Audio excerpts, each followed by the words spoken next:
अहो ऐका हो, तुम्ही बसा मंत्री म्हणून, जरा उभं राहून बोलू नका. तुम्ही जरा बसा हो. काय माननीय विरोधी पक्ष नेते, आपण चालू करावं 4 वाजता गिलोटीन आहे, यामध्ये टाइम असं होत नाही. तुम्ही 10 मिनिटांसाठी सभागृह स्थगित करा आणि मंत्री आल्यानंतर बोलवा. 4 विषयाच्या संदर्भातली चर्चा आहे, 4 विभागाची, आणि त्यातले फक्त एकमेव मंत्री आहेत. दादा तुम्ही म्हणताय तुमचं आम्ही हे करू, आदर करू, पण मला सांगा, विभागवार चर्चा होत असताना विभागवार जे विषय येतात, तुमच्या बजेट मधले जे विषय वेगळे असतात. अरे काय तुम्हाला अध्यक्ष महोदय, हे केवढे गंभीर आहेत. विरोधी पक्षनेत्यांनी या बजेटसाठी मी जवळपास 52 पत्र दिली माहितीसाठी. एकाही पत्राचं उत्तर सचिवांनी दिलं नाही. एवढी मस्ती यामध्ये आली आहे. 62 पत्र दिली अध्यक्ष महोदय मला विधान भवन बजेटसाठी. हे गंभीर आहे. हे गंभीरता आहे तुमची, गांभीर्य आहे तुम्हाला सभागृहाच्या कामाचं. अरे काय बोलावं आम्ही. आणि म्हणून बोलू द्या, विरोधी पक्ष नेते बोलतायत. म्हणून हे गंभीर नाही. आम्हाला स्थगित, आमची मागणी अध्यक्ष महोदय, आपण जोपर्यंत मंत्री येत नाहीत तोपर्यंत मागण्या मंजूर करा आणि पुढचं विनियोजन बिल घ्या. त्यांना बोलायचं नाही, आमची तयारी आहे. विरोधी पक्ष नेते, आपण चालू करा. अरे 10 मिनिट, आता तर 10 मिनिट झाले होते की चालू करावं. तुमच्या बहुमताच्या बरावर जे करायचं ते करा. हेच चाललंय या राज्यामध्ये, हेच चालू आहे. तुम्ही खरं म्हणजे चालू आहे करा ना. चालू आहे गिरीश भाऊ, चालू आहे. काय काम करायची. विरोधी पक्ष नेते, आपण बोलत राहा. बोला. बोलवा म्हणून सूचना द्या ना.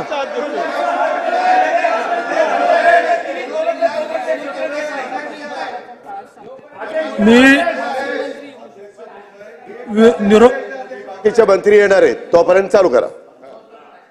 विखे पाटील साहेब वरच्या सभागृहात आहेत. त्यांचा प्रश्नोत्तर तास संपल्यानंतर ते येणार आहेत. आदितीताईंना निरोप दिलेला आहे, ते अध्यक्ष महोदय. ठीक आहे. आज ज्या पद्धतीनं तुम्ही सभागृहामध्ये ज्या पद्धतीनं तुम्ही वागताय, हे अधिवेशन होत असताना तमाम महाराष्ट्रातील जनतेचे प्रश्न आणि त्या प्रश्नाला न्याय, म्हणजे जनतेला न्याय मिळावं, अशी आमची अध्यक्ष महोदय इथे येणाऱ्या प्रत्येकांची इच्छा असते. अध्यक्ष महोदय, मी आता माहिती घेतली अध्यक्ष महोदय, किती खोटं बोलावं आणि रेटून बोलावं. महिला बाल कल्याण आणि आरोग्य विभाग, ग्रामविकास मंत्री महोदय इकडे लक्ष द्या. तुम्ही जे सांगितलं ना ते रेकॉर्डवरून काढून टाका. कारण आरोग्य मंत्र्याचा कुठलाही प्रश्न नाही, महिला बाल विकास मंत्र्यांचा कुठलाही प्रश्न वरच्या सभागृहामध्ये नाही. एवढं तरी करू नका हो. अख्खा महाराष्ट्र अख्खा महाराष्ट्र बघतोय. तुम्ही जे रेकॉर्डवर आणलं ना हे चुकीचं आणू नका, तुम्हाला विनंती आहे. हे खोटं बोललंय अध्यक्ष महोदय, हे काढून टाकणारा आपण काढून टाकावं अशी माझी विनंती आहे आपल्याला. मी तुमच्याकडे माहिती देतोय, जर असेल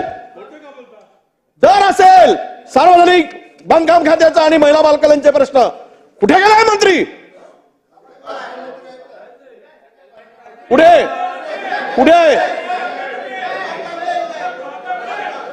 अरे महिला हे यांच्याकडे आहे काय, आदितीकडे आहे.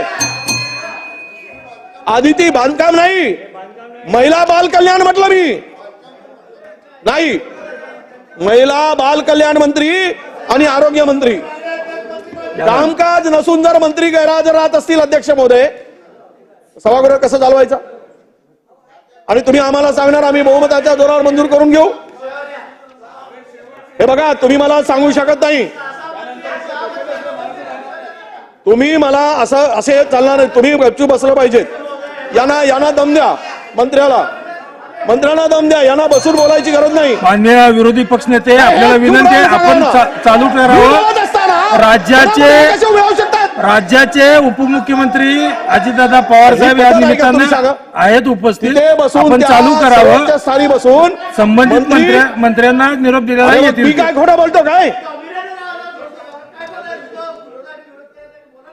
बोला, तुम्ही बोला, यांना बोलू द्या, मंत्र्यांना बोलू द्या. विरोधी पक्षनेते, अध्यक्ष महोदय, काही शिस्ती असावी लागते.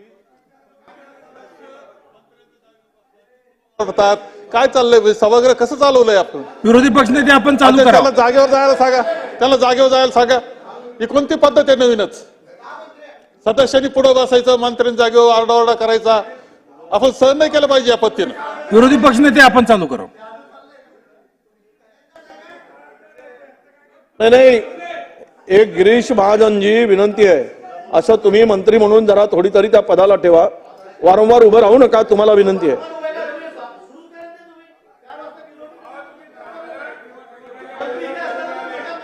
आता मी यांचा ऐकून सुरू करू, तुमचं ऐकून आपल्याला- नाही, या मंत्र्यांचं ऐकून मी वडेट्टीवार करू. साहेब, आपल्याला विनंती आहे आपण चालू मंत्र्यांचं करावं. ऐकू का मी?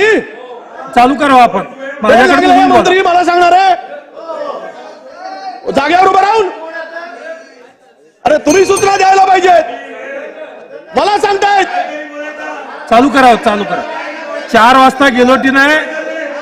विरोधी पक्षनेते, विनंती आहे आपल्याला कन्क्लूड करा.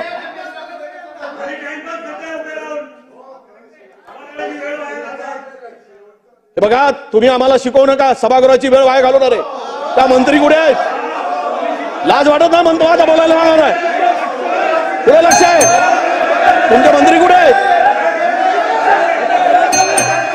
महोदय, सन्मान्य अजितदादा, अध्यक्ष महोदय, आता सभागृहात विरोधी पक्ष नेते जे काही बोलतायत किंवा एकंदरीत त्यांना कुणाला काही चर्चा करायची नाही.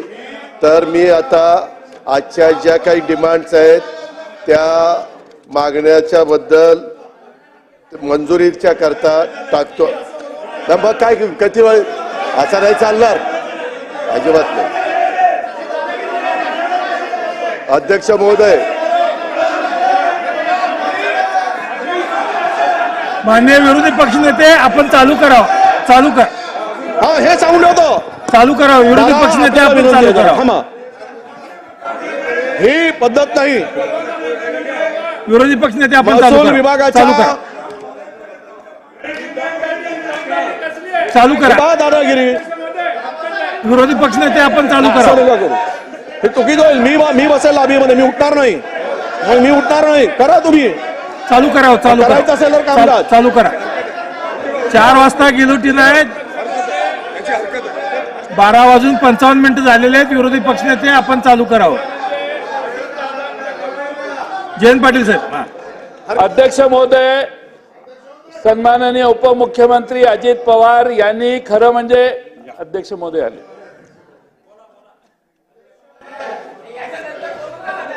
अध्यक्ष महोदय, सन्माननीय विरोधी पक्ष नेत्यांनी उपमुख्यमंत्री महोदयांनी खरं म्हणजे उरलेले आपले सहकारी ताबडतोब सभागृहात बोलवणं आवश्यक होतं.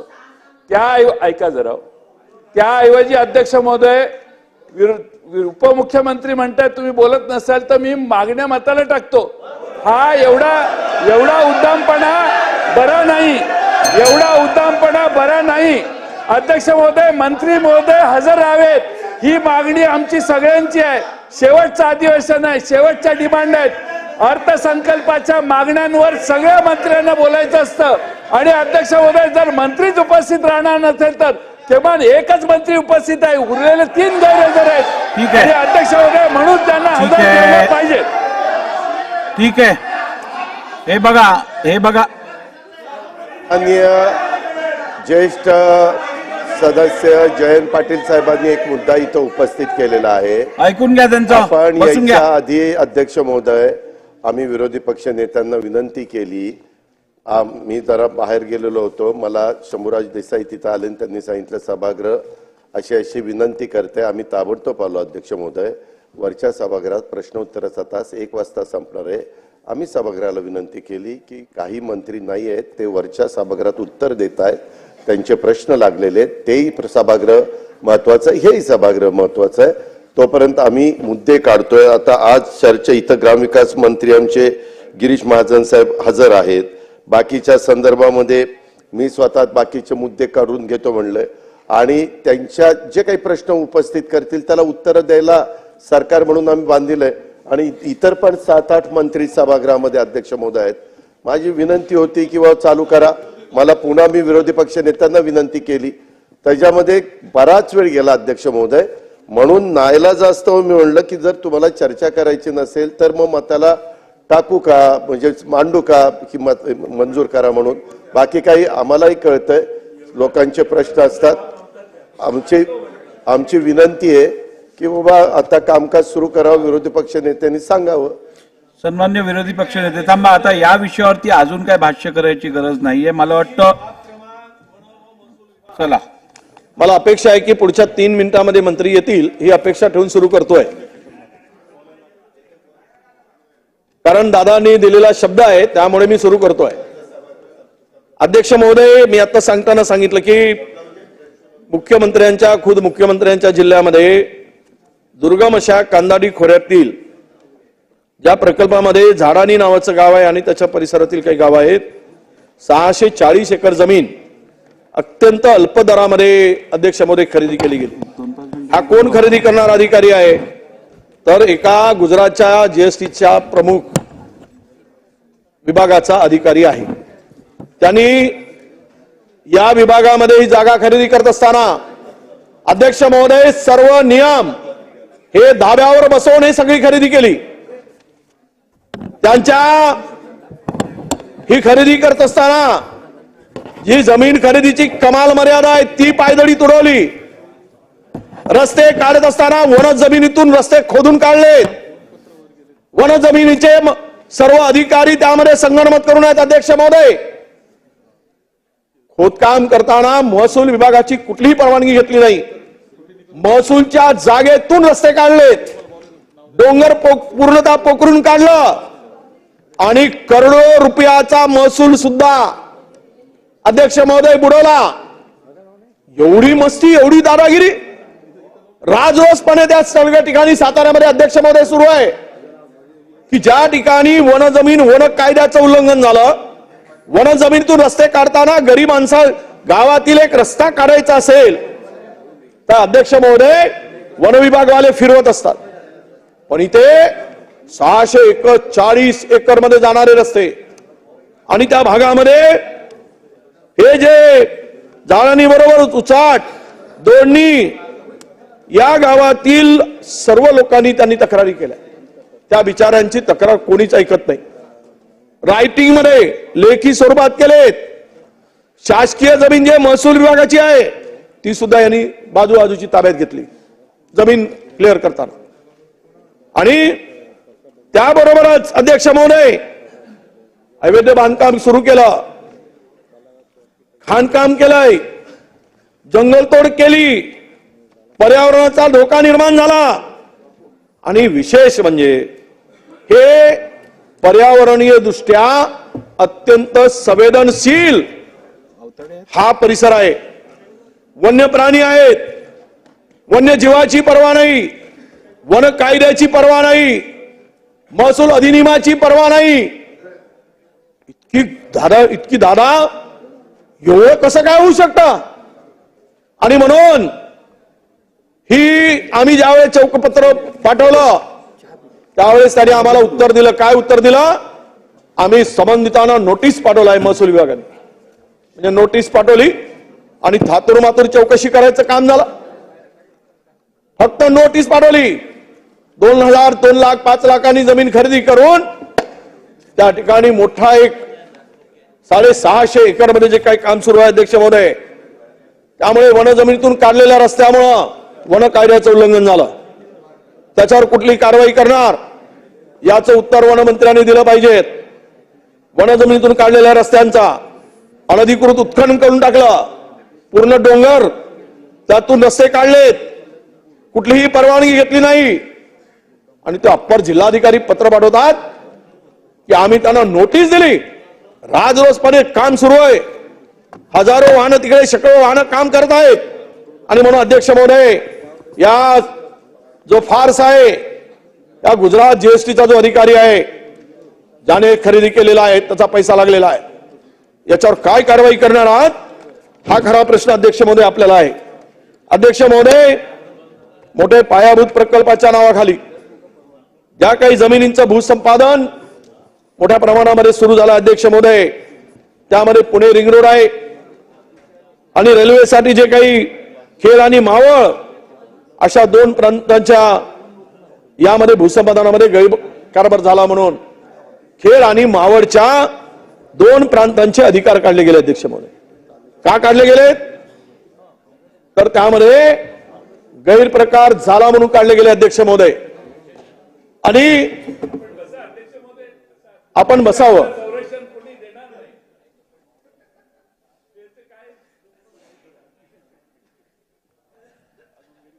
बुलेट ट्रेन आणि इतर गैरव्यवहार प्रकरणी कोकण विभागीय आयुक्त देखील यामध्ये पालघर येथील गैरव्यवहाराची चौकशी करण्यासाठी त्यांची नियुक्ती केली. तो अहवाल आला, तो अहवाल दडपला, बुलेट ट्रेनचा अहवाल दडपला अध्यक्ष महोदय. आणि यामध्ये हा असाच भ्रष्टाचार जरा 3 वाजले, 1 वाजून 3 मिनिट झाले दादा, म्हणून हे गंभीर विषय आहेत.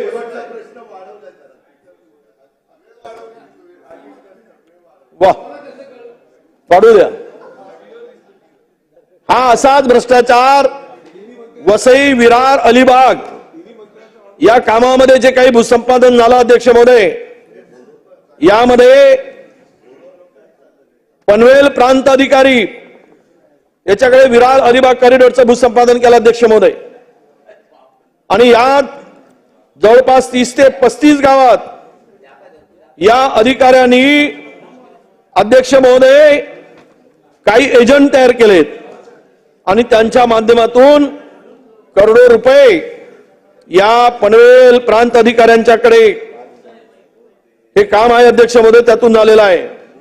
मला प्रश्न आहे, ही जी एजंटगिरी बोकाळून ठेवली शासनाने या जमिनीच्या भूसंपादनासंदर्भात, पनवेल आपले विरार आणि अलिबागच्या संदर्भात, माझा प्रश्न अध्यक्ष महोदय, किती शेतकरी लाभार्थी भूसंपादनात आहेत, किती शेतकऱ्यांनी मोबदल्याबाबत हरकती घेतल्या आहेत, न्यायालयाकडे किती प्रकरणं प्रलंबित आहेत आणि महामार्ग भूमी अधिग्रहण नियम 1955च्या सेक्शन 19C4 नुसार मोबदला वाटपाबाबत हरकत असल्यास दिवाणी आणि न्यायालयाकडे, संबंधित दिवाणी न्यायालयाकडे हे प्रकरण पाठवावं लागतं.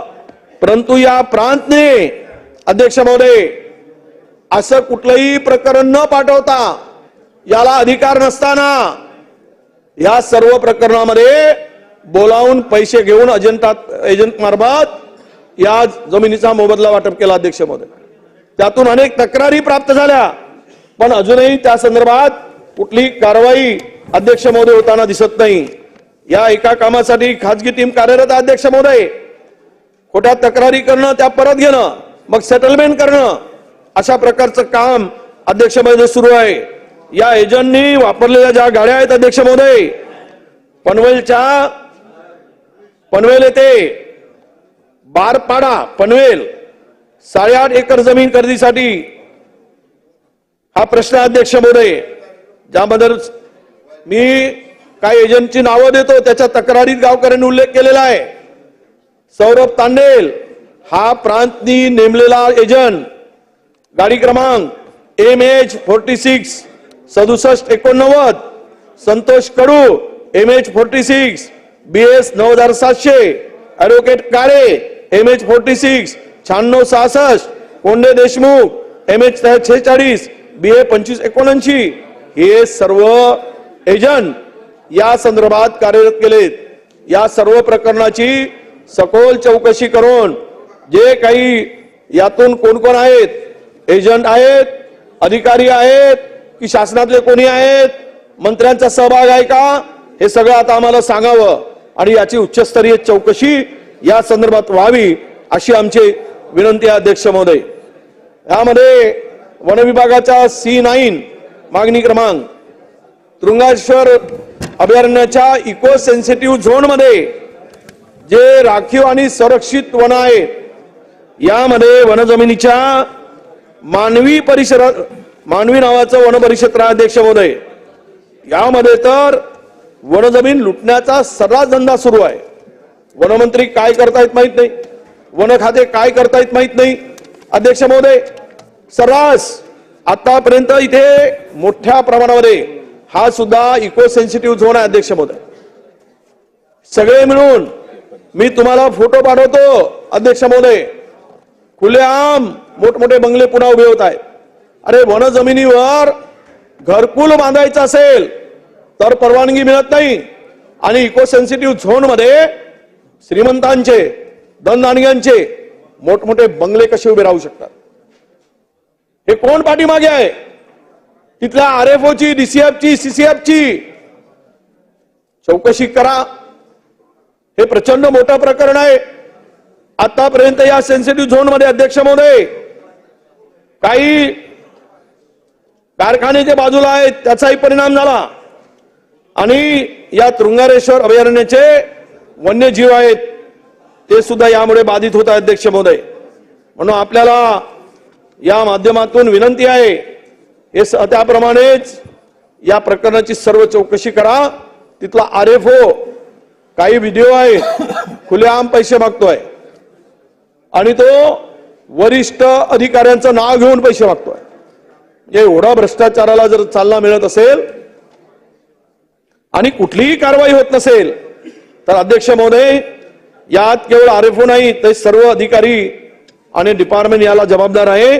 साधारणतः या ठिकाणी अध्यक्ष महोदय हे मानवी वन परिक्षेत्रामध्ये अहवाल जो मागितला गेला त्यामध्ये 35 बांधकामे सुरू आहेत, काही पूर्ण झाली आणि हे सर्व मध्ये आर्थिक संगनमत करून कुठलीही कारवाई न करता त्यांच्याकडून हे पैसे वसूल केले जातात अध्यक्ष महोदय. मानवी हक्क आयोगाकडे याचिका दाखल केली गेली होती चंद्रपाळा ग्रामपंचायत क्षेत्रात. त्यामध्ये अर्धवट राहिलेल्या अवैध बांधकामधारकाकडून तक्रार करूनही पैशाची मागणी केली गेली अध्यक्ष महोदय. थेट तुरुंगेश्वर अभियानाचे हे वन्यजीवाचं जे क्षेत्र आहे ते बाधित होताना आपल्याला दिसतो अध्यक्ष महोदय.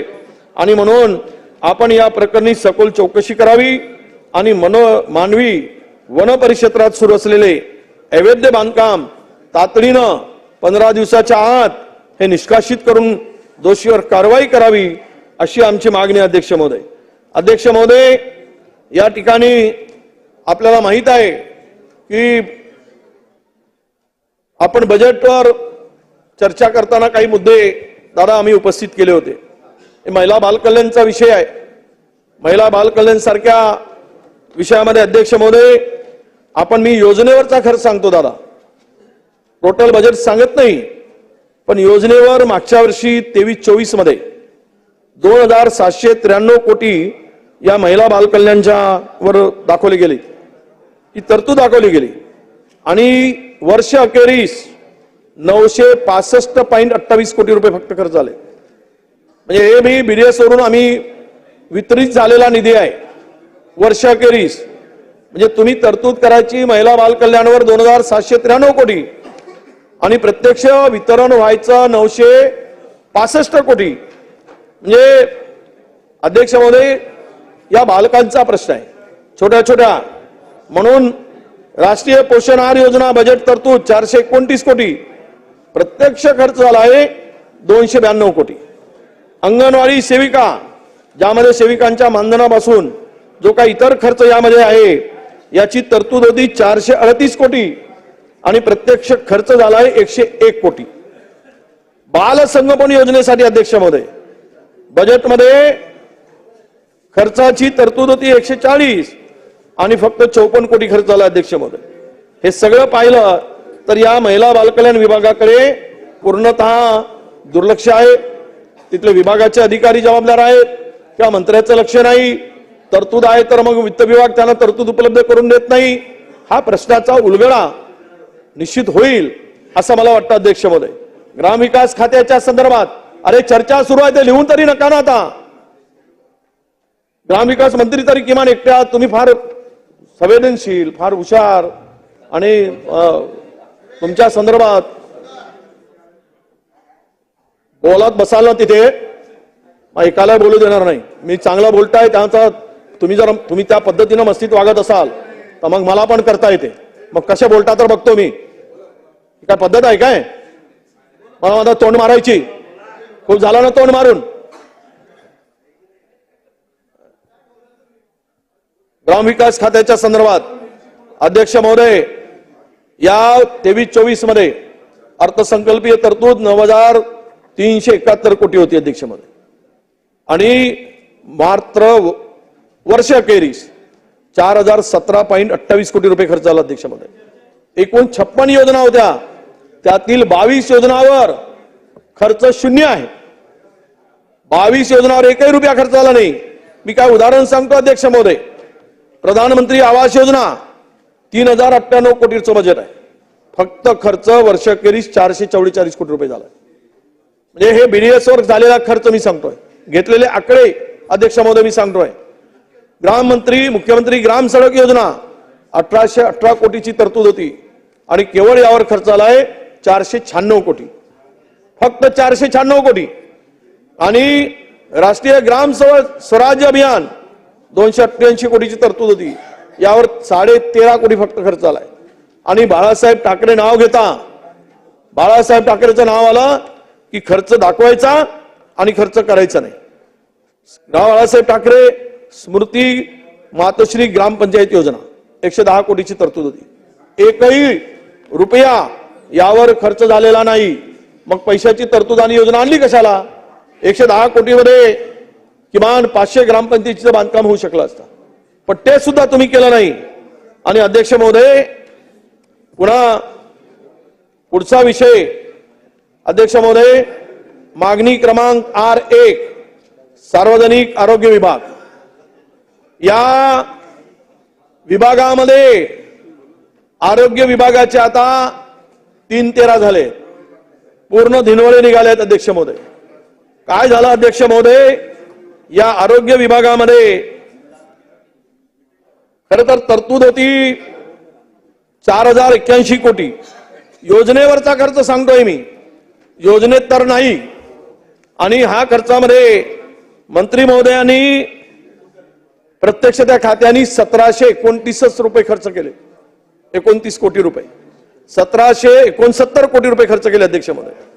योजनेमध्ये 92 योजना आहेत, 91, त्यामध्ये 22 योजनावरचा खर्च शून्य आहे.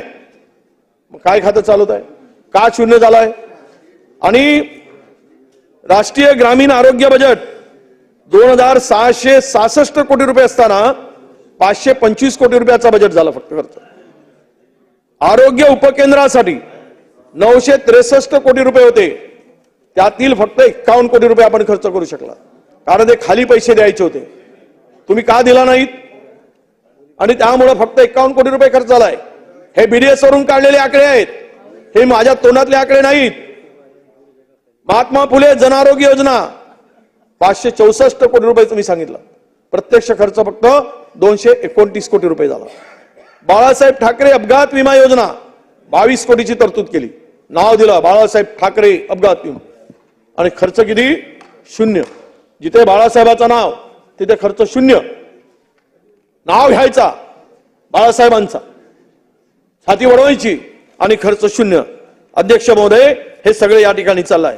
अध्यक्ष महोदय, एक एम्ब्युलन्स मध्ये या सरकारला टाकून न्यावं लागेल आता पुढे. एवढा मोठा घोटाळा या एम्ब्युलन्स मध्ये अध्यक्ष, रुग्णवाहिका घोटाळा, इतिहासामध्ये नोंद होईल तुमच्या नावाची ग्रीनिज बुकात. असं काही करू नका. मंत्र्यांचा विरोध होता, मी ऐकलं. 108 जो हा एम्ब्युलन्सचा घोटाळा अध्यक्ष महोदय, एवढा करत असताना 3,000 कोटीमध्ये होणारं काम 10,000 कोटीवर नेलं. 7,000 कोटी रुपये जिरवण्याचं काम होणार आहे. मंत्री पहिल्यांदा विरोध केलेत, कॅबिनेटमध्ये चर्चेला आलाय, अधिकार देऊन टाकलेत मुखियाकडे. या अधिकाऱ्यांनी काही भीती दाखवून, त्या अधिकाऱ्यांना बदलीची भीती दाखवून या सनदी अधिकाऱ्यांची बदली केली. अध्यक्ष महोदय, हे टेंडर फुगवून 10,000 कोटीपर्यंत टेंडर नेलं, जे 3,000 पासून सुरुवात झाली. या सरकारमधील किती नेत्यांचा खिसा गरम झाला. परदेशवाऱ्या करणाऱ्या ठेकेदाराला फायदा पोहोचण्यासाठी हा सरकारचा काय अट्टहास आहे?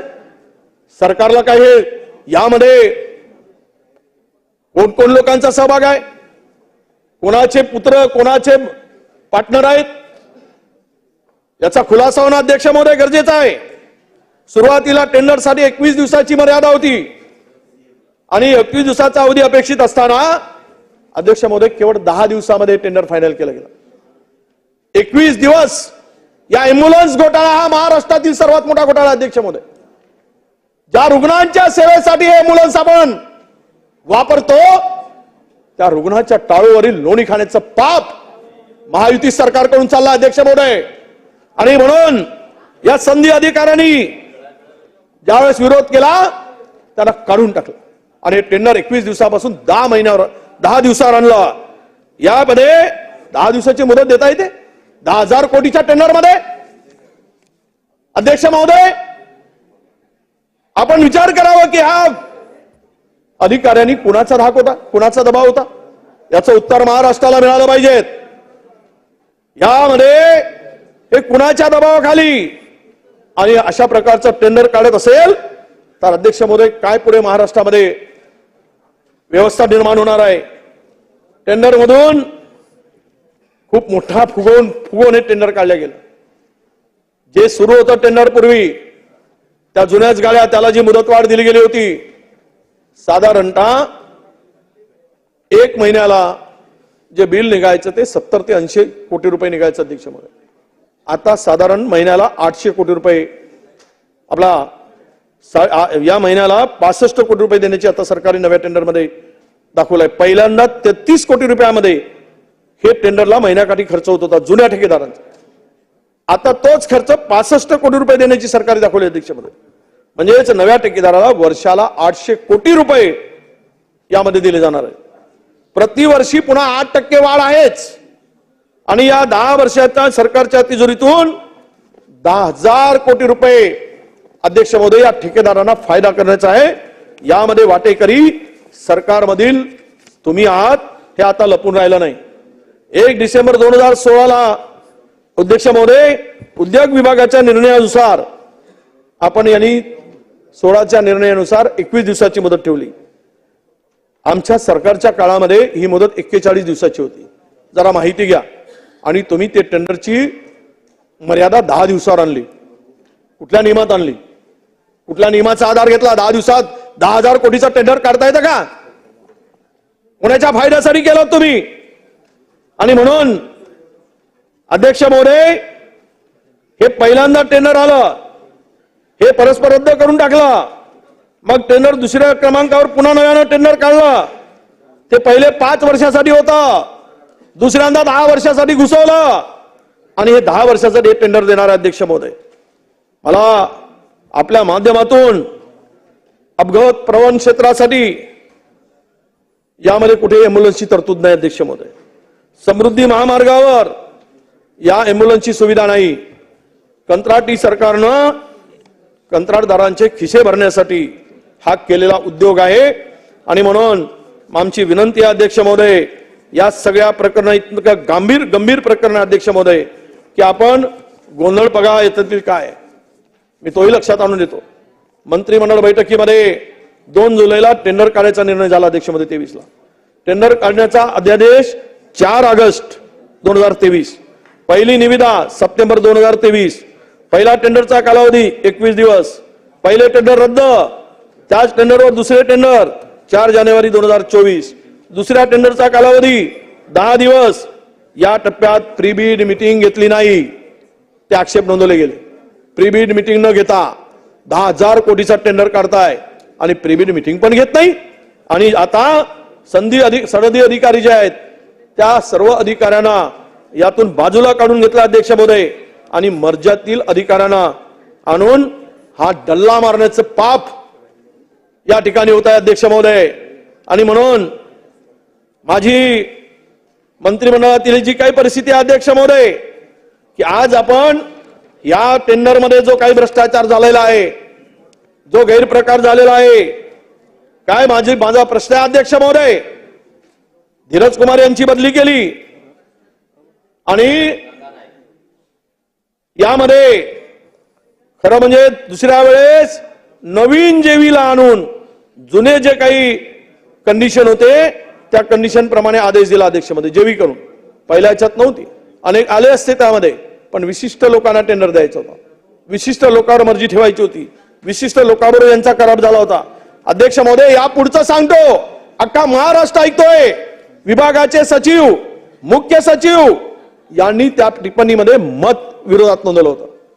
मला माहित नाही मंत्र्यांनी नोंदवलं होतं की नाही. यांनी स्पष्टपणे सांगितलं हे जी निविदा होती आहे ही निविदा योग्य होत नाही आहे, यामध्ये आमचा विरोध आहे, यांना ओव्हररूल केलं गेलं आणि एका ठेकेदाराला फायदा पोचण्यासाठी निवडणुकीचा फंड काढण्यासाठी हे निविदा काढली गेली. तुम्ही काय करताय सांगताय आम्हाला?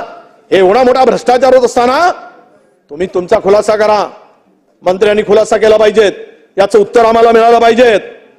आज एम्ब्युलन्सचा एवढा घोटाळा अध्यक्ष महोदय जर होत असेल तर ही काय आरोग्य यंत्रणेचे धिनवडे काढायचं काम झालंय. प्रचंड भ्रष्टाचार. मी सांगितलं मागच्या वेळेस, त्याचं उत्तर आलं नाही. या विभागाकडे लक्ष आहे की नाही मंत्रींचं, हा खरा प्रश्न होतोय. आणि असेल तर त्यांच्यावर दबाव आहे का? कॅबिनेटमध्ये हा विषय काढला तर कॅबिनेटमध्ये मंजुरी मिळत नाही आणि कॅबिनेट सांगतं की आम्ही, ते मंत्री 2 वेळा गैरहजर होते त्या खात्याचे, मी येऊ शकत नाही, कारण त्यांचा तडजोड ही होत नव्हती. तडजोड झाली नाही तर मंत्री गायब, तडजोड झाली मंत्री हजर. अरे काय लुटा, महाराष्ट्र लुटून साफ करा, नाहीतरी लुटलेच आहेत. दादा अति पापाचे वाटेकरी व्हायसाठी तुम्ही गेला, फार पाप घ्यालाय तिकडे, त्या पापामध्ये तुम्हाला आता गुरफडलं जात आहे, फार अखंड बुडवून टाकलाय. म्हणजे खुलेआम भ्रष्टाचार अध्यक्ष महोदय या ठिकाणी सुरू आहे, खुलेआम तिजोरीची लूट सुरू आहे. किती सांगावा विषय. जागा लुटल्या जात आहेत, मोक्याच्या जागा दिल्या जात आहेत आणि यामध्ये मी मगानी सांगतो यांना भीती वाटते. 62 पत्र दिली मी, दादा मी 62 काय पत्र दिलीत, या 62 पत्रामध्ये मला अधिवेशनासाठी माहिती मागवली. अरे एवढी भीती वाटते, एकाही पत्राचं उत्तर दिलं नाही. आम्ही इतक्या बहुमताची तुम्हाला हे आहे. आणि ते प्रकरण ज्या वेळेस दादाकडे गेलं या मुलांचा, दादा म्हणले मी नाही होत पापाचं वाटेकरी, त्यांनी सहीच नाही केली, पाठवून दिली. बरोबर आहे, त्यांना माहित होतं यातला काय लफडे. वाचलंय तुम्ही, खरं आहे, तुम्ही सही नाही केली त्यामुळं हे प्रकरण काही सोपं नाही. काय भीतीच राहिली नाही कोणाला, कोण काय करेल. आकावर बसलाय, महाराष्ट्र लुटून खाला तरी त्यांच्या इशाऱ्यावर चाललाय, वरच्या आकांच्या भरोशावर आका. आणि ते सगळ्यामुळे यांना एवढी हे आली आहे की हमारा कोई कुछ नहीं कर सकता. कितीही भ्रष्टाचार करा, जमिनी कोणाच्याही घशात घाला. मोक्याच्या 18 जागा अध्यक्ष महोदय महसूल विभागाच्या शासकीय जागा दिले जात आहेत. त्यांचा दबाव आहे, ते मंत्री महोदय इथे आहेत, कोणाच्या दबावामुळे आहे जरा सांगा. जरा लुटून महाराष्ट्र गुजरातला वाटण्याचं काम सुरू आहे. महाराष्ट्र लुटा, गुजरातला वाटा, एकमेव नारा महाराष्ट्रात सुरू आहे अध्यक्ष महोदय. कसं होईल महाराष्ट्राचं? म्हणून या आरोग्य विभागाचे काय आता जे धिनवडे निघालेत काढलं जात आहे. टेंडर मध्ये किती टक्क्यापर्यंत कमिशन जावं? अरे खाण्याच्या मर्यादा असतात.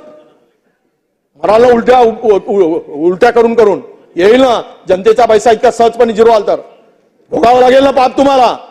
10%, 20%, 30% कमिशन गेलाय. 30% अध्यक्ष महोदय. कुठे चाललाय महाराष्ट्र? टेंडर मधून कमिशनखोरी आणि 30% महाराष्ट्रामध्ये कधीच झालं नव्हतं. अनेक राज्याला पाठीमागे घालण्याची स्पर्धा सुरू झाली. महाराष्ट्र मागे न्या, 5 ते 6 नंबरवर दाखवताय, महाराष्ट्र 11 नंबरवर नेऊन ठेवला.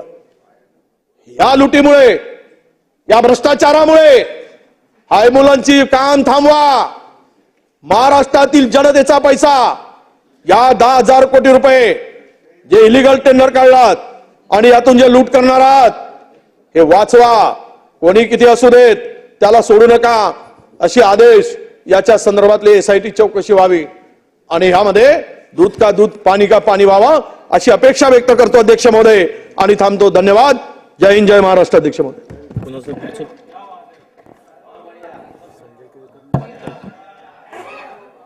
सन्माननीय सदस्य संजयजी केळकर साहेब, भातकळकर साहेब. महोदय, महसूल, वन, सार्वजनिक आरोग्य विभाग आणि महिला बाल कल्याण विभागाच्या अर्थसंकल्पीय मागण्यांवर बोलायला मी उभा आहे. अध्यक्ष महोदय, महसूल हा राज्याच्या दृष्टीने एक अत्यंत महत्वाचा विभाग आहे आणि या महसूल विभागाच्या ज्या अनेक अटी, शर्ती, योजना, नियम, कायदे, कानून असतात, या सगळ्याच्या अंतर्गत एका दृष्टीने राज्याची अर्थव्यवस्था सुद्धा काम करत असते आणि त्यामुळे महसूल विभागामध्ये अधिकाधिक सुलभता, महसुलांचे कायदे, त्याच्या प्रशासकीय बाबी, या सर्व गोष्टींमध्ये जितकी सुलभता येईल तेवढी राज्य शकटाला, राज्याच्या अर्थव्यवस्थेला गती येण्याची शक्यता असते आणि त्यामुळे मी या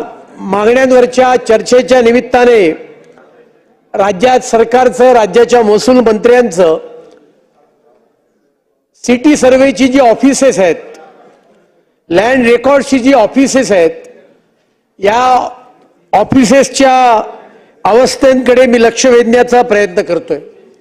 गेले काही वर्ष राज्यामध्ये लँड रेकॉर्ड्स हे डिजिटल झाले पाहिजेत अशा पद्धतीची व्यवस्था आपण उत्पन्न करतोय, पण दुर्दैवाने आजही राज्यातले लँड रेकॉर्ड्स हे 100% संगणकीय पद्धतीवर आलेले नाही आहेत आणि आर्काइक रूल, नियम, काही प्रमाणातले कायदे, या सगळ्यामुळे सिटी सर्वेच्या ऑफिसमध्ये साधा लँड रेकॉर्डचा उतारा जर का मला माझा घ्यायचा असेल तर मला अनेकदा हेलपट्या मारावे लागतात आणि त्या ठिकाणी मला काही ना काही व्यवस्था करावी लागते आणि त्यामुळे या चर्चेच्या निमित्ताने माझी पहिली मागणी अशी आहे की या सिटी सर्वेचे जे ऑफिसेस आहेत, या ऑफिसाच्या प्रशासनामध्ये एक आमूलाग्र बदल करण्याची आवश्यकता आहे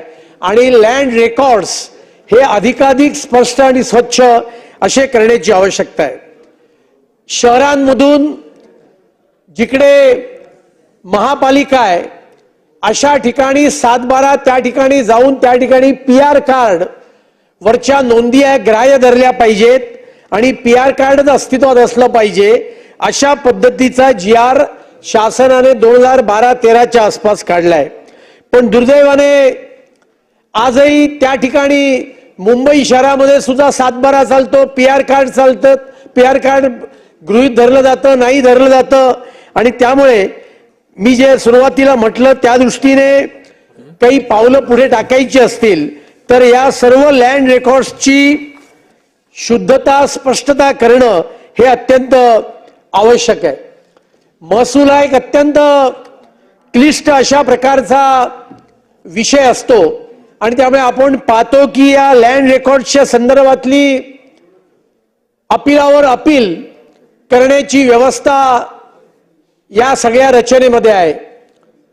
काही प्रकरणांचं अपील तहसीलदार त्या ठिकाणी करतो, स्टॅम्प ड्युटीची अपील्स असतील तर ती अजून कोणाकडे जातात, मग प्रांताचं ऑफिस असतं, मग कलेक्टरच्या ऑफिसकडे अपील करावं लागतं, त्याच्यावर मंत्री महोदय असतात, त्याच्यावर हायकोर्ट असतं आणि असे विविध प्रकारची अपील आणि त्याच्यामुळे या सगळ्या लँड रेकॉर्डमध्ये त्या ठिकाणी स्पष्टता येणं, याचे खटले वर्षानुवर्ष प्रलंबित दुर्दैवाने राहतात आणि याच्यामधून एक मोठ्या प्रमाणावर त्या अधिकाऱ्यांना आपल्या मनमानी पद्धतीने काम करण्याचा अवसर प्राप्त होतो आणि त्यामुळे या चर्चेच्या निमित्ताने मी ही मागणी करतोय की या सर्व प्रक्रियेमध्ये काही आमूलाग्र बदल करण्याची आवश्यकता आहे. लँड टायटलचा कायदा हा राजस्थानच्या राज्य सरकारने सर्वात या देशात पहिला केला. आपल्या सरकारने 2014-2019च्या काळामध्ये या संदर्भातला काही प्रयत्न केला. मी स्वतः सदनामध्ये या संदर्भातलं खाजगी विधेयक मांडलं होतं. पण लँड टायटल आपण परचेस करतो पण त्याची खात्री राज्य सरकार घेत नाही आणि त्याच्यामुळे लँड टायटलचा सुद्धा एक कायदा आणण्याची मागणी या चर्चेच्या निमित्ताने मी करतोय. मुंबई शहरामधले एक दोन ज्वलंत प्रश्न आहेत ज्याच्याशी महसूल मंत्री पूर्णपणे अवगत आहेत आणि तो म्हणजे जिल्हाधिकाऱ्यांच्या जमिनीवरच्या उभ्या असलेल्या सहकारी गृहनिर्माण संस्था. राज्यामध्ये माननीय देवेंद्रजींचं सरकार आल्यानंतर ब वर्गाच्या जमिनी अ वर्गात आणण्याचा कायदा राज्य सरकारने केला आणि राज्यातल्या अनेक सहकारी गृहनिर्माण संस्थांची वर्षानुवर्षाची मागणी जी होती ती मागणी त्या ठिकाणी पूर्ण केली आणि मग राज्य सरकारने याच्याकरता प्रीमियम लावला 15%. मी महसूल मंत्र्यांचं अभिनंदन करीन की त्यांनी वर्षभरापूर्वी हा प्रीमियम 15%वरनं 10%वर आणला. जर का एखादी सहकारी गृहनिर्माण संस्था स्वयं पुनर्विकासाला जात असेल तर त्याला 5% हा प्रीमियम लावला. याची मुदत वाढवण्याचं काम सुद्धा माननीय महसूल मंत्र्यांनी केलं. पण या चर्चेच्या निमित्ताने माझ्या दोन मागण्या आहेत. पहिली मागणी आहे की असं 5% आणि 10% हे परत त्या ठिकाणी काही ना काही व्यवहार अधिकाऱ्यांच्या हातात निर्माण करण्याचं एक यंत्र आहे आणि त्यामुळे सरळ सोट 5%चा निर्णय या राज्य सरकारने करावा अशी माझी अत्यंत आग्रहाची आणि कळकळीची मागणी आहे. आता जर का एखाद्या सहकारी गृहनिर्माण संस्थेने या योजनेखाली अर्ज केला तर अध्यक्ष महोदय त्यातल्या अटी शर्ती एवढ्या जबरदस्त आहेत. मराठीमध्ये म्हण आहे भीक नको पण कुत्रा आवर. आणि शर्ती भंग किती झालेला आहे आणि मग त्या शर्ती भंगाची आधी पूर्तता करा आणि मग ती पूर्तता झाल्यानंतर त्या सहकारी गृहनिर्माण संस्थेला 10% रक्कम भरून त्यांची जमीन ब वर्गाची अ वर्गात आणण्याचं काम केलं जाईल. आणि काय अटी शर्ती आहेत? 70 साली ज्यांना जमिनी दिल्या 15 बिल्डिंग उभ्या राहिल्या त्यांना 70 साली सांगितलं की तुम्ही 2 वर्षामध्ये तुमच्या सोसायटीचं बांधकाम पूर्ण केलं पाहिजे, जे टेक्निकली शक्यच नव्हतं.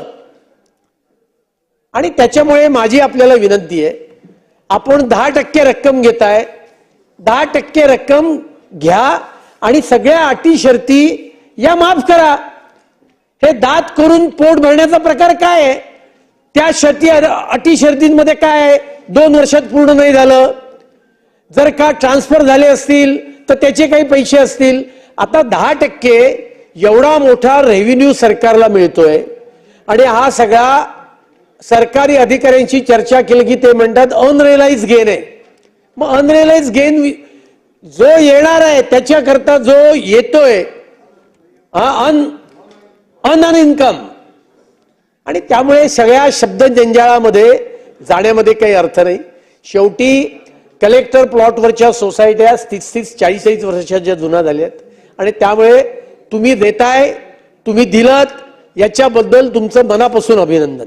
पण ते देतायत तर चांगल्या उदार मनाने सुरळीतपणे सहजतेने ते दिलं गेलं पाहिजे अशी मागणी या चर्चेच्या निमित्ताने मी करतोय आणि त्यामुळे लवकरात लवकर या संदर्भातला GR काढावा आणि याची मुदत आता या सप्टेंबरला परत संपते तर ती या अधिवेशनामध्ये या चर्चेला उत्तर देताना याची मुदत पुढे 3 वर्षाकरता आहे अशा प्रकारची घोषणा करावी अशी मागणी सुद्धा या चर्चेच्या निमित्ताने मी करतोय.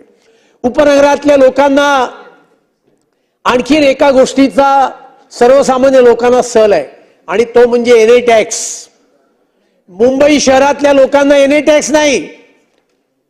बांद्र्याच्या पुढे माझं घर असेल तर त्यांना एनए टॅक्स नाही आणि उपनगरात लांब माझी सहकारी गृहनिर्माण संस्था असेल, माझी कुठलीही इमारत असेल तर मला मात्र एनए टॅक्स आहे. हा शुद्ध अन्याय आहे. आणि याच्यामध्ये सुद्धा कसं आहे, जमीन मी घेतली, बांधली, तिथे लोक राहायला आली, दुकानं आली, जमीन मालक गेला आणि तुम्ही आता नोटिसा कोणाला पाठवता? नोटिसा त्या सर्वसामान्य माणसाला पाठवता. त्या बिल्डरचा तर पत्ता नसतो, जमीन मालकाचा पत्ता नसतो आणि त्याच्यामुळे अध्यक्ष महोदय हा सुद्धा एक अन्याय प्रकारचा टॅक्स आहे आणि त्याच्यामुळे हा एनए टॅक्स सुद्धा जो आहे तो तात्काळ रद्द केला पाहिजे अशी मागणी या चर्चेच्या निमित्ताने मी करतोय. अशी माझ्या मतदारसंघातली अशी अनेक उदाहरणं आहेत की लँड रेकॉर्ड धड नसल्यामुळे वर्षानुवर्ष त्या ठिकाणी संघर्ष चालू आहे, लोकांचे प्रश्न त्या ठिकाणी प्रलंबित आहेत आणि त्यामुळे अशा सर्वच गोष्टींमध्ये लक्ष घालून या सर्व नियमांमध्ये ही सुटसुटीतपणा आणावा अशी मागणी आणि सिटी सर्व्हेची ऑफिसेस हे अधिक चांगली करावीत ही मागणी मी या निमित्ताने करतोय. सार्वजनिक आरोग्यावर सुद्धा आज या ठिकाणी चर्चा आहे.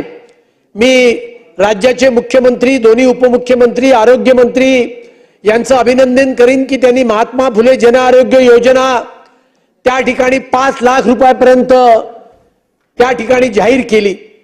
एवढंच नव्हे तर पांढरे रेशन कार्ड असलेल्या लोकांना सुद्धा यापुढे महात्मा फुले जन आरोग्य योजनेचा लाभ मिळेल. त्याच्याबद्दल मनापासून राज्य सरकारचं अभिनंदन. अध्यक्ष महोदय, आरोग्यमंत्री इथे बसलेत. मी गेल्या अधिवेशनात सुद्धा मुद्दा उपस्थित केला होता की त्या ठिकाणी उपनगरामध्ये, मुंबई शहरामध्ये याची रुग्णालय किती आहेत? एका हाताच्या बोटावर मोजता येणार नाहीत एवढी कमी रुग्णालय त्या ठिकाणी आहेत. आपण घोषणा केली आहे 900 रुग्णालय आपण वाढवणार, पण त्या 900 मधली मुंबईत किती, उपनगरात किती? आणि त्याच्यामुळे आपण गेल्या वेळेला मला आश्वासन दिलं होतं अधिवेशन झाल्यानंतर त्या ठिकाणी आपण बैठक बोलवणार. आता बैठक वगैरे घेऊ नका. ज्यांचे अर्ज आलेत त्यांना तात्काळ मंजुरी द्या. ती मंजुरी कुठे अडतीये याचा पाहिजे तर शोध घ्या. आणि या संदर्भामध्ये सुद्धा अनेक हॉस्पिटलची अवस्था तशीच आहे आणि त्यामुळे त्यांना नियमांच्या जंजाळातून मुक्त होऊ द्या. ते रजिस्टर करून घ्या. त्या ठिकाणी महात्मा फुले जन आरोग्य योजना तात्काळ मुंबई शहरातल्या उपनगरातल्या अनेक रुग्णालयात लागू करा.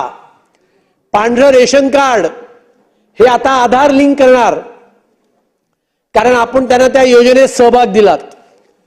मी रेशनिंगच्या अधिकाऱ्यांशी बोललो, ते बोलले ते आधार लिंकेजचं काम आमचं नाही, ते काम आपल्या खात्याचं आहे. आणि त्यामुळे यातली स्पष्टता लवकरात लवकर करा. 2 दिवसामध्ये आवश्यक असेल तर ई सेवा केंद्राच्या माध्यमातून पांढरी रेशन कार्ड ही आधारशी लिंकेज करण्याचं काम करा. आणि त्याच्यामुळे महात्मा फुले जन आरोग्य योजनेचा आणि खरोखर ही इतकी पुण्य देणारी आणि लोकांना मदत करणारी योजना आहे, या योजनेचा लाभ मुंबई शहरातल्या विशेषतः उपनगरातल्या लोकांना सुद्धा मिळावा अशी मागणी मी या चर्चेच्या निमित्ताने करतो. अध्यक्ष महोदय, इच्छा मरण याच्याकरता लोक सुप्रीम कोर्टापर्यंत गेली होती. सुप्रीम कोर्टाने इच्छा मरणाला तर परवानगी दिली नाही, पण एक लिव्हिंग विलची कन्सेप्ट ही सुप्रीम कोर्टाने मान्य केली आणि तशा पद्धतीचे डायरेक्शन्स राज्य सरकारांना देशभरातल्या दिली एक मंडळाची निर्मिती करायची, स्थानिक स्वराज्य संस्थांनी सुद्धा मंडळांची, मेडिकल मंडळांची निर्मिती करायची, त्यांच्यावर राज्य सरकारचा प्रतिनिधी असेल आणि टर्मिनली इल कोणी व्यक्ती असेल तर त्यांना जर का आपल्या आयुष्याच्या संध्याकाळी इन्व्हेसिव्ह प्रोसिजर्स ही नको असतील तर तशा प्रकारची सोय सुविधा उपलब्ध करून देण्याचं काम सर्वोच्च न्यायालयाने केलंय. लोक उच्च न्यायालयात गेलेत, आपण महामंडळ स्थापन केलं, पण स्थानिक स्वराज्य संस्थांना या संदर्भात जी काही मदत करायची आहे ती मदत करण्याची आवश्यकता आहे. आणि त्यामुळे लिव्हिंग विल प्रत्यक्षात येण्याकरता जे काही अडथळे आज आहेत हे अडथळे तातडीने आरोग्य मंत्रालयाने दूर करावेत आणि सर्वोच्च न्यायालयाच्या आदेशाचं त्या ठिकाणी पालन केलं जावं अशी मागणी मी या निमित्ताने करतोय. मुंबई शहरामध्ये उपनगरामध्ये महापालिकेची रुग्णालय आहेत, एम्प्लॉयमेंट कॉर्पोरेशनची रुग्णालय आहेत, मालाड पश्चिमेला आपलं सार्वजनिक आरोग्य म्हणजे स्टेट गव्हर्नमेंटची रुग्णालय आहेत आणि त्याच्यामुळे या सगळ्यामध्ये काही एक सिनिग्री आणण्याचा प्रयत्न सुद्धा खरं तर राज्य सरकारच्या या दोन्ही तिन्ही डिपार्टमेंटच्या माध्यमातून करण्याची आवश्यकता आहे. ही व्यवस्था, ही मागणी मी या चर्चेच्या निमित्ताने करतोय. परवाच लॅन्सेंट या जगप्रसिद्ध नियतकालिकाने मुंबई शहरातल्या हवेच्या प्रदूषणाविषयीचा एक धक्कादायक अहवाल प्रसिद्ध केलाय आणि प्रदूषित हवेमुळे रेस्पिरेटरी प्रॉब्लेम्स निर्माण झाल्यामुळे किती लोकांचा मृत्यू होतोय हे त्या अहवालात म्हटलंय. तो अहवाल शब्दशः खरा मानला पाहिजे अशातला भाग नाही, पण माझी आपल्या माध्यमातून आरोग्य मंत्र्यांना विनंती आहे, हा विषय पर्यावरण खात्याशी पण संबंधित येतो पण सार्वजनिक आरोग्य खात्याशी थेट संबंधित आहे. या अहवालाचा जरूर अभ्यास केला पाहिजे आणि शुद्ध हवा मिळण्याच्या दृष्टीने ज्या काही उपाययोजना करण्याची आवश्यकता आहे त्या करण्याकरता सार्वजनिक आरोग्य विभागाने पावलं उचलावीत अशी मागणी मी या ठिकाणी करतोय. मातृवंदना योजना असेल, अशा अनेक योजना या इफेक्टिव्हली राबवण्याकरता ही आरोग्य खात्याने त्या ठिकाणी पावलं उचलण्याची आवश्यकता आहे. महिला बालविकास खात्यावर सुद्धा आज या ठिकाणी चर्चा आहे. राज्य सरकारने अत्यंत महत्वाकांक्षी आणि या राज्यातल्या महिलांना सबलीकरण करणारी अशा प्रकारची मुख्यमंत्री लाडकी बहीण योजना त्या ठिकाणी घोषणा केलेली आहे. त्याच्या अंमलबजावणीला सुरुवात झालेली आहे. त्याचे फॉर्म्स त्या ठिकाणी वितरित झालेले आहेत.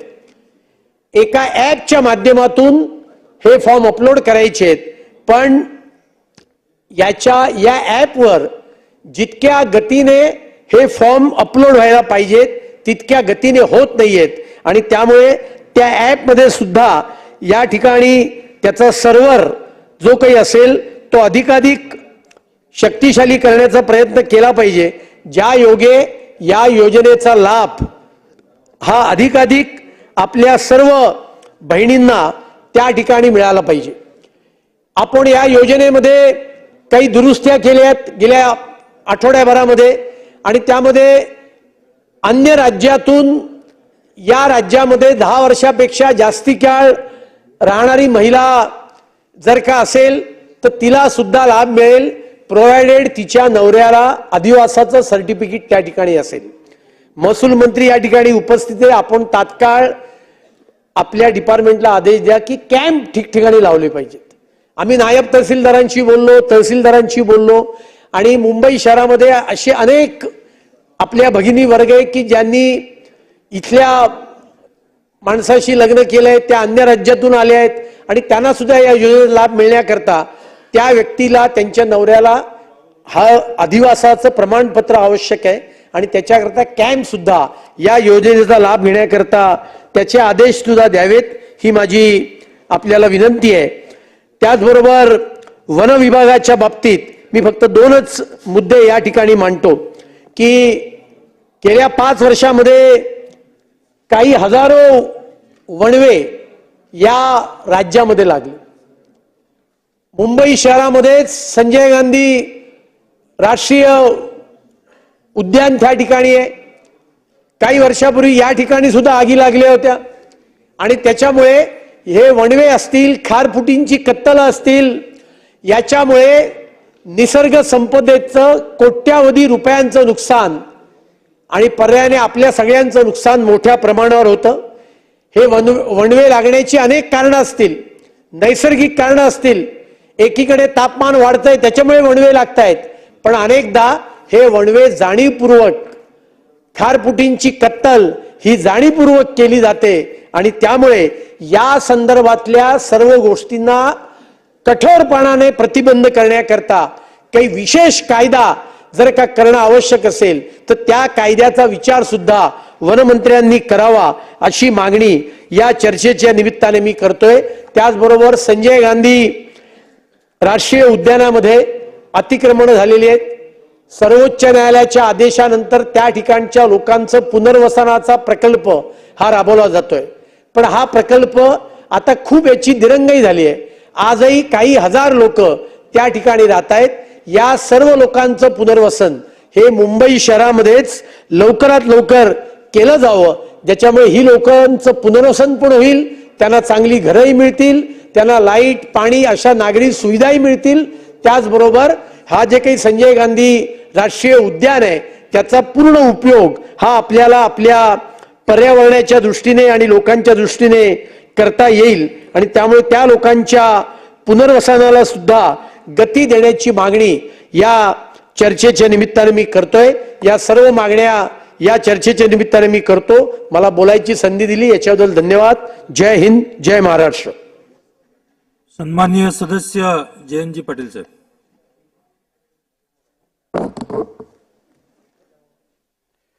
अध्यक्ष महोदय, महसूल, वन विभाग, ग्राम विकास विभाग, सार्वजनिक आरोग्य विभाग, महिला व बाल विकास विभाग या विभागाच्या चर्चांसाठी मी उभा आहे. अध्यक्ष महोदय, आपल्या महाराष्ट्रामध्ये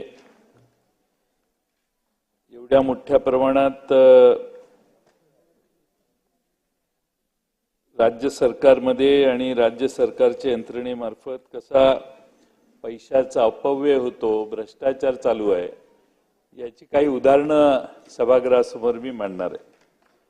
अध्यक्ष महोदय, मेगा इंजिनिअरिंग नावाची एक कंपनी आहे आणि अध्यक्ष महोदय, या Megha engineering and Infracon private limited Hyderabad या कंपनीने सत्तारूढ पक्षाला जवळपास 584 कोटी रुपये हे इलेक्ट्रल बॉन्डमध्ये दिलेले आहेत.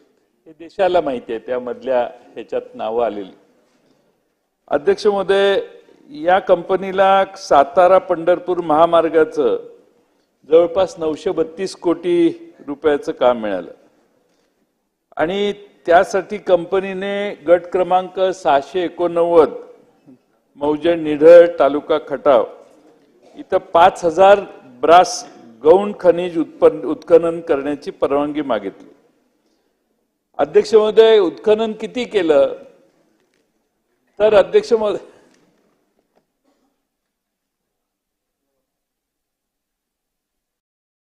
तिकडे एक रॉड लावला पाहिजे. रॉड म्हणजे आमदारांनी पुढे यायचं. 5000 ब्रासचं गौण खनिज उत्खनन करण्याची परवानगी दिलेली होती. अध्यक्ष महोदय, उत्खनन किती केलं तर 2,45,000 ब्रास एवढं गौण खनिजाचं उत्पन्न केलं. अध्यक्ष महोदय, खटावच्या तहसीलदाराने 105 कोटी 61,91,235चा दंड ठोठावला. अध्यक्ष महोदय, प्रांताने दहिवडीच्या कंपनीने उत्खनन करताना पर्यावरण विभागाचा परवाना, वाहतूक परवाना, पास आणि खानपट्टा परवाना मंजूर ही असे नमूद करून तहसीलदार खटाव यांनी केलेली कारवाई योग्य आणि कायदेशीर आहे असा आदेश पारित केला. अध्यक्ष महोदय, त्यानंतर प्रांत खटावच्या विरोधी अप्पर जिल्हाधिकाऱ्याकडे त्या कंपनीने अपील केलं आणि अध्यक्ष महोदय, खरं म्हणजे गौण खनिज हा विषय शासनाने अप्पर जिल्हाधिकारी यांच्या कार्यकक्षेत विहित केलेला आहे. असं असताना जिल्हाधिकारी सातारा तत्कालीन यांनी सदर प्रकरणाची सुनावणी स्वतःकडे घेऊन त्यावर सुनावणी घेऊन नियमबाह्य आदेश पारित केले आणि अध्यक्ष महोदय, पहिला तर प्रश्न आहे की अशी काय इमर्जन्सी आणि एक वेगळी परिस्थिती होती की त्यांनी स्वतः सुनावणी घेतली, त्यामध्ये त्याचा काही हितसंबंध होता का हा प्रश्न आहे. पण अध्यक्ष महोदय, कंपनीनं सादर केलेल्या शपथपत्रात स्वतः 1,85,000 ब्रासचे उत्खनन झाल्याचं ड्रोन सर्व्हेत दिसतंय, हे मान्य स्वतःच केलंय. असं असताना 2 डिसेंबर 22ला कलेक्टरने आदेश काय केला, तर अध्यक्ष महोदय असं त्यात आदेशात सहज लक्षात येते की त्यामध्ये गौण खनिजाच्या उत्खननासंबंधी कोणताही उल्लेख नाही. जिल्हाधिकारी सातारा यांनी महाराष्ट्र जमीन महसूल अधिनियम 66 प्रकरण 12 व 13 मधल्या तरतुदीनुसार जमीन महसूल नियम 67 यांचा मोगम उल्लेख करत कंपनीला हा सगळा दंड माफ केला. 105 कोटीचा दंड माफ केला. राज्य सरकारला माहितीच नाही. आणि त्यामुळं कोणत्या तरतुदीचा भंग कशा प्रकारे तहसीलदारांनी प्रांत केला हे पण कलेक्टरने ऑर्डर करताना लिहिलं नाही. नुसता मोगम, इसको माफ कर दिया, उसको माफ कर दिया, असं ते कलेक्टर आहेत. अध्यक्ष होते पूर्वीचे कलेक्टर, सध्याच्या कलेक्टर बद्दल नाही म्हणत. एकंदरीतच या प्रकरणात तत्कालीन जिल्हाधिकाऱ्यांनी काय स्वार्थ साधला, असे नियमबाह्य आदेश पारित करून कोणते लाभ प्राप्त करून गेला, याची चौकशी राज्य सरकारने करावी, अशी मंत्री महोदय आपल्याकडे आम्ही कळकळीनं आग्रहानं मागणी करतोय. अध्यक्ष महोदय, या सर्व प्रकरणाची चौकशी होऊन कारवाई करण्याच्या मागणीसाठी कारवाई सगळे कागदपत्रे आयुक्ताशी मी बोललो, जाऊन आयुक्ताशी देखील बोललो. त्यामुळं आयुक्ताशी बोललेलो असताना आयुक्त म्हटले कारवाई करतो, पण त्या आयुक्ताने मी स्वतः गेले 6 महिने फॉलोअप करतोय, शेवटी नाईलाजानं आपल्या समोर मांडतोय. अरुण आजबे नावाचा कार्यकर्ता मागच्या 8 दिवसापासून विभागीय आयुक्त कार्यालय इथं आता उपोषणाला बसलेला आहे. त्याची कोणती दखल घेतलेली नाही. मागील वर्षभरापर्यंत तो या प्रकरणात कारवाई करावी म्हणून तो पाठपुरावा करत होता.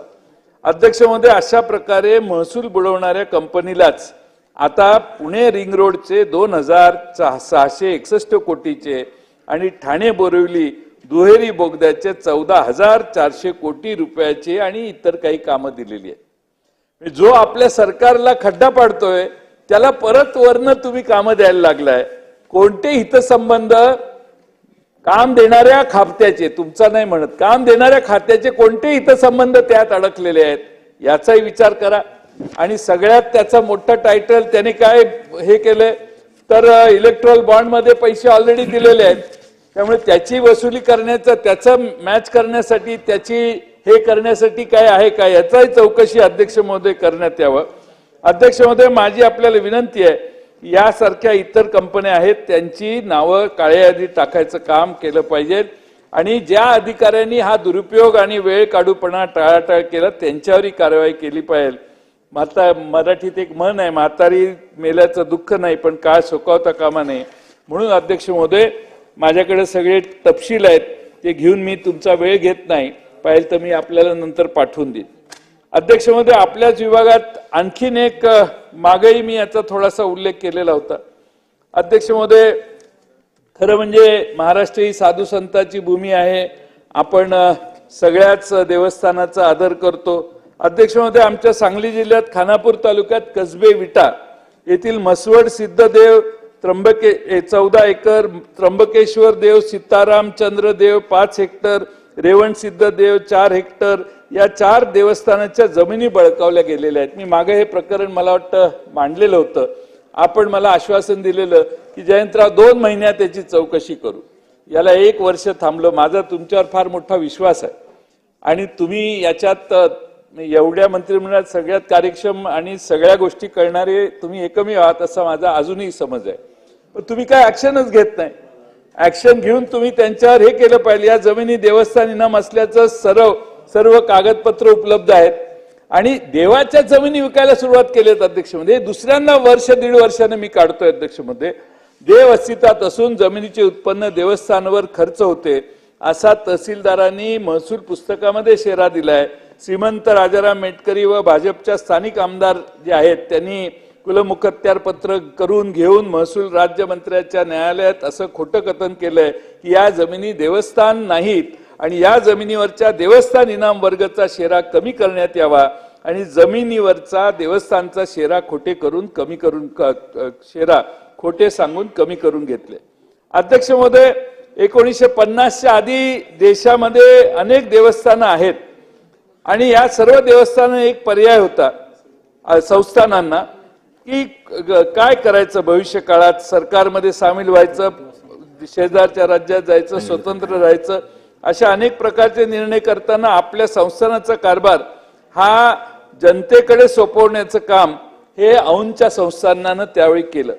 अध्यक्ष महोदय, बाकीच्या सगळ्या गोष्टी घेऊन मी आपला वेळ घेत नाही, पण अध्यक्ष महोदय, खरं म्हणजे आपल्या औंध संस्थानामध्ये वेगवेगळ्या देवस्थानांना जमिनी इनाम दिल्या होत्या. या जमिनी इनाम दिल्याच्या संदाज उपलब्ध आहेत. या जमिनी देवस्थान इनाम असल्याची नोंद सरकारी दरबारीच्या सगळ्या दस्तऐवजात आहे. अलिनेशन रजिस्टरला देखील याचा उल्लेख आहे. इतिहासातही असे दाखले आहेत. नगरपालिका विटा यांच्या जन्मशताब्दी ग्रंथ सभागृहात माझ्याकडे आहे, तो मी दाखवेन तुम्हाला. तोही अध्यक्ष महोदय कशी जमीन संस्थानाला मिळाली हे आहे. छत्रपती शिवाजी महाराजांचं 1680 मध्ये निधन झालं. संभाजी महाराजांची 1679 मध्ये निधन झालं, हत्या झाली अध्यक्ष महोदय. आणि छत्रपती राजाराम महाराज जिंजीला गेले. राजाराम महाराजांच्या वतीनं मराठी राज्याचा कारभार पाहण्यासाठी प्रतिनिधी पद निर्माण करावे लागले.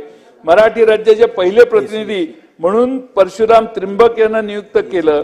परशुराम त्रिंबक यांच्यानंतर त्रिंबक कृष्ण, भगवंत त्रिंबक असे प्रतिनिधी नियुक्त झाले.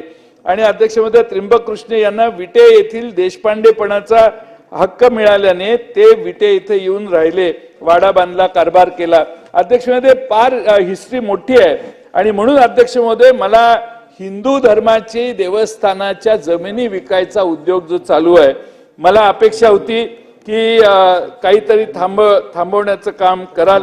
मारुती मंदिर देवस्थान ही नोंदणीकृत संस्था आहे, त्याच्यातही असाच घोटाळा आहे. टकळी येथील खसरा क्रमांक आहे 2-3. अध्यक्ष महोदय, मारुती मंदिर देवस्थान या संस्थेच्या नावावर नोंद आहेत. गौतमपुरी आणि इतरांनी तहसीलदार नागपूर ग्रामीण यांच्याशी हातमिळवणी केली, हे दुसरं प्रकरण आहे. फक्त 1 महिन्याच्या कालावधीत आपले नाव वहिवाटदार म्हणून 7/12 रेकॉर्डवर नोंद करून ही जागा खाजगी असं दर्शवून वहिवाटदारांना जागा विकण्याचा अधिकार नसताना परस्पर अनिल पांडे आणि इतर यांच्याशी जवळपास 1 कोटी 2 कोटी रुपये घेऊन सौदा केला. अनिल पांडे व इतरांनी लेआउट टाकताना शेत विहिरी, शेत शिवारातील जुने देवस्थान पाडून जागेची साफसफाई केली व डिमार्केशन करून अनधिकृत लेआउट टाकले. अध्यक्ष महोदय, अंजनी वाटिका फार्म्स ही त्या प्लॉटच्या विक्रीची जाहिरात आहे. अध्यक्ष महोदय, माझ्याकडे ही जाहिरात पण आहे अध्यक्ष महोदय, आणि अध्यक्ष महोदय फोटो पण आहे. टाकळी येथील मारुती मंदिर देवस्थानचा खसरा जुना फोटो आहे. या जुन्या फोटोत जमीन जशीच्या तशी दिसते आहे. अध्यक्ष महोदय, फोटो आहेत ते, त्या फोटोचं वर्णन आहे, मी त्यात वेळ घालवणार नाही. अध्यक्ष महोदय, त्यामुळं विधानसभेतील एका सदस्याने 5 डिसेंबर 2005 रोजी त्यावेळी उपमुख्यमंत्र्यांना लिहून हा प्रकार कळवला.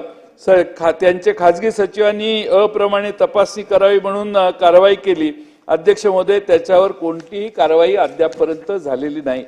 अध्यक्ष महोदय, मी आपल्याला हे नम्रपणाने सांगतो की प्रखर हिंदुत्ववादी म्हणणाऱ्या बाजूनं अशा गोष्टी जर होत असतील तर अध्यक्ष महोदय, काहीतरी हे आहे. आणि देवस्थानाच्या जमिनी विकायचं काम महाराष्ट्रात फार मोठ्या प्रमाणात केली जाते. आता हे गौतमपुरी आणि अनिल पांडे परस्पर सौदा करून लाखो रुपयाच्या जमिनी हडप केल्या. त्यांच्यावर फौजदारी गुन्हा दाखल करून त्यांना अटक केली पाहिजे ताबडतोब. पण अध्यक्ष महोदय, सरकार वहिवाटदाराचं 7/12 रेकॉर्डवर नाव चढवणारे तसेच देवस्थानची जमीन वर्ग 1 मधून वर्ग 2 मध्ये रूपांतरित करणाऱ्या नागपूर ग्रामीणचे तहसीलदार यांना सुद्धा निलंबित करून चौकशी करावी अशी अध्यक्ष महोदय आमची मागणी आहे. खरं म्हणजे बराच डिटेलमध्ये रेकॉर्ड आहे, हेही मी आपल्याकडे सांगतो. पण आपण अध्यक्ष महोदय कृपा करून याच्यावर काही ना काही मार्ग काढणं आवश्यक आहे. अध्यक्ष महोदय, काही दिवसापूर्वी आपले अक्षय कुमार जे मोदी साहेबांचा इंटरव्ह्यू घेतलेला, त्यांचा गब्बर नावाचा एक सिनेमा आला होता. या सिनेमात एक सीन आहे की कशा प्रकारे एक हॉस्पिटल एका मृत व्यक्तीच्या कुटुंबियांकडून विविध गोष्टींसाठी पैसे उकळते. आणि सगळे पैसे हॉस्पिटलच्या बँक खात्यात आल्यानंतर मेलेल्या व्यक्तीला पुन्हा मृत करायचं काम त्या पिक्चर मध्ये दाखवते. हा सिनेमा पिक्चर मध्ये झालेला सीन आहे. अध्यक्ष महोदय, पण महाराष्ट्रातही असाच एक धक्कादायक प्रकार महाराष्ट्रात झालेला आहे. कोविडच्या काळात एका हॉस्पिटलने मृत रुग्ण जिवंत दाखवून शासनाच्या सवलतीचा लाभ घेत त्या सवलतीचे पैसे खाल्ले. आणि या धक्कादायक बाब अशी की या प्रकरणातला आरोपी देखील आपल्या आसपास असणाऱ्या व्यक्तीमधला आहे. अध्यक्ष महोदय, आणि त्यामुळे अध्यक्ष महोदय, सातारा जिल्ह्यातल्या खटाव तालुक्यातील मौजे मायनी येथे श्री छत्रपती शिवाजी एज्युकेशन सोसायटी कोल्हापूर या संस्थेच्या अंतर्गत institute of the medical science and research centre या नावाने वैद्यकीय महाविद्यालय व रुग्णालय आहे. 2020 मध्ये देशभरात कोरोना संसर्ग झाला. त्यांनी बाकीच्या सगळ्या शुश्रूषा करण्याचा निर्णय घेतला. या रुग्णालयात उपचार घेत असणाऱ्या इतर रुग्णांना उपचार खर्चात अनुदान मिळावे म्हणून महाराष्ट्र शासनामार्फत चालवल्या जाणाऱ्या महात्मा ज्योतिबा फुले जन आरोग्य योजनेमार्फत रुग्णांना सेवा दिली जात होती. या रुग्णालयात कोविड-19 रुग्णांवर उपचार करताना संस्थेचे तत्कालीन अध्यक्ष, सचिव, खजिनदार इतरांनी महात्मा ज्योतिबा फुले योजनेमध्ये स्वतःचा फायदा करून घेण्यासाठी अनेक मयत लोकांना जिवंत दाखवून त्यांच्यावर उपचार केल्याचं आढळून आलेलं आहे. अध्यक्ष महोदय, या रुग्णालयाने महात्मा फुले योजनेकरता करारनामा करताना बोगस डॉक्टर दाखवलेले. यातील सर्वच डॉक्टर, आता अध्यक्ष महोदय तुम्ही मंत्री महोदय हॉस्पिटल कसं चालतं तुम्हाला पाठ आहे, तुम्ही 2-2 हॉस्पिटल चालवताय, त्यामुळे अध्यक्ष महोदय बोगस डॉक्टर दाखवले. यातील सर्वच डॉक्टर नमूद काळात सदर रुग्णालयात कार्यरत नव्हते. त्यांनी कोणत्याही रुग्णावर कोणत्याही प्रकारचे उपचार केलेले नाहीत. उदाहरणार्थ डॉक्टर शशिकांत कुंभार यांनी या हॉस्पिटलचे ज्यावेळी चौकशी करण्यात आली होती त्यावेळी चौकशी समितीला असे लिहून दिले की मी या हॉस्पिटलमध्ये कार्यरत नाही. असे 46 डॉक्टर आहेत.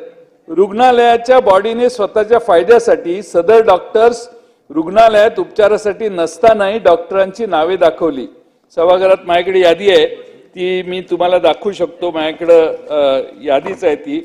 अध्यक्ष महोदय, सातारा जिल्हा परिषद यांच्याकडे रुग्णालय नूतनीकरणासाठी संस्थेच्या संचालक मंडळाचा कोणताही ठराव नाही वगैरे खोटी कागदपत्र दाखवली, बोगस डॉक्टर दाखवून 300 बेडच्या रुग्णालयाचं नूतनीकरण करून सदर नूतनीकरण प्रमाणपत्र महात्मा फुले योजनेशी करार करताना जोडून शासनाची आणि संस्थेची मोठ्या प्रमाणात फसवणूक केली. अध्यक्ष महोदय, खरा खेळ याच्या पुढे सुरू झाला. बहादरांनी काय केलं? कोविड-19 उपचारादरम्यान 200-250 रुग्णांचा मृत्यू झाला होता. असे मृत्यू पावलेल्या रुग्णांना सुमारे 10 दिवस ते 3 महिन्यानंतर जिवंत आहेत असे दाखवून महात्मा ज्योतिबा फुले जन आरोग्य योजनेमध्ये 10 ते 12 दिवस उपचार दिला असे दाखवले. सदर मृत रुग्णास डिस्चार्ज देताना सदर रुग्ण स्टेबल झालाय, व्यवस्थित झालाय असे दाखवून मयत झालेल्या रुग्णांच्या डिस्चार्ज फॉर्मवर खोट्या सह्या केलेल्या आहेत. साधा आणि सोप्या शब्दात झाले तर काय, तर मयत रुग्ण हॉस्पिटलमध्ये ऍडमिट झाले, मयत रुग्णांनी हॉस्पिटलमध्ये उपचार घेतले, शासकीय सवलतीचा लाभ घेतला. इतकेच नव्हे तर ज्योतिबा फुले जन आरोग्य योजनेच्या नियमानुसार रुग्णांचे समाधान पत्र घेतले जाते ते देखील भरून दिले. मेलेल्या माणसाकडून समाधान मिळालं. आणि त्यानंतर राज्य परिवहन नियमानुसार परतीचा प्रवास खर्च 50 रुपये याचा देखील लाभ घेतला. 50 रुपये पण सोडले नाहीत अध्यक्ष महोदय.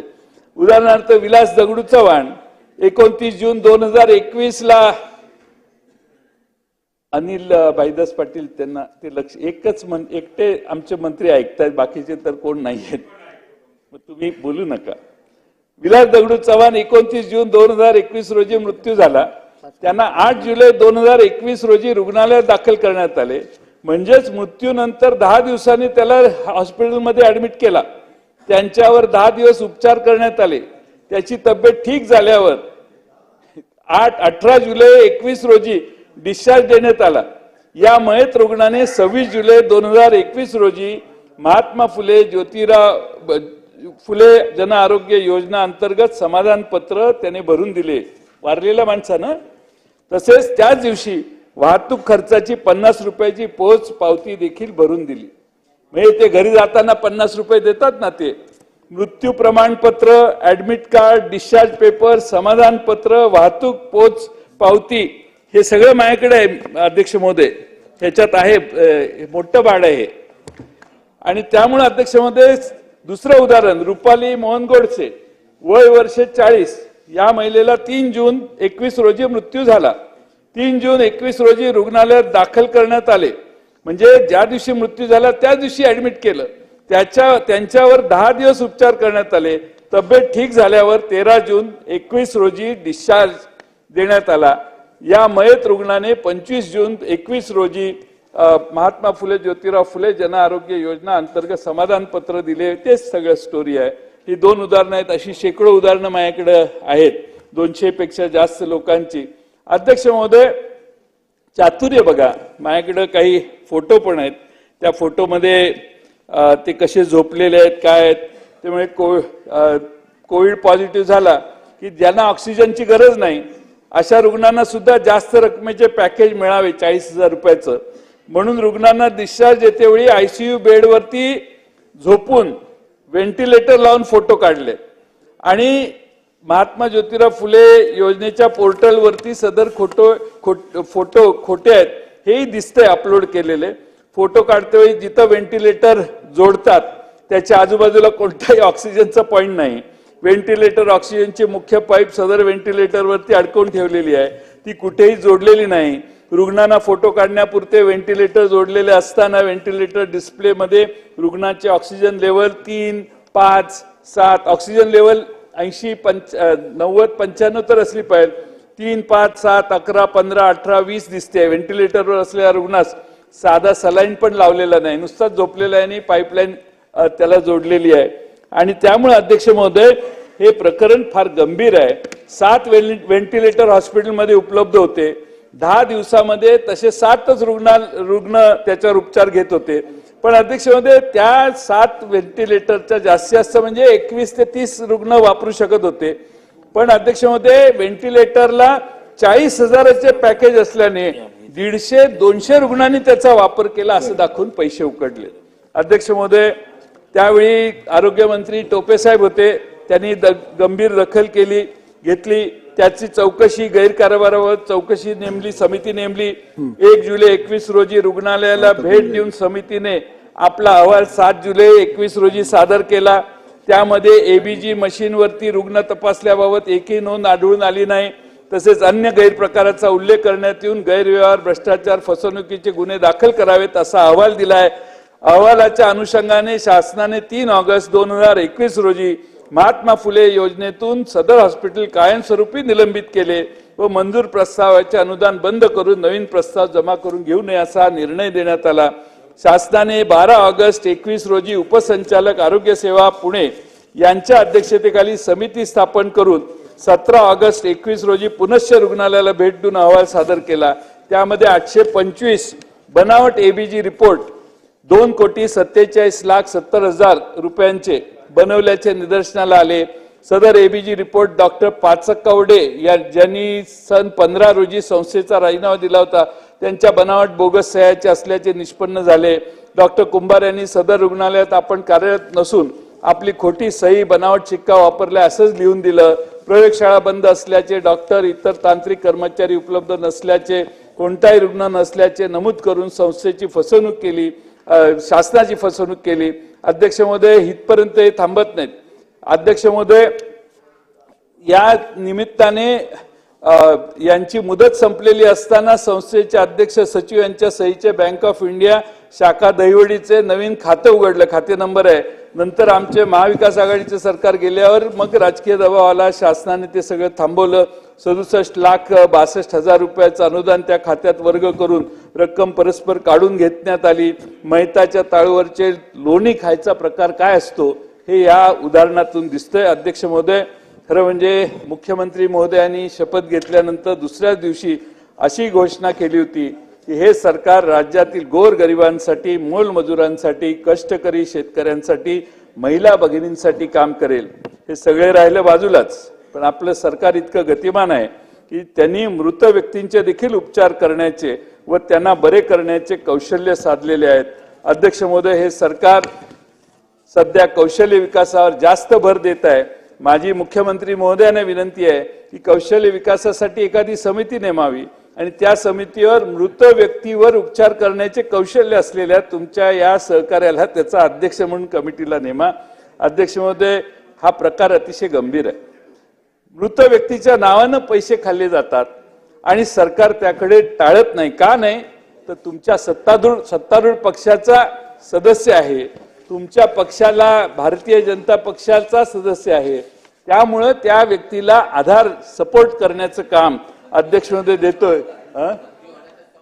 आणि अध्यक्ष महोदय, माझी आपणाला खरं म्हणजे विनंती आहे, खरंच अध्यक्ष महोदय, शेवटी काय सरकार येतात आणि जातात, आमदार येतात पडतात परत नवीन येतात, काय प्रॉब्लेम नाही, पण सिस्टीम मध्ये अध्यक्ष महोदय मेलेल्या माणसाच्या नावाने पैसे खाण्याचं धाडस ज्यांनी केलं त्यांच्यावर तुमच्या पक्षाचा सदस्य आहे, मी नाव मुद्दामून घेत नाही कारण सगळ्यांना सभागृहाला कळलेलं आहे. त्यामुळे माझी अध्यक्ष महोदय विनंती आहे मुख्यमंत्र्यांना, आणि आरोग्यमंत्री तर चर्चेलाच आलेले नाहीत, त्यामुळे अध्यक्ष महोदय ते आता ऐकतील कधी आणि कधी ऍक्शन होतील तोपर्यंत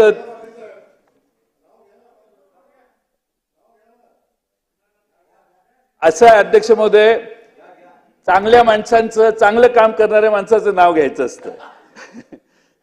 काही उद्योग करणाऱ्या माणसाचं नाव घ्यायला मला बरीच कामं आहेत दुसरी.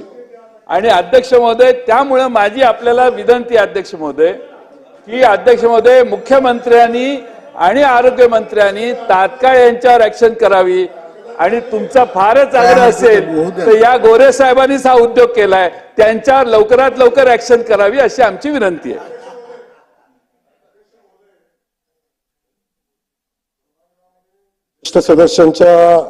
सदस्यांनी आपल्या विद्वत्तेमध्ये भर पाडलेली आहे सभागृहाच्या.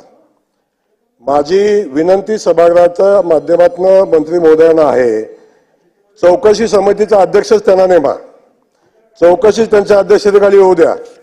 आणि असं आडून इकडून तिकडून बोलण्यापेक्षा एवढ्या मोठ्या ज्येष्ठ सदस्यांनी थोडी वस्तुस्थितीची माहिती घेतली असती आणि मग सभागृहामध्ये आपण बोलला असता तर मला अधिकचा आनंद झाला असता. पण या चौकशी समितीचं अध्यक्ष आदरणीय ज्या सदस्यांनी हे मत मांडलंय, ज्यांनी एवढा मोठा उपद्व्याप मांडलेला आहे, त्या कदाचित सदस्यांना या कॉलेजची आणि ज्यांनी माहिती दिली त्यांचा इतिहास माहिती नसावा बहुतेक. कदाचित त्यांच्या उद्योगावर पण आणखी या सभागृहात उजेड टाकला असता तर बरं पडलं असतं. ही माझी या सभागृहाच्या माध्यमातून विनंती आहे. माझी मंत्री महोदयांना ही विनंती राहील की याची चौकशी झाली पाहिजे. आणि हे उद्योग सगळे केलेले आहेत म्हणून सांगतात, यांच्या उद्योगासंदर्भात आपण नंतर बोलू, पण या समितीचं अध्यक्ष, चौकशी समितीचा अध्यक्ष पाटील साहेबांना नेमा आणि पाटील साहेबांचा जो अहवाल येईल त्यानुसार कारवाई करा.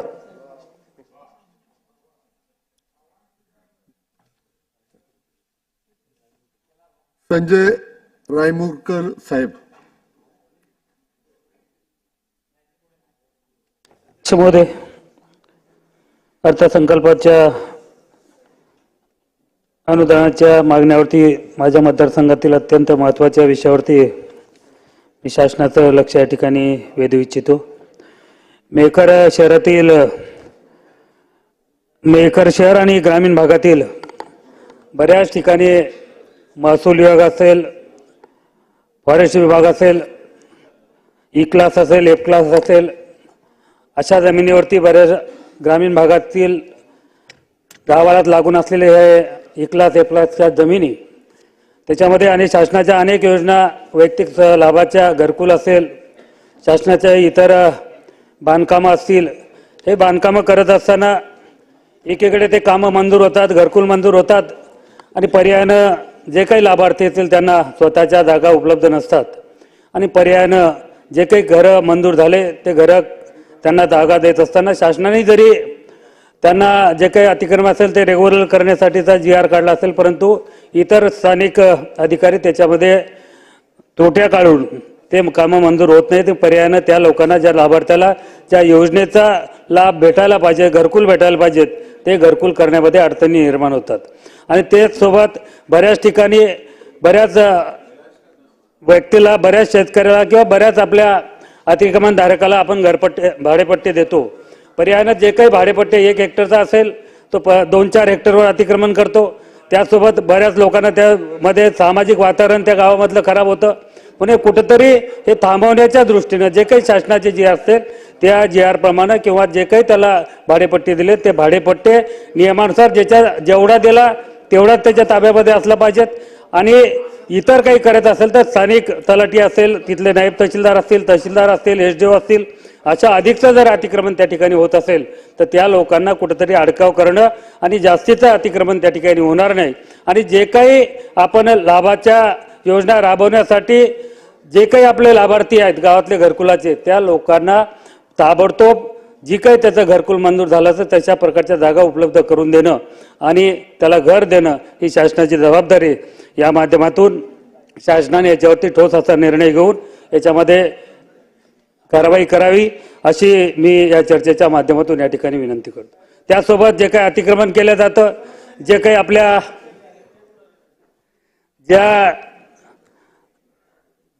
जे E क्लास असेल, A प्लसच्या जमिनी ज्या काही आपल्या वैयक्तिक लोकांना दिल्या जातात, ज्या पर्पजसाठी दिल्या जातात त्याच्यावरती तशा पद्धतीचा उपयोगात न आणता त्या ठिकाणी कॉम्प्लेक्स बांधले जातात, मोठमोठ्या बिल्डिंग त्या ठिकाणी बांधल्या जातात. पर्यायानं त्या ठिकाणी स्वतः त्याचा जे काही कन्सेप्ट आहे, जे काही ज्या लाभासाठी किंवा ज्या याच्यासाठी दिलेले आहेत उपयोगासाठी त्याचा उपयोग त्या ठिकाणी न करता त्याच्यातून अधिकचे आपल्याला कसा पैसे मिळतील या माध्यमातून त्याच्यामध्ये कॉम्प्लेक्स बांधून विकल्या जातात. आणि असे मेकर शहर आणि ग्रामीण भाग आमच्या मतदारसंघामध्ये बऱ्याच ठिकाणी त्याचा पर्पज चेंज करण्याचं काम झालेलं, म्हणून याची चौकशी करून त्या जे काही चुकीचं असेल त्याच्यावरती कारवाईची मागणी मी आज या चर्चेच्या माध्यमातून या ठिकाणी करतो. त्यासोबत माझ्या मतदारसंघामध्ये वन विभागामध्ये देवगाव साखरशा हे क्षेत्र निसर्ग पर्यटन या ठिकाणी आहे. वेळोवेळी त्याचा पाठपुरावा मी करतोय. त्यासोबत पौरादेवीच्या सेवालाल महाराज आणि गराशागड याचं काहीतरी म्हणजे गराशा नावाचा नंदी जे काही सेवालाल महाराज ज्या नंदीच्या सोबत त्यांच्यासोबत राहायचा तो नंदी त्या ठिकाणी वारलेला आहे. आणि त्या ठिकाणी आमच्या बऱ्याच बंजारा समाज बांधवाची त्या ठिकाणच्या श्रद्धा आहेत. म्हणून त्या ठिकाणी वेळोवेळी मी निसर्ग पर्यटन माध्यमातून साई मंदिर आणि देवस्थान आणि गराशा गडाच्या विकासासाठी त्याचा पाठपुरावा करतोय. तसा शासन दरबारी त्याचा प्रस्ताव या ठिकाणी आलेला आहे, त्यालाही मंजुरात देण्याची मागणी मी आजच्या चर्चेच्या माध्यमातून या ठिकाणी करतोय. त्यासोबत लोणार विकास आराखड्याच्या माध्यमातून लोणार विकास आराखडा मंजूर झाला, अनेक कामं त्या ठिकाणी सुरू झालेत. परंतु त्या ठिकाणी पुरातत्व विभागाच्या माध्यमातून जे काही आपल्याला ज्या जागेला बॅन लावलेलं आहे त्या जागा व्यतिरिक्त इतर आता आमच्या लोणार पंचायत समितीची बिल्डिंग या ठिकाणी आम्हाला घ्यायची आहे. ती कुठेतरी ती यासाठीची NOC पुरातत्व विभागाकडे बऱ्याच दिवसापासनं आम्ही पाठपुरावा करतोय, परंतु ती NOC देण्यामध्ये टाळाटाळ होते. म्हणून त्याच्यासाठी आमच्या त्या ग्रामविकास विभागाच्या माध्यमातून जे काही आम्हाला त्या ठिकाणी बिल्डिंग बांधायची आहे त्याच्यासाठीची NOC आम्हाला त्या ठिकाणी देण्याची मागणी मी आज चर्चेच्या माध्यमातून या ठिकाणी करतो. त्यासोबत सार्वजनिक आरोग्य विभागाच्या माध्यमातून कोविड काळात राज्य शासनाने प्रत्येक जिल्ह्यामध्ये 1 किंवा 2 असे 50 बेड आणि 100 बेड फील्ड हॉस्पिटल उभे करण्यात केलेले आहेत. परंतु त्या हॉस्पिटलचा कुठेतरी त्यांना कुठल्याच प्रकारच्या सुविधा त्या हॉस्पिटलमध्ये सध्या स्थितीमध्ये नाही. बिल्डिंग बांधून झालेल्या आहेत, चांगल्या बिल्डिंग सुस्थितीमध्ये आहेत आणि या जर शासनाच्या उपयोगामध्ये आणल्या गेल्या तर निश्चित याचाही फायदा आरोग्य विभागाच्या माध्यमातून जनतेला देता येईल. म्हणून त्याही या गोष्टीचा शासनाने दखल घेऊन ते हॉस्पिटल सुरू करण्यासाठीचा प्रयत्न शासनाच्या माध्यमातून व्हावे अशी मागणी मी आज चर्चेच्या माध्यमातून या ठिकाणी करतोय. आणि निश्चित मला बोलण्याची संधी दिली त्याबद्दल अध्यक्ष महोदय आपले आभार, धन्यवाद. सन्माननीय सदस्य आदरणीय पृथ्वीराजजी चव्हाण साहेब. महोदय, मी महसूल विभागाच्या बद्दल काही मुद्दे या ठिकाणी उपस्थित करू इच्छितो. महसूलच्या ज्या प्रकारे महसूल विभागाचा कारभार चाललेला आहे आणि ज्या प्रकारे शासकीय जमिनी मातीमोल किमतीने मोठ्या मोठ्या उद्योगपतींना बिल्डर्सना दिल्या जात आहेत, त्यामध्ये शासनाचा महसूल बुडतोय. त्यामध्ये मी 2-3 स्पेसिफिक केसेस आपल्याकडे या ठिकाणी मांडण्याचा प्रयत्न करणार आहे. अध्यक्ष महोदय, पहिलं प्रकरण आहे 1956 साली मालवणी अक्षय व मारवे या भागातील 114 एकरापेक्षा जास्त जमीन काही अटी शर्तीसह मेसर्स इंडिया फार्मच्या कंपनीज रिक्लेमेशन करण्याकरता देण्यात आली होती. त्यामध्ये 50% जमीन 10 वर्षाच्या लागवडीखाली आणणे आणि उर्वरित 50% जमीन पुढच्या 20 वर्षाखाली लागवडीखाली आणण्याची अट होती. सदरची जमिनीचा शर्तभंग झाल्यामुळे जिल्हाधिकाऱ्यांनी ती जमीन शासन जमा करण्याचे आदेश दिले. त्याच्यावरचं अपील देखील कमिशनरनी फेटाळलं. परंतु त्यानंतर मंत्री महोदयांच्याकडे अपील केलं असताना मंत्री महोदयांनी मात्र त्याची 31/10/23 रोजी सुनावणी घेऊन आदेश दिले आणि ही जमीन कंपनीला परत देण्याचे आदेश दिले. अध्यक्ष महोदय, आता ठीक आहे, परत देण्याचे आदेश काही कारणामुळे दिले का, पण त्या आदेशाकडे जर आपण जर पाहिलं त्यामध्ये काय आदेश दिले होते, ते आदेश इतके बेकायदेशीर आहेत की त्याची अंमलबजावणी केली तर शासनाचं प्रचंड मोठं नुकसान होणार आहे. म्हणून जिल्हाधिकारी मुंबई उपनगर न्यायालय यांनी अपर मुख्य सचिव महसूल यांना या आदेशावर स्थगिती देण्याची विनंती केलेली आहे. अध्यक्ष महोदय, या मंत्री महोदयाच्या निवेदनामध्ये त्यामध्ये मी काही भाग वाचून दाखवतो. वाद मिळकतीत जमीन महसूल संहितेच्या कलम 37 आणि 295च्या तरतुदी लागू नसल्याचं नमूद करून हस्तांतर, असाइनमेंट, भार निर्माण करणे, बक्षीसपत्र निर्माण करून देणे, पोट भाड्याने देणे, विकसित करणे यावर कुठलेही निर्बंध मेसर्स इंडिया फार्मचा लागू राहणार नाहीत. काही सगळे निर्बंध काढून टाकले. म्हणजे जमीन शासनाची असून त्यावर शासनाचा कुठलाही हक्क राहणार नाही आणि हे सगळं धोरण शासनाच्या प्रचलित धोरणाच्या विरोध आहे आणि त्यामुळे शासनाच्या अतोनात नुकसान करणारे कायदे. अध्यक्ष महोदय, अर्जदारानं सदरची जमीन भोगवटादार वर्ग 2 मध्ये रूपांतर करून मिळावीची विनंती पण केली नाही. विनंती न करता वापरात बदल करण्याकरता लागणारे शुल्क पण भरलेले नाही, पण ते पण माफ केले गेलेले आहे महसूल मंत्र्यांच्या आदेशामध्ये. अध्यक्ष महोदय, शासनाच्या पूर्व परवानगी शिवाय सदर कंपनी सदरची जमीन वित्तीय संस्थांच्याकडे गहाण ठेवून त्यावर बोजा चढवू शकते अशी परवानगी देखील या आदेशाद्वारे देण्यात आलेली आहे. म्हणजे सदरची कंपनी शासनाची जमीन एखाद्या वित्त संस्थेकडे शासनाची परवानगी न घेता गहाण ठेवू शकते किंवा हस्तांतर करू शकते. यावर शासनाचा कुठलाही अंकुश राहणार नाही. म्हणजे भाडेपट्टीने घेतलेल्या जमिनीची सदर कंपनी मालक होणार आहे.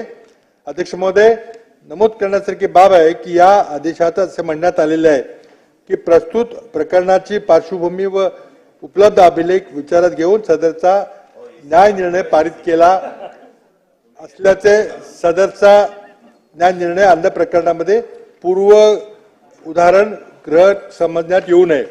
अध्यक्ष महोदय, या एका प्रकरणामध्ये प्रचंड मोठा घोटाळा झालेला आहे आणि त्यामुळं माझी मागणी आहे की या 114 एकर जमीन हस्तांतरामध्ये शर्तभंग झालेली असताना एवढी खास मेहरबानी या कंपनीबद्दल महसूल मंत्री महोदयांच्या लेवलवर का झालेली आहे याच्या या ठिकाणी आपल्या उत्तरामध्ये आपण सांगावं की हे सगळं प्रकरण काय आहे ते आपण सांगावं.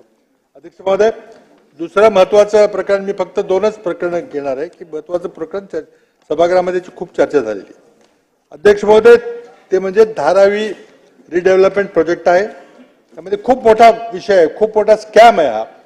परंतु त्यामध्ये फक्त स्पेसिफिक विषय मी या ठिकाणी घेऊ इच्छितो.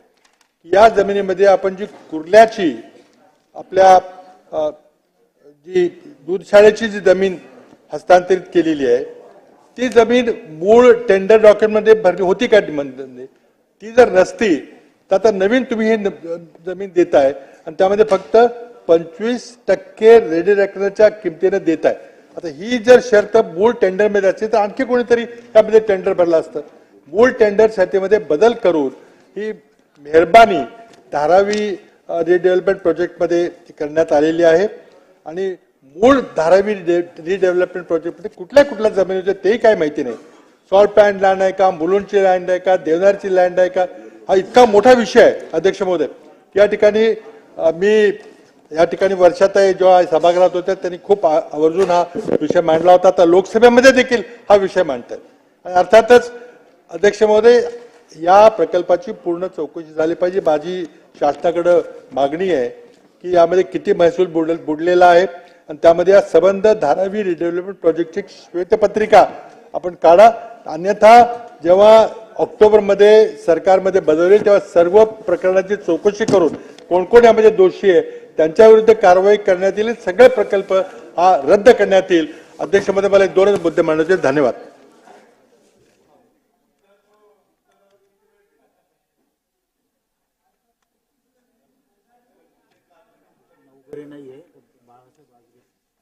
नाही आता अपक्ष आहे ना प्रकाश आवाडे. सन्माननीय सदस्य प्रकाश आवाडे. सन्माननीय अध्यक्ष महोदय, महसूल, वन, ग्रामविकास, सार्वजनिक आरोग्य आणि महिला व बाल कल्याण या विभागाच्या मागण्याच्या संबंधात माझी मतं मांडायच्यासाठी मी या ठिकाणी उभा आहे. सन्माननीय अध्यक्ष महाराज, इचलकरंजी हे अतिशय प्रगत असं औद्योगिक शहर आहे. अलीकडच्या काळामध्ये 2 वर्षापूर्वी महापालिकेचा दर्जा इचलकरंजी शहराला मिळालाय. आसपास फार मोठ्या प्रमाणामध्ये औद्योगिकरण झाल्यामुळे इचलकरंजी आणि भोवतीची गावं ही एकच झालीत. सन्माननीय महसूल मंत्र्यांना माझी एक विनंती आहे. इचलकरंजीला मी पहिल्यांदा आमदार 85ला झालो तेव्हापासून आम्ही इचलकरंजीला तालुक्याचा दर्जा द्या म्हणून आणि तहसील कार्यालय इचलकरंजीला करा म्हणून मागणी करतोय. ते झालं नाही. साधारण 94-95ला आपण त्या ठिकाणी प्रांत कार्यालय आणलं.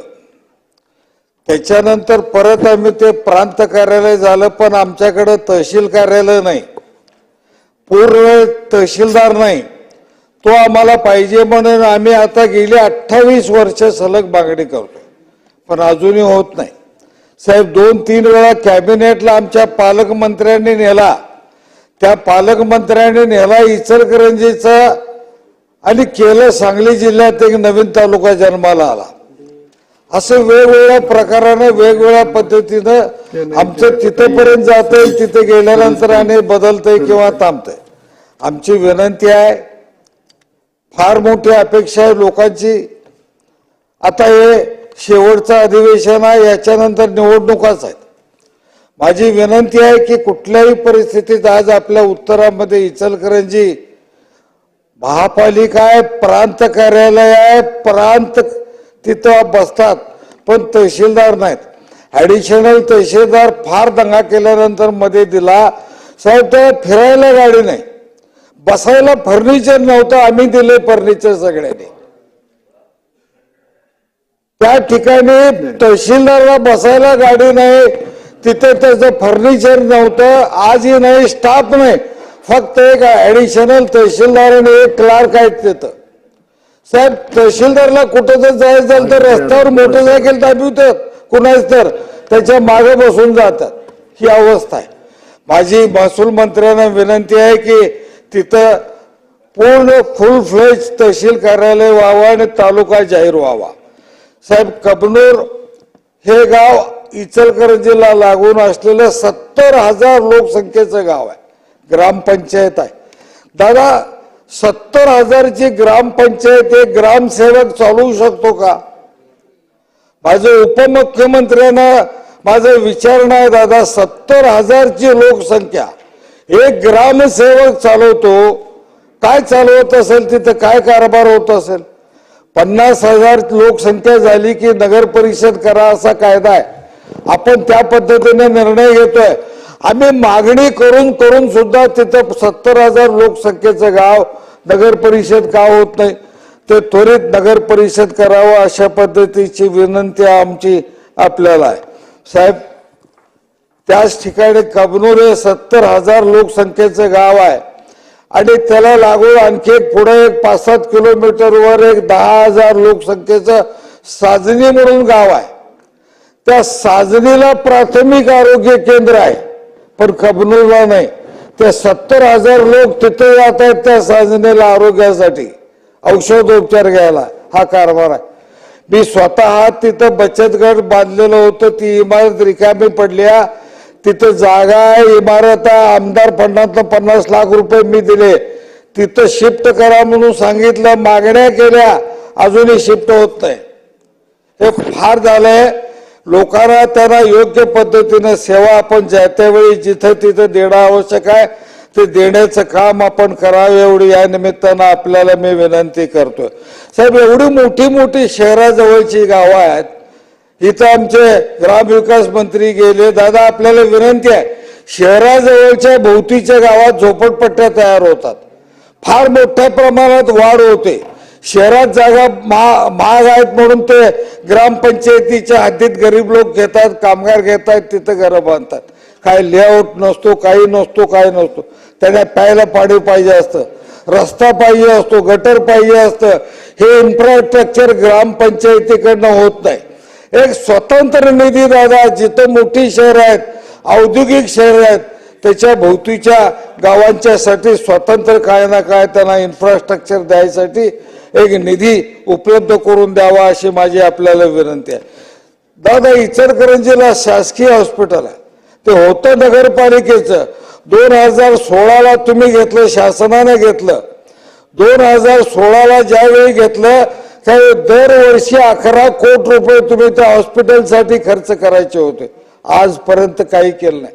मध्यंतरी आपण त्या हॉस्पिटलच्या बांधकामासाठी आपण निधी दिला. अतिशय चांगलं हॉस्पिटल झालं, 300 बेडचं हॉस्पिटल आहे. तिथं आता सिटी स्कॅन झाला, MRI द्यायचा संबंधीचा निर्णय होता.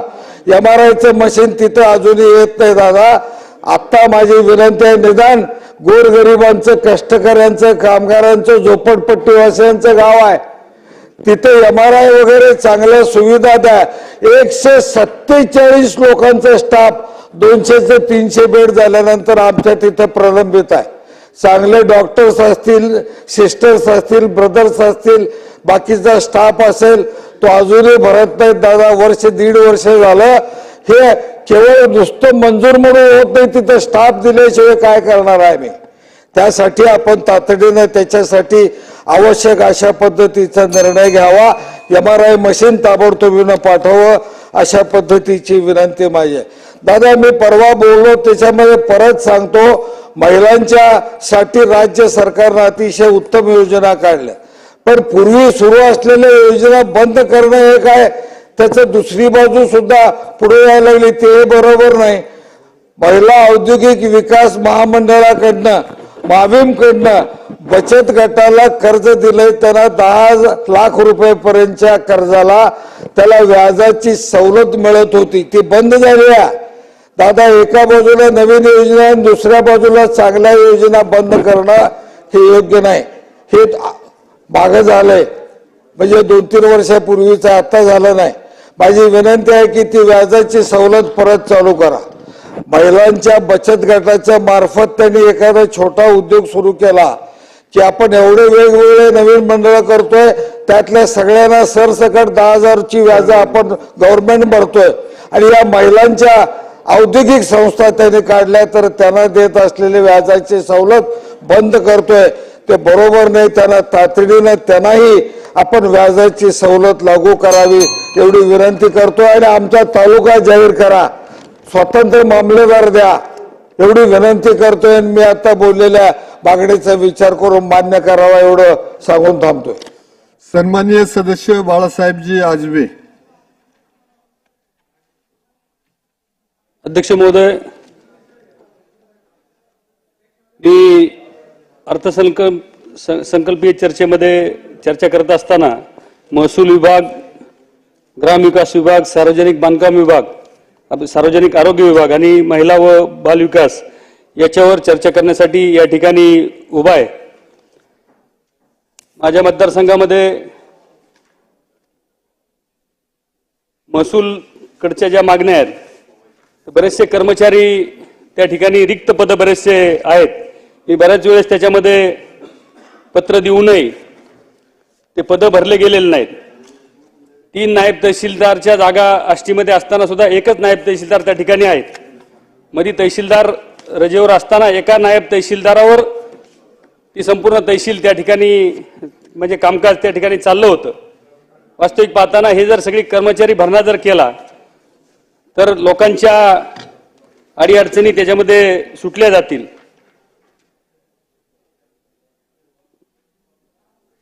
सार्वजनिक आरोग्य विभागावर या ठिकाणी बोलताना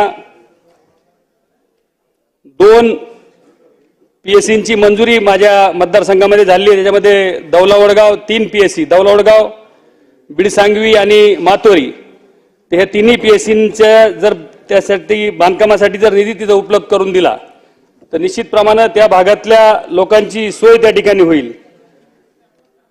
वन विभागावर चर्चा करत असताना बेदरवाडी म्हणून ग्रामपंचायत एक माझ्या मतदारसंघामध्ये पाटोदा तालुक्यामध्ये येते. ते गावठाणच संपूर्ण वन विभागाच्या याच्यामध्ये कसं गेलंय ते काही सांगता येत नाही. मी त्या बाबतीत वन विभागाच्या अधिकाऱ्यांशी सुद्धा चर्चा केली आणि कलेक्टर मॅडमनाही त्या ठिकाणी मध्ये बैठक लावायला लावली होती, पण ती बैठक लावूनही काही त्याच्यामध्ये झालं नाही. वन विभागाचं त्या ठिकाणी दुसरी गायरान जमीन 262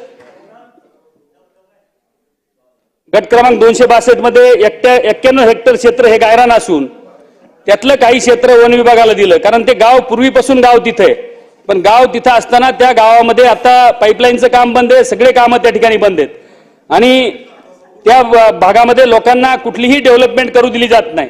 वास्तविक पाहता त्या गावाची अडचण जी आहे ती निश्चितप्रमाणे वन विभागाचे जे मंत्री महोदय त्यांनी या ठिकाणी लक्ष घालून सोडावी आणि वन विभागाच्या आसपासचे जे रस्ते आहेत त्या रस्त्यांना सुद्धा त्या ठिकाणी थोडीशी गाठ शिथिल करावी, कारण लोकांची जमीन त्याच्या आसपास आहे आणि लोकांना जाण्या येण्यासाठी तिथं अडचण होती. म्हणून त्या बाबतीतही थोडंसं लक्ष मंत्री महोदयांनी त्या ठिकाणी द्यावं. दुसरा, फॉरेस्टच्या याच्यामध्ये बरेचसे रस्ते त्या ठिकाणी अडवले गेलेत. पैठण पंढरपूर रस्ता हा माझ्या मतदारसंघामधून जो पालखी मार्ग जातोय तर त्या पालखी मार्गावर सुद्धा बऱ्याच ठिकाणी वन विभागाच्या याच्यामध्ये रस्ता तो त्यांनी थांबवलाय आणि लोकांच्या अडचणी त्याच्यामध्ये निर्माण झाल्या. त्याच्यामुळे त्याही बाबतीत वन विभागाच्या ह्या ज्या परमिशन आहेत त्याच्यामध्ये काहीतरी कुठेतरी सुसूत्रता आणावं लागेल, कारण काही कारण नसताना रस्त्याची आवश्यकता असताना त्या ठिकाणी ते अडवलं जातंय. तर त्याही बाबतीत थोडंसं लक्ष त्या ठिकाणी मंत्री महोदयाने देऊन हे सगळे प्रश्न जर सोडवले तर निश्चितप्रमाणे आमच्या भागामध्ये ज्या अडचणीला लोकांना सामोरं जावं लागतंय त्या सुटल्या जातील.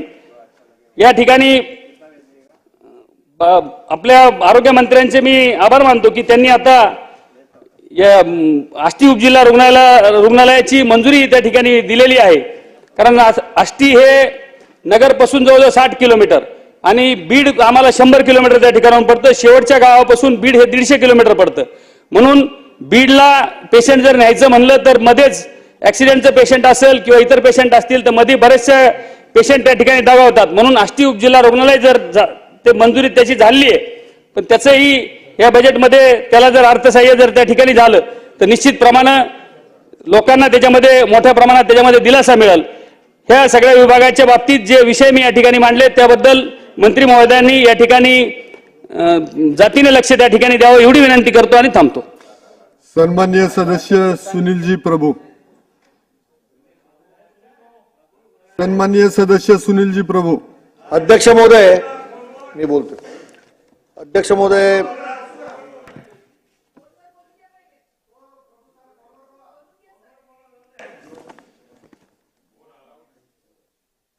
बोलू आता बोलू का? बोला. अध्यक्ष महोदय, अर्थसंकल्पीय अधिवेशनाच्या सार्वजनिक आरोग्य, महसूल, वन, ग्रामविकास इत्यादी मागण्यांवरती मी या ठिकाणी काही मुद्दे उपस्थित करतोय आणि माझ्या मागण्या मांडतोय. अध्यक्ष महोदय, सार्वजनिक आरोग्य विभागामध्ये माननीय उच्च न्यायालयाच्या आदेशानुसार मुंबई मनपाच्या आरोग्य सेविकांना किमान वेतन त्यांनी नाव नाही व भविष्य निर्वाह निधी तसेच पेन्शन लागू करण्याचे आदेश देऊनही अद्यापपर्यंत अंमलबजावणी झालेली नाही. अध्यक्ष महोदय, या पुरवणी मागणीच्या निमित्ताने माझी मागणी अशी आहे की माननीय उच्च न्यायालयाच्या आदेशानुसार सन 2015 पासून किमान वेतन, भविष्य निर्वाह निधी व निवृत्ती वेतन या सगळ्या आमच्या ज्या आरोग्य सेविका आहेत त्यांना देण्यात यावं आरोग्य सेविकांना वेंडर केलेले आहे ते रद्द करावं आणि त्याचबरोबर आरोग्य सेविकांना प्रसूतीविषयक कायद्याने जे फायदे देतात ते त्यांना देण्यात यावे आणि सन 2016 पासून नेमणूक झालेल्या आरोग्य सेविकांना 6 महिन्याने देण्यात येणारा सेवाखंड जो आहे तो बंद करण्यात यावा. अतिरिक्त कामासाठी किमान अधिनियमातील तरतुदीनुसार अधिक भत्त्याच्या आधारे म्हणजे दुपटीने मोबदला देण्यात यावा आणि तसंच आरोग्य सेविकांना सर्व्हेचे काम देण्यात येऊ नये व गटविमा योजना लागू करण्यात यावी व किंवा वार्षिक विम्याचा हप्ता 15,000 रुपये देण्यात यावा. इतक्या या आरोग्य विभागाच्या निमित्ताने आरोग्य सेविकांच्या बाबत माझी मागण्या आहेत. सरकारने त्या मान्य कराव्या. त्याचबरोबर आशा सेविकांच्या बाबतीत देखील याच मागण्या आहेत की आशा सेविकांना देखील 6,000 रुपये वेतन देण्यात यावे. आशा सेविकांचे वेतन दरमहा 1 ते 10 तारखेपर्यंत देण्यात यावे. आरोग्य सेविकांचे रिक्त झालेल्या जागेवर महापालिका आशा सेविकांना आरोग्य सेविका म्हणून ते सामावून घेण्यात यावं व कोणतेही अतिरिक्त काम ज्यामध्ये मानधन दिल्या जाते त्याबद्दल संघटनेशी करार केल्याशिवाय जबरदस्तीने त्या ठिकाणी त्यांच्यावर ते काम लादू नये व अतिरिक्त कामासाठी किमान वेतन अधिनियमातील तरतुदीनुसार अतिकालीन भत्त्याच्या आधारे म्हणजे दुपटीने मोबदला देण्यात यावा अशा माझ्या या मागण्या आहेत. आणि मान्य उच्च न्यायालयाच्या आदेशानुसार आरोग्य व आशा सेविकांना भविष्य निर्वाह निधी निवृत्ती वेतन किमान वेतन देण्याबाबत अद्यापपर्यंत कोणताही निर्णय झालेला नाही. त्याबाबत आपण या ठिकाणी तात्काळ निर्णय घ्यावा अशी माझी सरकारला विनंती आहे. अध्यक्ष महोदय, आज आपण जी चर्चा करतोय पुरवणी मागणीच्या निमित्ताने आज आरोग्य विभागावरती सार्वजनिक आरोग्यावरती चर्चा करतोय. आपण बघतोय की झिका व्हायरस पुण्यामध्ये आला आणि त्याचे 12 रुग्ण आहेत आणि माझ्या माहितीप्रमाणे डासापासूनच हा व्हायरस या संपूर्ण भागामध्ये पसरलेला आहे. आज काल प्रचंड मोठा पाऊस संपूर्ण महाराष्ट्रातल्या काही भागामध्ये झाला, त्यामध्ये शहरामध्ये झाला आणि 33 मिलीमीटर पाऊस मुंबईमध्ये देखील पडला. मला आज या ठिकाणी सरकारला अशी विनंती करायची आहे की झिका व्हायरस बाबत ज्या काय उपाययोजना करायला पाहिजे त्या तर सरकारने कराव्याच, परंतु या मुंबई शहरामध्ये मलेरिया, डेंग्यू यासारखे जे रोग आता बळावतील तर त्या दृष्टीने देखील सरकारने काय कारवाई केली आहे किंवा कशा पद्धतीच्या उपाययोजना करणार आहे त्याची माहिती देखील आरोग्यमंत्र्यांनी द्यावी. आणि तसंच आज मोठ्या प्रमाणामध्ये शहरं जर बघितली, पुणे, नाशिक, मुंबई या सगळ्यामध्ये साथीचे रोग मोठ्या प्रमाणामध्ये साथीचे रोग सुरू झालेले आहेत. तापाच्या साथी आलेल्या आहेत. त्या नेमक्या कोणत्या आहेत आणि त्यासाठी उपाययोजना काय केलेल्या आहेत, त्यासाठी आरोग्य शिबिरे सरकारने घेतली आहेत का, या संपूर्ण भागामध्ये जिकडे मोठमोठ्या पद्धतीचे स्लम आहेत तिकडे सरकारने स्वतःहून महानगरपालिका, नगरपालिका यांच्या वतीने अशा पद्धतीचे कॅम्प घेऊन लोकांना दिलासा देण्याचं काम या ठिकाणी करणं आवश्यक आहे. अध्यक्ष महोदय, या मागणीवरती बोलत असताना मी आणखी एका गोष्टीचा उल्लेख करू इच्छितो की सार्वजनिक आरोग्य विभागामध्ये वस्तू खरेदी प्राधिकरण विभागाने मर्जीतल्याच कंपनीला कंत्राट देण्याचे जाचक अट टाकून काळ्या यादीतील कंपनीला 80 मशीन खरेदी करण्याचं काम या ठिकाणी दिलंय. याची चौकशी अध्यक्ष महोदय होणं आवश्यक आहे. राज्य शासनाच्या सार्वजनिक आरोग्य विभागातील मुख्य कार्यकारी अधिकारी वस्तू खरेदी प्राधिकरण आरोग्य भवन मुंबई यांच्यातर्फे राष्ट्रीय क्षयरोग निवारण कार्यक्रमाअंतर्गत क्षयरोग कक्षात आवश्यक असलेली अल्ट्रा पोर्टेबल हँडलेड व डिजिटल एक्सरेच्या 80 मशीन खरेदी करण्यासाठी काढण्यात आलेली निविदा ही GEM 2024B/490198 जाचक अटी टाकून मध्य प्रदेश सरकारच्या काळ्या यादीत टाकलेल्या व निकृष्ट दर्जाच्या मशीन पुरवणाऱ्या आपल्या मर्जीतील इदुसॉफ्ट हेल्थ केअर प्रायव्हेट लिमिटेड या कंपनीस कंत्राट देण्याचे आदेश काढण्यात आले. हे खरं आहे आणि यामुळे या धक्कादायक गोष्टीनुसार त्या ठिकाणी मर्जीतली कंपनीला कंत्राट देण्याचे सदर नियोजन मशीन अंतर्गत स्टोरेज हे 1200 इमेजेस करणारी बाजारात कोणतीही मशीन उपलब्ध नसल्याने आउटपुटमध्ये 90 केव्ही किंवा 120 केव्हीचे मशीन फॉर्मॅटमध्ये असताना देखील निवेदन 80 केव्हीचे फॉर्मॅट टाकणे अशी जाचक अट टाकून हे एकाच कंपनीला हे काम देण्यासाठी त्या ठिकाणी प्रयत्न केला गेला. या संबंधी मुख्यमंत्री यांना 25/5/2024 रोजी या सगळ्या घटनेबाबत निवेदन दिलेलं आहे, पण त्यावर अद्याप कोणतीही कारवाई झालेली नाही. अशा वेळेला अशा वैद्यकीय शिक्षण विभागाने 23 लाखाचे मशीन हे 58 लाखात खरेदी केल्याबाबत या ठिकाणी विरोधी पक्षनेते विजय वडेट्टीवार यांनी माननीय मुख्यमंत्र्यांना एक पत्र दिलंय, त्याबद्दल देखील कुठची कारवाई नाही. आज या मागण्यावरती उत्तर देता आरोग्य विभागाने हा जो मोठा भ्रष्टाचार केलाय त्याचा खुलासा या सदनामध्ये करणं आवश्यक आहे. अध्यक्ष महोदय, मी महसूल आणि वन विभागावरती बोलत असताना आज गोरेगाव पूर्व येथील नवीन म्हाडा कॉलनी जी आहे त्या ठिकाणी न्यू रॉयल हिलच्या वन विभागाच्या हद्दीत बिबट्यापासून संरक्षण मिळण्यासाठी त्या ठिकाणी भिंत घालणं आवश्यक होतं. अध्यक्ष महोदय, ही खरं म्हणजे भिंत ही म्हाडाने स्वखर्चाने घालणं आवश्यक होतं. तर देखील इकडे या संपूर्ण बंगल्यामध्ये छोटे रो हाऊसेसमध्ये राहणाऱ्या लोकांनी स्वतः कॉन्ट्रीब्युशन करून ही भिंत टाकली. पण या भिंतीतला काही जो भाग आहे तो त्या तिकडे असणाऱ्या बंगलेधारकाकडे पुरेसा निधी नसल्यामुळे तो विटाने ती भिंत बांधण्यात आली आणि ही भिंत त्या ठिकाणी कोसळलेली आहे. अध्यक्ष महोदय, मी मुख्य अधिकारी म्हाडा यांच्याकडे मागणी केली आहे. वन विभागाला लागून हा भाग आहे आणि त्यामुळे ही भिंत जी आहे ही तात्काळ म्हाडाने त्या ठिकाणी बांधावी. अन्यथा बाजूला असलेल्या संजय गांधी राष्ट्रीय उद्यानातील बिबट्यांचं साम्राज्य या मनुष्य वस्तीमध्ये असतं आणि भविष्यामध्ये कुठच्याही प्रकारचा धोका या संपूर्ण भागात राहणाऱ्या नागरिकांना होऊ शकतं. म्हणून अध्यक्ष महोदय, आपण आज आदेश द्या. माननीय मंत्री महोदयांनी वन विभागाचा जरी प्रश्न असला तरी संबंधित म्हाडाच्या त्या तिकडच्या असणाऱ्या अधिकाऱ्यांना सांगून त्या भिंतीचं काम आता येणाऱ्या काळामध्ये पूर्ण केलं पाहिजे अशी माझी या ठिकाणी मागणी आहे. अध्यक्ष महोदय, याच मागणी क्रमांक 7 वरती बोलत असताना त्या सभागृहामध्ये मी अनेक वेळा हा विषय काढलेला आहे की संजय गांधी राष्ट्रीय उद्यानातील 13,786 झोपडीधारकांचे पुनर्वसन या ठिकाणी करणं आवश्यक आहे.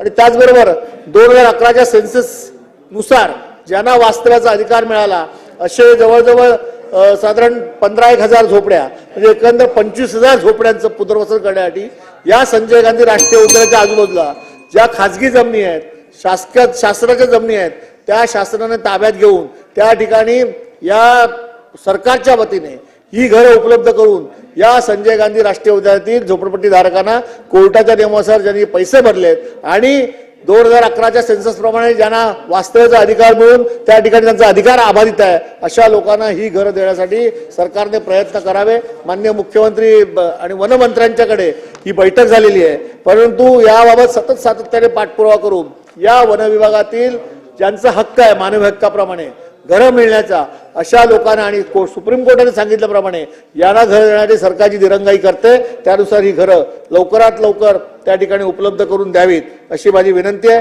अध्यक्ष महोदय, सार्वजनिक आरोग्यावरती या ठिकाणी आपण बोलतोय आणि त्यामुळे मला असं वाटतं की मुंबई शहरातील अनेक पॅराफेल हॉस्पिटलमध्ये आज जर आपण बघितलं तर त्या ठिकाणी रक्ताचे नमुने जे आहेत ते बाहेरून तपासायला सांगतात. तिकडे असणारे डॉक्टर आणि बाहेर असणाऱ्या लॅबोरेटरी यांचं संगमत आहे आणि तिकडे असणाऱ्या पेशंटला रक्ताचा नमुना तपासायला किमान 5,000 रुपये खर्च येतो. हे रॅकेट आहे अध्यक्ष महोदय आणि मला असं वाटतं की हे रॅकेट मोडून काढलं पाहिजे. याबाबत चौकशी झाली पाहिजे. सर्वसामान्य गरिबावरती याच्यामुळे अन्याय होतो. अध्यक्ष महोदय, अनेक ठिकाणी उपनगरामध्ये आपण ICU सुरू केलेत, परंतु परिस्थिती काय आहे की या ICU मध्ये ऍडमिट करून घेण्यासाठी नकार दिला जातो आणि बाजूचा असलेल्या प्रायव्हेट नर्सिंग होम मध्ये इथले डॉक्टर हे शिफारस देऊन तिकडे पेशंटला तिकडे ऍडमिट करतात आणि प्रायव्हेट नर्सिंग होमला जे पैसे त्या तिकडच्या पेशंटकडे दिले जातात त्यामध्ये कमिशन खाण्याचं काम हे या ठिकाणी असणाऱ्या आपल्या स्थानिक स्वराज्य संस्थाच्या इस्पितळातील डॉक्टर करतात. याची देखील चौकशी होणं गरजेचं आहे. अध्यक्ष महोदय, अशा एक ना अनेक गोष्टी या ठिकाणी आरोग्य विभागाच्या निमित्ताने मांडल्या गेल्या ज्याचा सर्वसामान्य नागरिकांना त्रास होतो. त्याबद्दल देखील सरकारने या ठिकाणी आवश्यकपणे याच्यावरती कारवाई करणं आवश्यक आहे.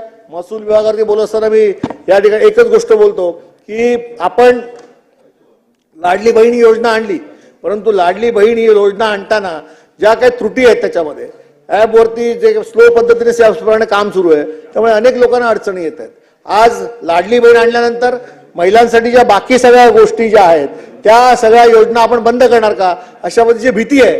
त्याबद्दल देखील सरकारने स्पष्टता करावी. आणि त्याचबरोबर संजय गांधी निराधार योजना ज्याचा फायदा सर्वसामान्य इकडे असणारा अबला परित्यक्ता महिलांना होतो त्या ठिकाणी असणाऱ्या तहसील कार्यालयामध्ये जो स्टाफ असायला उपलब्ध असायला हवा तो स्टाफ नसल्यामुळे ह्या सगळ्या कामाला किती जरी तिकडे असणाऱ्या अधिकाऱ्यांनी इच्छाशक्ती असून देखील ते काम पूर्ण करू शकत नाही आणि त्यामुळे हा स्टाफ जो आहे हा तात्काळ भरण्यासाठी मागच्या वेळेला लेखी पत्र महसूल मंत्र्यांनी दिलं होतं पण त्यावर अद्याप कुठची कारवाई झाली नाही. मला असं वाटतं की लाडली बहीण असेल, संजय गांधी निराधार योजना असेल, अपंगांना मदत करणारी योजना असेल, या सगळ्या महसूल कार्यालयामध्ये, तहसील कार्यालयामध्ये जोपर्यंत कर्मचारी वर्ग उपलब्ध होत नाही तोपर्यंत या योजना तळागाळापर्यंत लोकांना त्याचा फायदा मिळणार नाही. आणि म्हणून यासाठी आवश्यक असलेला स्टाफ जो आहे त्याची भरती या सरकारने करणं आवश्यक आहे, अशी माझी मागणी आहे. मी ज्या काय मागण्या या ठिकाणी आज पुरवणी मागणीच्या निमित्ताने मांडलेल्या आहेत त्याच्यावरती माननीय मंत्री महोदयांनी तात्काळ विचार करावा आणि या ठिकाणी या सगळ्या गोष्टी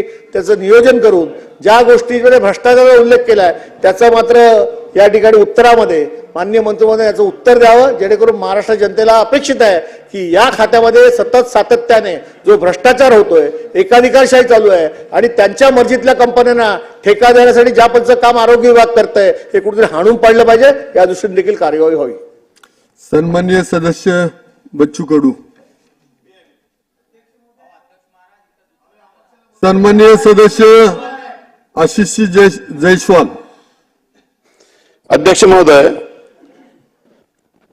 आजच्या वेगवेगळ्या विषयाच्या चर्चेमध्ये मी काही महत्त्वाच्या बाबी शासनाच्या लक्षात आणून देत आहे. माननीय महसूल मंत्री या ठिकाणी बसलेले, आम्हाला एकच विनंती करायची आहे की आज महाराष्ट्रामध्ये मोठ्या प्रमाणामध्ये आमच्या विदर्भामध्ये झुडपी जंगलाच्या जागा आहे. लाखो लोकांचे घर असे आहे अध्यक्ष महोदय की जे झुडपी जंगलाच्या जागेवर आहे, त्यांना पट्टा देता येत नाही. आपण GR जरी काढला तरी. आपल्याकडे पहिले योजना होती ग्रामीण गावठाण विस्तार कार्यक्रम, जिल्हा नियोजन समितीमध्ये त्याचा हेड होतं. परंतु मागील 20 वर्षापासून पूर्वीच्या भूसंपादन कायद्याखाली आपण जमीन संपादित करत होतो, त्यामुळे लोक कोर्टात जात होते. आज ग्रामीण गावठाण विस्तार कार्यक्रम पूर्णपणे बंद झाला. मोठ्या शहरामध्ये लोक लेआउट टाकत आहे, परंतु जे छोटे छोटे गाव आहे त्याची वाढ पूर्णपणे बंद झाली आहे. आणि हे वाढ बंद झाल्यामुळे त्या ठिकाणी लोकांना पट्टे कसे द्यावे, घर कसे द्यावे, किंवा जे लोक वर्षानुवर्षापासून वन विभागाच्या जागेवर म्हणजे झुडपी जंगलाच्या जागेवर घर बांधून राहत आहे असे लाखोच्या संख्येने लोक आहे. आपण GR काढला मंत्री महोदय की त्यांना पट्टे देण्याबाबत. झुडपी जंगलाचा विषय सुप्रीम कोर्टात पेंडिंग आहे, केस क्लोज फॉर ऑर्डर आहे. 1 वर्ष झाला अजून काही ऑर्डर आलेलं नाही. तो येईल केव्हा येईल नाही माहित नाही. आज झुडपी जंगलाच्या भागामध्ये राहणारे लोक वारंवार सांगतात की आम्हाला पट्टा कधी मिळेल. लोकप्रतिनिधी म्हणून त्यांना उत्तर देता येत नाही.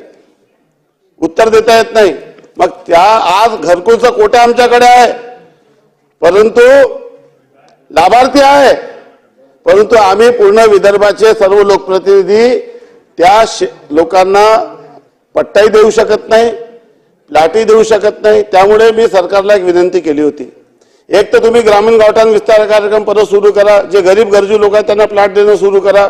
जिल्हा नियोजन समितीतून ही योजना आपण बंद केली, किंवा त्याची SOP अशी करा की ज्याच्याकडून दीनदयाल मधून ज्याच्या 50,000चे आपण 1 लाख केलेले आहेत त्याच्यातून लोकांना प्लॉट देता येईल. हा विषय ग्रामविकास विभाग आणि महसूल विभाग यांचे दोघांशी संबंधित आहे आणि योगायोगाने दोन्ही विषयाची चर्चा आहे. तर मला असं वाटतं की माननीय मंत्री महोदय याच्यावर काहीतरी सकारात्मक उत्तर देतील. एक तर तुम्ही ग्रामीण गावठाण विस्तार कार्यक्रम सुरू करा, दीनदयाल मधून पैसे देण्याच्या ठिकाणी तुम्हीच लेआउट टाका आणि लोकांना जागा द्या. त्याच्यामध्ये फार विलंब लागतो, तर किमान तसं नसं करता तर किमान खाजगी एखाद्या लेआउट धारकाला प्लॉट पाडून दीनदयाल मधून पैसे देण्याची योजना आपण आणा. अशा पद्धतीचं पत्र मी आपल्याला दिलेलं आहे, ज्याच्यामुळे हजारो लोक, लाखो लोक जे वंचित राहिलेले आहेत घरकुल पासून त्यांना किमान लाभ देता येईल. आज अशी परिस्थिती अध्यक्ष महोदय की त्या लोकांना शहरात जाण्याशिवाय मार्ग राहिलेला नाही आणि शहराचे प्लॉट खूप महाग आहे.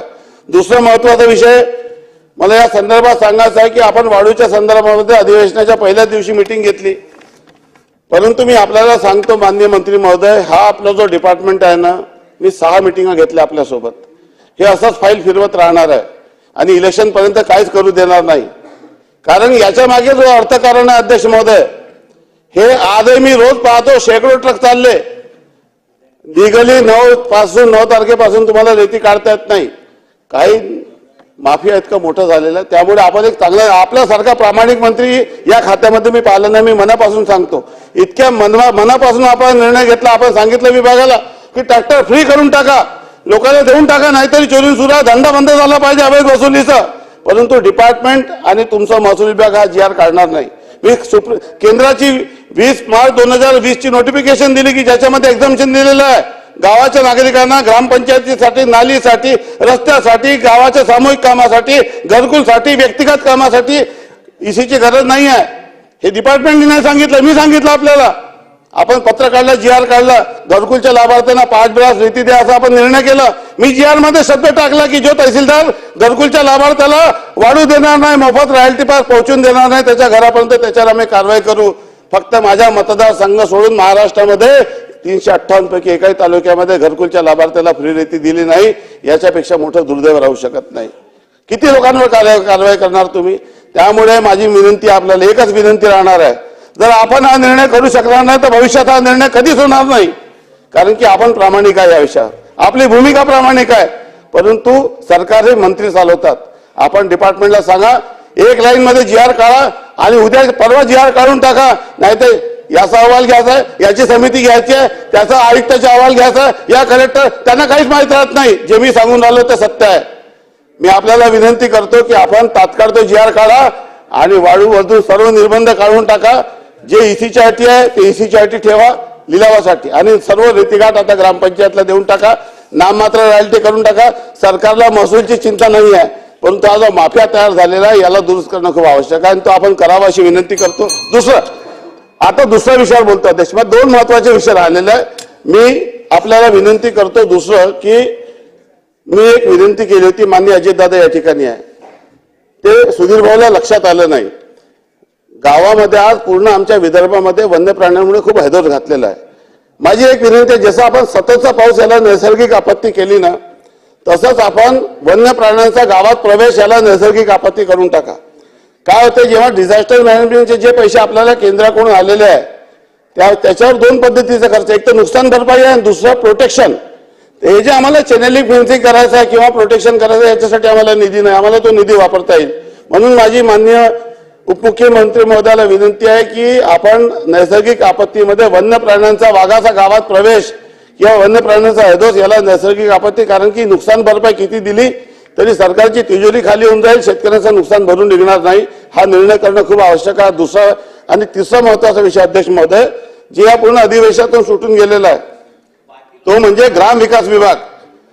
ग्राम विकास विभागामध्ये नाही, एकच मुद्दा महत्वाचा, मी मतदारसंघाचा विषय मांडत नाही, राज्याच्या धोरणावर बोलतो अध्यक्ष महोदय. अतिशय महत्वाचा मुद्दा आहे, सर्व महाराष्ट्राच्या ग्रामीण आमदारचा विषय आहे, तो म्हणजे पांधन रस्त्याचा. अध्यक्ष महोदय, पालकमंत्री पांधन, मातोश्री पांधन रस्त्याची योजना आली. शेवटचा मुद्दा मांडतो, याच्यानंतर बोलणार नाही.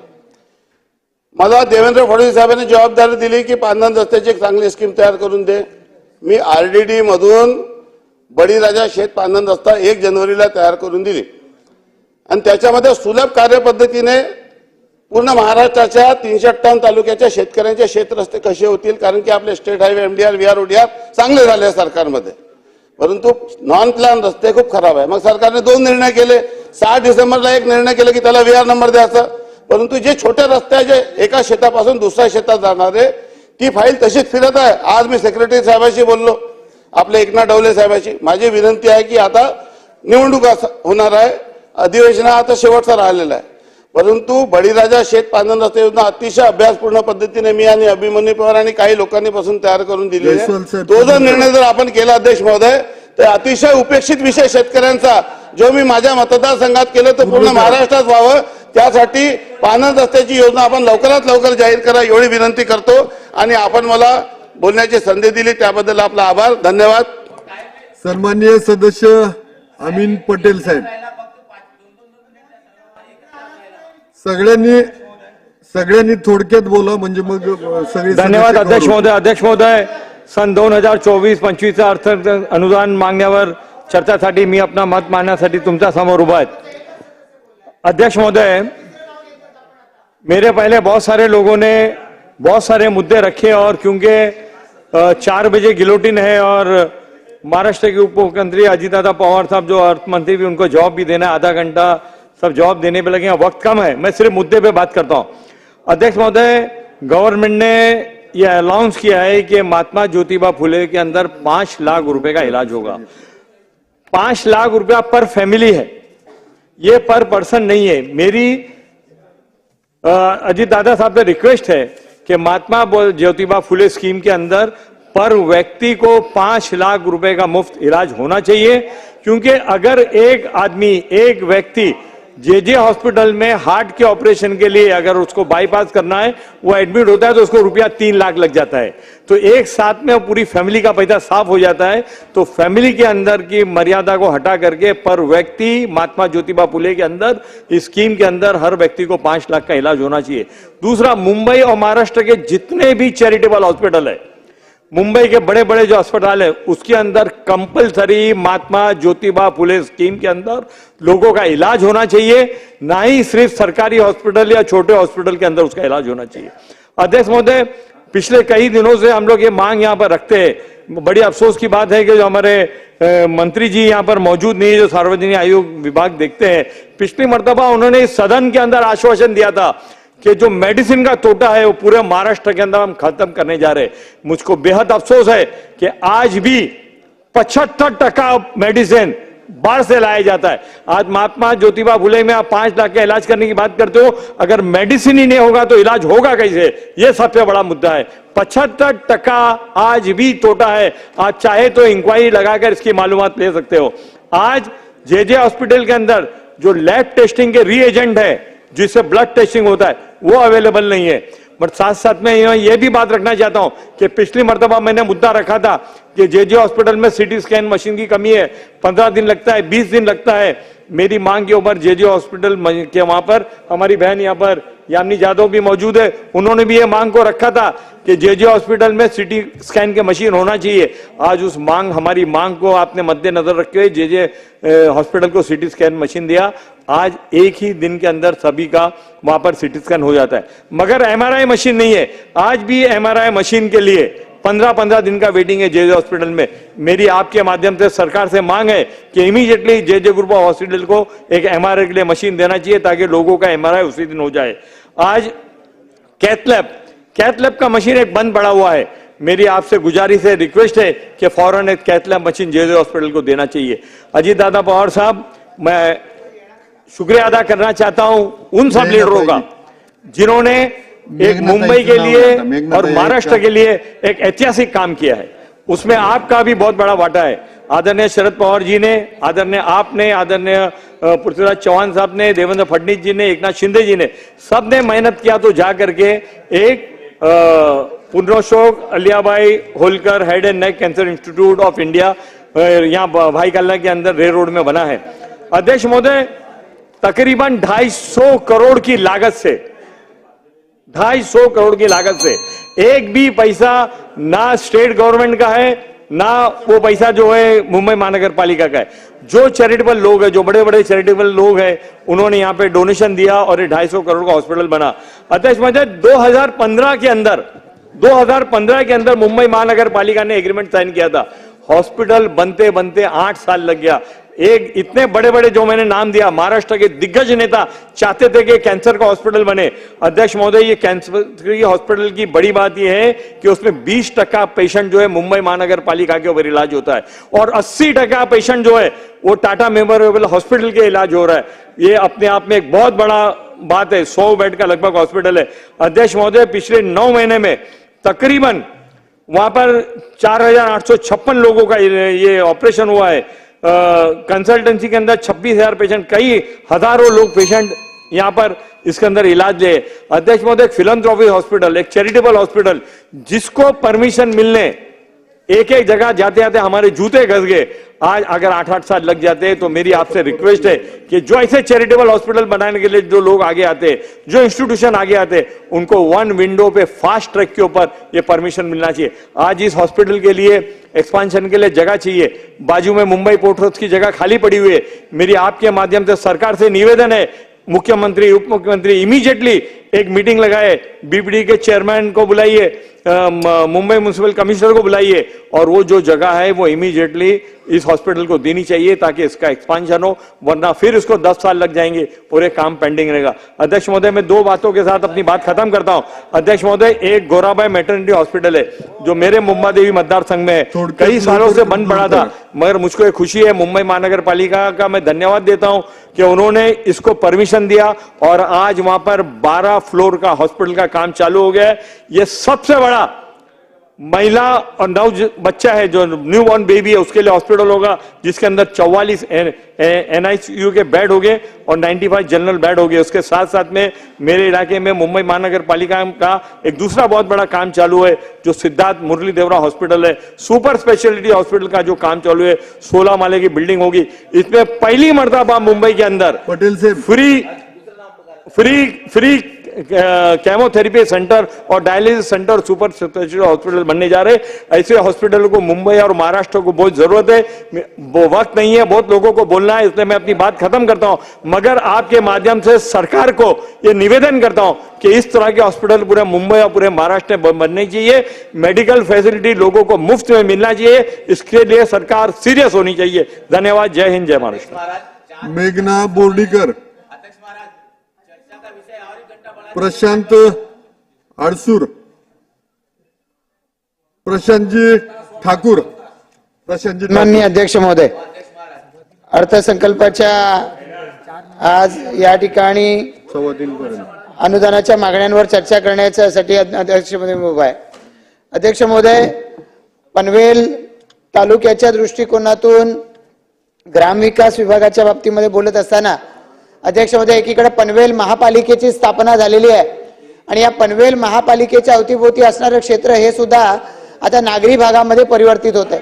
पण अध्यक्ष महोदय, या भागामध्ये सेवा देणं आणि त्याचं नियंत्रण हे ग्रामविकास विभागाकडे आहे। पण अध्यक्ष महोदय, नव्यानं सिडकोच्या माध्यमातून या सगळ्या परिसरामध्ये नैना नियोजन प्राधिकरण झालेलं आहे, पण त्या नैना नियोजन प्राधिकरणाकडून ग्रामविकासासाठी हवा तशा पद्धतीनं सहभाग त्याच्यामध्ये घेतला जात नाही आणि त्यामुळे या परिसरामध्ये वाढलेली जी पनवेल तालुक्यातली लोकसंख्या आहे याच्यामध्ये वेगवेगळ्या पद्धतीनं घनकचऱ्याचे प्रश्न निर्माण झालेले आहेत। ग्रामपंचायतींच्याकडे त्यांच्या कचऱ्याच्या व्यवस्थापनाची सिस्टीम नाही, त्याच्यामुळे त्यांना ते कचरा तसाच्या तसा अनेक ठिकाणी सार्वजनिकरित्या रस्त्यावरती टाकला जातोय।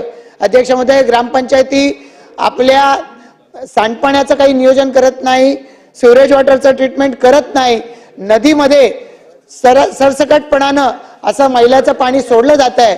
अध्यक्ष महोदय, या विषयावरती शासनानं आणि विशेषतः ग्रामविकास विभागानं याच्यामध्ये लक्ष देण्याची आवश्यकता आहे आणि या ग्रामपंचायतींना एकत्रित मिळून त्यांच्या घनकचऱ्याचं व्यवस्थापन असेल, सांडपाण्याचं व्यवस्थापन असेल, या संदर्भामध्ये काही योजना आणण्याची आवश्यकता आहे। अनेक ठिकाणी ग्रामपंचायतीची लोकसंख्या जास्त आहे, 4 ग्रामपंचायती, 5 ग्रामपंचायती, 10 ग्रामपंचायती एकत्र येऊन घनकचऱ्याच्या ट्रीटमेंटच्या संदर्भामध्ये त्या ठिकाणी शासनाचा निधी आणि त्या ग्रामपंचायतीचा निधी यातून काही व्यवस्था करण्याची आवश्यकता आहे। अध्यक्ष महोदय, या सगळ्या पनवेलच्या परिसरामध्ये आता शहरामध्ये घरं परवडत नाहीत म्हणून लोक शेजारच्या गावामध्ये राहायला आली, पण त्या गावांपर्यंत पोहोचण्यासाठी त्या सार्वजनिक वाहतूक व्यवस्था नसल्यामुळे लोकांना स्वतःच्या छोट्या छोट्या वाहनांनी प्रवास करावा लागतो। अशा वेळेला अध्यक्ष महोदय, या सर्व ग्रामपंचायतींनी आपल्या परिसरातल्या हद्दीमध्ये स्ट्रीट लाईटचं नियोजन करण्याची आवश्यकता आहे। त्यांच्याकडे निधी नसल्यामुळे अध्यक्ष महोदय करू शकत नाहीत। मी या निमित्तानं विनंती करणार आहे ग्रामविकास मंत्री सन्माननीय गिरीश महाजन साहेब यांना की पनवेल परिसरामधल्या ग्रामपंचायतीच्या एका अर्थानं पेरी अर्बन ग्रामपंचायती आहेत की ज्यांच्या पिण्याच्या पाण्याचा विषय ग्रामविकास खातं हाताळू शकलं नाही। आता केंद्र सरकारच्या जल जीवन मिशन योजनेच्या माध्यमातून यांना निधी आला, पण योजनांची लोकसंख्या चुकीच्या पकडल्या गेल्या आणि त्याच्यामुळे ना त्या योजनेमध्ये समावेश आहे ना वेगळी कुठली योजना आहे। पिण्याच्या पाण्याचा प्रश्न याच्यासाठी मोठ्या प्रमाणात होऊ शकतो। या संदर्भामध्ये सन्माननीय पाणीपुरवठा मंत्र्यांच्या सोबत या विषयाचा निपटारा करण्याची आवश्यकता आहे। अध्यक्ष महोदय, मोठ्या प्रमाणात पनवेल महापालिकेच्या हद्दीमध्ये 51 शाळा ज्या जिल्हा परिषदेच्या अंतर्गत येतात, या शाळा अद्यापही महापालिका हद्दीमध्ये असून देखील त्या व्यवस्थापन मात्र त्याचं यांच्याकडे ग्रामविकास विभागाच्याकडे आहे। अध्यक्ष महोदय, या शाळा लवकरात लवकर पनवेल महापालिकेला हस्तांतरित झाल्या पाहिजेत, जेणेकरून त्यांच्या इन्फ्रास्ट्रक्चरमध्ये कुठलाही तुटवडा भासणार नाही आणि त्या शाळा चांगल्या पद्धतीने शिक्षण देऊ शकतील। अध्यक्ष महोदय, शेवटचे 2 मुद्दे आहेत। सार्वजनिक आरोग्य विभागाच्या अंतर्गत पनवेल शहरामध्ये असलेलं आमचं उपजिल्हा रुग्णालय येतं, या रुग्णालयाला परमपूजनीय डॉक्टर नानासाहेब धर्माधिकारी यांचं नाव दिलं जावं, तीर्थरूप डॉक्टर नानासाहेब धर्माधिकारी, यासाठी आम्ही आग्रह धरला. पण अध्यक्ष महोदय, आज त्याची दुरावस्था होत चाललेली आहे. आवश्यक तो स्टाफ या रुग्णालयाला दिला जात नाही, आवश्यक त्या सुविधा मिळत नाहीत, आणि अशा वेळेला 100 बेडेड हॉस्पिटल हे सुद्धा अपुरं पडायला लागलंय. अध्यक्ष महोदय, 2च मुद्दे राहिलेले आहेत. या हॉस्पिटलला आता 200 बेड करण्याची आवश्यकता आहे, जेणेकरून सर्व तो आवश्यक तो स्टाफ मिळू शकेल, आणि त्या माध्यमातून या हॉस्पिटलमधून शेकडो हजारो गरिबांची सेवा होऊ शकणार आहे. अध्यक्ष महोदय, याच ठिकाणी मोठ्या प्रमाणात अपघाताचे पेशंट्स येतात, त्यासाठी 100 बेड ट्रामा हॉस्पिटल सुद्धा पनवेलमध्ये होण्याची आवश्यकता आहे. आणि अध्यक्ष महोदय, शेवटचा एक मुद्दा राहिलाय. या सर्व परिसरामध्ये पोस्टमॉर्टमच्या दृष्टिकोनातून अनेक पेशंट येतात, पण त्याला प्रचंड विलंब लागतो, म्हणून त्या ठिकाणी पोस्टमॉर्टम सेंटर निर्माण करण्याची अध्यक्ष महोदय आवश्यकता आहे. शेवटचा मुद्दा अध्यक्ष महोदय, या शासनाच्या वतीनं मी अभिनंदन करतो, लाडकी बहीण योजना सुरू केली, पण या योजनेच्या ऑनलाईन या ठिकाणी ऍप्लिकेशन मध्ये खूप मोठ्या प्रमाणात अपलोड करण्यामध्ये प्रॉब्लेम येत आहेत. त्यासाठी शासनानं लवकरात लवकर याच्यामध्ये दिलासा मिळवून देण्याची आवश्यकता आहे, तो द्यावा अशी विनंती करतो. अध्यक्ष महोदय, आपला आभार. धन्यवाद. सन्माननीय सदस्य रोहितजी पवार. मी बजेटच्या विभागनिहाय चर्चेमध्ये सहभागी या ठिकाणी होत आहे. अध्यक्ष महोदय, बजेटमध्ये एखाद्या योजनेला जास्त रुपये दिले, एखाद्या योजनेला कमी दिले, जेव्हा केव्हा आम्ही CHO असेल, अंगणवाडी सेविका असेल, आशाताई असेल, त्याच्याचबरोबर संघ कम्प्युटर ऑपरेटर असेल, ह्या सर्व विषयांवर जेव्हा बोलतो की त्यांना आपल्याला योग्य असं न्याय पगाराच्या माध्यमातून दिला गेला पाहिजे, तेव्हा सरकारकडनं अध्यक्ष महोदय आम्हाला उत्तर मिळतं की आपल्याकडे पैसे नाहीत. अध्यक्ष महोदय, पैसे का नसतात त्याचं 2 मुख्य कारण असू शकतं. एक तर सरकारचं उत्पन्नच कमी आहे, नाही तर दुसऱ्या बाजूला ज्या गोष्टीसाठी पैसा वापरला गेला पाहिजे तिथं वापरत असताना त्याच्यामध्ये जर चुकीच्या गोष्टी घडत असतील, त्याच्यामध्ये भ्रष्टाचार होत असेल, आणि सामान्य लोकांच्या हिताचा आणि त्यांचा टॅक्सचा पैसा जो सरकार गोळा करतो तो पैसा तिथं व्यक्तिगत हितासाठी वापरला जातो. अध्यक्ष महोदय, एक उदाहरण आरोग्य विभागाचं घ्यायचं झालं तर अँब्युलन्स कॅम्प बद्दल या ठिकाणी खरं तर अध्यक्ष महोदय मला सांगायचंय. अध्यक्ष महोदय, याच्यामध्ये 2 GR काढण्यात आले, ते कशाचे तर अँब्युलन्स खरेदी करण्याचे. अध्यक्ष महोदय, पहिला GR हा 4 ऑगस्ट 2023 ला काढला गेला 577 कोटीचा. लगेचच काही महिन्यांमध्ये मार्च महिन्यामध्ये हा 1100 कोटीच्या आसपास अध्यक्ष महोदय हा GR त्या ठिकाणी नेला गेला. या दोन्ही GRचा फरक आपण बघितला तर अध्यक्ष महोदय हा कुठे तर 300 ते 400 कोटीच्या आसपास येतो. अध्यक्ष महोदय, आम्ही जेव्हा मार्केटमधून ALS गाडी म्हणजे ऍडव्हान्स लाईफ सपोर्ट गाडीचा ऍव्हरेज रेट काढला तो 33 लाखाच्या आसपास अध्यक्ष महोदय मिळतो. तर अध्यक्ष महोदय, सरकारने टेंडर कितीला फायनल केलं तर 65 लाखाला. अध्यक्ष महोदय, अशा पद्धतीने अँब्युलन्स खरेदी करण्यासाठी 400 कोटी अतिरिक्त तिथं दिले गेले. अध्यक्ष महोदय, आज अँब्युलन्स नाही म्हणून आपल्याला कधी बातम्यात बघायला मिळते एखाद्या झोळीमध्ये, एखाद्या सायकलवर, गाडीवर एखाद्या महिलेला, एखाद्या व्यक्तीला, एखाद्या पेशंटला त्या ठिकाणी घेऊन गेलं जातं. कधी कधी अँब्युलन्स वेळेवर न आल्यामुळे एक व्यक्ती ऍक्सिडेंट झाला तो तिथंच राहतो, सकाळी कुठेतरी आपल्याला कळतं. मग अशा पद्धतीने तिथं सामान्य लोकांचा दुर्दैवाने मृत्यू होतो, नाहीतर त्यांच्या आरोग्याच्या अडचणी अध्यक्ष महोदय ह्या वाढत असतात. अध्यक्ष महोदय, याच्यामध्ये तर तकलादू GR काढला. या GR मध्ये काय म्हणलं गेलं की मंत्रिमंडळाच्या बैठकीचा उल्लेख अध्यक्ष महोदय केला गेला. GR मध्ये उल्लेख आहे 13 मार्च 2024च्या एका मंत्रिमंडळाच्या बैठकीमध्ये हा विषय चर्चेत आला आणि त्या ठिकाणी तो आता त्याच्या रिलेटेड हा GR काढण्यात आला. अध्यक्ष महोदय, पण आम्ही अध्यक्ष महोदय आता तर सुरुवात केली. अध्यक्ष महोदय, याच्यामध्ये आपण जर बघितलं, आम्ही जेव्हा शासनाने 13 मार्च 2024 जो मंत्रिमंडळाच्या बैठकीचा अहवाल काढला गेला त्याच्यामध्ये कुठेही अँब्युलन्स बद्दलचा उल्लेख अध्यक्ष महोदय तिथं दिसत नाही. हा झाला खरेदी करण्याच्या बाबतीतला भ्रष्टाचार. अध्यक्ष महोदय, याच्यामध्ये जेव्हा आपण गाडी चालवण्यासाठी जो खर्च लागतो तो 2 लाखाच्या आसपास असतो. अध्यक्ष महोदय, यांनी टेंडर कितीला दिलं तर 3,18,000 रुपयाला. अध्यक्ष महोदय, हा करार आहे 10 वर्षाचा. अध्यक्ष महोदय, याच्यामध्ये दर वर्षाला 8% वाढ आहे.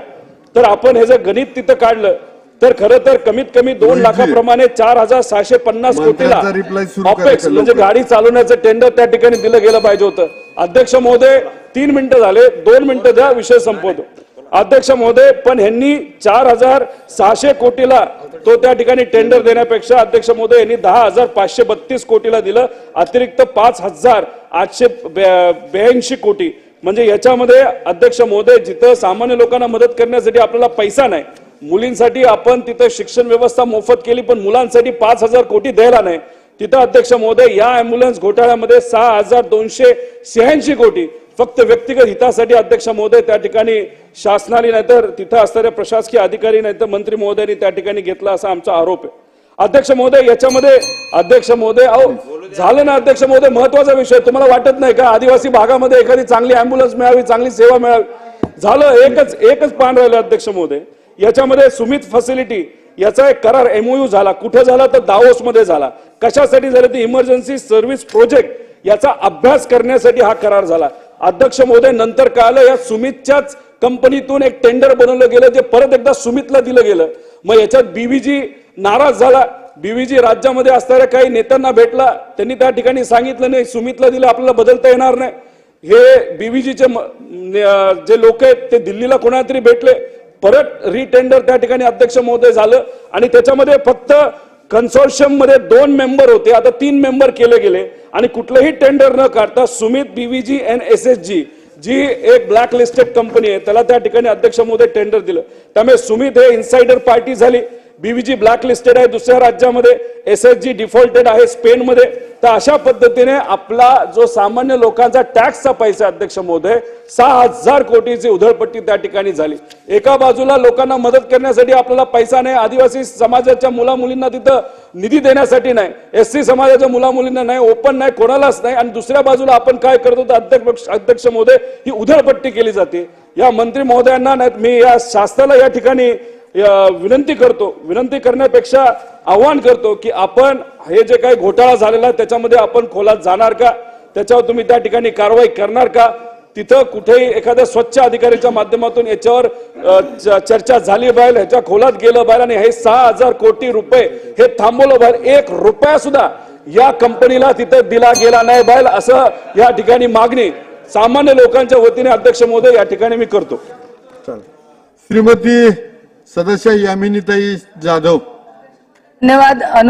अर्थसंकल्पीय अनुदान मागणीमध्ये चर्चेला आपण मला संधी दिलीत. अध्यक्ष महोदय, महसूलवर बोलताना मुंबईतल्या सदनिकांचे जे दर वाढतात त्याला आटोक्यात आणण्यासाठी शासनाने मुद्रांकन शुल्क हे न वाढवण्याचा निर्णय घेतलेला आहे. मी या बाबतीत शासनाचे आणि मंत्री महोदयांचे आभार मानते. पण अध्यक्ष महोदय, माझ्या विभागातल्या सिम्प्लेक्स मिल हे जे गिरणी कामगारांना ज्या सदनिका दिलेल्या आहेत याच्या बाबतीत वारंवार पत्रव्यवहार करून सुद्धा आणि कागदांची पूर्तता करून सुद्धा, जे कागदपत्र लागणार होते त्यांची पूर्तता करून सुद्धा माझा प्रस्ताव हा पुण्याला पाठवलेला आहे. मुळातच माझी मागणी मुद्रांकन शुल्क कमी करणं किंवा जास्त करणं ही त्या पत्रात नव्हती. गिरणी कामगारांचा CS नंबर हा त्यांना दिलेल्या सदनिकांचा CS नंबर व्यवस्थित डिवाइड न केल्यामुळे त्यांना अधिकचा भुर्दंड बसलेला आहे आणि मुद्रांकन शुल्क चुकीचा आकारला गेलेला आहे.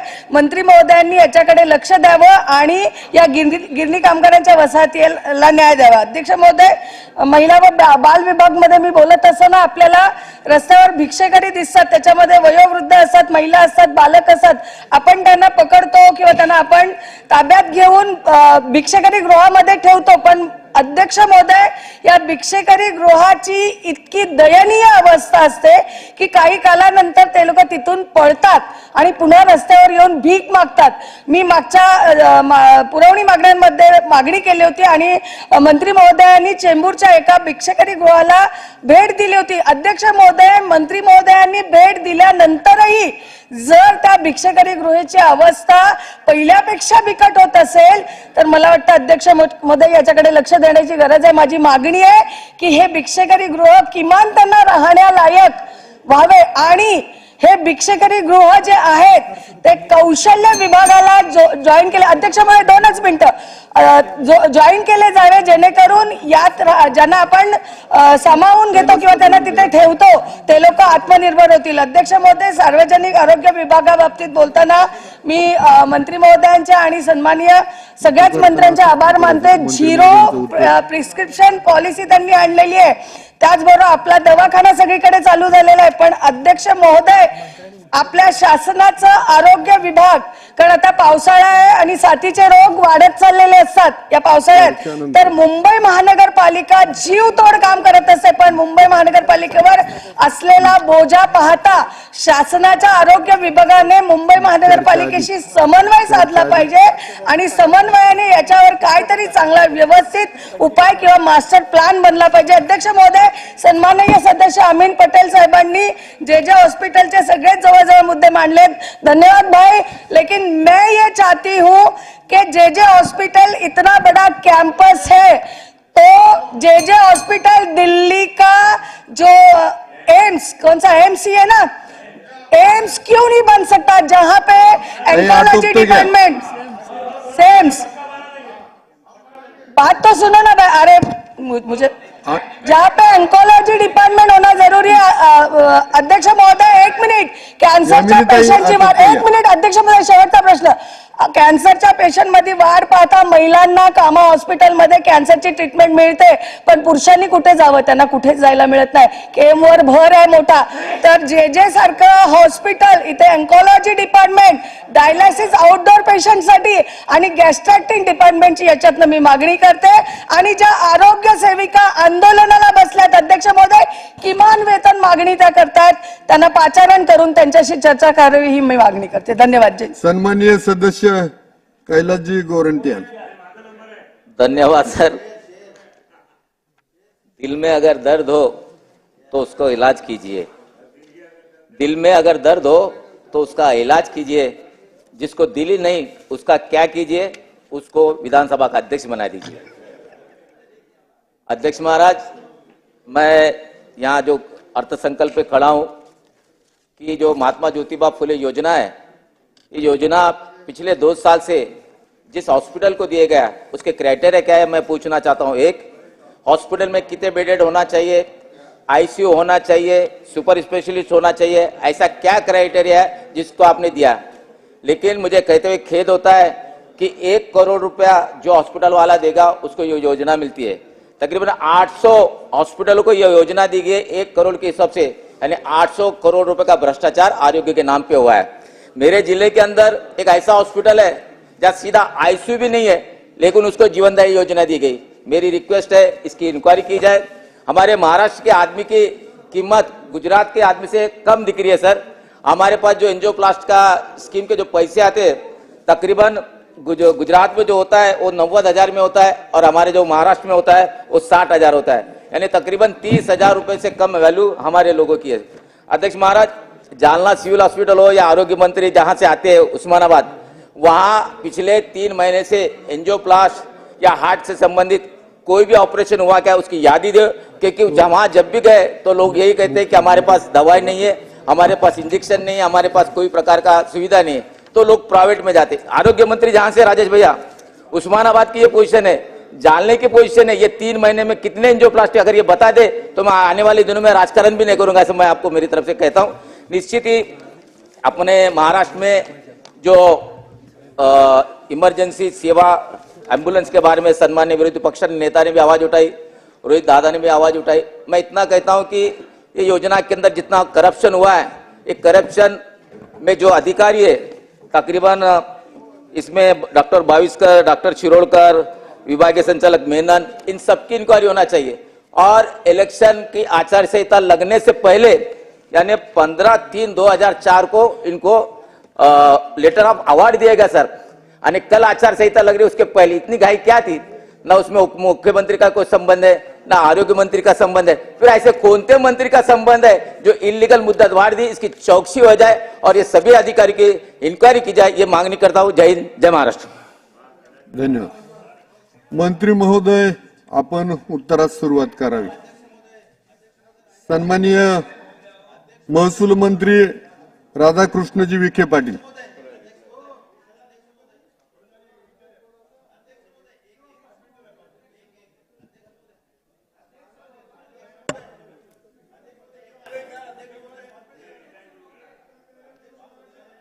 नाव पुढे नाव सदस्य सदस्याची नाव कुठे?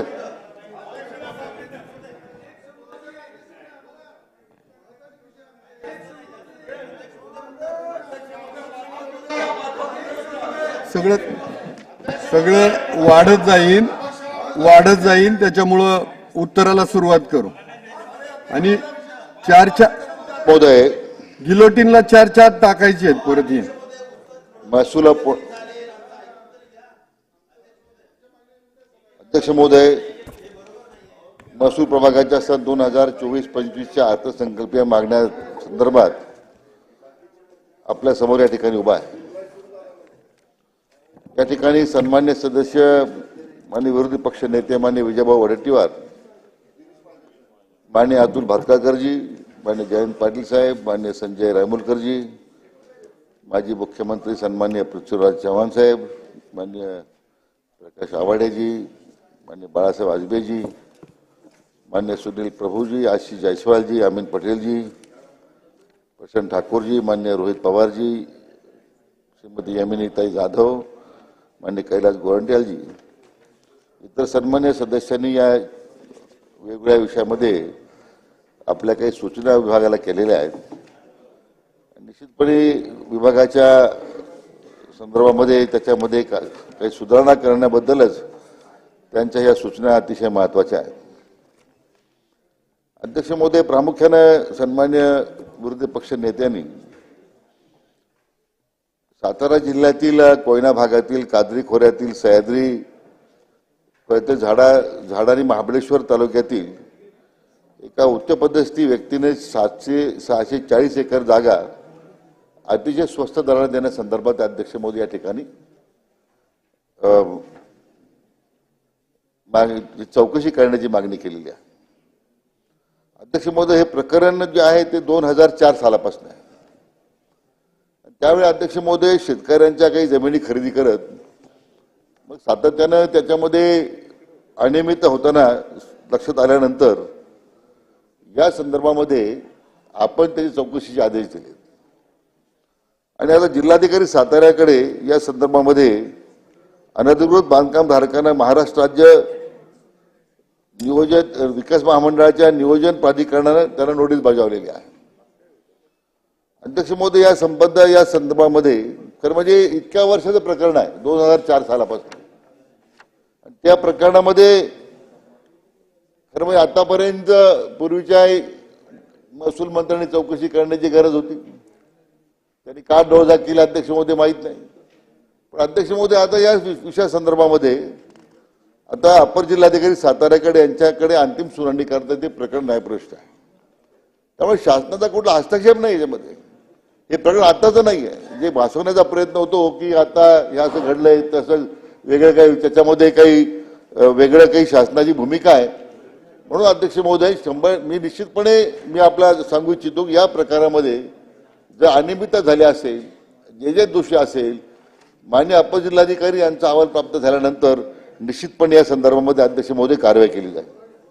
अध्यक्ष महोदय, या बाबतीमध्ये विशेष करून धारावी पुनर्वसन प्रकल्पाबद्दल चर्चा झाली.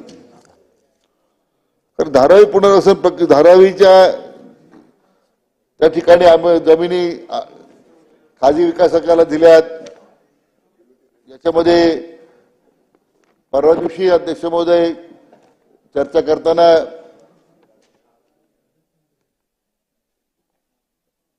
माजी महसूल मंत्र्यांनी याच्या संदर्भात बाळासाहेब थोरातांनी काय आरोप केलेत, आजही माजी मुख्यमंत्री पृथ्वीराज चव्हाण साहेबांनी सांगितले. अध्यक्ष महोदय, या संपूर्ण प्रक्रियेमध्ये एक तो पब्लिक व्हायटल प्रोजेक्ट म्हणून तो घोषित करण्यात आला होता. आणि हा प्रकल्प जो आहे हा राज्य सरकारची जी भागीदारीची कंपनी आहे, ज्याच्यामध्ये धारावी पुनर्वसन प्रकल्पामध्ये राज्य सरकारचे मात्र 26% आहे आणि खाजगी विकासाचे 74% आहे. या अनुषंगानं अध्यक्ष महोदय ही 25% कब्जा हक्काची किंमत घेऊन मंत्रिमंडळाच्या मान्यतेनं अध्यक्ष महोदय ही जमीन धारावी पुनर्विकास प्रकल्पाला दिलेली आहे. असं काही भासवण्याचा प्रयत्न होतो की याच्यामध्ये काही फार भानगड आहे, याच्यामध्ये काही गोंधळ आहे. बाबा तर इथपर्यंत गेले की ऑक्टोबरमध्ये सरकार आल्यानंतर आम्ही चौकशी करू. मला ते स्वप्नरंजन बाबा आपण सोडून दिलं पाहिजे. शेवटी या सरकारमध्ये 2024च्या निवडणुकीमध्ये आम्हीच त्या ठिकाणी असणार आहोत आणि आपण समोर असणार आहात आणि म्हणून तो आम्हाला पूर्ण विश्वास आहे. आम्हाला त्याबद्दल तुमच्या मनात शंका आहे नाही. असं आहे की मी मागच्या आठवड्यात म्हटलंय अपघातानं मिळाली यश तुम्हाला. फार भोळवून जाऊ नका तुम्ही. लोकांच्या नेगेटिव्ह जो काही तुम्ही नेगेटिव्ह नॅरेटिव्ह सेट करण्याचा प्रयत्न केला, तुम्ही ज्या पद्धतीने लोकांची दिशाभूल केली ती दिशाभूल आता या निवडणुकीत होणार नाही. तुमचं अध्यक्ष महोदय म्हणून आता सन्मान्य आमचे मित्र अनिल देशमुख साहेब आता ते बसून बोलले पण हरकत नाही. ते माझे चांगले स्नेह आहेत, माझे चांगले मित्र आहेत. पण अध्यक्ष महोदय हा जो काही सरकारला फार मोठा भ्रष्टाचार झाला आहे, याच्यामध्ये फार मोठी अनियमितता झाली, अशा प्रकारचं जे चित्र रंगवलं जातं, तो सरकारचा प्रकल्प धारावी पुनर्वसनात जो आहे त्याला ही जमीन त्यावेळी मंत्रिमंडळाच्या मांडणीतून हस्तांतर केलेली आहे आणि त्यामुळे याच्यामध्ये कुठे गैरव्यवहार झाला अध्यक्ष महोदय अशा प्रकारचं जे चित्र सांगण्याचा रंगवण्याचा प्रयत्न होतोय. असं आहे तो साताऱ्याच्या प्रकरणामध्ये असेल, धारावी पुनर्वसनाच्या प्रकल्पामध्ये असेल आणि मालींची जी जमीन इंडियन फार्मरचा आपण बाबा उल्लेख केलेला आहे, हे प्रकरण अजूनही न्यायप्रविष्ट आहे. याच्यामध्ये सुनावणी सुरू आहे. त्याच्यामध्ये जो निर्णय आपण घेतला होता नंतर ज्या त्रुटी लक्षात आल्यानंतर अतिरिक्त मुख्य सचिवांना ते परत तपासायला सांगितलं आपण आणि ते आता पुन्हा रिव्ह्यू मध्ये आपण पुन्हा घेतलेलं आहे की याच्यामध्ये काही शासनाचं नुकसान होतं का, शासनाचं काही त्याचं काय शासनामध्ये त्यामध्ये काय नुकसान होत असेल तर मग त्याचा फेरविचार करण्याची आवश्यकता आहे. म्हणून त्याच्यामुळे अंतिम निर्णय झालेला नाही आहे. म्हणून अध्यक्ष महोदय याच्यामध्ये ज्या काही गोष्टी शासनाच्या स्तरावर आपल्याला करायच्या आहेत की ज्यामुळे एक्सचेकरचं नुकसान होऊ नये, राज्याचं नुकसान होऊ नये, याची पूर्ण खबरदारी आपण या ठिकाणी अध्यक्ष महोदय घेतलेली आहे.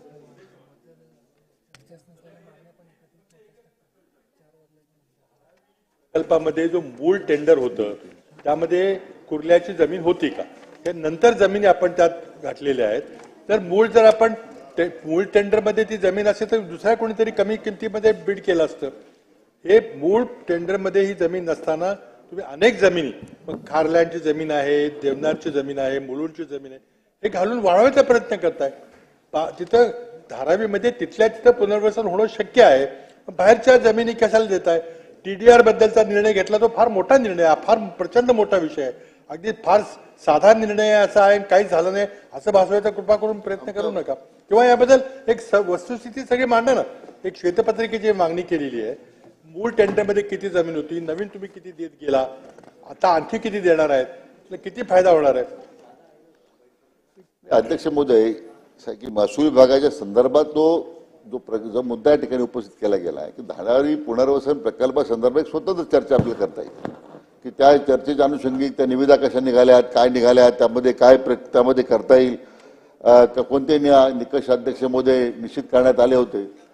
अध्यक्ष महोदय ही मुळातच ही पशुसंवर्धन खात्याची जागा होती आणि ही जागा नंतर मग अशा पद्धतीने या पुनर्वसन प्रकल्पाला उपयुक्त आहे म्हणून आपण अध्यक्ष महोदय ती जागा पशुसंवर्धन खात्याकडून, दुग्ध विकास खात्याकडून महसूलला देण्यात आली, महसूलकडून त्या प्रकल्पाला देण्यात आली. आता या मूळ आपण जे मुद्दा उपस्थित केलेला आहे की मूळ त्याच्या प्रकल्पाची ज्यावेळी निविदा प्रसिद्ध झाली मग त्या निविदेमध्ये ही जागा दाखवण्यात आली होती का. अध्यक्ष तो तपशील आज त्या विभागाची जबाबदारी माझ्याकडे नसल्यामुळे मला माहित नाही. पण निश्चितपणे आपण जे काही मुद्दा उपस्थित केलेला आहे संबंधित मंत्री महोदयांना त्याबद्दलची निश्चित आम्ही आपल्याला अधिक माहिती कळवण्याबद्दल त्यांनाही सांगण्यात येईल. अध्यक्ष महोदय अन्य मान्य अतुल भतकळकर साहेबांनी काही मुद्दे उपस्थित केलेत. निश्चितपणे सुलभता यावी कामकाजामध्ये म्हणून त्यांनी चांगल्या सूचना केल्यात. पण मला वाटतं विस्ताराने सांगण्यापेक्षा 4-4 पण मला वाटतं एक बैठक आपल्या समवेत आपल्या नाही भातकाळकर साहेबांची अध्यक्ष महोदय त्यांनी त्याबद्दल जी काही मागणी केली निश्चित आपण त्याबद्दल विचार करू. अध्यक्ष महोदय संजय केळकर साहेबांची काही मागणी होती, ज्या सन्मान्य सदस्यांनी या बाबतीमध्ये मागण्या केलेल्या आहेत. मग संजय जयस्वाल साहेबांच्या वाळू धोरणाबद्दल काही चांगल्या सूचना केल्या त्यांनी. आपण या माफियाचं उच्चाटन करण्यासाठी काही प्रयत्न करतोय त्याबद्दलही वेळोवेळी त्याच्यामध्ये अनेक वर्षाची किडलेली व्यवस्था आहे. मी मागच्या वेळी सभागृहात मी त्याचा उल्लेख केला होता आणि म्हणून याच्यामध्ये अधिक पारदर्शकता आणण्यासाठी आपण प्रयत्न करतो. अध्यक्ष महोदय की सामान्य नागरिकाला सुलभतेने वाळू मिळावी, घरकुल योजनेच्या मध्ये वाळू त्या घरकुल धारकाला वाळू मोफत मिळावी, असे सगळे प्रयत्न अध्यक्ष महोदय यामध्ये आपण करण्याचा प्रयत्न करतोय. आणि वेळोवेळी येणाऱ्या अडचणी ज्या आहेत अध्यक्ष महोदय या संदर्भामध्ये आपल्याला कारवाई करण्याबद्दल आलेल्या सूचनेच्या बद्दल आम्ही नेहमीच सतर्क राहून आपण कारवाई करत आलेलो आहोत. अध्यक्ष महोदय, ज्या सन्मान्य सदस्यांनी चर्चेत भाग घेताना ज्या सूचना केलेल्या आहेत निश्चितपणे त्यांची एक बैठक अधिवेशनापूर्वीच घेऊन त्यांना मी या सगळ्या विषयाबद्दल निश्चितपणे बोलावं, त्यांना अवगत करील. माननीय आशिष जयस्वाल साहेब मी एक उल्लेख केला आहे, ज्या सन्मान्य सदस्यांचा मी पुन्हा या ठिकाणी सांगतो की त्यांना बोलावून आपण चर्चा करू. परंतु एक सांगतो अध्यक्ष महोदय की या निमित्तानं ज्या गोष्टीच्या संदर्भामध्ये विशेष करून जमिनीच्या संदर्भामध्ये ज्या ठिकाणी काही आरोप करण्याचा प्रयत्न झाला, मला वाटतं महसूल खातं हे अतिशय पारदर्शक पद्धतीने काम करतं. यापूर्वीच्या बिल्डरांना दिलेल्या काही परवानग्या याचं आता पुनर्वलोकन सुरू आहे, त्याची आता चौकशी सुरू झालेली आहे. आता या संबंधीमध्ये ज्या अनियमितता आढळलेल्या आहेत त्या सुद्धा लवकरच मला वाटतं जसं बाबांनी मागणी केलेली आहे तशी एखादी श्वेतपत्रिका आपण निश्चितपणे काढू. म्हणजे यापूर्वी जे घडलंय आणि ते आता मला वाटतं अध्यक्ष महोदय जे काही झोपेचं सोंग घेतला ज्या लोकांनी घेतलेला आहे त्यांना सुद्धा याबद्दल केव्हा तरी आता जनतेला उत्तर द्यावे लागतील. निश्चितपणे आम्ही त्याची श्वेतपत्रिका काढू. धारावीबद्दल बाबा आपण विनंती केलेली आहे त्याची आपण या निमित्तानं निश्चितपणे सरकारला काही या ठिकाणी कुठल्या प्रकारचं लपवायचं नाही आहे. आम्हाला काही कोणता अमर बिल्डर असेल का आणखीन कोणता बिल्डर आहे त्याला पाठीशी घालायचं नाही आहे. म्हणून अध्यक्ष महोदय महसूल खात्याच्या ज्या मागण्या आहेत 2024 करता दत्तमय भारतीय भारित अंतर्गत बाबीसाठी रुपये 5,460 कोटी 27,41,000 रकमेच्या अर्थसंकल्पीय मागण्या सभागृहात सादर करण्यात आलेल्या आहेत त्या आपण मान्य करत अशी सभागृहाला मी विनंती करतो. त्याच पद्धतीने महसूल विभागाच्या महसूल प्रभागाकरिता 2024 करता दत्तमय भारित अंतर्गत बाबीसाठी रुपये 4,762 कोटी 5,39,000 रकमेच्या अर्थसंकल्पीय मागण्या सभागृहात सादर करण्यात या ठिकाणी मी मांडतो त्यालाही सभागृहाने मान्यता द्यावी अशी आपल्याला मार्फत सभागृहाला विनंती करतो. आश्वासन दिले त्याबद्दल त्यांचे धन्यवाद व्यक्त करतो. लवकरात लवकर माननीय मंत्री निवडणुकीच्या आधी आपण ती काढावी. महिला व बाल विकास विभाग अध्यक्ष महोदय माजी मुख्यमंत्री सन्मान्य बाबांना निवडणुकीची फार काळजी आहे. बाबा तुम्ही काळजी करू नका. म्हणजे सरकारची भूमिका इतकी स्वच्छ आहे पुन्हा आम्हीच त्या ठिकाणी आहोत. आता श्वेतपत्रिका काढू आणि उद्या निवडणूक आल्यानंतर सुद्धा परत एक दुसरी श्वेतपत्रिका काढू. तुम्ही चिंता करू नका. माननीय मंत्री महोदया महिला व बाल विकास विभाग. सन्मान्य अध्यक्ष महोदय, आज महिला व बाल विकास विभागाच्या अर्थसंकल्पातील अनुदानाच्या मागण्यांवर चर्चा होत असताना सन्मान्य या सभागृहाचे विरोधी पक्षनेते त्याचबरोबर इतर सर्व सन्मान्य सदस्य महोदयांनी सुद्धा काही सूचना केलेल्या आहेत आणि काही चर्चेच्या माध्यमातून सुद्धा काही प्रश्न उपस्थित केलेले आहेत. मी आपल्या अनुमतीने सन्मान्य विरोधी पक्षनेत्यांनी या संदर्भामध्ये भाषण करत असताना काही मुद्दे विभागाच्या निगडीत या ठिकाणी उपस्थित केले. अध्यक्ष महोदय, महिला व बाल विकास विभागाअंतर्गत सन 2023-2024 मध्ये 6,517.48 कोटी इतका निधी हा अर्थसंकल्पामध्ये प्राप्त झाला आणि त्यापैकी साधारणपणे 80% अधिक निधी हा विभागाने खर्च केलेला आहे. अंगणवाडी सेविका, अंगणवाडी कर्मचाऱ्यांचे मानधन असेल या संदर्भामध्ये सुद्धा प्राप्त झालेला निधी हा त्या ठिकाणी विभागाच्या माध्यमातून खर्च झाला. मधल्या कालावधीमध्ये साधारणपणे 3 महिने अंगणवाडी सेविका, कर्मचारी, मदतनीस हे त्यांच्या विविध मागण्यांच्या संदर्भामध्ये त्यांचं उपोषण त्यांनी त्या ठिकाणी सुरू ठेवलेलं असल्यामुळे त्या कालावधीतलं मानधन वगळता कुठलंही मानधन या ठिकाणी अंगणवाडी सेविका किंवा मदतनीस यांचं थांबवण्यात आलेलं नाही. विभागाच्या माध्यमातून बाल संगोपन योजना ही त्या ठिकाणी राबवली जाते. या बाल संगोपन योजनेअंतर्गत सन 2023-2024 मध्ये जी तरतूद विभागाला उपलब्ध झालेली होती ती 190.43 कोटी इतकी त्या ठिकाणी तरतूद उपलब्ध झाली होती. आणि साधारणपणे उपलब्ध झालेली तरतूद ही विभागाने खर्च केलेली असून लाभार्थ्यांची संख्या ही 1,03,497 इतकी आहे. त्यामुळे आपल्या माध्यमातून मी निश्चितपणाने सन्मान्य विरोधी पक्षनेते यांनी उपस्थित जे केलेले मुद्दे आहेत यामध्ये आम्ही विभाग म्हणून अधिकाधिक निधी हा जो उपलब्ध झालेला आहे हा खर्च त्या निमित्ताने करत आहोत. दुसरे सन्मान्य आमचे या सभागृहातील सदस्य अतुलजी भातखळकर साहेबांनी नारी शक्ती दूत ॲप जो राज्यांनी या ठिकाणी आणि विभागांनी महायुतीच्या सरकारने जी नवीन योजना मुख्यमंत्री माझी लाडकी बहीण ही त्या ठिकाणी सुरू केलेली आहे. 1 जुलैपासूनच या संदर्भातली नोंदणी ही सुरू केलेली आहे. आणि नारी शक्ती दूत ॲप यामध्ये ऑनलाईन फॉर्म हा अवेलेबल केलेला आहे. यामध्ये GR पहिला इश्यू केल्यानंतर शासन निर्णय निर्गमित केल्यानंतर काही सुधारणा त्यामध्ये करण्यात आलेली आहे. आणि ज्या सुधारणा करून तिथं आम्ही ते ॲप अजून अपडेट करत आहोत. आणखीन काही सूचना सुद्धा आलेल्या आहेत. त्यामुळे त्या सुद्धा या ॲपवर आपण लवकरात लवकर अपडेट करून या ॲपची क्षमता सुद्धा या एका आठवड्याभरातच ॲपच्या ज्या काही सर्व तांत्रिक बाबी आहेत त्या निश्चितपणाने सोडवल्या जातील. या व्यतिरिक्त जिल्हा बँकेतल्या ज्या अकाउंट असतील किंवा पोस्टच्या ज्या अकाउंट्स असतील हे सुद्धा त्या ठिकाणी ग्राह्य धरल्या जाणार आहेत. त्यामुळे त्या संदर्भामध्ये सुद्धा मी अध्यक्ष महोदय आपल्या अनुमतीने या ठिकाणी सभागृहातील सदस्यांना माहिती देऊ इच्छिते. सन्मान्य सुनील प्रभू साहेबांनी लाडली बहीण योजनेअंतर्गत काही त्रुटी आहेत त्या दूर केल्या जातील का ॲपच्या संदर्भातलाच त्यांनी विषय या ठिकाणी नमूद केला. त्याच्यामुळे मी आत्ताच आपल्या उत्तरामध्ये सांगत असताना ज्या ज्या काही ॲपमधल्या सुधारणा आहेत आम्ही पोर्टल सुद्धा त्याचं डेव्हलप करत आहोत. त्याच्यामुळे पुढच्या एका आठवड्याच्या कालावधीमध्येच पोर्टल सुद्धा हे निश्चितपणाने उपलब्ध असणार आहे. त्यामुळे ऑनलाईन मोबाईल ॲप सहितच पोर्टलवर सुद्धा आता फॉर्म उपलब्ध होणार आहे. ऑफलाईन फॉर्म स्वीकारण्याची सुद्धा प्रक्रिया ही गतीने सुरू आहे.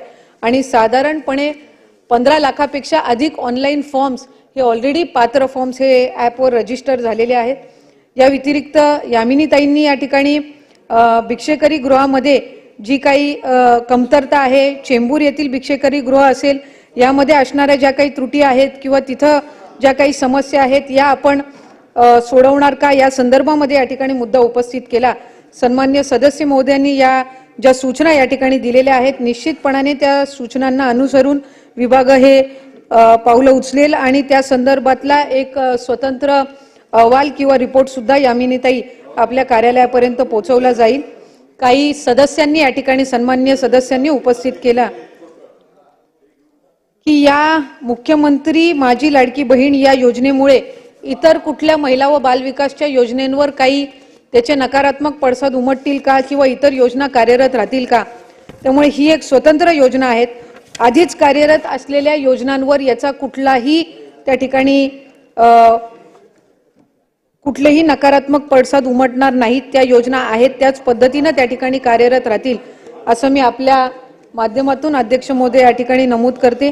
केंद्राच्या पुरस्कृत ज्या अध्यक्ष महोदय मी आपल्या अनुमतीने महिला व बालविकास विभागाच्या सभागृहात सादर केलेल्या सन 2024-25 या आर्थिक वर्षातील मागणी एक खालील नवीन बाब क्रमांक 30 ते नवीन बाब क्रमांक 33 मधील 10,008 कोटी 16,02,000 फक्त इतक्या रकमेच्या अर्थसंकल्पीय मागण्यास मंजुरी देण्याची मी आपल्या मार्फत सभागृहास विनंती करीत आहे. माननीय मंत्री महोदय ग्रामविकास विभाग. सन्मान्य अध्यक्ष महोदय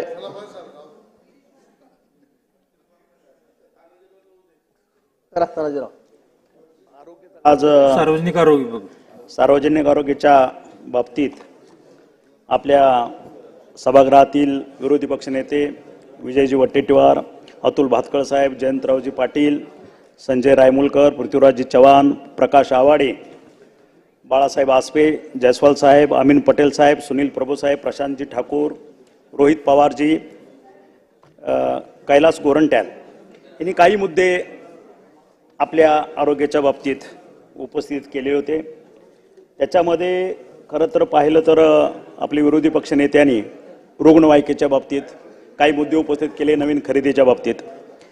आता पूर्वीच्या आपल्या रुग्णवाहिका 934 होत्या, आता तो आपण 1756 करतोय आणि ह्या ॲडव्हान्स्ड टेक्नॉलॉजी वगैरे वापरून त्या ठिकाणी करतोय. त्याच्यामध्ये टेंडरिंग प्रोसेसमध्ये असेल किंवा ऑर्डर देण्याच्यामध्ये काही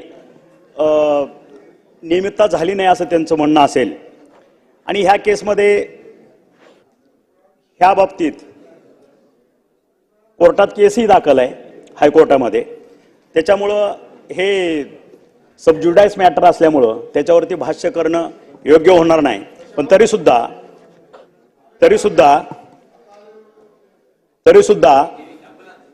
हायकोर्टाचा जो निर्णय येईल केस प्रेज्युडाइस आहे, त्यांचा निर्णय येईल त्याप्रमाणे ह्याच्यावरती कोर्टाच्या डायरेक्टिव्ह प्रमाणे निर्णय घेतले जातील.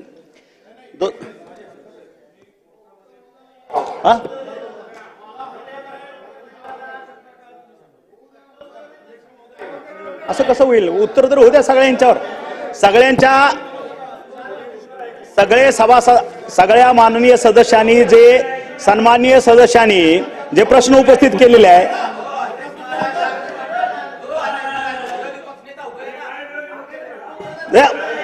सन्माननीय सदस्यांनी जे प्रश्न विचारले त्याच्यातला एक मुद्दा आहे. मान्य विरोधी पक्षनेते त्याच्यातला आपला एक मुद्दा आहे. तुम्ही बघा मांडू द्या. एक अर्धा मिनिटाचा बोलतो, तुम्ही डिस्टर्ब करू नका. तुम्हीच वेळ घेताय. एक अर्धा मिनिटाचं काम आहे, तुम्ही 2 मिनिट घेताय. हे बघा, माझी एवढीच हरकत आहे, हे प्रकरण जरी न्याय प्रविष्ट म्हणत असतील तरी ती PIL आहे.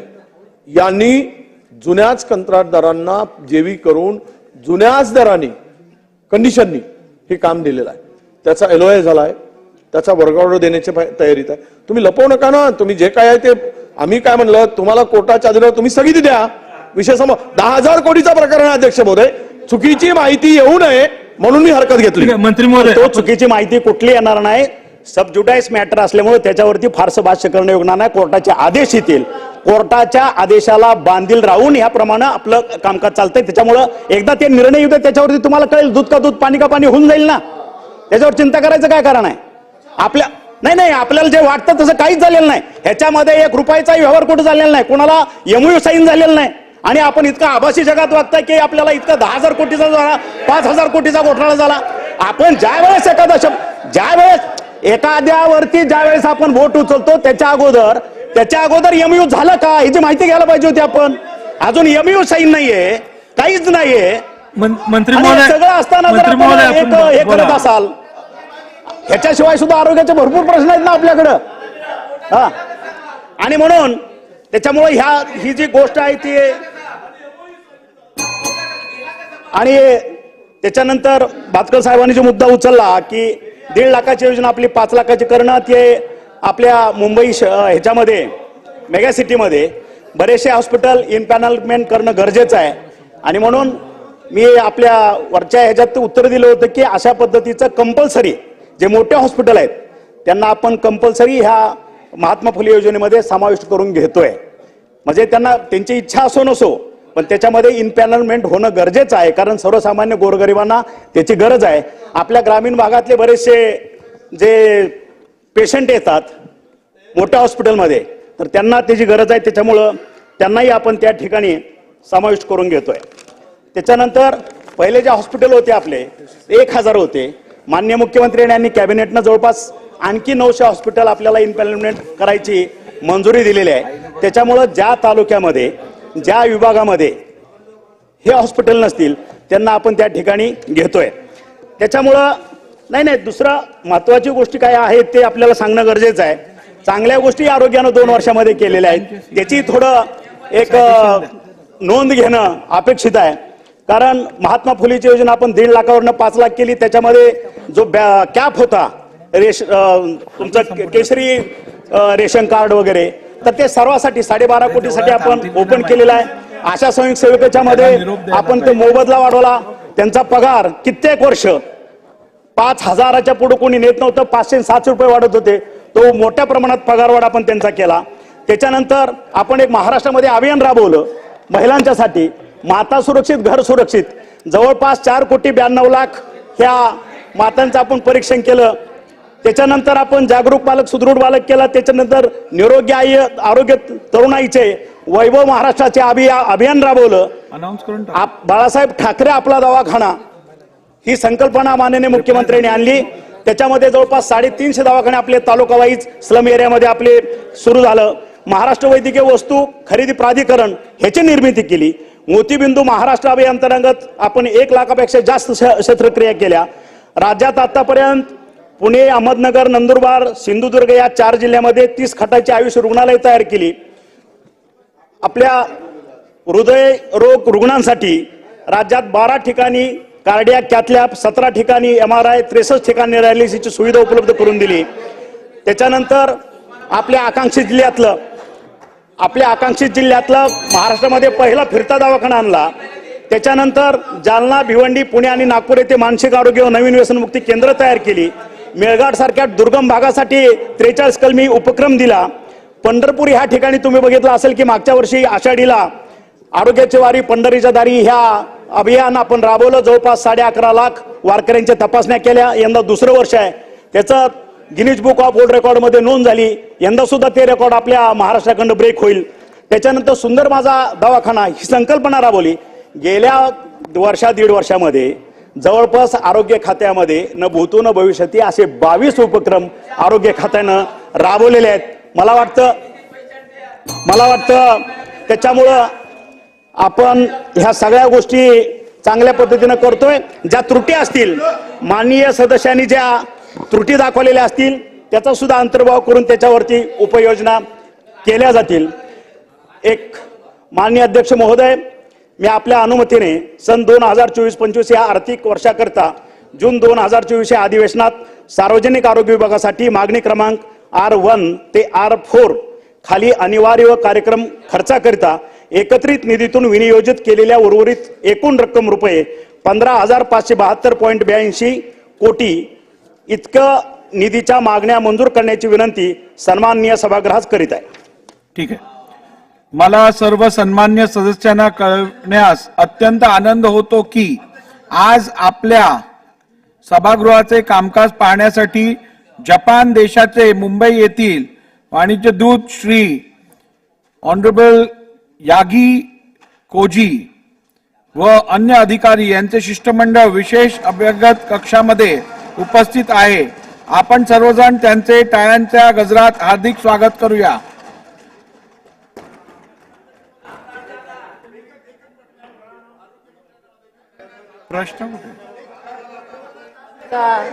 प्रश्न कसा विचारता येईल? प्रश्नोत्तराचा तास आहे. पूरक मागण्या प्रश्न म्हणजे कसा विचारता येईल? सन्माननीय अध्यक्ष महोदय, पूरक भागांवर चर्चा करत असताना सन्माननीय सदस्य विरोधी पक्षनेते विजय वडेट्टीवार साहेब, संजय रायमुलकर, प्रकाशजी आवाडे, सन्माननीय सदस्य आशिषजी जयस्वाल यांनी काही मुद्दे या ठिकाणी उपस्थित केले. सन्माननीय विरोधी पक्षनेते, आपण या ठिकाणी म्हणालात की आपण प्रधानमंत्री आवास योजना, प्रधानमंत्री ग्राम सडक योजना, राष्ट्रीय ग्राम स्वराज्य योजना, ग्रामपंचायत बांधकाम योजना, स्मशानभूमी यासाठी कमी खर्च झालेला आहे. मला वाटतं यावेळेला आपण थोडं माहिती मी आपल्याला देईल, कमी असं मी म्हणणार नाही, पण यावर्षी आपण या 2 वर्षामध्ये उच्चांक केला. या 2 वर्षामध्ये आपण जवळपास 8 लाख घरकुलं, प्रधानमंत्री आवास योजने 8 लाख घरकुलं आपण त्या ठिकाणी त्यांची प्रशासकीय मान्यता दिली. ती अतिशय वेगाने सुरू आहेत. अजून येणाऱ्या 15 सप्टेंबरमध्ये 2 महिन्यामध्ये म्हणजे आपण 10 लाख घरकुलं या ठिकाणी पूर्ण करणार आहोत. आपल्या माहितीला ठेवतो म्हणजे हा उच्चांक आहे. 10 लाख घरकुलं आपण या ठिकाणी पूर्ण करणार आहोत. आपण या ठिकाणी टाकलेत आजच पैसे टाकले, काही थोडे 4-8 दिवस मागे पुढे होत आहेत, पण 10 लाख घरं, प्रत्येकाला घर. पंतप्रधानांची घोषणा आहे की प्रत्येकाला घर, हक्काचं घर हे असलं पाहिजे, शौचालय असलं पाहिजे, दिवा असला पाहिजे, गॅस असला पाहिजे, रस्ता त्याच्या घरापर्यंत जायला असला पाहिजे, प्रत्येकाला रेशन मिळालं पाहिजे. या सगळ्या योजना या आम्ही पूर्णपणे राबवतो आणि 10 लाख घरं आम्ही या 2 वर्षामध्ये आम्ही त्या ठिकाणी पूर्ण करत आहोत. आपण जाऊन बघा आपल्या मतदारसंघामध्ये आपल्याला दिसेल. आपण रस्त्याचा प्रश्न या ठिकाणी उपस्थित केला. विरोधी पक्षनेते आपल्याला मला सांगतील की आपण जवळपास 27,000 किलोमीटर 27,000 मुख्यमंत्री सडक योजनेच्या माध्यमातून आपण 27,000 किलोमीटर रस्त्यांना प्रशासकीय मान्यता दिलेली आहे. 7,000 आता आपण सिमेंट टॉपिंग करतोय. आता आपण डांबरी रस्ते करत नाहीये. आपण आता 7,000 किलोमीटरचे आता व्हाईट टॉपिंग आपण आता सिमेंटचे रस्ते ग्रामीण भागातले, कारण डांबरी रस्ते केले की वारंवार ते खड्डे पडतात, वाहून जात आहेत, खराब होत आहेत आणि त्यामुळे 2 वर्षाच्या वर 3 वर्षाचे रस्ते टिकत नव्हते आणि म्हणून आता व्हाईट टॉपिंग आता आपण सिमेंटचे रस्ते त्या ठिकाणी करतो की 25, 30, 40 वर्ष पुढे त्यांना कुठे धोका पोहोचणार नाही, कुठे खड्डे पडणार नाही. अतिशय चांगल्या क्वालिटीचे हे रस्ते 1 किलोमीटरला जवळपास 1,54,00,000 रुपये त्या ठिकाणी लागत आहेत. पण एवढा खर्च करून आपण अतिशय चांगल्या दर्जाचे रस्ते त्या ठिकाणी देतो आणि मोठ्या संख्येने म्हणजे आजपर्यंतचा हा उच्चांक असेल जवळपास 40,000 किलोमीटर पैकी तर 27,000 किलोमीटर आपण आता परवानगी दिलेल्या आहेत, प्रशासकीय मान्यता दिलेल्या आहेत आणि 13,000 किलोमीटरला पुढच्या 2 वर्षात आम्ही त्या ठिकाणी त्या रस्त्यांना प्रमाण देऊन त्या आम्ही पूर्ण करू त्या ठिकाणी. आणि म्हणून आपण ज्या ठिकाणी काही विषय मांडलेले आहेत ते खरं म्हणजे खोटे असं मी म्हणणार नाही, पण आपली माहिती कमी असल्यामुळे त्या ठिकाणी आपण मांडले असतील. आपण 25-15 ही सगळ्यात महत्वाकांक्षी योजना. सुधीरजी आलेत का? अच्छा आले साहेब. बरं आपण काय घरी बसून ऐकत होता का सगळे? 25-15 मध्ये 7,100 मंत्री महोदय बरोबर 2.5 मिनिटं आहेत अजून. 7,000 म्हणजे 7,25,000 कोटी रुपये आपण 25-15 मध्ये दिले. ग्रामीण भागाचा विकास झाला पाहिजे. दादा आता मला मांडू द्या दादा. आपण अरे मला मांडू द्या ना. असू दे मला मांडू दे. तीर्थक्षेत्र विकासासाठी ब चर्चेला आपण आता 2 कोटीवरून 25 कोटी रुपये त्या ठिकाणी दिले. महाजनचा 2 मिनिटं राहिले. तुमच्या होतील 5 त्यांच्या राहतील. तुमच्या 5 होतील त्यांच्या राहतील. असं राहू द्यातील. ठीक आहे जाऊ द्या.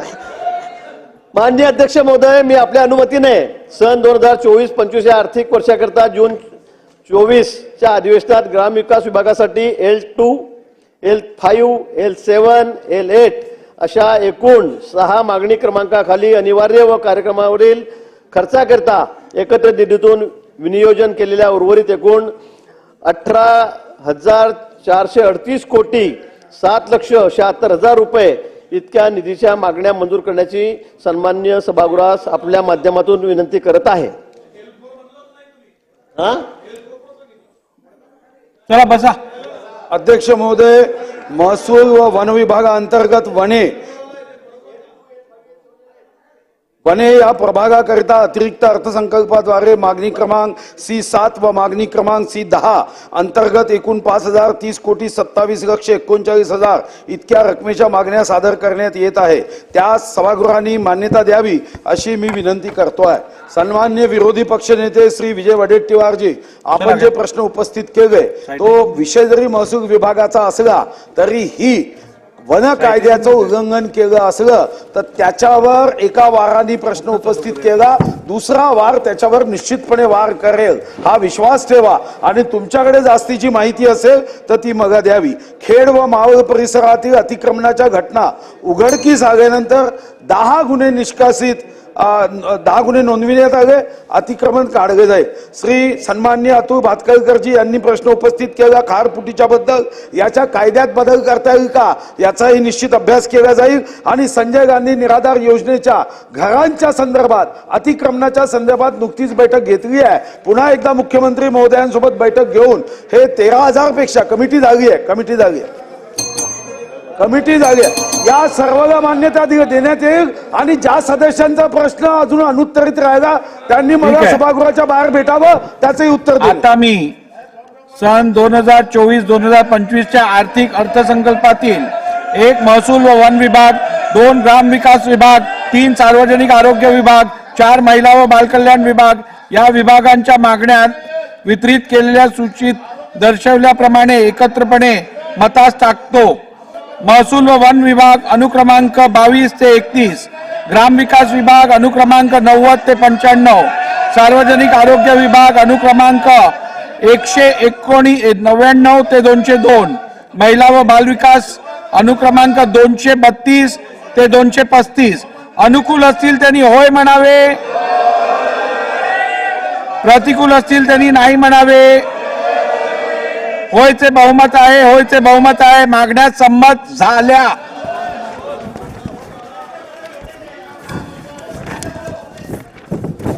अध्यक्ष महोदय, एक मिनिट दादा, एक मिनिट दादा, एक मिनिट. आता मी चर्चेसाठी प्राथम्य क्रमांक नसलेल्या खालील विभागांच्या अनुदानाच्या मागण्या कामकाज पत्रिकेसोबत सूचित दर्शवल्याप्रमाणे एकत्रपणे मतास टाकतो. सामान्य प्रशासन विभाग अनुक्रमांक 1 ते 10, गृह विभाग अनुक्रमांक 11 ते 21, कृषी पशुसंवर्धन दुग्ध व्यवसाय विकास व मत्स्य व्यवसाय विभाग अनुक्रमांक 32 ते 41, शालेय शिक्षण व क्रीडा विभाग अनुक्रमांक 42 ते 45, वित्त विभाग अनुक्रमांक 52 ते 59, विधी व न्याय विभाग अनुक्रमांक 74 ते 78, उद्योग ऊर्जा कामगार व खनिक्रम विभाग अनुक्रमांक 79 ते 89, अन्न नागरी पुरवठा व ग्राहक संरक्षण विभाग अनुक्रमांक 96 ते 101, सामाजिक न्याय व विशेष सहाय्य विभाग अनुक्रमांक 102 ते 108, नियोजन विभाग अनुक्रमांक 109 ते 192, संसदीय कार्य विभाग अनुक्रमांक 193 ते 194, गृहनिर्माण विभाग अनुक्रमांक 195 ते 198, वैद्यकीय शिक्षण व औषधी द्रव्ये विभाग अनुक्रमांक 203 ते 207, पर्यावरण व वातावरणीय बदल विभाग अनुक्रमांक 217 ते 220, सहकार पणन व वस्त्र उद्योग विभाग अनुक्रमांक 221 ते 224, उच्च व तंत्र शिक्षण विभाग अनुक्रमांक 225 ते 231.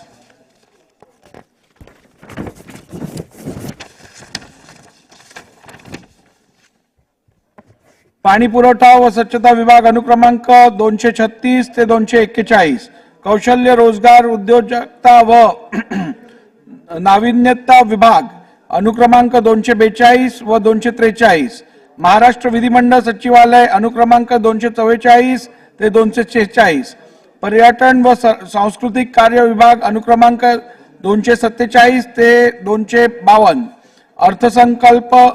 अल्पसंख्याक विकास विभाग अनुक्रमांक 253 ते 255, मराठी भाषा विभाग अनुक्रमांक 256 ते 260, इतर मागास बहुजन कल्याण विभाग अनुक्रमांक 261 ते 264, मुद्रा व जलसंधारण विभाग अनुक्रमांक 265 ते 269, दिव्यांग कल्याण विभाग अनुक्रमांक 270 ते 278. अनुकूल असतील त्यांनी होय म्हणावे, प्रतिकूल असतील त्यांनी नाही म्हणावे. होयचे बहुमत आहे, होयचे बहुमत आहे. मागण्या संमत झाल्या. शासकीय विधेयक पुरस्थापनार्थ विचार खंडशः विचार व संमत करणे सन 2024 चे विधानसभा विधेयक क्रमांक 17, महाराष्ट्र विनियोजन विधेयक 2024. अध्यक्ष महोदय, मी सन 2024 चे विधानसभा विधेयक क्रमांक 17 महाराष्ट्र विनियोजन विधेयक 2024 आपल्या अनुमतीने मांडतो. विधेयक मांडण्यात आले.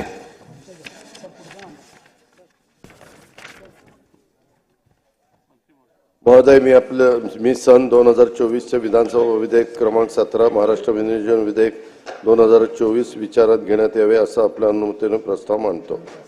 प्रस्ताव असा आहे की सन 2024 चे विधानसभा विधेयक क्रमांक 17 महाराष्ट्र विनियोजन विधेयक 2024 विचारात घेण्यात यावे. बोला. नियोजन विधेयक विचारात घेऊन ते मान्य करायला आमची काही हरकत नाही. फक्त मला एका प्रश्नाचं उत्तर अजून मिळालेलं नाही की या वर्षीचे दुसरं अंदाजपत्रक आपण का सादर केलं. निवडणुकीनंतर पुन्हा पूर्ण नवीन सरकार तिसरं अंदाजपत्रक आणणार आहे. दुसऱ्या अंदाजपत्रकाची काय गरज होती. फक्त ती नाही, ते दुसरा अर्थसंकल्प जो आपण दिला त्याबद्दल काही संकेत आहेत का. पूर्वी आपण केले का. आपण फेब्रुवारीमध्ये जो अर्थसंकल्प मांडला होता तो पूर्ण अर्थसंकल्प होता. आता पुन्हा मांडण्याची काय गरज होती. त्यामुळे हे विनियोजन विधेयक देखील कशा करता आहे त्याची कोणी स्पष्टता दिलेली नाही. आणि हे हा जर पायंडा पडला तर दरवेळेला मग दरवर्षी निवडणूक असो नसो मग कितीदाही अंदाजपत्रक किंवा अर्थसंकल्प मांडायची प्रथा पडेल. चुकीची प्रथा आहे. अध्यक्ष महोदय, रिप्लायमध्ये सन्माननीय ज्येष्ठ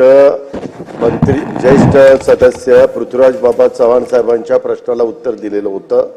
त्याच्यामध्ये मी सांगितलेलं होतं कशामुळं हे सगळं घडलंय आणि हे घडण्याच्या करता एक कमिटी असती.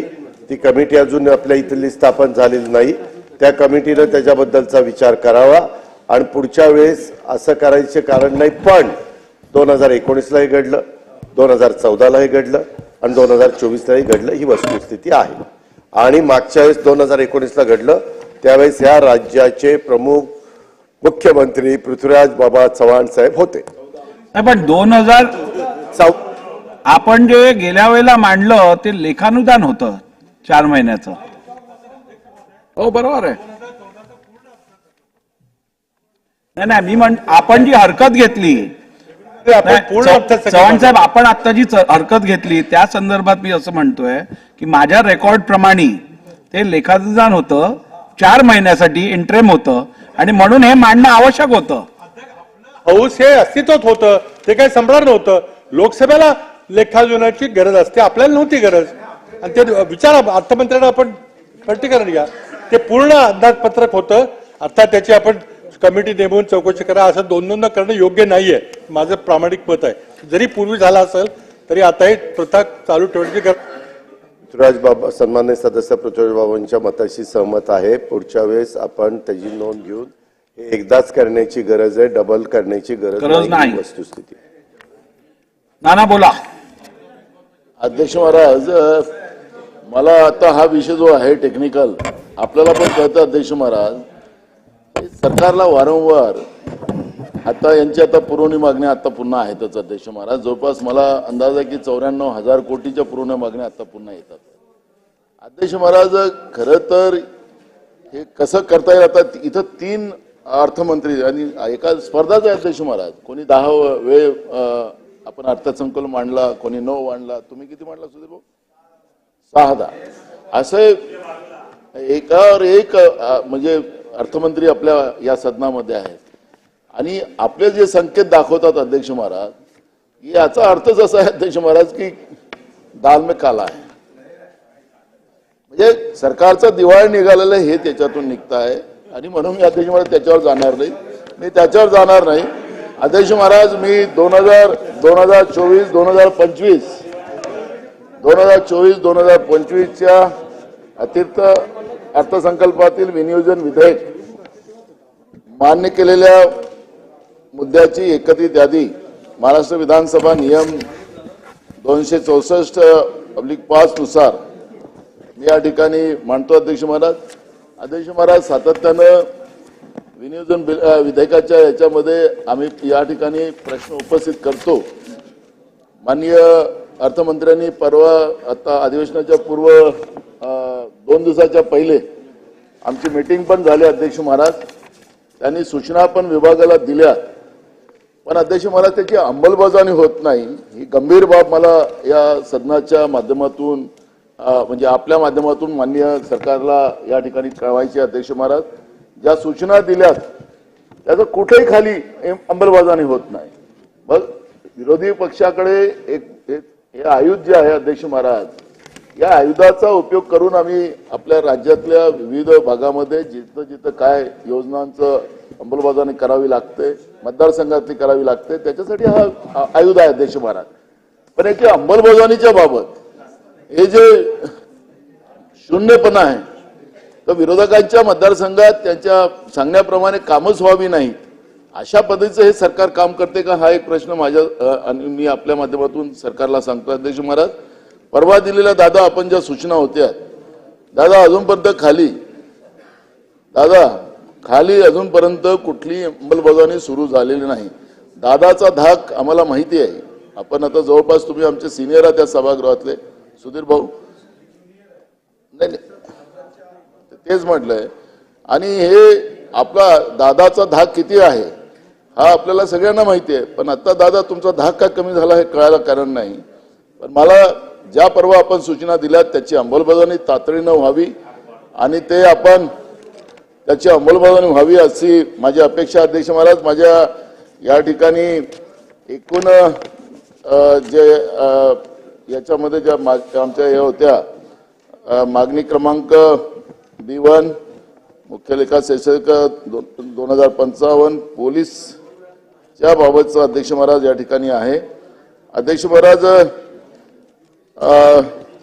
मागच्या वेळेसही आम्ही मांडलेल्या होत्या अध्यक्ष महाराज. याच्यामध्ये इमारती लाखनी लाखांदूर साकोली या ठिकाणी पोलिसांसाठी त्यांची घरं आणि त्या पोलिसांची रिक्त पदं हे भरण्याच्या बाबत अध्यक्ष महाराज, तिकडे आमच्या इकडे अशी हे झालं की भंडारा गोंदिया या जिल्ह्यामध्ये गडचिरोली या जिल्ह्यामध्ये पदं भरली जातात पोलीस इन्स्पेक्टर आणि या सगळ्यांची, पण काही दिवसानंतर त्यांच्या बदल्या केल्या जातात आणि बदल्या केल्या की मग तिथं जागा रिक्त ठेवली जाते. तर त्याच्यामुळे याची एक नोंद घ्यावी. आता पण आपण बदल्या केल्या गेल्या आहेत, पण त्याच्या बदल्याला आम्हाला तुम्हाला पदं भरली गेली नाहीत आणि त्याच्यामुळे ज्या लोकांच्या बदल्या झाल्या ते काम करायला तयार नाहीत आणि त्याला जबरदस्ती तिथल्या अधिकाऱ्यांना थांबवून ठेव आणि त्या कर्मचाऱ्यांच्या पोरांच्या ऍडमिशनचा प्रश्न त्या ठिकाणी निर्माण झाला.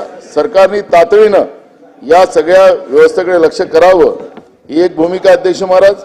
दुसरा महत्वाचा विषय अन्न व नागरी पुरवठा विभागाचा.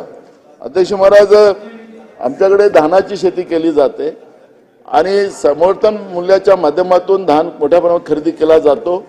ज्या संस्था खरेदी करतात त्यांच्या जो गोडाऊन्स नाही, किरायाचं कुठलं तरी घर घेतलं जातं, कुठं गोडाऊन घेतलं जातं आणि अध्यक्ष महाराज तिथं गोडाऊन्स नाही.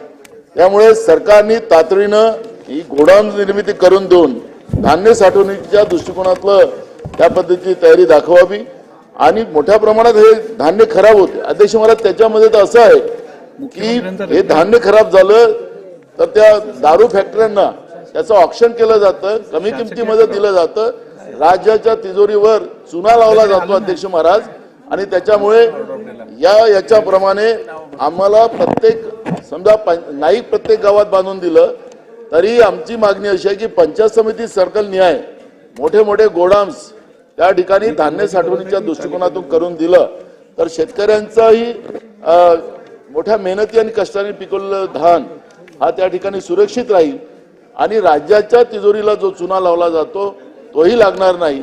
या पद्धतीची भूमिका या ठिकाणी मांडतो अध्यक्ष महाराज.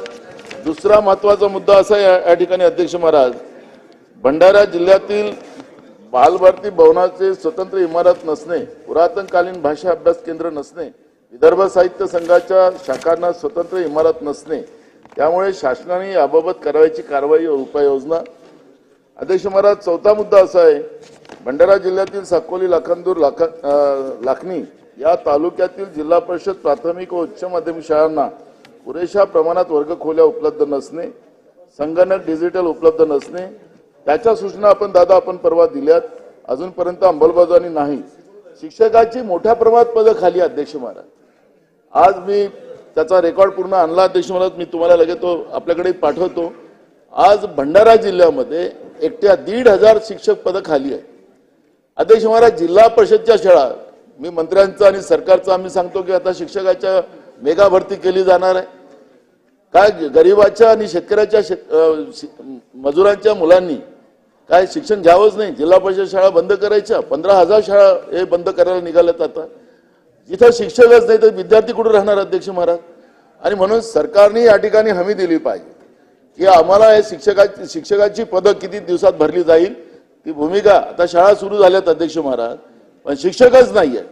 आमची भूमिका याच्या अध्यक्ष महाराज की किती तारखेपर्यंत तुम्ही या शिक्षकाची पदं भरली जाणार आहे ते या ठिकाणी स्पष्ट केले. ते शिक्षण मंत्री यावेळेस तर अधिवेशनात दिसलेच नाही अध्यक्ष महाराज, कुठे आहेत मला माहिती नाही, पण अध्यक्ष महाराज आमची भूमिका त्याच्यातली स्पष्ट आहे. ते वरतच राहतात, त्यांना काही तो वर आहे, तो खाली नाही तर वर आहे.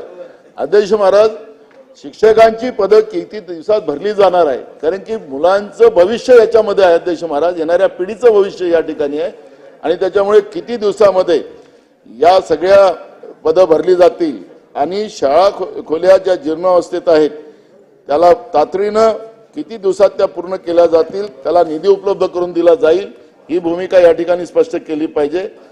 लाखनी तालुक्यातील न्याय मंदिराच्या स्वतंत्र इमारत नसण्याबाबत आणि त्या दृष्टिकोनातूनही तातडीनं त्याला प्रायोरिटी देऊन लाखनीला स्वतंत्र न्यायालय निर्माण करण्याच्या इमारत तयार करून देण्याची एक भूमिका या ठिकाणी मी मांडतो अध्यक्ष महाराज. सहावा मुद्दा आहे अध्यक्ष महाराज की सामाजिक सुरक्षा व कल्याण.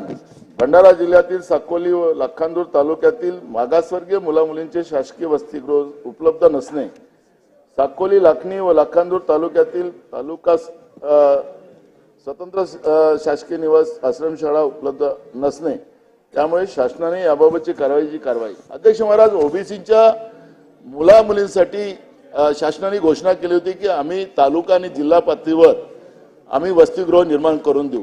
अध्यक्ष महाराज, ग्रॅज्युएट मुला मुलींसाठी व्यवस्था आहे, पण अध्यक्ष महाराज 10वीच्या नंतर 11वी 12वी या मुला मुलींसाठी त्या ठिकाणी वसतिगृह नसल्यामुळे आणि शासनाचं धोरण जे आहे ते धोरणाप्रमाणे पदवी शिक्षणासाठी जे काही ओबीसीचे मुलं मुली असतील त्यांना आम्ही देऊ. आणि मग काय केलं, व्यावसायिक अभ्यासक्रमासाठी. आणि अध्यक्ष महाराज, हा आता ओबीसीवर एक प्रकारचा अन्याय आहे. गेले 5 वर्ष ओबीसीच्या पोरांच्या स्कॉलरशिप पण दिल्या नाही. वसतिगृहाचा प्रश्न आहे अध्यक्ष महाराज, तो सुद्धा सोडवला जात नाही. नुसत्या घोषणा केल्या जातात. ओबीसीच्या, आदिवासींच्या, शेड्यूल कास्टच्या मुला मुलींवर, भटक्या विमुक्त जातीच्या मुला मुलींना शिक्षणच घ्यावं नाही असं सरकारचं धोरण आहे का? आणि म्हणून माझा मुद्दा याच्यामध्ये असा अध्यक्ष महाराज की तुम्ही वसतिगृहासाठी आणि तुम्ही जे प्रायव्हेटला दिले, तुम्ही राहिले तर त्याचे पैसे आम्ही देऊ, पण ते फक्त याला नाही अध्यक्ष महाराज, 11वी 12वी किंवा पदवीधर नाही, फक्त व्यावसायिक शिक्षणाच्या मुला मुलींना देऊ. अध्यक्ष महाराज, अशा पद्धतीचं करता येणार नाही. शासनाचं धोरण जे आहे ते सगळ्याच 10वी पासून मग वरच्या शिक्षणासाठी तालुक्याच्या ठिकाणी येणाऱ्या मुला मुलींसाठी हे शिक्षणाच्या सोयी करून देणं हे शासनाची जबाबदारी आहे. पण ओबीसीच्या, भटक्या विमुक्त जातीच्या, आदिवासींच्या आणि शेड्यूल कास्टच्या मुला मुलींना शिक्षणच मिळू नये, गरिबांच्या मुला मुलींना शिक्षण मिळू नये, हे सरकारचं धोरण आहे. त्यामुळे माझं अर्थमंत्र्यांना एवढीच विनंती आहे की याच्यामध्ये सुद्धा आपण काय कारवाई करणार आणि आम्हाला निधी उपलब्ध करून देणार. आता हे पुरवणी मागण्या आपण मांडतात आहात, त्या पुरवणी मागण्यामध्ये सुद्धा त्या पद्धतीचं यावं. 49,000 किती 94,000 कोटीच्या पुरवणी मागण्या येतात अध्यक्ष महाराज. आणि मग याच्यामध्ये ओबीसीचा वाटा काय राहणार, याच्यामध्ये शेड्यूल कास्टचा वाटा काय राहणार, आदिवासीचा वाटा काय राहणार, भटक्या विमुक्त जातीच्या लोकांचा वाटा काय राहणार, तो सुद्धा या पुरवणी मागण्या. ठीक आहे, आपण मान्यता देत आहे, त्यांना ते मांडणार आहे. निवडणुकीच्या तोंडावर त्यांना ज्या घोषणा करायच्या ते करू द्या. पण अध्यक्ष महाराज, या समाजाच्या शिक्षणाची काय व्यवस्था, त्यांच्या स्कॉलरशिपच्या परिस्थिती काय, याचं सुद्धा धोरण सरकारने आम्हाला या ठिकाणी स्पष्ट करावं. ही भूमिका आमची आहे अध्यक्ष महाराज. महोदय, खरं तर विरोधकांचा एक शस्त्र म्हणून आपण काही कपात सूचना देतो या विनियोजन बिलाच्या माध्यमातून. कारण ज्यावेळेस आता आपण पाहतोय गेली अलीकडे हा जसा ट्रेंड पडलाय की सत्ताधाऱ्यांना पैसे वाटेल ते सगळं वाटून घ्यायचे आणि विरोधकांना निधी द्यायचा नाही, आणि विरोधकांचं किमान काहीतरी दिलं पाहिजे ही भूमिका असते. आणि मग आपण कपात सूचनेचा किंवा विविध आयुधाचा वापर करतो. अध्यक्ष महोदय, माझी विनंती एवढीच आहे या निमित्तानं एक लक्षात आणून नेली पाहिजे की आपण ज्यावेळेस कपात सूचना देतो, बैठका होतात, चर्चा होते, सकारात्मक आपण याच्यात काहीतरी मार्ग काढू असं मंत्री सांगतात. अनेक मंत्री तर बैठका पण घेत नाही, आणि संबंधित खात्याच्या मंत्र्यांनी बैठक घेतल्यानंतर त्या सदस्यांना बोलवून घेऊन विभागांच्या अधिकाऱ्यांना संबंधित बोलवल्यानंतर त्यावर एक 8-10 दिवसात एक टाइम बाउंड दिलं पाहिजे की 15 दिवसात, महिनाभरात हे करा. वर्ष होत नाही. आता मी मागची बैठक घेऊन माझी 2023 मध्ये बैठक झाली, तर वर्षभर झालाय. माझ्या कपात सूचनेतला एक महत्वाचा विषय होता की सुप्रमा द्यायची ती गोशीखुर्च्या प्रकल्पातील काही राहिलेल्या कामांना. 19 मध्ये आपण सुप्रमा दिली, अजून त्याला वाढीव सुप्रमा द्यायची आहे. 3,900 कोटी रुपयाची पुन्हा त्याच्यामध्ये आवश्यकता आहे. पुढच्या 1-2 वर्षामध्ये प्रकल्प पूर्ण होईल. पण त्याला सुप्रमा न दिल्यामुळे जवळपास आता अपेक्षित असलेला गोशीखुर्द पासून 2,52,000 हेक्टर सिंचन अपेक्षित आहे. त्यातील अजूनही आपला 28 ते 32,000 हेक्टर सिंचन अधिकचं करू शकतो, कारण ते 2,52,00,000 कोटीपर्यंत आपण पोहोचू शकत नाही. हा विषय मांडला होता, चर्चा झाली 2 लिफ्ट इरिगेशन करायचे, पण त्याला कुठेच पुढे काही झालं नाही. म्हणजे आम्ही कपात सूचना मांडायची आणि त्याच्यातून काही फायदा व्हायचा नाही. अध्यक्ष महोदय, मी आपल्या माध्यमातून अजितदादांच्या लक्षात एक आणून देतो, आपण TDC मार्फत आणि फेडरेशन मार्फत जे धान्य खरेदी करतो, आज चंद्रपूर, गडचिरोली, भंडारा, गोंदिया 20 लाख क्विंटल धान्य उघड्यावर पडलाय. का खरेदी केले जात नाही? मधामध्ये मी कोणावर आरोप करत नाही, पण वस्तुस्थिती सांगतो. भरडाईच्या मधून काहीतरी वाद झाला आणि त्या दरातून काहीतरी लफडे झाले आणि तो धान्य अजूनही उचलला गेला नाही. कोणी 100 रुपये मागितलेत, कोणी 200 रुपये मागितलेत, कमिशन मागितलेत. ही सगळी माहिती चौकशी केली तर उघड होईल. आणि या केवळमुळे हे पुढे तडजोड आणि ते पैसे पहिले द्या ना दिल्यामुळं ते नानाभाऊ ते पैसे न दिल्यामुळं नाही, मला जरा न दिल्यामुळे आज 20 लाख क्विंटल धान्य पडून आहे. याच्या मागे अध्यक्ष महोदय गांभीर्य काय आपण लक्षात घ्या. पुढची धान खरेदी बंद झाली, गोडाऊन मध्ये जे काय माल आहे ते भरून आहे, जे डेपोवर माल आहे तो सगळा भरून आहे, ताटपत्री नाही, दो पाऊस पडताय, धानाला कोंबा आली, सगळं पडून आहे. किती नुकसान होणार आहे माहिती आहे अध्यक्ष महोदय? याच्यातून किमान 4,000 कोटीचं नुकसान होणार. मी आपल्याला जबाबदारीनं सांगतो, हे जर एवढं मोठं नुकसान होत असेल 4,000 कोटीचं, आणि ती मग काय त्याच्या मागे पॉलिसी आणली, आता त्याचं ऑप्शन करायचं. एक माणूस ठरलाय 100 कोटीची बीजी घ्यायची, ठरलेल्या माणसाला धान्य उचलायला द्यायचं, त्याची किंमत 6-7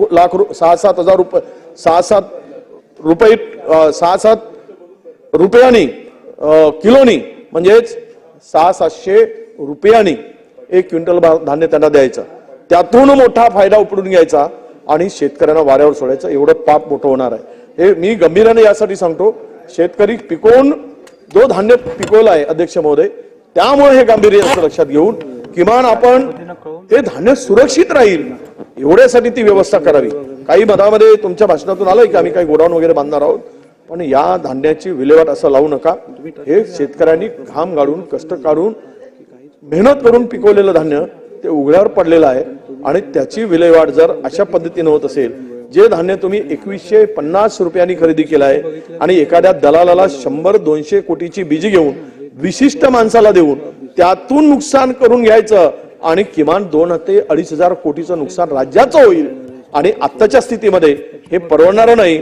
लाडली बहिणा वगैरे तुम्ही आणलात, किमान त्यांच्या उपयोगी पडेल, पण असं फुकटचं मारू देऊ नका, अशी माझी आपल्या माध्यमातून विनंती आहे. फार मोठं काम याच्यातून पुण्याचं होईल. आता त्यामध्ये अधिक बोलायला गेलो तर पुन्हा वेळ जाईल. हा एक महत्वाचा विषय. दुसरा महत्वाचा विषय असा आहे की अध्यक्ष महोदय, विनियोजन बिलाच्या माध्यमातून कपात सूचना आपल्याकडे दिलेली आहे. गडचिरोली जिल्ह्यातील ते गेलेत मंत्री निघून, आरोग्य विभागाच्या जागा तातडीनं भरायचा आदेश करा. फार वाईट अवस्था आहे. आम्ही कुठायचे आहेत ते प्रकाश आमटे दादा आमचे खूप मेहनत मान्य कपात सूचनेचा विषय हो. नाहीये. नाही, मी जरी नसला तरी मी जे मांडले पैसे विनियोजन बिलावर आणतो मी, पण मला जरा हे गांभीर्य होतं त्याचं अध्यक्ष महोदय, आपण समजून घेतलं पाहिजे.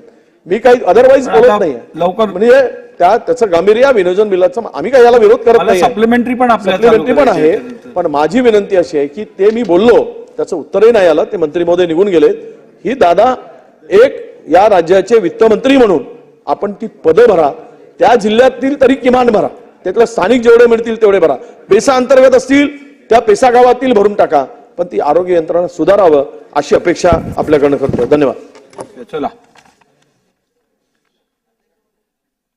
प्रश्न असा आहे की अध्यक्ष महोदय, सन्माननीय ज्येष्ठ सदस्य नाना पटोले साहेब आणि विरोधी पक्ष नेत्यांनी इथं काही मुद्दे उपस्थित केलेले आहेत. मला त्याबद्दल एवढंच सांगायचं आहे की विनियोजन विधेयकावरील मुद्द्यांच्या बाबत सन्मान्य सदस्य नाना पटोले साहेब 15 ऑगस्ट पूर्वी बैठक त्या ठिकाणी घेतली जाईल, 15 ऑगस्ट 2024 पूर्वी.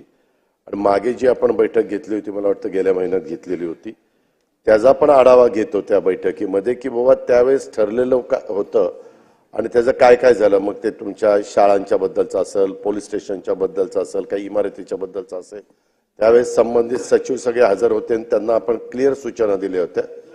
ऐकलं नाही ते बघतो ना, आता आढावा घेताना कसं ऐकत नाही ते बघतो, तर त्या प्रकारे त्याच्याबद्दलचा आढावा घेतला जाईल.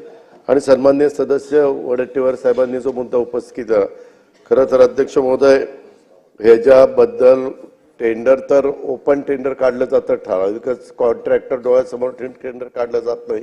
तरी देखील काय नक्की विरोधी पक्ष नेत्यांनी सांगितलेले एक म्हणजे जबाबदारीनं त्यांनी सांगितलेलं आहे तेवढंच गांभीर्याने ती गोष्ट घेऊन त्याच्यामध्ये काय त्याच्यातनं आपल्या शेतकऱ्यांचंही नुकसान होऊ नये, सरकारचंही नुकसान होऊ नये आणि ते धान्य पण लवकर त्याचं भरडलं जावं, जे काही त्याच्या विल्हेवाट लावायची ती विल्हेवाट लावली जावी अशा प्रकारचा प्रयत्न निश्चितपणे सरकारकडनं केला जाईल. अध्यक्ष महोदय, मी सन 2024 विधानसभा विधेयक क्रमांक 17 महाराष्ट्र विनियोजन विधेयक 2024 संमत करावे असा आपल्या अनुमतीने प्रस्ताव मांडतो.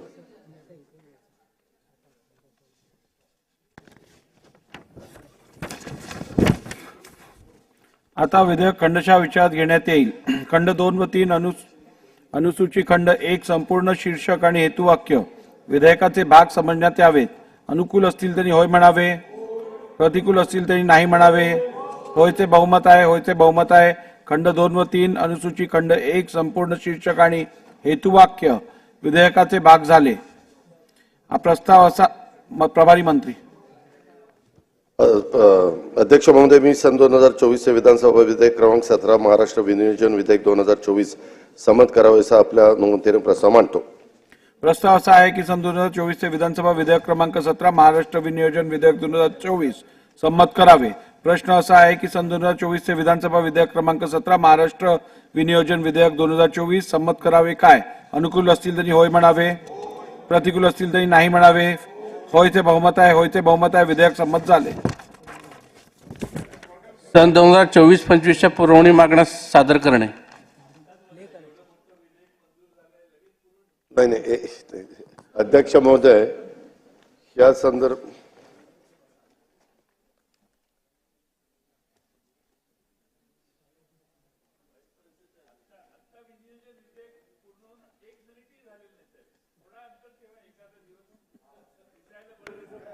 अध्यक्ष महोदय, बिल एक मंजूर करून घेऊन ते ठेवू का आता लगेच ठेवू?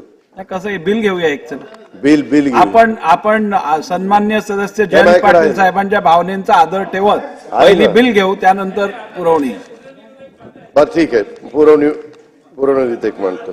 अरे मला आहे ना माझ्याकडे.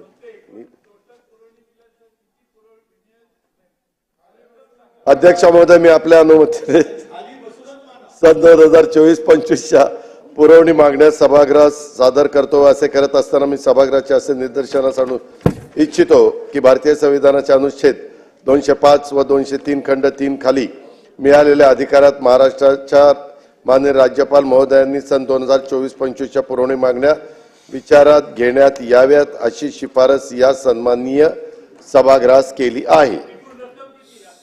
सन 2024-25च्या पुरवणी मागण्या सभागृहात सादर करण्यात आल्या आहेत.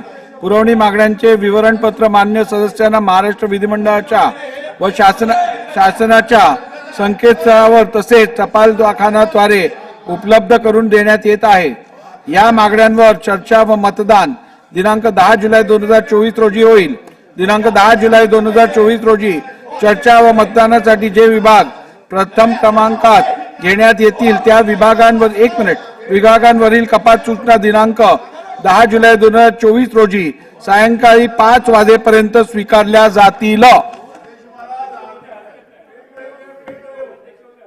बोला, हरकत ऐकू दे. अध्यक्ष महोदय, विनियोजन विधेयक 6,70,000 कोटी रुपये खर्चाचं सन्माननीय अर्थमंत्र्यांनी आत्ताच मांडलं. सभागृहाने त्यांना मान्यता दिली. 1 मिनिटही झालेलं. अध्यक्ष महोदय, अर्थसंकल्प मांडला. त्या अर्थसंकल्प मांडल्यानंतर अध्यक्ष महोदय त्याची सगळी विषयवार चर्चा मगाशी पूर्ण झाली, गिलोटिन झालं आणि त्या सगळ्या खर्चाला आपण विनियोजन विधेयक मांडून मान्यता घेतली. आणि त्यामुळे अध्यक्ष महोदय अर्थसंकल्प विचार करूनच मांडला असेल, पूर्ण अभ्यास करूनच याचं मांडणीय होते. वर्षभराचा खर्च त्यात मांडलेला असतो. आता अध्यक्ष महोदय 6,70,000 कोटी का काय जो अर्थसंकल्प मांडला दादा तुम्ही, त्याच्यावर आजच्या पुरवणी मागण्या मांडल्या आहेत त्या 94,000 कोटी रुपयाच्या आहेत. ते आता मांडलं ना, तो मी सांगतो ना, तुम्ही 94,000 कोटी रुपयाच्या पुरवणी मागण्या मांडल्या. अध्यक्ष महोदय, अर्थसंकल्प 20,000 कोटी रुपयाच्या महसुली तुटीचा मांडला. जयंत पाटील साहेब, या विषयाची चर्चा उद्या आहे. नाही तो ऑब्जेक्शन मांडण्यालाच आहे, त्यामुळे मांडतानाच पण आकडा तुम्हीच सांगितला, आता त्यांच्यावर मी काय विचारू? 1 मिनिट आणि अर्धा मिनिट, 1.5 मिनिटाच्या वेळ घेत नाही आपला वेळ. आणि म्हणून अध्यक्ष महोदय, 20,000 कोटीच्या महसुली तुटीचा अर्थसंकल्प मांडल्यावर 94,000 कोटी म्हणजे आता 1,14,000 कोटी रुपयाची तूट झाली. फिस्कल डिफिसिट जीएसडीपीच्या प्रमाणात जर बघितलं अध्यक्ष महोदय, तर आता 4.3% फिस्कल डिफिसिट जाईल. हे 94,000 कोटी रुपये खर्च केले तर राज्याचं रेटिंग कमी होईल. राज्याचा खर्च एवढा मोठा वाढलेला आहे की राज्य जे कर्ज काढतं, बॉरो करतं बॉन्ड्सवर, त्याचंही रेटिंग कमी झाल्यामुळं आपल्याला व्याजाचा दर वाढेल. एका आर्थिक विशेष सर्कलमध्ये आपण सरकारला घालतोय. आणि म्हणून अध्यक्ष महोदय, अर्थमंत्री हे जाणकार आहेत. माझी त्यांना 10 अर्थसंकल्प त्यांनी मांडलेले आहेत. त्यामुळे 9 वेळा जे केलेलं नाही ते 10व्या वेळी त्यांना तुमच्यामुळे सगळ्यांच्यामुळे करावं लागतंय. 9 वेळा त्यांनी कधी असा अर्थसंकल्पात गोंधळ केला नाही, पण यावेळी मात्र एवढा प्रचंड अर्थसंकल्प मांडल्यावर परत 94,000 कोटीचा अर्थसंकल्प ही महाराष्ट्राच्या जनतेची फसवणूक आहे. आणि फक्त निवडणुकीत निवडून येण्याचा उद्देश ठेवूनच या अर्थसंकल्पाला खर्च करण्याचा प्रयत्न सरकारचा आहे. म्हणून या मागण्या त्यांनी पुरवणी मागण्या मांडू नयेत अशी माझी आपल्या मार्फत त्यांना विनंती आहे. अध्यक्ष महोदय, जसे आपल्या देशाचे अर्थतज्ञ डॉक्टर मनमोहन सिंगजी होते, तसं आपल्या राज्याचे अर्थतज्ञ जयंत पाटील साहेब आहेत. आणि त्या जयंत पाटील साहेबांनी अतिशय महत्वाचा मुद्दा इथं उपस्थित केला. परंतु अध्यक्ष महोदय, आपल्याला माहिती आहे की कालच हे होणार होतं कामकाजात, परंतु काल अतिवृष्टी झाली आणि त्याच्यामुळं आपल्याला कालचं कामकाज करता आलं नाही. आणि म्हणून कालचं आणि आजचं असं एकत्र कामकाज करण्याची वेळ आपल्यावर त्या ठिकाणी आली. जयंतराव पाटील साहेबांनी जे काही मुद्दे उपस्थित केलेले, जरूर त्यांना लोकशाहीमध्ये विधिमंडळामध्ये त्यांचं म्हणणं मांडण्याचा अधिकार आहे. आपण ह्याच्यावर उद्या चर्चा करणार आहोत. जयंत पाटील साहेबांनी त्याच्याबद्दलची चर्चा करावी, विरोधी पक्ष नेत्यांनी करावी, सन्माननीय सदस्य नाना पटोले साहेबांनी करावी, सन्माननीय ज्येष्ठ सदस्य पृथ्वीराज बाबांनी करावी. मी एक आपल्याला सांगतो अध्यक्ष महोदय, वेगवेगळ्या प्रकारे ह्या राज्यामध्ये अनेक सरकारी येऊन गेली, परंतु शेवटचं वर्ष असतं त्या काळामध्ये काही गोष्टी ह्या केल्या जातात, परंतु एकंदरीत आपल्या राज्याची आर्थिक शिस्त बिघडणार नाही. आपल्याला जे लिमिट दिलंय त्या लिमिटच्या बाहेर आपण त्या ठिकाणी जाणार नाही. ही जी काही पद्धत पूर्वीपासून चालत आलेली आहे. आणि मी परवाच अर्थसंकल्पावर बोलत असताना सांगितलं, सन्माननीय अर्थमंत्री मुनगंटीवार साहेब होते तेव्हा 2 वर्ष फक्त शिलकीचा अर्थसंकल्प आपण मांडलेला होता, नाहीतर सातत्याने तुटीचाच अर्थसंकल्प मांडला जातो. ज्या गोष्टीला प्राधान्य दिलं गेलं पाहिजे त्या गोष्टीला सरकार प्राधान्य देतं. ज्या गोष्टी थोड्याशा मागं ठेवल्या तरी चालू शकतात त्याला आपण मागं ठेवतो. परंतु तुमच्या माझ्या महाराष्ट्राचा जो नावलौकिक आहे त्या नावलौकिकाला कुठं गालबोट लागू नये अशा प्रकारची वक्तव्य ही कुणी त्या बाबतीमध्ये करू नये. आपलं महाराष्ट्र हे छत्रपती शिवाजी महाराजांचं महाराष्ट्र म्हणून ओळखला जातो आणि ती ओळख आपल्याला ठेवायची आहे. आणि त्याच्यावर कुठं आपल्या राज्याची बदनामी होईल अशा पद्धतीनं कुणी बोलू नये, कारण ते अर्थतज्ञ असल्यामुळे त्यांच्या शब्दाला एक वेगळं वजन आहे. त्याच्यामुळे त्यांनी असं बोलून कारण नसताना गुंतवणूक करणाऱ्यांच्या मनामध्ये गैरसमज निर्माण होऊन देऊ नये अशी माझी त्यांना मनापासूनची विनंती आहे. ठीक आहे, चला विधेयक. शासकीय विधेयक पुरस्थापना अर्थसंकल्प 2024 विधानसभा विधेयक क्रमांक 18 महाराष्ट्र कर विषयक कायदे सुधारणा विधेयक 2024. वाडेट्टीवार साहेब, सन्माननीय विरोधी पक्ष नेते, माझी एकच विनंती आहे, अक्षरशः 1 मिनिटाचंच विधेयक आहे, तेवढं फक्त आपण आपली संमती असेल तर मी मांडतो. आपण संमती द्यावी अशी माझी विनंती आहे. त्यामध्ये महोदय सन 2024 विधानसभा विधेयक क्रमांक 18 महाराष्ट्र कर विषयक कायदे सुधारणा विधेयक 2024 मांडण्यास मला सभागृहाची अनुमती मिळावी. अध्यक्ष महोदय, मी थोडक्यात माझी विधेयकाच्या बद्दल माहिती देतो. सन्माननीय विरोधी पक्ष नेते, परवा अर्थसंकल्प सादर करत असताना आपल्याला माहिती आहे की आपल्या देशामध्ये 5 केंद्रीय सशस्त्र दलातील सशस्त्र कर्मचाऱ्यांना व्यवसाय करातनं सूट देण्याच्या बद्दल आपण जाहीर केलेलं होतं, परंतु ते बिलात आणावं लागतं आणि पाठीमागच्या काळामध्ये एकूण केंद्रीय सशस्त्र पोलीस दलाअंतर्गत केंद्र शासनाचे 7 सशस्त्र सेना दल कार्यरत आहे. त्यापैकी 2016 एप्रिलला आपण सीमा सुरक्षा दल व केंद्रीय राखीव पोलीस दल यांना सशस्त्र कर्मचाऱ्यांना सूट दिलेली होती, परंतु ती सूट देत असताना अध्यक्ष महोदय याचाच पुढील भाग म्हणून आसाम रायफल्स 2 केंद्रीय औद्योगिक सुरक्षा दल, 3 भारत तिबेट सीमा पोलीस दल, 4 राष्ट्रीय सुरक्षा रक्षक व 5 सशस्त्र सीमा दल यामध्ये साधारण आपल्या महाराष्ट्रातले 12,000 जवान त्या ठिकाणी काम करतात आणि हे सशस्त्र कर्मचाऱ्यांना व्यवसाय कर भरण्यापासून जसं 2 दलाला सूट दिली तसं यांच्यावर थोडासा यांनाही सूट देणं तेवढंच क्रमप्राप्त होतं, म्हणून हा निर्णय आपण घेतलेला आहे आणि ते बिलाच्या स्वरूपात आपण हे आणलेलं आहे. म्हणून त्या व्यवसाय करातनं आपल्याला ती सूट द्यायची, ती सूट सभागृहाने द्यावी अशी माझी सभागृहाला विनंती आहे. प्रश्न असा आहे की सन 2024 चे विधानसभा विधेयक क्रमांक 18 महाराष्ट्र कर विषयक कायदे सुधारणा विधेयक 2024 मांडण्यात अनुमती देण्यात यावी. प्रश्न असा आहे की सन 2024 चे विधानसभा विधेयक क्रमांक 18 महाराष्ट्र कर विषयक विधेयक सुधारणा विधेयक 2024 मांडण्यास सभागृहाची अनुमती आहे काय? अनुकूल असतील त्यांनी होय म्हणावे, प्रतिकूल असतील त्यांनी नाही म्हणावे. होयचे बहुमत आहे, होयचे बहुमत आहे. प्रस्ताव संमत झाला. महोदय, मी आपल्या अनुमतीने सन 2024 चे विधानसभा विधेयक क्रमांक 18 महाराष्ट्र कर विषयक कायदे सुधारणा विधेयक 2024 मांडतो. सन 2024 चे विधानसभा विधेयक क्रमांक 18 महाराष्ट्र कर विषयक कायदे सुधारणा विधेयक 2024 मांडण्यात आले. निवेदन चंद्रकांत महोदय, महाराष्ट्र शासनाने राज्यातील व्यावसायिक अभ्यासक्रमांना प्रवेश घेतलेल्या ज्या मुलींच्या पालकांचे वार्षिक उत्पन्न 8 लाखापेक्षा कमी अशा सर्व मुलींची 100% फी शासन भरेल अशी घोषणा करून त्याची अंमलबजावणी होण्याबाबत अर्थसंकल्पीय भाषणात घोषणा करण्यात आली व त्यानुसार मंत्रिमंडळाच्या बैठकीत रितसर मान्यता घेऊन शासन निर्णय निर्गमित केला. व्यावसायिक अभ्यासक्रमांची मुलींची 100% फी सरकार भरेल यावर अनेकांनी आनंद व्यक्त करताना बिगर व्यावसायिक नॉन प्रोफेशनल म्हणजे आर्ट्स सायन्स कॉमर्स याची 100% फी सरकारने भरावी असा मुद्दा उपस्थित केला. पण 2017 पासूनच शासन निर्णय क्रमांक संकीर्ण 2017/प्र 332/4 या GR अन्वये मुलींचीच नाही तर मुलांचीही 100% फी 2017 पासून शासन arts science commerce non professional कॉलेजची भरते.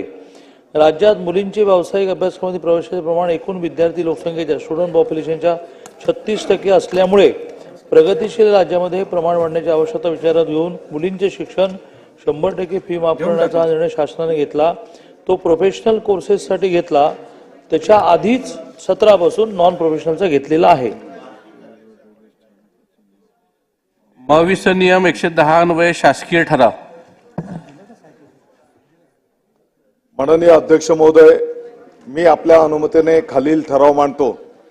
मध्य रेल्वे मार्गावरील करी रोड रेल्वे स्थानकाचं नाव लाल बाग रेल्वे स्थानक असं करण्याचा ठराव या ठिकाणी मी मांडतो. सँडहर्स्ट रोड रेल्वे स्थानकाचं नाव डोंगरी रेल्वे स्थानक. पश्चिम रेल्वे मार्गावरील मरीन लाईन्स रेल्वे स्थानकाचं नाव मुंबादेवी रेल्वे स्थानक. चर्नी रोड रेल्वे स्थानकाचं नाव गिरगाव रेल्वे स्थानक. हार्बर रेल्वे मार्गावरील कॉटन ग्रीन रेल्वे स्थानकाचं नाव काळा चौकी रेल्वे स्थानक. सँडर्स रोड रेल्वे स्थानकाचं नाव डोंगरी रेल्वे स्थानक. डॉकयार्ड रोड रेल्वे स्थानकाचं नाव माझगाव रेल्वे स्थानक, किंग्ज सर्कल रेल्वे स्थानकाचं नाव तीर्थंकर पार्श्वनाथ रेल्वे स्थानक याप्रमाणे बदलण्यात यावे अशी शिफारस महाराष्ट्र विधानसभा याद्वारे केंद्र शासनास करीत आहे. मध्य रेल्वे पण मी मांडल्यानंतर आपण बोला ना, बोला. आणि हे मंत्री महोदयांनी आता जे एवढे विषय मांडले, एवढ्या रेल्वे स्टेशनची नामकरण करणे ह्याला आमचा पाठिंबा, ठराव पाठवायचा आहे. पण त्याचा इतिहास सांगा जरा, म्हणजे आम्हाला कळेल, म्हणजे पाठिंबा देताना आम्हाला आनंद वाटेल. त्याचा इतिहास सांगा बघू काय काय तो.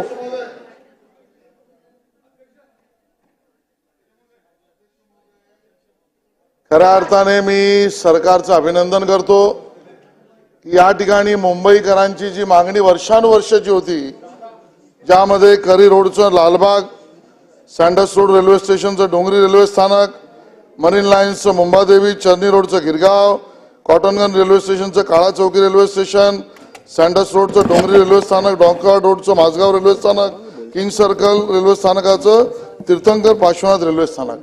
अध्यक्ष महोदय, ही मागणी वर्षानुवर्ष होती. महाराष्ट्र सरकारकडे सुद्धा, महाराष्ट्रातल्या बऱ्याच नेत्यांकडे सुद्धा, भास्कर जाधव साहेब, कदाचित आपल्या सरकारने मांडलेलं असतं तर अजून बरं झालं असतं. पण ते आपण मांडायला विसरलात. आणि मग आता सन्माननीय मंत्री महोदयांनी मांडल्यावर विरोधाची नवीन पद्धत आपण करणार नाहीत याच्यावर माझा पूर्ण भरोसा आहे. आणि त्यामुळे अध्यक्ष महोदय, या सगळ्या, अरे आता मी काय तुमच्या विरोधात बोललो का? भास्करराव, मी तुमच्या विरोधात कधीच बोलत नाही आणि कोकणातल्या माणसाच्या विरोधात तर मी कधीच बोलणार नाही. आणि त्यामुळे अध्यक्ष महोदय, या स्थानकांची नावं बदलण्याचा प्रस्ताव हा तातडीने केंद्राकडे पाठवा. केंद्रही तातडीने याला मंजुरी देईल आणि मी सरकारचं त्यासाठी अभिनंदन करतो. रेल्वे स्थानकाचं नाव बदलण्याचा प्रस्ताव पाठवतात. तसंच काही वर्षांपूर्वी ह्याच हाऊसमध्ये 2021 साली आपण छत्रपती संभाजीनगर जे विमानतळ आहे तिथे छत्रपती संभाजी महाराज आंतरराष्ट्रीय विमानतळ हे नाव देखील देण्याचा प्रस्ताव केंद्र सरकारकडे पाठवला होता. आणि नवी मुंबईमध्ये श्री दिबा पाटील आंतरराष्ट्रीय विमानतळ हे नाव असावं हे देखील आपण केंद्र सरकारकडे पाठवलं होतं.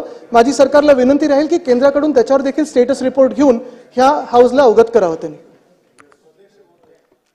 अध्यक्ष महोदय, मुंबईतील अनेक रेल्वे स्टेशनची नाव बदलण्याचा जो प्रस्ताव या ठिकाणी मांडण्यात आला त्याचं मी या ठिकाणी स्वागतच करतो. कारण लोकांची मागणी आणि लोकांच्या मागणीनुसार जर हे होत असेल तर त्याला कोणी विरोध करणार नाही. अध्यक्ष महोदय, या निमित्ताने एक बाब मी आपल्या लक्षात आणून देऊ इच्छितो की दादरच्या रेल्वे स्टेशनला चैत्यभूमीचं नाव द्यावं अशी मागणी वारंवार राज्यामध्ये अनेकदा घडली, त्यासाठी आंदोलन झाले, तरी राज्य सरकार दादरच्या रेल्वे स्टेशनचं नाव चैत्यभूमी करणार का अशी मागणी मी या ठिकाणी मांडतोय. अध्यक्ष, चला.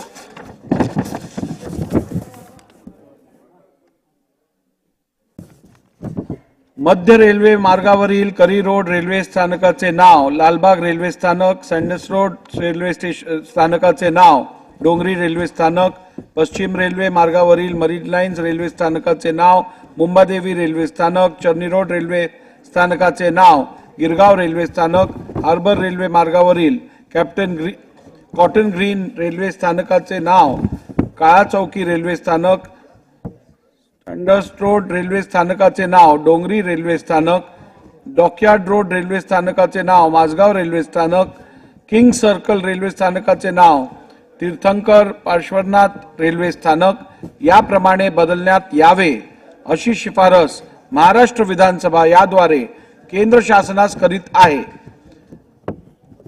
आता हा ठराव सभागृहासमोर मतास टाकण्यात येईल. प्रश्न असा आहे की मध्य रेल्वे मार्गावरील करी रोड रेल्वे स्थानकाचे नाव लालबाग रेल्वे स्थानक, रोड रेल्वे स्थानकाचे नाव डोंगरी रेल्वे स्थानक, पश्चिम रेल्वे मार्गावरील मरीन लाईन्स रेल्वे स्थानकाचे नाव मुंबादेवी रेल्वे स्थानक, चर्नी रोड रेल्वे स्थानकाचे नाव गिरगाव रेल्वे स्थानक, हार्बर लाईन मार्गावरील कॉटन ग्रीन रेल्वे स्थानकाचे नाव काळा चौकी रेल्वे स्थानक, सँडस रोड रेल्वे स्थानकाचे नाव डोंगरी रेल्वे स्थानक, डॉकयार्ड रोड रेल्वे स्थानकाचे नाव माझगाव रेल्वे स्थानक, किंग सर्कल रेल्वे स्थानकाचे नाव तीर्थंकर पार्श्वनाथ रेल्वे स्थानक याप्रमाणे बदलण्यात यावे अशी शिफारस महाराष्ट्र विधानसभा याद्वारे केंद्र शासनास करीत आहे. अनुकूल असतील त्यांनी होय म्हणावे, प्रतिकूल असतील त्यांनी नाही म्हणावे. होयचे एकमत आहे, होयचे एकमत आहे. ठराव संमत झाला. महाविष नियम 293 अन्वय प्रस्ताव. एक मिनिट थांबा. बोला महेश दादा बोला. महोदय, मी एक पॉइंट ऑफ इन्फॉर्मेशनच्या माध्यमातून एक छोटीशी एक मागणी सरकारकडे करतो. आमचा पैलवान आहे रोहन संदीप मांजरे म्हणून, खेड तालुक्यातला दावडी गावचा. 28 तारखेला एका विजेच्या अपघातामध्ये त्याला शॉक बसला आणि त्याचे दोन्ही हात इथनं म्हणजे याच्या खाली निकामी झाले. अध्यक्ष महोदय, मला सरकारकडे मागणी करायची. आमचा हा जो उत्कुरू पैलवान आहे याच्या घरी कोणी बघणार नाही, वडील पण नाहीत आणि कुणी नाहीत.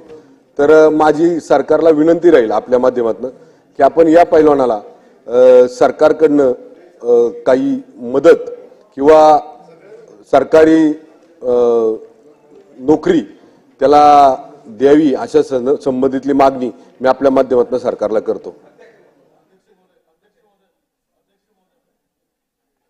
धन्यवाद. मी पॉइंट ऑफ इन्फॉर्मेशनच्या माध्यमातून एक विषय मांडतोय. मागच्या आठवड्यामध्ये या सभागृहाचे आदरणीय जयंत पाटील साहेब आणि विरोधी पक्षनेत्यांनी एक विषय मांडला हिंगणघाट मेडिकल कॉलेजच्या संदर्भामध्ये की मेडिकल कॉलेज हिंगणघाटला मंजूर झालेला आहे आणि हिंगणघाटच्या उपजिल्हा रुग्णालयाच्या मागे 50 एकर जागा आहे आणि त्या ठिकाणी ते करण्यात यावं. माझ्याजवळ रिपोर्ट आहे. विरोधी पक्षनेते तिथल्या प्रांताचा एसडीओ आणि तहसीलदारचा फक्त 9 एकर जागा शिल्लक आहे. 9 एकर जागा शिल्लक असताना आपण 50 एकर जागा आहे म्हणून दाखवतात. आणि नाही, जयंत पाटील साहेबांनी मांडलं चुकीचं रेकॉर्डवर जाऊ नये, चुकीचं रेकॉर्डवर जाऊ नये म्हणून या ठिकाणी मी खुलासा करतो. 9 एकर जमीन फक्त हिंगणघाटला शिल्लक आहे आणि या जमिनीवरून सध्या राजकारण करण्याचा, जनतेमध्ये संभ्रम निर्माण करण्याचा काही लोक प्रयत्न करत आहे. माझी विनंती आहे म्हणजे सभागृह आणि अध्यक्ष महोदयाला, आणि इथे या ठिकाणी वैद्यकीय शिक्षण मंत्री बसलेले आहे हसन मुश्रीफ साहेब, त्यांना माझी विनंती आहे की तातडीने या जागेचा तिढा सोडवावा आणि वैद्यकीय महाविद्यालय तातडीला हिंगणघाटला सुरू करावं एवढी विनंती करतो. अध्यक्ष महोदय, चुकीचा रेकॉर्ड होऊ नये. टोटल जागा जी आहे आता असलेलं उपजिल्हा रुग्णालय आणि त्याच्या मागे असलेली जागा ही सर्व मिळून 15 एकर आहे असं मानलं असेल. 15 एकर आहे अशी माहिती आहे.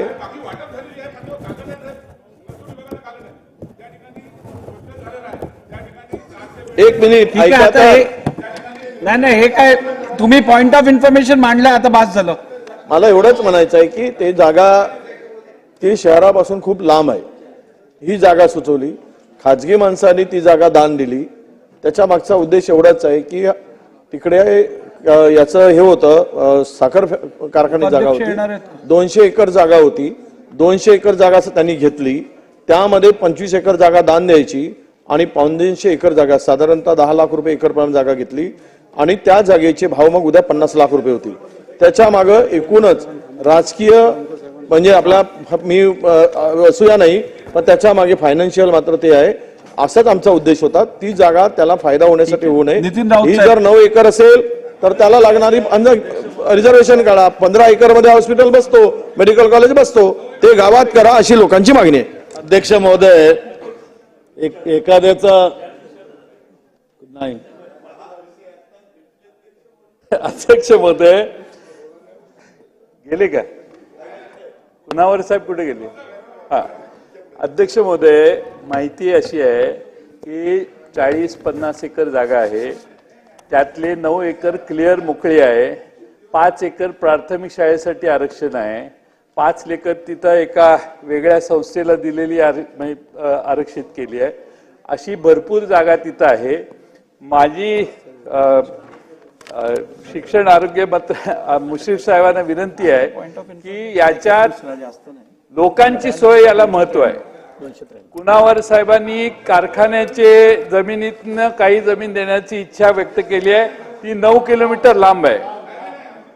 तर आपण त्यात तपासा, शेजारचे जवळचं ऑप्शन असेल तर लोकांची हेंडसाळ होऊ नये, लोकांना 9 किलोमीटर लांबचा प्रवास करू नये, हा आमचा शुद्ध हेतू आहे. त्यामुळे आपण चांगली जागा कुठली आहे त्याच्यावर आरक्षण जर वनाचं असेल तर भाग वेगळा, पण वनाचं नाही अशी माझी माहिती आहे. त्यामुळे आपण योग्य, आणि मला तुमच्यावर पूर्ण विश्वास आहे, तुम्ही चांगला निर्णय घ्याल आणि तुम्हाला पाहिजे तर तुम्ही तिथं जाऊन या, जागेवर तुम्हाला प्रेझेंटेशन द्यायची व्यवस्था करू. मी उभा आहे ना अध्यक्ष महोदय. एखाद्याला त्रास द्यायचा म्हणजे किती द्यायचा हा विषय महत्वाचा आहे. 2022 साली त्यांचं झाल्यावर देतो. दोनदा झालं ना. त्यांचं होऊ द्या ना, तुम्हाला देतो ना. माझं संपू द्या मग बोला ना. हो साहेब. अध्यक्ष महोदय, 2022 साली बार्टीने घेतलेल्या परीक्षेत अनुसूचित जाती प्रवर्गाचे 761 संशोधक विद्यार्थी पात्र ठरले. अध्यक्ष महोदय, त्यांना आजतागायत अधिछात्रवृत्ती फेलोशिप मिळालेली नाही. त्याच वर्षी सारथी व महाज्योती अंतर्गत अनुक्रमे 851 व 1236 विद्यार्थ्यांना फेलोशिप दिली गेली. फक्त बार्टीचे विद्यार्थी वंचित ठेवले गेले आहेत. अध्यक्ष महोदय, सदर फेलोशिप दिली जावी यासाठी पात्र विद्यार्थ्यांनी बार्टी कार्यालय पुणे येथे 2023 मध्ये तब्बल 110 दिवस आंदोलन केले. फेब्रुवारी मार्च 2024 मध्ये आझाद मैदान मुंबई येथे 60 दिवस संबंधित पात्र विद्यार्थ्यांनी आंदोलन केले. 24 जून 2024 रोजी महात्मा फुले वाडा पुणे येथून पात्र विद्यार्थ्यांनी मुंबईच्या दिशेने लॉंग मार्चला सुरुवात केली.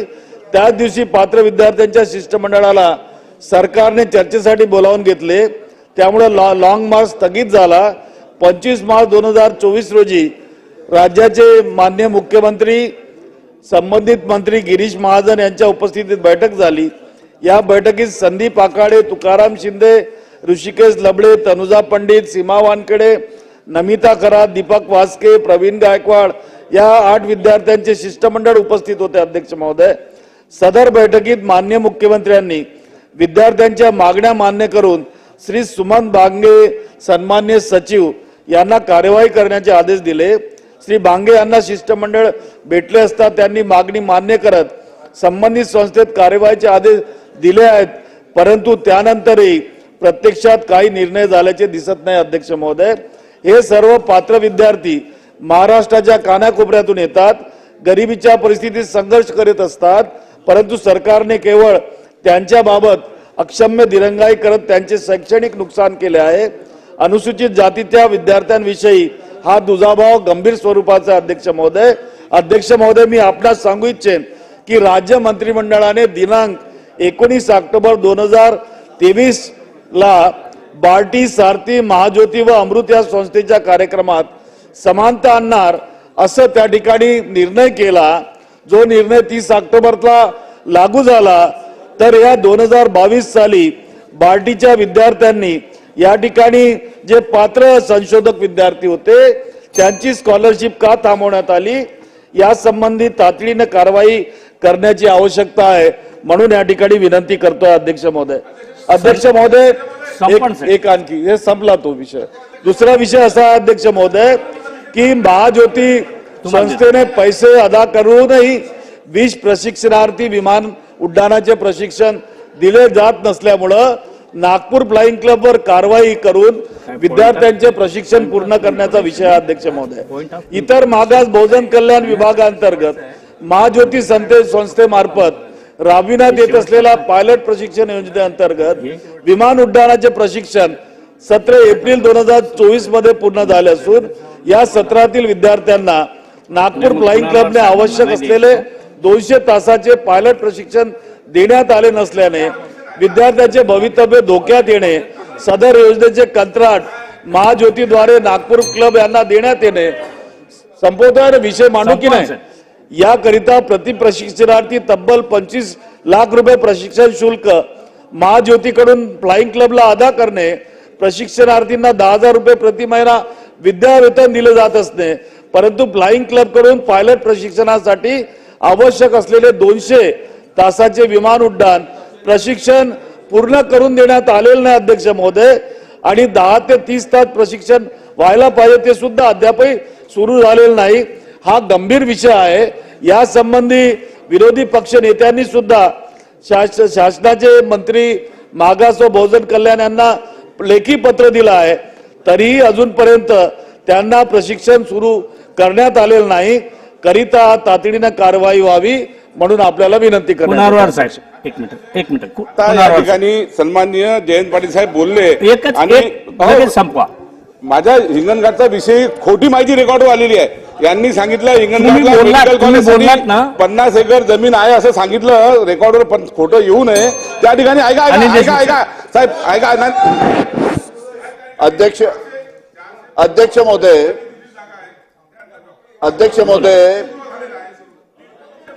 अध्यक्ष महोदय मुंबईमध्ये हिट अँड रनची केस झाली.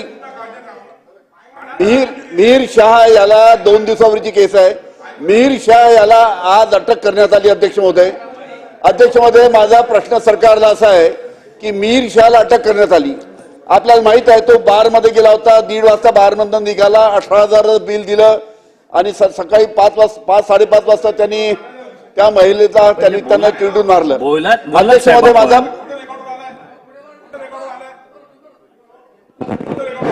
अध्यक्ष महोदय माझा प्रश्न असा आहे की त्या मिहीर शहाला आता पकडला. अध्यक्ष महोदय अरे व्यत्यय आणू नका. मान्य 2 मिनिटं माझा संपू द्या ना. बसा जागेवर बसा. माझा संपू द्या. जागेवर बसा. पुनर्वार साहेब, अरे मला तर बोलू द्या. पुनर्वार साहेब जागेवर बसा. अध्यक्ष पुनर्वार साहेब बसा. जागेवर बसा. अध्यक्ष महोदय त्या मिहीर शहाला आज त्याला अटक करण्यात आली. अध्यक्ष महोदय मला वाटतं 2 दिवस झाले, 2 दिवसानंतर त्याला अटक करण्यात आली. तो आपल्याला माहित आहे की तो बारमध्ये गेला होता, 1:30 वाजेपर्यंत बारमध्ये होता, 18,000 बिल दिलं आणि सकाळी 5:30 वाजता त्यांनी त्या महिलेला चिरडलं. अध्यक्ष महोदय आता 2 दिवसानंतर त्याला पकडल्यानंतर आता त्याचं जेव्हा ब्लड सॅम्पल घेईल ते आता पॉझिटिव्ह येणार नाही. 5-6 तासाच्या आतमध्ये जर ब्लड सॅम्पल घेतलं तरच ते त्याचा व्यवस्थित निकाल येतो. आता 2 दिवसानंतर ब्लड सॅम्पलचा निकाल व्यवस्थित येणार नाही. त्याच्यामुळे कोर्टात जेव्हा केस राहील तेव्हा निग्लिजंट ड्रायव्हरची केस लागेल, पण त्याच्यावर दारू पिऊन गाडी चालवली आणि निग्लिजंट ड्रायव्हिंग केलं अशा पद्धतीची केस त्याच्यावर लागणार नाही. माझा आरोप आहे की या मिहीर शहाला त्याचं ब्लड सॅम्पल घेण्यात येऊ नये, त्याच्या पहिलेच त्याला फरार करून त्याला मुद्दामून फरार करण्यात आलं का, याच्यामध्ये कोणाचा हात आहे का याचा मला प्रश्न. सीमाताई थोडक्यात ताई. सन्माननीय अध्यक्ष महोदय, आमच्या नाशिक मधील आणि आपल्या सगळ्यांसाठी अभिमानाची गोष्ट असलेली तन्वी विप्लव देवरे चव्हाण या मातेने जवळपास 17 तास इंग्लिश खाडी पोहण्याचा विक्रम केलेला आहे आणि आपल्या भारत देशाचं ती प्रतिनिधित्व करत होती.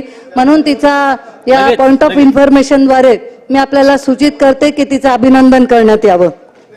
सन्माननीय रणधीर साहेब 293 वर चर्चेला सुरुवात करतील.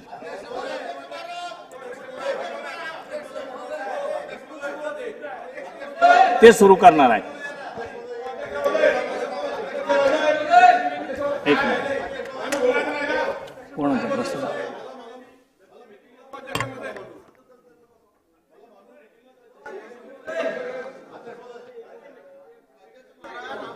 सावंत साहेब सुरू करा ना.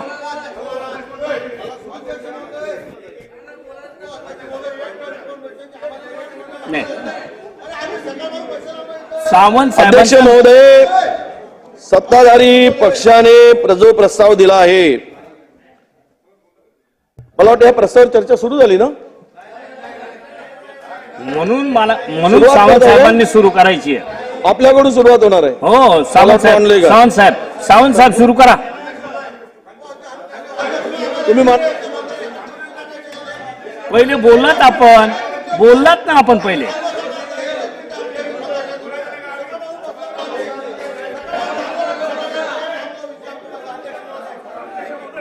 जागेवर चला.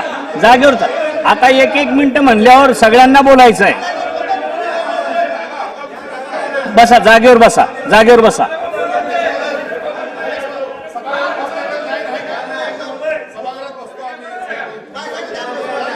चला बसा. सगळ्यांना एक मिनिटात मांडायचं. 1 मिनिटात.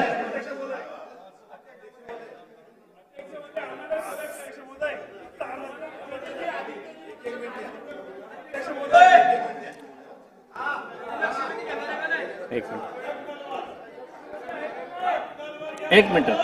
अध्यक्ष महोदय चालू करा. अध्यक्ष महोदय, हिंगणघाटला जे शासकीय मेडिकल कॉलेज मिळालं त्या संदर्भामध्ये सभागृहामध्ये खोटी माहिती दिलेली आहे माननीय जयंत पाटील साहेबांनी, ती दुरुस्त करतोय. फक्त 9 एकर जागा असल्याचं प्रमाणपत्र तिथल्या प्रांताने एसडीओ आणि तहसीलदारांनी दिलेलं आहे. बाकीची जमीन सर्व वाटप झालेली आहे.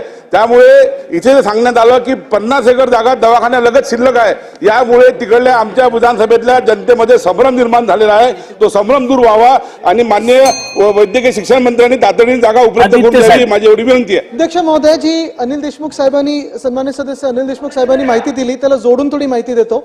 आपल्याला सर्वांना माहिती आहे की कालची जी हिट अँड रन केस झाली ती फक्त हिट अँड रन नाही तर त्याला मर्डर म्हणून बघितलं पाहिजे. कारण गाडीनी फरफटत नेल्यानंतर ती व्यक्ती जिवंत आहे पाहून परत रिव्हर्स मध्ये घेऊन त्यांनी त्या व्यक्तीला, त्या महिलेला उडवलेलं आहे. माझी सरकारकडे हीच मागणी राहील की कालची केस फक्त हिट अँड रन नाही तर मर्डर म्हणून पाहिली पाहिजे आणि तसे चार्ज मिहीर राजेश शाहवर लावले पाहिजेत. आणि दुसरी गोष्ट म्हणजे जे परिवार आहे त्या महिलेचं, त्यांना नुकसान भरपाई, तर जीव गेल्याची भरपाई होऊ शकत नाही, पण सरकारने विचार करून काहीतरी त्वरित करावं. पिंपळे साहेब. महोदय, इथं सभागृहात असलेले सगळे शेतकरी आमदार आहेत आणि 7 जून 8 जूनले आपला मिरूग येते म्हणून हवामान खात्यानं सांगितलं की यावेळेस वेळेवर पाणी येणार आहे. काही हवामान तज्ज्ञांनी सांगितलं की यंदा पाऊस भरपूर आहे, वेळेवर येणार आहे. म्हणून आमच्या शेतकऱ्यांनी लगबग केली. 16 जूनला थोडा पाऊस आला तर त्याच्यामुळे त्यांनी पेरणी करून टाकलं. 16 जून पासून तर म्हणजे 5 जुलैपर्यंत पाण्याचा पत्ता लागला नाही. ज्यांनी शेती पेरली त्यांचं उलटलं, डबल पेरण्याची वेळ त्यांच्यावर आली. अशा शेतकऱ्यांना ज्यांचं डबल पेरणी होऊन राहिली, कारण हे हवामान खातं आपलं महाराष्ट्र सरकारचं आहे, केंद्र सरकारचं आहे, हे तज्ज्ञ लोक सांगतात. याच्यामुळे कृषी केंद्रावर गर्द्या लागतात, पोलीस लावा लागतात, त्यांचा माल खपते आणि पाणी येत नाही. यांना प्रशिक्षित करा, नाही तर यांना कोणातरी नागपूरच्या पागल हॉस्पिटलमध्ये न्या. कारण हे वारंवार फक्त माल खपला पाहिजे कृषी केंद्रावर सांगतात. तर अशा शेतकऱ्यांना मदत झाली पाहिजे, शासनाने ती मदत. अध्यक्ष महोदय, राज्यातील कांदा, अध्यक्ष महोदय, राज्यातील कांदा आणि दूध उत्पादक शेतकऱ्यांना भाव न मिळाल्यामुळं खासदार निलेश लंके यांनी अहमदनगरला धरणे आंदोलन केली. सन्माननीय पालकमंत्री आणि दुग्ध विकास मंत्री त्या ठिकाणी आले, त्यांनी देखील त्यांना आश्वस्त केलं. पण मूळ मुद्दा असा आहे अध्यक्ष महोदय की दुधाचा उत्पादन खर्च 40 रुपयापर्यंत गेलेला आहे आणि त्यामुळं दुधाला हमी भाव काहीतरी असावा, याच्यासाठी विशेष कायदा सरकारने करावा अशी त्यांची मागणी आहे. आणि त्याचबरोबर 10,000 टन दूध पावडर आयात करण्याचा निर्णय घेतलेला होता.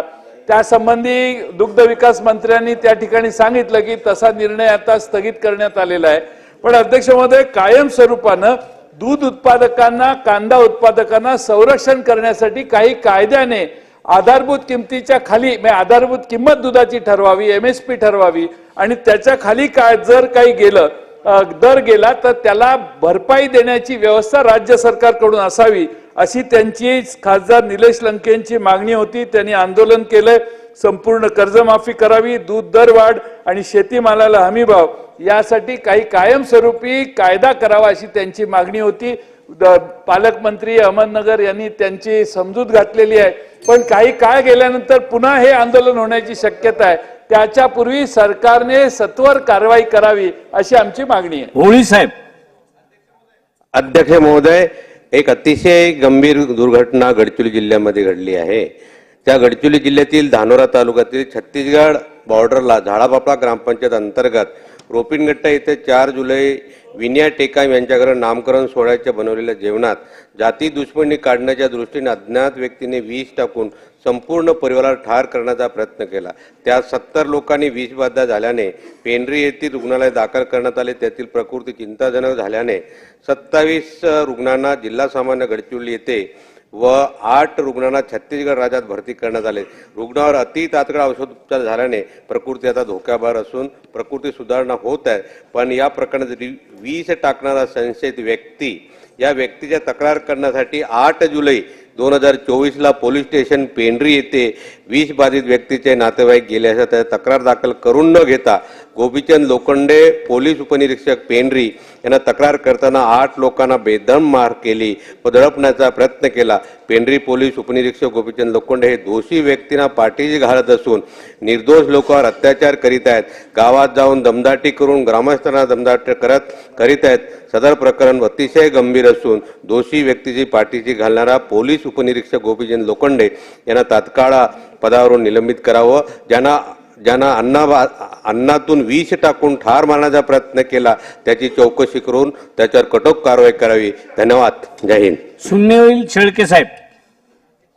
एक मिनिट अध्यक्ष महोदय, मागील 8 दिवसापूर्वी माझ्या लोणावळा शहरातील असलेलं पर्यटन क्षेत्रातील मुख्य असं भुशी डॅम आणि या भुशी डॅमच्या परिसरामध्ये दुर्घटना घडली. त्यामध्ये 5 पर्यटकांचा दुर्दैव असा त्या ठिकाणी पाण्याच्या प्रवाहामध्ये मृत्यू झाला. अध्यक्ष महोदय, ही घटना होत असताना खरं तर त्या भुशी डॅम ज्या नावानं पर्यटनाचं मुख्य असं आपण ठिकाण समजतो त्या ठिकाणी ही घटना घडलीच नव्हती.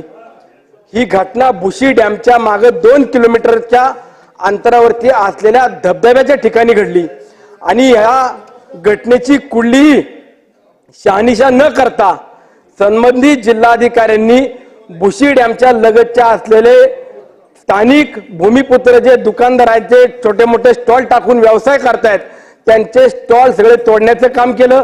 तिथं पर्यटक जाण्या येण्याचे संपूर्ण रस्ते तोडण्याचं काम केलं आणि आज काल गेले 2 दिवसापासून तिथं पर्यटक येण्याला देखील बंदी घालण्याचं काम करायला लागले आहेत. मला संबंधित जिल्हाधिकाऱ्यांना किंवा रेल्वे विभागाला शासनाच्या माध्यमातून आपण विनंती करावी की गेल्या अनेक वर्षापासून त्या ठिकाणी असलेला पर्यटनाचा मुख्य असा धबधबा भुशी डॅमच्या पायऱ्या या ठिकाणी पर्यटनाला कुठली बंदी करू नये व स्थानिक भूमिपुत्र त्या ठिकाणी जे काही स्टॉल टाकून व्यवसाय करतायत ते देखील आपले निर्बंध जे काय असतील ते पाळून व्यवस्थितपणाने व्यवसाय करतील. माझी पुन्हा विनंती आहे की आपण यामध्ये शासनाने दखल घालावी. आता सावंत साहेब आपण सुरू करा. 293 नाही, आता बस 293 नको. माननीय अध्यक्ष महोदय, मागच्या सुरू करा साहेब, सुरू करा. मागच्या आठवड्यामध्ये 293चा प्रस्ताव आपण सत्ताधारी पक्षातर्फे दिला होता. सभागृहाचं कामकाज लांबल्यामुळे उशिरा का होईना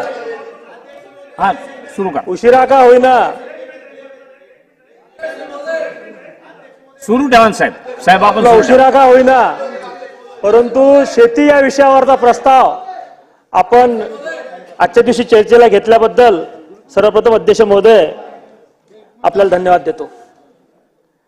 राज्यातील शेतकरी सर्वसामान्य जनतेचे कल्याण हे एकमेव ध्येय समोर ठेवून व नारी शक्ती आणि युवा शक्तीला प्राधान्य देऊन शासन आपल्या दारी या अभियानाचा माध्यमातून महाराष्ट्र गतिमान ठेवण्याचा जनकल्याण वसा घेतलेल्या शासनाचा प्रयत्न असणे, राज्याच्या एकीकडे दुष्काळ होरपळ व दुसरीकडे वादळी पाऊस गारपीटचा कहर सुरू असणे, खरे तर उन्हाळी तसेच रब्बी आणि खरीप अशा तिन्ही हंगामावर नैसर्गिक आपत्तीची घाला आल्याचे निदर्शन येणे, त्यामुळे शेतपिकांचे खूप नुकसान, राज्यात कमी पाऊस असलेल्या आणि जनावरांच्या चाऱ्यांचा प्रश्न निर्माण झालेल्या राज्यातील 1245 महसुली मंडळात चारा छावण्या उभारण्यास शासनाने दिलेली परवानगी, कांद्याला योग्य भाव मिळावा याकरता कांद्याचे दर ठरवण्याचे अधिकार केंद्राच्या ग्राहक संरक्षण मंत्रालयाने स्वतःकडे ठेवले असणे, स्वर्गीय वसंतराव नाईक शेती स्वावलंबन मिशनला मजबूत करून शेतकरी आत्महत्या थांबवण्यासाठी टास्क फोर्सला बळकट करण्याचा निर्णय शासनाने घेतला असणे, कापसासाठी 500 व सोयाबीनसाठी 270 शेतकरी उत्पादक कंपन्या स्थापन करण्याचा निर्णय शासनाने घेणे,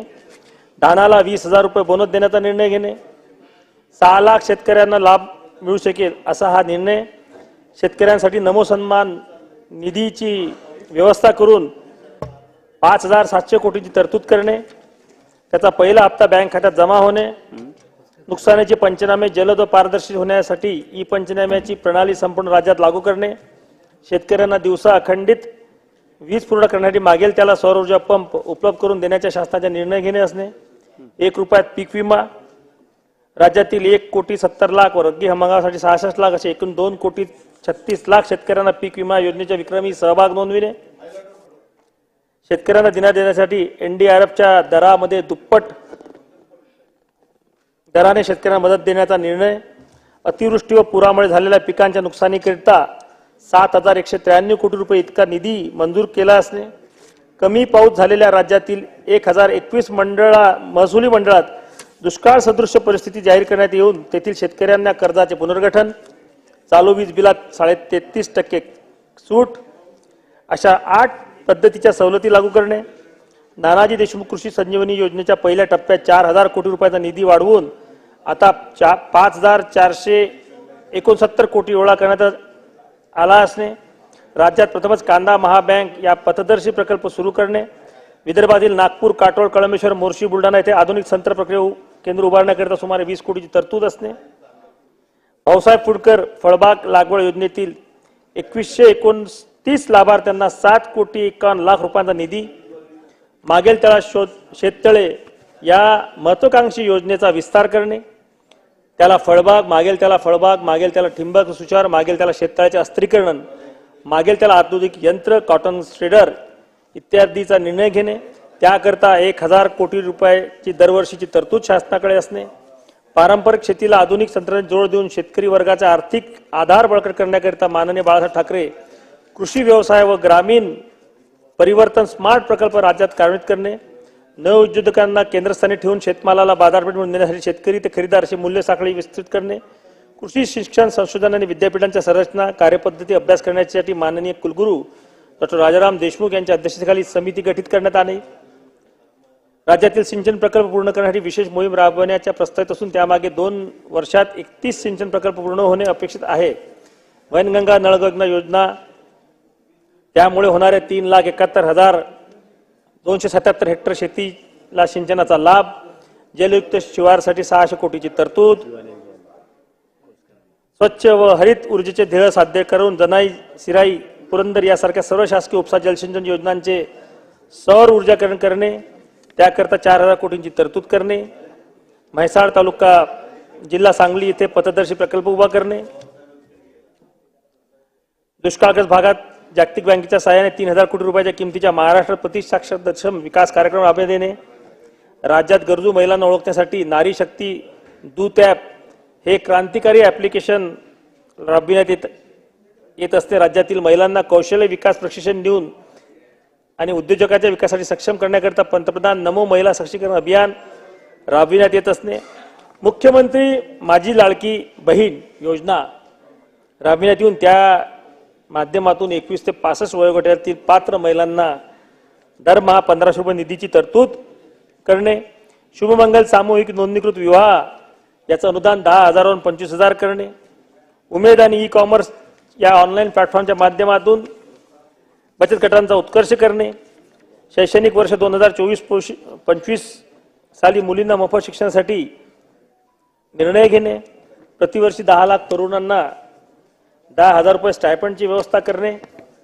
सेंटर फॉर एक्सलन्स स्थापन करण्यासाठी प्रयत्न करणे, राज्यातील बार्टी, सारथी, महाज्योती, अमृत या संस्थेमार्फत 2,51,393 विद्यार्थ्यांना रोजगारविमुख शिक्षण देण्यात आले असून त्या माध्यमातून अध्यक्ष महोदय 52,405 विद्यार्थ्यांना नोकरीच्या संधी उपलब्ध करून देण्यात आल्या, महापे नवी मुंबई येथे 25 एकर जागेवर इंडिया जेम्स अँड ज्वेलरीची स्थापना करणे, त्या माध्यमातून 1 लाख लोकांना पुढच्या 10 वर्षात रोजगार उपलब्ध होईल अशी तरतूद असणे, 82 शासकीय वसतिगृहे मुलींसाठी आपल्या ऊसतोड महामंडळामार्फत तयार होणे, अशा अनेक गडकिल्ल्यांच्या संवर्धनापासून तर दवाखान्याच्या योजनापर्यंत आणि बाळासाहेब ठाकरे आपला दवाखाना याच्यामध्ये 140 चाचण्या असा शासनाचा उपक्रम असणे, या माध्यमातून या 293च्या प्रस्तावातून सरकारचे, मंत्र्यांचे आणि विशेषतः अधिकाऱ्यांचं लक्ष वेधण्यासाठी अध्यक्ष महोदय मी इथं उभा आहे.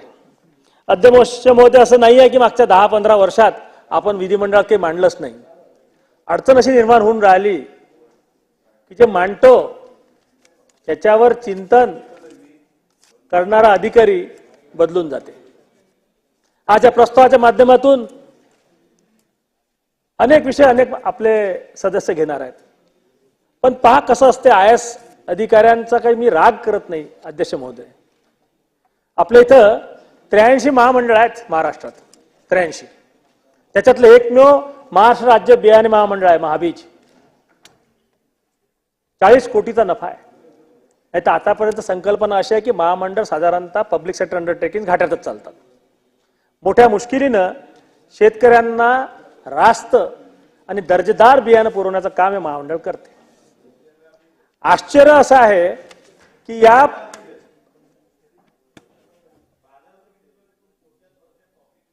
असा तुमचा समज असेल भाऊ, याच्यावर चर्चा होऊ शकते, तुमचा गैरसमज दूर करू आपण, तुम्ही तो पूर्ण संकल्पना एकदा समजून घ्या. नाही आपण समजून घ्या भाऊ, असं नाही आहे. 1-2% काही चुकीच्या गोष्टी घडल्या असतील म्हणून अख्खं महामंडळ बदनाम करणं योग्य नाही आहे. त्याच्याशी तुम्ही नाही मी पण जोडलेलो आहोत, आपण त्याची भागीदारकी आहोत. अध्यक्ष महोदय, पहिले बियाणे महामंडळाचं MD होणं आजपासून 15 वर्ष आधी हे कौतुकाचं समजलं जायचं. धुमाळ साहेबापासून असे अनेक लोक याचे MD राहिले, नंतर चीफ सेक्रेटरी झाले महाराष्ट्राचे. विश्वासराव धुमाळ होते, आपले सरंगी साहेब होते, उबाळे साहेब होते.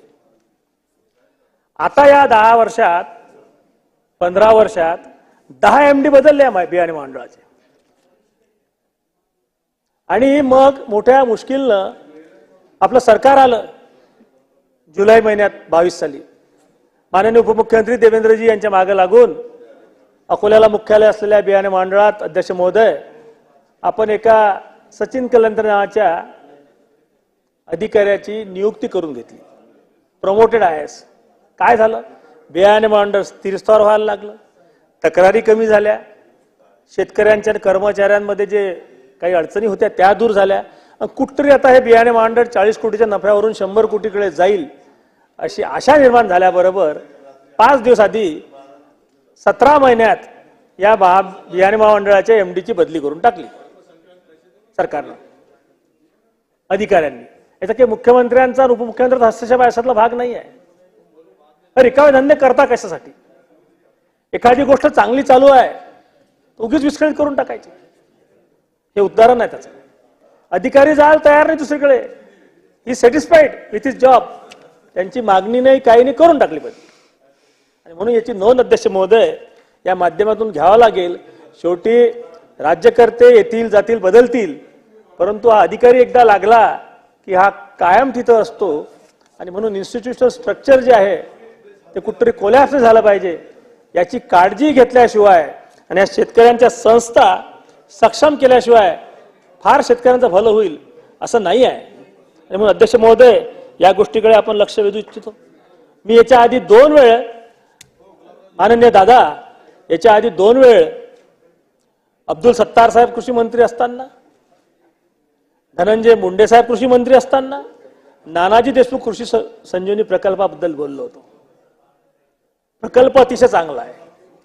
नानाजी देशमुख कृषी संजीवनी प्रकल्पाचं प्रथम नाव होतं पोकरा, टेक्निकल नाव त्याचं, project on climate resilient agriculture. आणि या प्रोजेक्टच्या माध्यमातून शेतकऱ्यांचे जे दुष्काळ सदृश्य गावं आहेत त्यांना दुष्काळाशी सामना करण्यासाठी सक्षम करणे. आणि याच्यामधला सगळ्यात मोठा घटक अध्यक्ष महोदय आमच्या दृष्टीने होता की जोपर्यंत विदर्भातील मराठवाड्यातील दुष्काळग्रस्त आणि सलाईन ट्रॅक मधल्या गावांमधल्या शेतीमध्ये ऑर्गॅनिक कार्बन कंटेंट जोपर्यंत तुम्ही वाढणार नाही तोपर्यंत पश्चिम महाराष्ट्रासारखी आपली जमीन सुपीक होऊ शकत नाही. बेंचमार्क इंडेक्स जे आहेत जगातले की कधी एकरात किती पीक व्हायला पाहिजे त्या बेंचमार्कमध्ये आपण बऱ्याचपैकी मागं पडतो. दुर्दैवानं अध्यक्ष महोदय या प्रकल्पामध्ये लाभाच्या योजना राबवल्या गेल्या, प्रकल्पही खूप चांगला राबवला गेला, परंतु हा जो रेझिलियंट फॅक्टर आहे हाच गायब झाला प्रोजेक्ट मधला. आणि दुर्दैव असा आहे की दादा एक मस्त उदाहरण आहे. एक देवेंद्रजींनी चूक केली असं म्हणायला हरकत नाही. त्यांनी बोलताना अधिकाऱ्यांना सांगितलं मुख्यमंत्री असताना की नानाजी देशमुख कृषी संजीवनी प्रकल्प काढताना रणधीर सावरकरला विश्वासात घ्या, त्यांना कमिटीवर घ्या, त्यांना बराचसा थोडाफार अभ्यास आहे याच्यातला, आणि बस त्यांचं हे वाक्य अधिकाऱ्यांनी पकडलं. एका फाईलच्या 2 फाईल तयार झाल्या. IAS अधिकारी किती कलाकार असतात हे पहा तुम्ही. एक फाईल झाली स्टेअरिंग कमिटी, त्याच्यामध्ये सर्व IAS, मुख्यमंत्री नाही, उपमुख्यमंत्री नाही, कोणीच नाही. आणि एक फाईल तयार केली ऍडवायझरी कमिटीची, त्याच्यात मला घेतलं. आणि ऍडवायझरी कशासाठी? की ह्या 5,000 गावाची निवड तुम्ही करा, म्हणजे लोकांच्या शिवाय खा 40,000 गावांपैकी. आणि त्या दरम्यान त्याच्या 2-3 बैठक झाल्या. सरकार बदललं, कमिटीतून मला काढून टाकलं, त्याचं काही दुःख नाही. परत देवेंद्रजी उपमुख्यमंत्री झाले, शिंदेसाहेब मुख्यमंत्री झाले, परत त्यांनी माझं नाव टाकलं. मान्य दादा, या 2 वर्षात कमिटी स्थापन झाली. नानाजी देशमुख कृषी संजीवनी प्रकल्पाचं ऑफिस वर्ल्ड ट्रेड सेंटरला आहे, कामही चांगलं झालं, त्याच्याबद्दल काही शंका नाही.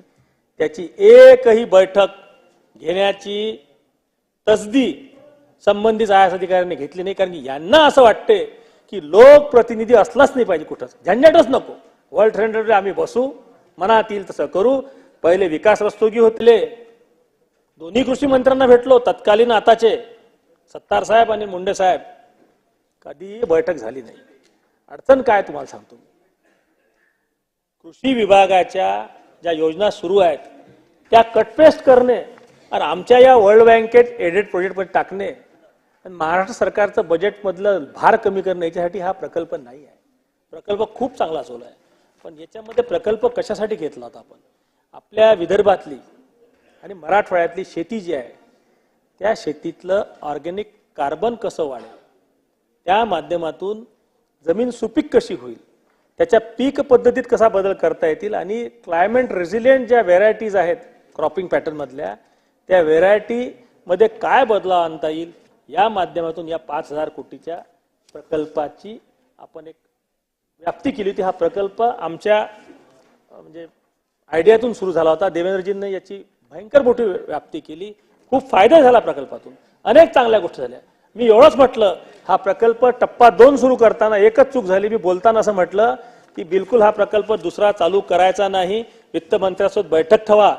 दादा 1 वर्ष आधी बोललो मी IAS अधिकाऱ्यांना, आणि इम्पॅक्ट अनालिसिस घ्या की टप्पा 1 मध्ये तुम्ही काय उणीवा राहिल्या, चांगल्या काय गोष्टी झाल्या, ह्या मानाने तर 5,000 कोटी मध्ये खेळ नाही झाला पाहिजे. बस एवढं एक वाक्य माझं चुकलं आणि म्हणून आजपर्यंत ती बैठक झाली नाही. फार याच्याबद्दल बोलायची गरज नाही, परंतु एवढं मात्र निश्चित आहे की एक रिलीफ देण्याचं काम नानाजी देशमुख कृषी संजीवनी प्रकल्पातून झालेलं आहे. आमची भूमिका एवढीच होती की याच्यात 10-20% काही उणीवा आणि काही बदल केले, अधिक व्यापक आणि अधिक चांगल्या पद्धतीने हा प्रकल्प राबवला जाऊ शकते. एक फक्त हे काम करताना दादा माझ्या एक लक्षात आलं की हा प्रकल्प आपण शासनाच्या प्रचलित पद्धतीच्या बाहेर याच्यासाठी काढला होता देवेंद्रजींनी, की साधारणतः प्रोजेक्ट ड्राईव्ह झाला पाहिजे, इंडिपेंडेंटली ड्राईव्ह झाला पाहिजे. परंतु एक नक्की लक्षात आलं की कॉन्ट्रॅक्च्युअल एम्प्लॉईज आणि ज्यांच्या हाती अधिकार नाहीत आणि ज्यांच्यावर आपण कारवाई करू शकत नाही, यांच्या हाती प्रोजेक्ट दिल्यानंतर त्याचं सिरियसनेस संपून जाते. आणि म्हणून होत असेल तर कृषी विभागाच्या अखत्याऱ्याखालून हा प्रोजेक्ट जर राबवला गेला, कृषी सहाय्यक SAO तुमचे डायरेक्टर यांच्यामार्फत राबवला गेला, तर हा प्रकल्प अधिक चांगल्या पद्धतीने राबवला. आपण काय 2 व्यवस्था करतो आणि मात्र काम मात्र शासन म्हणून कृषी विभागाला त्याची जबाबदारी घ्यावी लागते. तसं डुप्लिकेशन ऑफ वर्क जे आहे हे टाळता आलं तेवढं मात्र करा. बाकी प्रकल्पाबद्दल कुठली नाराजी नाही, प्रकल्प खूप चांगल्या पद्धतीनं चालवला गेला आहे. मी जंगली जनावरांच्या बाबतीत परवा लक्षवेधी लावली, लक्षवेधीत मंत्री महोदयांनी उत्तर दिलं सुधीर भाऊंनी. आता बोलताना सुधीर भाऊ एक बोलले की आम्ही कुंपणाची व्यवस्था वन विभागावर करणार आहे आणि ही करताना बफर झोन मधली गावं आहेत तिथंच करणार आहे. महाराष्ट्रात 39,500 काहीतरी गावं आहेत, बफर झोन मधली गावं 700-800 आहेत, उरलेले 39,000 गावांचं काय? मलाही कळते दादा बजेटची व्याप्ती, आणि तुम्ही आता स्पष्ट सांगितलं की आता पैसे मागायला माझ्याकडे यायचं नाही, अजिबात पैसे नाहीत, त्यामुळे आम्ही तुमच्या कॅबिनच्या दारासमोरून जात नाही. आता अडचण आपण समजून घेतो, परंतु या महाराष्ट्रात साधारणतः 1 कोटीच्या वरते हेक्टर शेती आहे आणि या सर्व शेतकऱ्यांसाठी कुंपणाची व्यवस्था आपण आणू शकत नाही. मात्र 50% अनुदानावर क्लस्टरशः आपण जर झटका मशीनची काही सबसिडी जी देऊ शकलो तर मात्र एक फार मोठा रिलीफ पडेल. दादा, तुमच्याकडची जे व्यवस्था आहे पश्चिम महाराष्ट्रातली, ती व्यवस्था अशी आहे की तिथे इकोसिस्टम डेव्हलप झाली 50 वर्षापासून. लोक शेतात राहतात, शेतात वीज आहे, पाणी आहे आणि त्यांना तिथे राहायची सवय आहे. आमच्याकडची अशी शेती आहे की चना आणि कपाशीचं पीक घेतल्यानंतर आमच्या शेतीत 5 महिने काहीच नसते. आणि एका दुर्कट कास्तकारानं जर रब्बी घ्यायचाही प्रयत्न केला तर ह्या रब्बीचे जे आमचे चणे आहेत इतके डुकरं खातात आणि इतके हुशार झाले, बच्चू बोला माहित आहे, माणसापेक्षा हुशार झाले. असं डुक्कर खाते तुरीचं तास की एखादी सगळ्यात बेस्ट टू बेस्ट मशीन इतकं तास काढणार, इतकं डुक्कर खाते तुरीचं तास. पूर्ण तास खात जाते. बाजूचं सोयाबीन नाही खात, तुरीचं तास खाऊन टाकते. आणि त्यामुळे आज जर माझ्या गावात तुम्ही जर आले किंवा कुठल्याही गावात गेले विदर्भाच्या भावांनो, किती मोठा शेतकरी असेल तर माळीवर पहिल्या मजल्यावर जर तुम्ही गेले तर संपूर्ण गावाच्या आजूबाजूला सागरजी तुम्हाला टॉर्च बॅटऱ्या शेतात फिरताना दिसतील. चांगले चांगले मोठ्या घरचे कास्तकार, कमी शेतीवाले कास्तकार सर्व शेतात असतात. जंगली जनावर पण प्रोटेक्शनच नाही आहे. माणसांना खातात त्याचे काही दुःख नाही, मेलच चालते अशी परिस्थिती झाली आमची. पण तू पीक खाऊन टाकते, अख्खचं अख्ख पीक खाते. वन विभागाचा एक आरोप असते, हजारो एकर पीक खाल्ल्या जाते आणि हा आरोप पंचनामा करत नाही आणि मग कुठेतरी आम्हाला मदतीपासून वंचित राहावं लागते. आणि म्हणून याच्यावर उपाय जर करत असेल दादा तर तुम्हाला कुठतरी याच्यामध्ये झटका मशीनला अनुदान देण्याचा फार मोठा निर्णय घ्यावा लागेल. आणि त्या माध्यमातून शेतकरी 100-200 एकराचे असे आपले पॅकेज तयार करतील आणि त्या माध्यमातून कुठतरी फार मोठा एक रिलीफ आपल्याला मिळेल. आज नवीन नवीन योजना काही लोक आणतात, म्हणजे काही अतिउत्साही लोक आहेत. आता आम्ही सत्तेत आहोत तर विरोधकाला कामधंदे तर पाहिजे. आमच्या मतदारसंघात, आमच्या जिल्ह्यात काही लोकांनी काम चालू केलं, जनावर हाकलायचं. अरे म्हटलं बाबा, तू जनावर हाकलशी आपल्या मतदारसंघातले? अरे बाजूचं जे आपलेच लोक आहेत ना, नेतं कुठं जनावर हाकलून? तर साधारणतः एखादी गोष्ट, एखादं आंदोलन करताना ते माइंडलेसली नाही केलं पाहिजे. तुम्ही तुमच्या घरचा कचरा काय लोकांच्या घरी टाकणारा? म्हणून याच्यावर कायमस्वरूपी उपाय, एक तर हे झटका मशीनचं अनुदान हा आहे दादा. दुसरं माझी विनंती आहे, थोडंसं आपण जे 15,000-20,000 कोटीचं शेतकऱ्यांना मदत करतो दरवर्षी, बजेटवर खूप मोठा लोडी येते त्याचा, त्यापेक्षा काही मूलभूत निर्णय घेतले पाहिजे. हिमाचल प्रदेशमध्ये जेव्हा माकडांचा प्रादुर्भाव वाढला होता 2 वर्ष आधी, तेव्हा एक स्पेशल नोटिफिकेशन सेंट्रल गव्हर्नमेंटने काढलं आणि हिमाचल प्रदेशच्या माकडांचं स्टरलायझेशन, नसबंदी जी असते त्याचं काहीतरी एक JR काढला होता. आपल्याकडे सगळ्यात मोठा त्रास आहे हरणांचा. बाजूनं हरिण जाते, भेटे नाही आजकाल तर आमच्या विदर्भात. इतकं त्याला माहित आहे की तू हात बिन लगा सकता. त्या हरणाची इंटेलिजन्स डेव्हलप झालं की हे आपल्याला हातही लावू शकत नाही. हात लावला तर 2 वर्षाची 3 वर्ष सजा आहे हरणाला मारलं तर. आणि म्हणून कुट्टरली, हरिण, रोही, रानडुक्कर, याच्यापैकी रानडुक्कर यांना सरसकट माराची परवानगी भेटली पाहिजे महाराष्ट्र सरकारकडून. आणि हरिण जे आहे हे वाघाच्या कॅटेगरीमध्ये आहे, सेंट्रल लिस्टमध्ये. हा, काळवीट आहे. तर त्यामुळे याचं स्टरलायझेशनचं, नसबंदीचं प्रयोग सेंट्रल गव्हर्नमेंटची परवानगी घेऊन करता आला तरच काही ते खरं आहे. नाही तर तुम्हाला सांगतो मी, कळपचे कळप, 200-200, 300-300 हरणाचे, काळविटाचे, नीलगायचे कळप दिसतात. भाऊ, इतकी परिस्थिती वाईट आहे की आयुष्यात काहीतरी फार मोठं पाप केलं असेल आपण आणि शेतकऱ्याच्या पोटी जन्म आलो, अशी परिस्थिती आहे. शेतकरी ज्या आत्महत्याचा वटीवारजी फार उल्लेख करतात त्यांच्या भाषणातून, इतक्या वाढल्या तितक्या वाढल्या, त्या कौतुकाची गोष्ट नाही आहे. आत्महत्या वाढण्यामागं हा जो मानसिक त्रास होते शेतकऱ्यांना, ह्याचं फार मोठं कारण आहे. याविषयी थोडंसं आपण थोडंसं वरच्या स्तरावर मुख्यमंत्री, उपमुख्यमंत्री म्हणून याच्यावर लक्ष देणं खूप आवश्यक आहे. हे विषय ऐकून सोडून देण्यासारखे नाही आहेत. म्हणूनच 293चा प्रस्ताव सुरू असताना दोन्हीकडच्या बाकावर लोकही कमी आहेत शेतकऱ्यांच्या विषयावर. हीच अडचण आहे शेतकऱ्यांची.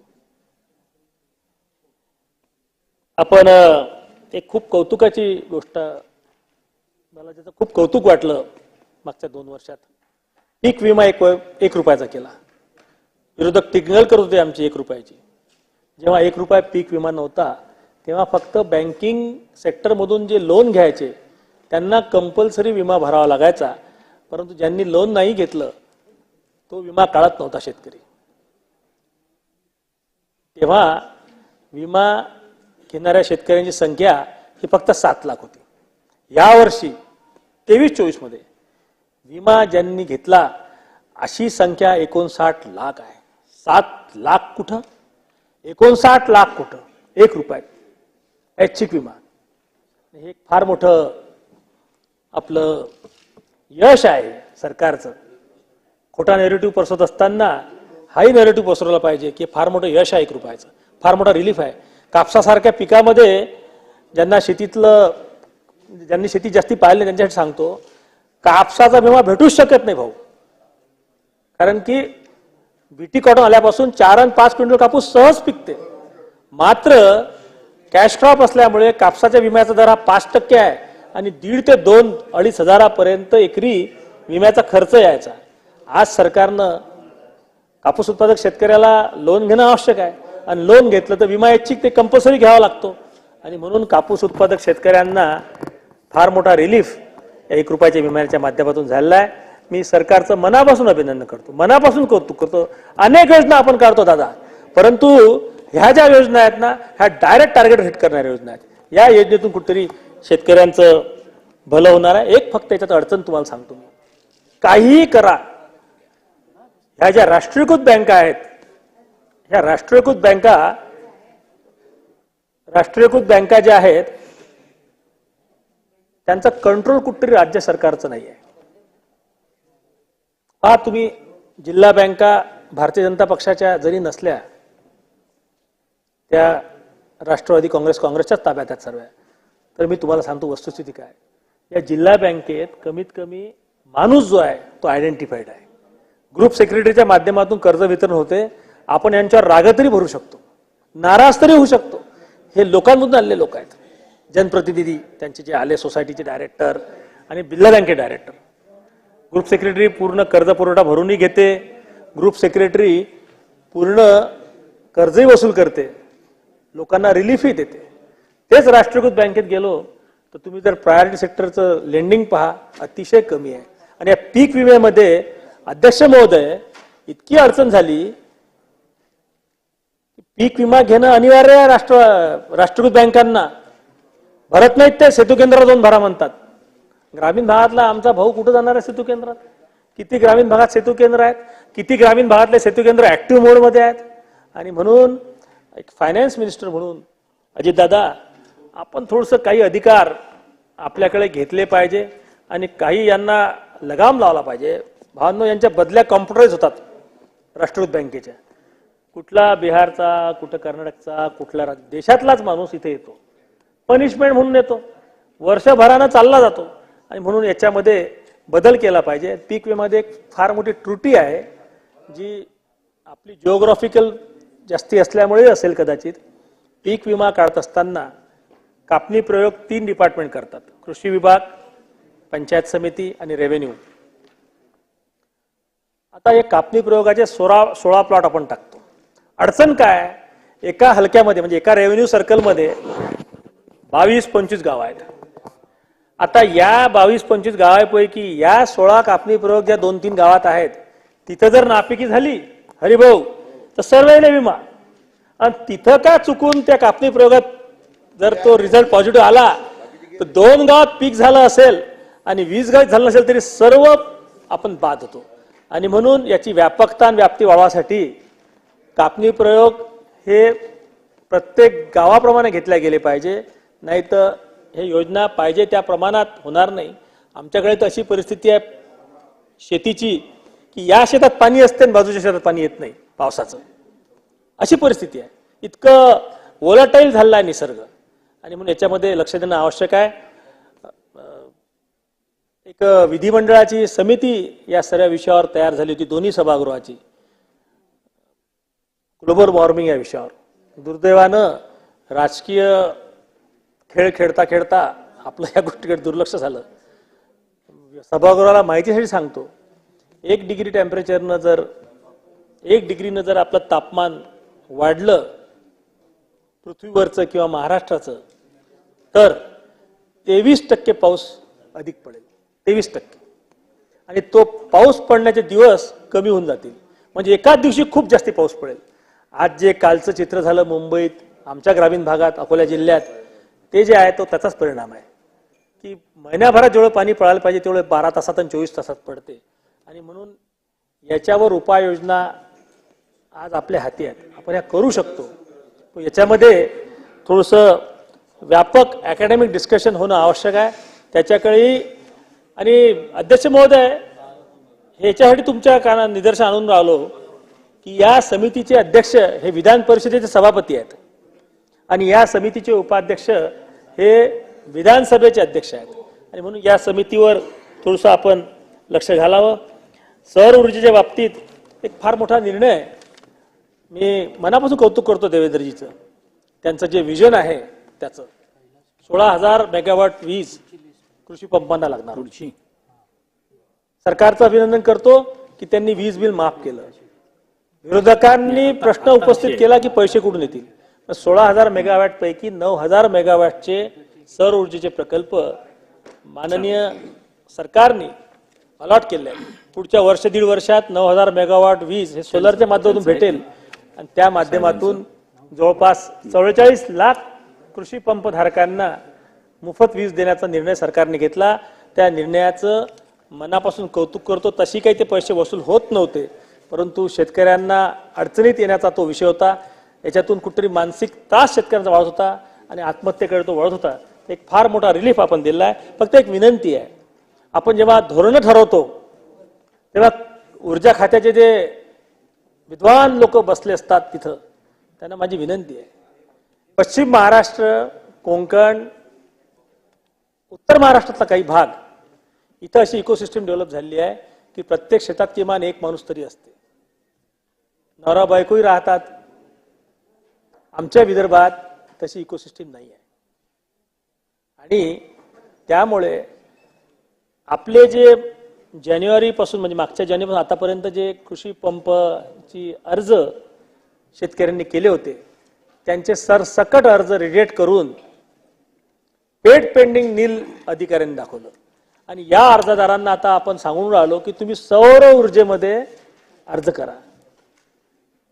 जिथं माणूस नाही दिसत तिथं या सौर ऊर्जेचे पॅनल खरंच टिकतील का शेतामध्ये? दूर दूरपर्यंत माणूस दिसत नाही आमच्या शेतीमध्ये विदर्भाच्या उन्हाळ्यात. आणि तिथं या 48 डिग्री टेम्परेचरमध्ये हे सौर ऊर्जेचे पॅनल आणि पंप कोण टिकवणार आहे? त्याच्या ज्या कॉईल आहेत तांब्याच्या, विकून टाकलं ना तर 3-4 महिने माणसाचे आरामशीर निघतात असे पंप आहेत. चोरणारा काही पंप चोरत नाही, तो पंप फोडते, त्यातली कॉईल काढते तांब्याची आणि विकून टाकते.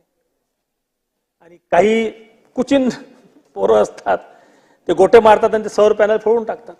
आणि म्हणून सौर ऊर्जेच्या बाबतीत आमच्या विदर्भात आणि विशेषतः पश्चिम विदर्भात फेरविचार करण्यात यावा असं आग्रहाचं निवेदन अध्यक्ष महोदय आपल्या मार्फत सरकारला मी करतो. सौर ऊर्जेचे कंपल्शन तुम्ही करू नका.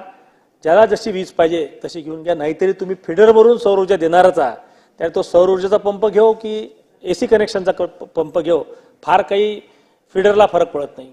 आज रोजी एक मुद्दा शास्त्रज्ञांचं अभिनंदन करण्याचा मी मांडतो. आमच्या विदर्भात विशेषतः पश्चिम विदर्भात कृषी क्षेत्रामध्ये थोडासा महिलांकडे पैसा खेळायचा आजपासून 25-30 वर्ष आधी. तो खेळायचा, तो दूध दुभत्याच्या माध्यमातून खेळायचा. तेव्हा हायब्रिड ज्वारीचं फार मोठं आपण ब्रीडर प्लॉट आणि फाउंडेशन प्लॉट घ्यायचो. 20-22 पोते ज्वारी व्हायची.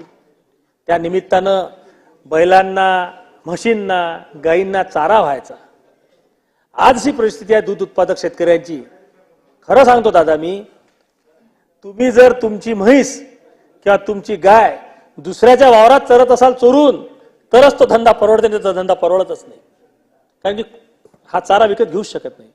परंतु शास्त्रज्ञांनी विठ्ठल नावाची एक ज्वारी काढली. त्या ज्वारीला बाकसला त्याचा एक काटासारखा आहे आणि म्हणून कुठलंही पाखरू ते ज्वारी खात नाही. आणि मी सरकारचं अभिनंदन यासाठी करणार आहे की आमच्या विदर्भात प्रचंड प्रमाणात या ज्वारीचा पेरा वाढला. 15-15, 20-20 पोते एकरी ही ज्वारी पिकायला लागली. यावर्षी मागच्या वर्षी पशुखाद्य त्याच्यातून निर्माण झालं. लोकांना उन्हाळ्यात काम भेटलं. सिंचनाची ज्यांच्याकडे व्यवस्था आहे 3-4 पाणी द्यायची त्यांना चांगलं पीक झालं. 50,000 रुपये एकरी पीक झालं. आणि महत्वाचं म्हणजे अन्न व नागरी पुरवठा मंत्रालय जे आहे त्यांच्या माध्यमातून ज्वारी खरेदी सुरू झाली. सरकारचं कौतुक यासाठी करतो मी. बऱ्याचशा राजकारणाच्या भ्रष्टाचार आणि ह्याचे त्याचे आरोप करता करता चांगल्या गोष्टी समोर येतच नाहीत. इतकी चांगली खरेदी झाली. केंद्राकडून लक्षांक वाढवून घेतला आपण. शेवटचा दाना खरेदी होईपर्यंत आम्ही खरेदी करू असं सरकारनं घोषित करणं मी मनापासून अभिनंदन करतो. आभारी मानतो सरकारचे. एक फक्त दादाच्या फरक कळावा लागतील. व्यापाऱ्यांनी या योजनेचा गैरफायदा घेऊ नये म्हणून आपण थंब कंपल्सरी केला. आता मला सांगा, मार्केटिंग फेडरेशन किंवा ह्या ज्या एजन्सीज आहेत ह्या मोडकळी चालल्यात महाराष्ट्रात. यांचं एक ऑफिस आहे जिल्ह्या ठिकाणी किंवा जिल्ह्यात 2-3 ऑफिसेस आहेत फक्त. माझ्या जिल्ह्यात 3,06,000 शेतकरी भागधारक आहेत. शेतकरी खाते संख्या. यांच्या महिला तिथं जातील का? थंब देतील का? आणि म्हणून हे जे थंबचं आपण कंपल्शन केलं आहे हे असायलाच पाहिजे. याच्याशिवाय बदमाशी बंद होणार नाही. परंतु हे सेतू केंद्रावरही जर लागू केलं तर मात्र गावोगावी आपण थंबच्या माध्यमातून ऑनलाईन नोंदणी करू शकू. आणि मग मात्र खेळा खरेदीच्या माध्यमातून लोक स्वस्त्यात ज्वारी व्यापाऱ्यांना विकणार नाहीत. आज 2200-2300 रुपये ज्वारीचे भाव आहेत मित्रांनो. आणि सरकार 3100 रुपयांना ही ज्वारी विकत घेऊन राहिलो. मी मनापासून सरकारच्या बाबतीत कौतुक करतो. यावर्षी आपल्यावर टीकाही खूप झाली सोयाबीनचे भाव कमी झाल्यामुळे. साधारणतः भाव कमी होतात, सरकार जागे होते, नाफेडला प्रस्ताव पाठवतात कृषी मंत्री, संबंधित सचिव चांगले असेल तर फॉलोअप करतात, त्यांचे जर त्याच्याबद्दल लक्ष नसेल तर महिना निघून जातो. म्हणून माझी विनंती आहे या प्रस्तावाच्या माध्यमातून सरकारला की सोयाबीन आणि कापूस खरेदी ही सीझनच्या 15 दिवस आधीच घोषणा करावी. सोयाबीनची खरेदी 15 सप्टेंबरपासून सुरू झाली पाहिजे. कापसाची खरेदी 1 ऑक्टोबरपासून सुरू झाली पाहिजे. खरेदी केंद्र कुठं राहतील काय त्याची आजपासून सुरुवात झाली पाहिजे. आजपासून मी तुम्हाला सांगतो, आज सोयाबीनचा भाव हा 44 रुपये आहे आणि हमी भाव 4,892 आहे. मी आज पुरवण्या आपण मांडल्या, पण मी आपल्याला विनंती करेल दादा, हा जो सोयाबीन उत्पादक शेतकरी आहे, एकट्या पश्चिम विदर्भात 19 लाख हेक्टर शेतकरी हा सोयाबीन उत्पादनाखाली आहे शेती जमीन. आणि म्हणून माझी आपल्याला कळकळीची विनंती आहे, सोयाबीनचे खरेदी केंद्र सुरू करा. ते 15 सप्टेंबरपासून सुरू करा.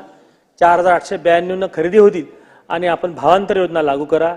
जो कोणी शेतकरी या खरेदी केंद्रावर माल देईल त्याला एका क्विंटल मागं आपण जो योग्य समजाल तो भाव द्या. त्याचं जर आपण 1,000 रुपये द्यायचं असं ठरलं तर भाव पडते त्याला 5,892. आपोआप मार्केट तुमचं 5,600 5,700 येते प्रायव्हेट खरेदी. आणि म्हणून सरकारला 20-30% वर ते माल खरेदी करण्याचं काम नाही पडणार. परंतु एक फार मोठा आधार सोयाबीन उत्पादक शेतकऱ्यांना आणि अशाच पद्धतीनं कापूस उत्पादक शेतकऱ्यांना मिळेल. कॉटन फेडरेशनची परिस्थिती हलाखीची आहे. काही तरतूद जर आपण करून दिली आणि जिल्ह्यामध्ये कॉटन फेडरेशन म्हणजे आपण सीसीआयवर अवलंबून राहतो, पण सीसीआयची काम करायची पद्धत एक विशिष्ट पद्धत आहे. घाट्याचा धंदा सीसीआय करत नाही. तो फक्त महाराष्ट्र सरकारनंच करावा लागतो, केला पाहिजे. पांढरे कपडे घालणाऱ्या आपल्यासारख्या लोकांनीच ते फेडरेशन बंद पाडलं हेही खरं आहे.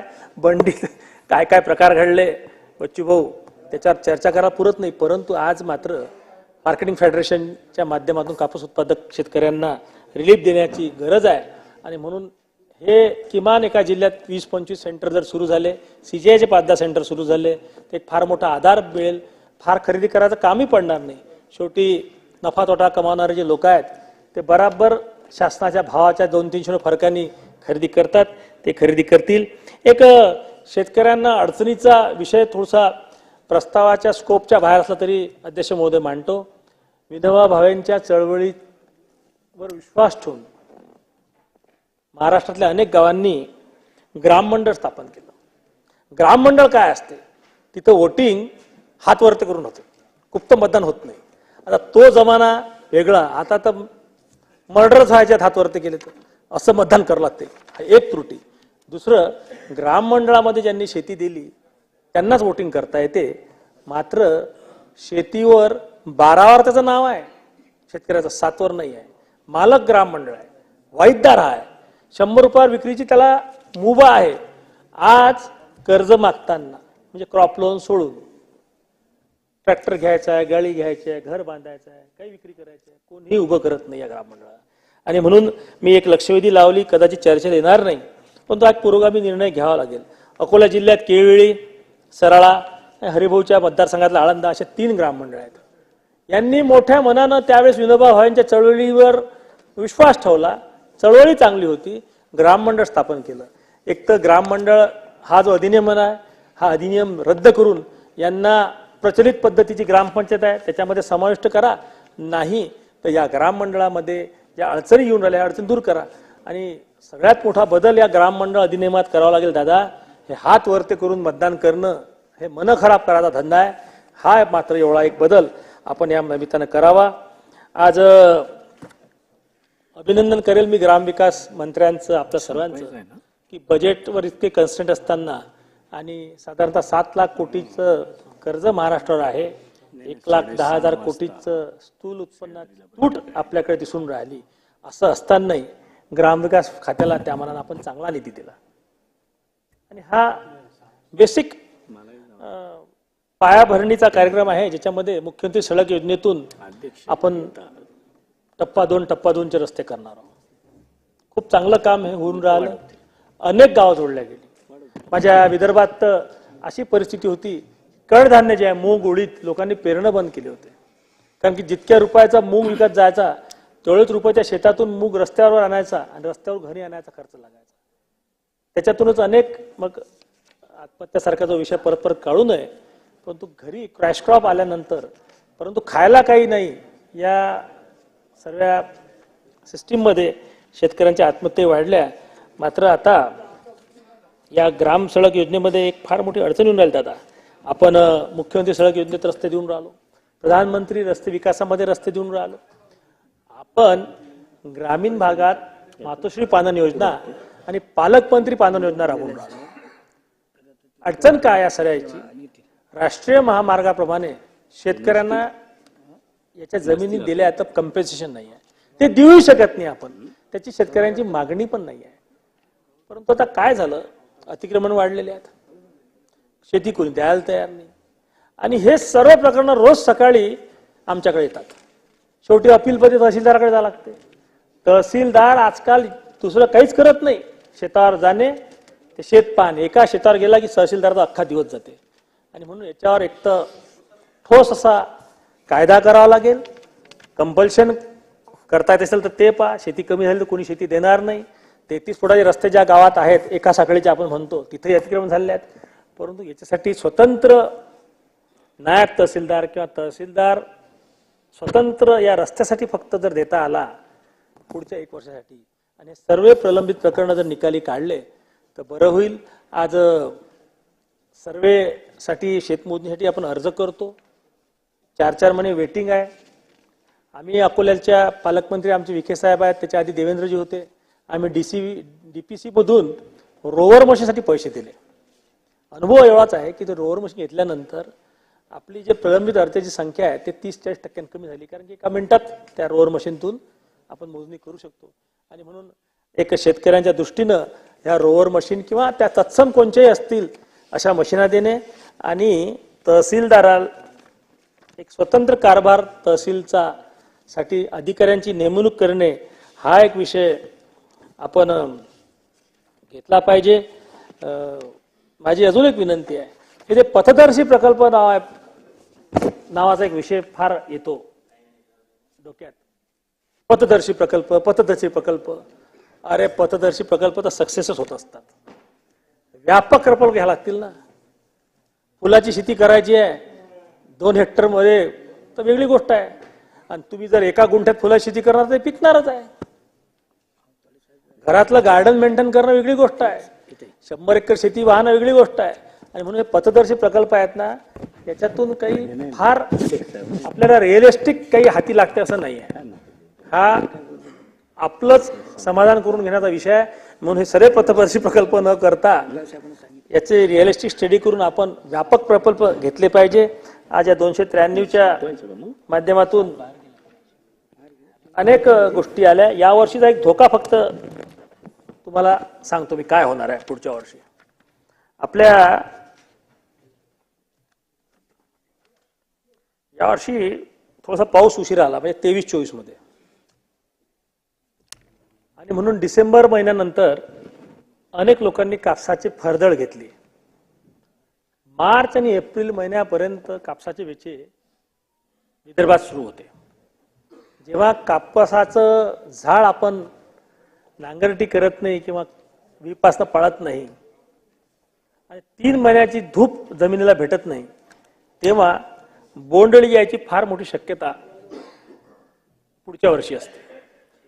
आज जर सरकारला मदतीच्या स्वरूपात 10-15 हजार कोटी वाटायचे नसतील आणि एवढं वाटूनही शेतकरी समाधानी होत नाही, तर या बोंडअळीचं नियंत्रण आपण केलं पाहिजे. आणि बोंडअळीचं नियंत्रण करायचं असेल तर फेरोमोन ट्रॅप व्यापक पद्धतीनं त्याचा प्रचार प्रसार करणे. 50 रुपयाच्या वर त्याचा खर्च नाही आहे. एका एकराला 3 किंवा 4 फेरोमोन ट्रॅप लावले तर मोठ्या प्रमाणात त्या बोंडअळीपासून आपण संरक्षण करू शकतो. आणि हा इंटिग्रेटेड प्रोजेक्ट आहे. एकट दुकट शेतकऱ्यांना हे करून होणार नाही. लाखो हेक्टर शेती कापूस उत्पादनाखाली आहे आणि म्हणून त्या फेरोमोन ट्रॅपच्या बाबतीत शासनानं आता धोरण घेतलं पाहिजे, कृषी खात्याला अवगत केलं पाहिजे. हा एक प्रकार. आणि एक ट्रायकोडर्मा कार्ड असतात, म्हणजे आपण बोंडअळीला खाणारे जे विषाणू आहेत ते तयार करतो लॅबोरेटरीमध्ये, आणि ते कार्ड 30 कार्ड 40 कार्ड एका एकराला स्टेपलरने आपण पराठीच्या झाडाला टाचतो. एका कार्डचा खर्च 4-5 रुपयाच्या वरती नाही आहे. पण हे कार्ड तयार करणं, त्याचं वितरण करणं, हे काम आपलं कृषी विज्ञान केंद्र आणि ॲग्रिकल्चर युनिव्हर्सिटीला आपण आज या 8 दिवसात असे जर निर्देश दिले तर या 2 पद्धतीच्या उपाययोजना जर केल्या तर लाखो रुपयाचं पीक बोंडअळीपासून पुढच्या सीझनमध्ये, म्हणजे ऑक्टोबरपासून सप्टेंबर ऑक्टोबरच्या सीझनमध्ये वाचेल. सरकारचे 10-15 हजार कोटी वाचतील. हा प्रयोग करायला फारसे पैसे लागणार नाहीत, परंतु याचे निर्देश आपण द्यावे. आज या ठिकाणी एक आठवड्यानं का होईना पण हा प्रस्ताव चर्चेला घेतला त्याबद्दल अध्यक्ष महोदय मी आपले आभार मानतो. जसे माझे अनेक विधिमंडळातले भाषण झाले मागच्या 10 वर्षात आणि ते भाषणच राहिले, त्याच्यावर कोण्या अधिकाऱ्याचं एक पत्रही नाही आलं. त्यांनी कधी कौतुक तर सोडा, दखलही नाही घेतली. तसं हा 293चा प्रस्ताव न होता कुठेतरी याच्यात ज्या मांडलेल्या सूचना आहेत त्या सूचना चांगल्या पद्धतीनं पॉझिटिव्ह नोटवर अधिकारी घेतील, मंत्री घेतात, लोकप्रतिनिधी शेवटी त्यांना उत्तरदायित्व असते जनतेप्रती, आमदारांप्रती. मात्र हे अधिकाऱ्यांना तर कोणाचं उत्तर देत नाही आहे.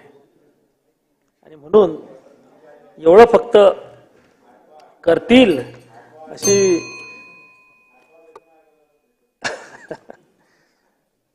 नाही तर अशा अनेक बच्चूकडू तयार होतील गल्लोगल्ली.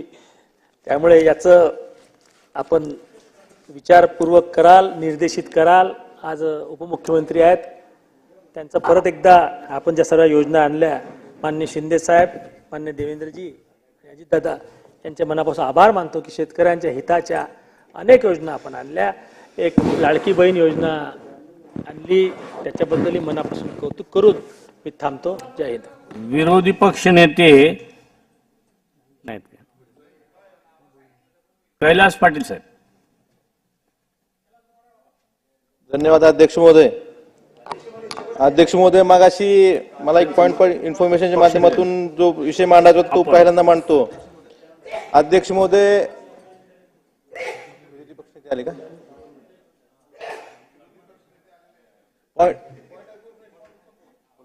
अध्यक्ष महोदय, मागच्या महिन्यामध्ये मनोज जरांगे पाटील हे मराठा आरक्षणासाठी उपोषणाला बसले होते. त्यावेळेस राज्य सरकारच्या वतीने शंभूराज देसाई व काही आमदारांनी त्यांची भेट घेऊन त्यांना जी आश्वासनं दिली होती ती 13 जुलैपर्यंत त्या आश्वासनाची पूर्तता केली जाईल असं सांगितलं होतं. अध्यक्ष महोदय, मला आपल्या माध्यमातून सरकारला विचारायचं, याबाबत काय केलं हे सरकारनं सभागृहाला सांगावं. महोदय, खरं तर मी 293 वर उद्याच बोलणार आहे, पण एक महत्वाचं कारण 6 वाजता तुम्ही सभागृह बंद करणार आहात. आजच राज्याच्या मुख्यमंत्र्यांनी 6:30 वाजताची बैठक लावली आणि ही सभागृह सार्वभौम सभागृह सुरू आहे, अधिवेशन सुरू आहे. अलीकडेच मराठा वर्सेस ओबीसी झुंजतो आहे, पूर्ण होरपळ निघतायत. गावागावामध्ये जे वातावरण निर्माण झालं आहे सगळ्या महाराष्ट्राच्या पुढे आहे. आणि अशा सगळ्या परिस्थितीमध्ये मुख्यमंत्र्यांनी एकांशी चर्चा केली, नागपूरच्या उपमुख्यमंत्र्यांशी दुसऱ्याबरोबर चर्चा केली. ही चर्चा काय झाली नेमकी आणि त्या चर्चेमध्ये काय ठरलं?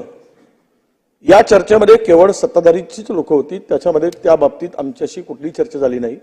आम्हाला वैयक्तिक काय त्या चर्चेमध्ये सहभागी करून घेतलं नाही विरोधी पक्ष म्हणून.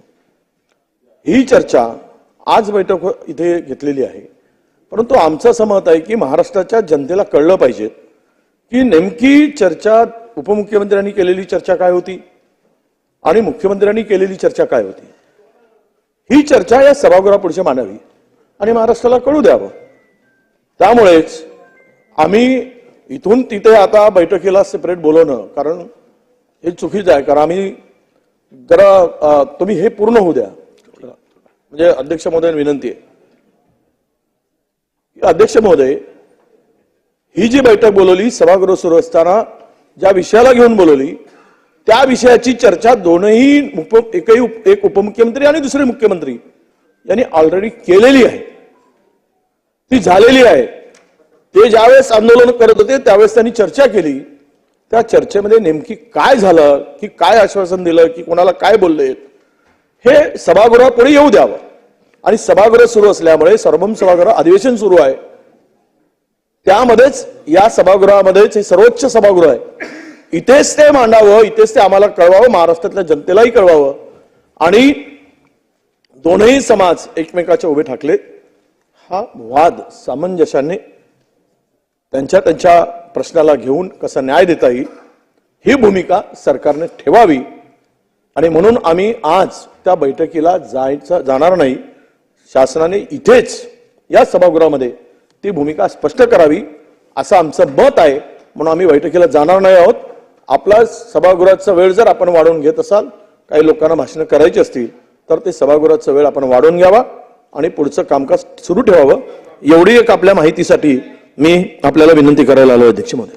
अध्यक्ष महोदय, सन्माननीय या विधानसभेचे विरोधी पक्ष नेते यांनी आज मुख्यमंत्र्यांनी एक बैठक घेतलेली आहे, त्या बैठकीच्या बद्दलचा मुद्दा उपस्थित करून काही त्यांचं मत त्यांनी व्यक्त केलं. अर्थात त्यांना त्यांचं मत व्यक्त करण्याचा पूर्ण अधिकार आहे. परंतु अध्यक्ष महोदय, अशा प्रकारच्या घटना अनेकदा राज्यामध्ये अनेक राज्यकर्ते असताना घडलेल्या आहेत आणि त्यावेळेस सर्वपक्षीय बैठक आहे. सभागृहामध्ये ठराविकच राजकीय पक्षांचं प्रतिनिधित्व करणारे सन्माननीय सदस्य आहेत, परंतु त्याच्या व्यतिरिक्त देखील काही राजकीय पक्ष अनेक वर्ष आपल्या महाराष्ट्रामध्ये काम करतायत, परंतु त्यांचं आज सदस्य कोणी नाही. म्हणून माझी विरोधी पक्ष नेत्यांना विनंती आहे की अशा पद्धतीनं त्यांनी त्याच्यावर बहिष्कार टाकण्याची, म्हणजे येणार नाही असं सांगण्याची, येणार नाही ते हे वाढवा. सभागृहाची वेळ 15 मिनिटं, बहिष्कार शब्द मांडू 15 मिनिटं. आज त्यांनी जे काही सांगितलं की बाबा आम्ही त्याच्यात सहभागी होणार नाही, माझी त्यांना विनंती आहे. खरं तर कालच ही बैठक ठरलेली होती, परंतु काल पाऊस भरपूर पडला, त्याच्यावर आपण कामकाज पण बंद केलं. कामकाज बंद केल्यानंतर काहींनी कळवलं की बाबा आम्ही ट्रेन आमच्या मधीच अडकलेले आहेत, आम्ही विमान आमची कॅन्सल झालेली आहे. इथल्या पण काही दोन्ही बाजूच्या सन्मान्य सदस्यांना आणि वरच्या सभागृहातल्यांना पण त्याची किंमत मोजावी लागली, म्हणून ती आज घेतलेली आहे. मागे एकदा बैठक झालेली होती ती खरी आहे, त्या बैठकीमध्ये असंच ठरलं की सर्व पक्षीय सर्व पक्षीय प्रत्येकाचं मत त्या ठिकाणी जाणून घ्यावं. सन्माननीय विरोधी पक्ष नेते विजय वडेट्टीवार साहेब, आपलं जे मत आहे तेच बहुतेकांचं मत आहे की दोन्ही समाज, मराठा समाज असेल, ओबीसी समाज असेल किंवा इतर अनेक घटक आपल्या महाराष्ट्रामध्ये राहतात, त्या सगळ्यांच्या मध्ये जातीय सलोखा राहावा, त्याच्यामध्ये कुठं त्यांच्यात गैरसमज होऊ नये, कारण नसताना त्याच्यामध्ये अंतर पडू नये. आणि म्हणून हे करण्याच्या करता काय आपण चर्चा करायची, प्रत्येकाला तिथं आपलं आपलं मत मांडण्याच्या करताच ही बैठक बोलवली होती. खरं तर त्या संदर्भामध्ये मागच्या बैठकीमध्ये असंच ठरलेलं होतं की पुढची बैठक ही सर्व समावेशक, सर्व नेत्यांच्या उपस्थितीत, त्याच्यामध्ये इथं बसलेले तर सन्माननीय सदस्य यावेत, परंतु तिथं अशी पण चर्चा झाली की सन्माननीय नेते आदरणीय पवारसाहेब असतील, सन्माननीय नेते उद्धवजी ठाकरे साहेब असतील, सन्माननीय नेते राज ठाकरे साहेब असतील, यांनी पण त्या मीटिंगला उपस्थित राहावं. आणि शिवाय आपल्या इथले विरोधी पक्ष नेते असतील, जयंतराव असतील, सन्माननीय बाळासाहेब असतील, असे पृथ्वीराज बाबा असतील, अशा पण सन्माननीय सदस्यकार्यांनी तिथं उपस्थित राहावं. माझ्या माहितीप्रमाणे अध्यक्ष महोदय, माझं चुकीचं नसेल तर आजच आपल्याला पण दुपारी सांगण्यात आलं, म्हणजे मी तिथं होतो साक्षीदार म्हणून, मुख्यमंत्र्यांनी की बाबा आपण पण त्याच्यामध्ये त्या बैठकीला यावं. अशा पद्धतीनं ते सर्व समाज घटकाचं नेतृत्व करणाऱ्यांच्या मध्ये ती चर्चा करायची. म्हणून माझी विजयराव तुम्हाला पुन्हा एकदा आग्रहाची विनंती आहे की आपण त्या बैठकीमध्ये आपल्याला जे सांगायचं ते आपण तिथं सांगा ना, की बाबा. आणि आज पहिल्या बैठकीमध्ये लगेच काही त्याच्यातनं होणार आहे, परंतु हा निर्णय मागे पण तुम्हाला आठवत असेल, मला वाटतं उद्धव ठाकरे साहेब राज्याचे प्रमुख असताना पण अशा प्रकारची सर्व पक्षीय बैठक ही बोलवण्यात आलेली होती. त्याच्यानंतर पण एकनाथरावांनी पण अशा प्रकारची मागे एकदा बैठक बोलवली होती. त्याला अनुसरून ही बैठक आहे. आणि आपल्यालाही माहिती आहे की मध्ये मराठा समाजाच्या बद्दलच्या ज्या मागण्या आल्या, तुम्ही तर दोघांनाही भेटलेला आहे, तुम्ही म्हणजे तो तुमचा अधिकारच आहे, तुम्ही विरोधी पक्ष नेते आहात, आणि त्यामुळं तुम्हाला ह्याच्यातले पण ओबीसींचेही प्रश्न माहिती आहेत, मराठा समाजाचेही प्रश्न माहिती आहेत, राज्याचे तुम्ही विरोधी पक्ष नेते आहेत. म्हणून माझी विनंती आहे की आपण त्या बैठकीला यावं, असं मुख्यमंत्र्यांच्या वतीनं, सरकारच्या वतीनं मी आपल्याला विनंती करतो. 2 शब्द. अतिशय संवेदनशील विषय आहे आणि हा विषय सर्व समाजाचं समाधान, वेगवेगळे समाज जे आहेत त्या सगळ्यांचं समाधान करून निघाला पाहिजे. मुख्यमंत्री महोदयांनी एका बाजूशी चर्चा केली आहे, उपमुख्यमंत्री यांनी एका बाजूशी चर्चा केलेली आहे. त्या चर्चा होताना विरोधी पक्ष नेते किंवा आम्हाला कुणाला त्यात सहभागी त्यावेळी करून घेण्यात आलेलं नव्हतं. त्यामुळे आम्हाला नक्की माहीत नाही की चर्चा काय झाली, तपशील काय झाला, सरकारने त्यांना आश्वासन काय दिलं, याची आमच्याकडे काही माहिती उपलब्ध नाही. आणि एकदा सर्वपक्षीय बैठक, सन्माननीय उपमुख्यमंत्री म्हणतात ते बरोबर आहे, सर्वपक्षीय बैठक झालेली आणि त्यात सर्वांनी मतं व्यक्त केलेली आहेत. त्यात आता वेगळं काही मतं व्यक्त करण्यासारखी काही आता नवी पार्श्वभूमी नाही आहे.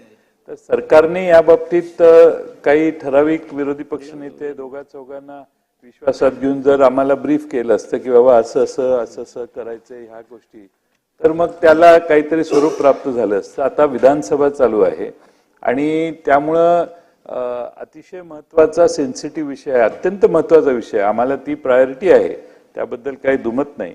पण अध्यक्ष महोदय, आम्ही एकदा सर्वपक्षीय बैठक ज्यावेळी झाली त्यावेळी आम्ही आमची मतं व्यक्त केलेली आहेत.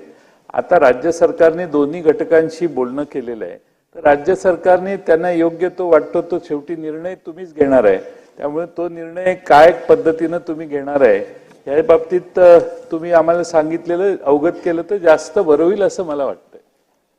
अध्यक्ष महाराज, याच्यामध्ये जे दादानी आता जो विषय मांडला माननीय उपमुख्यमंत्र्यांनी, अध्यक्ष महाराज, एकनाथ शिंदे साहेबांच्या काळातही एक मिटिंग झाली आणि उद्धव साहेब ठाकरे साहेबांच्याही अध्यक्षतेखाली एक मिटिंग झालेली होती, बरोबर आहे. पण त्यावेळेस अधिवेशन नव्हतं अध्यक्ष महाराज. आता आपण अधिवेशनाच्या कालावधीत आणि ह्या अधिवेशनाच्या कालावधीत ही मिटिंग घेतली जाते. आमची विनंती आहे, हा एक सेन्सिटिव्ह इश्यू आहे. महाराष्ट्रामध्ये ज्या पद्धतीनं ओबीसी वर्सेस मराठा हा जो वाद निर्माण झालेला, हा वाद थांबला पाहिजे. आमची भूमिका ती आहे, स्पष्ट आहे. आणि त्याच्यामुळे ज्याप्रमाणे विरोधी पक्ष नेत्यांनी आणि जयंतरावांनी जी भूमिका मांडलेली आहे की माननीय मुख्यमंत्री मोदयांनी एका गटाबरोबर चर्चा केली आणि एका उपमुख्यमंत्र्यांनी, आता तुम्हाला तुम्ही एक उपमुख्यमंत्री, तुम्हाला किती माहिती आहे मला माहिती नाही, पण एका उपमुख्यमंत्र्यांनी एका गटासोबत चर्चा केलेली आहे.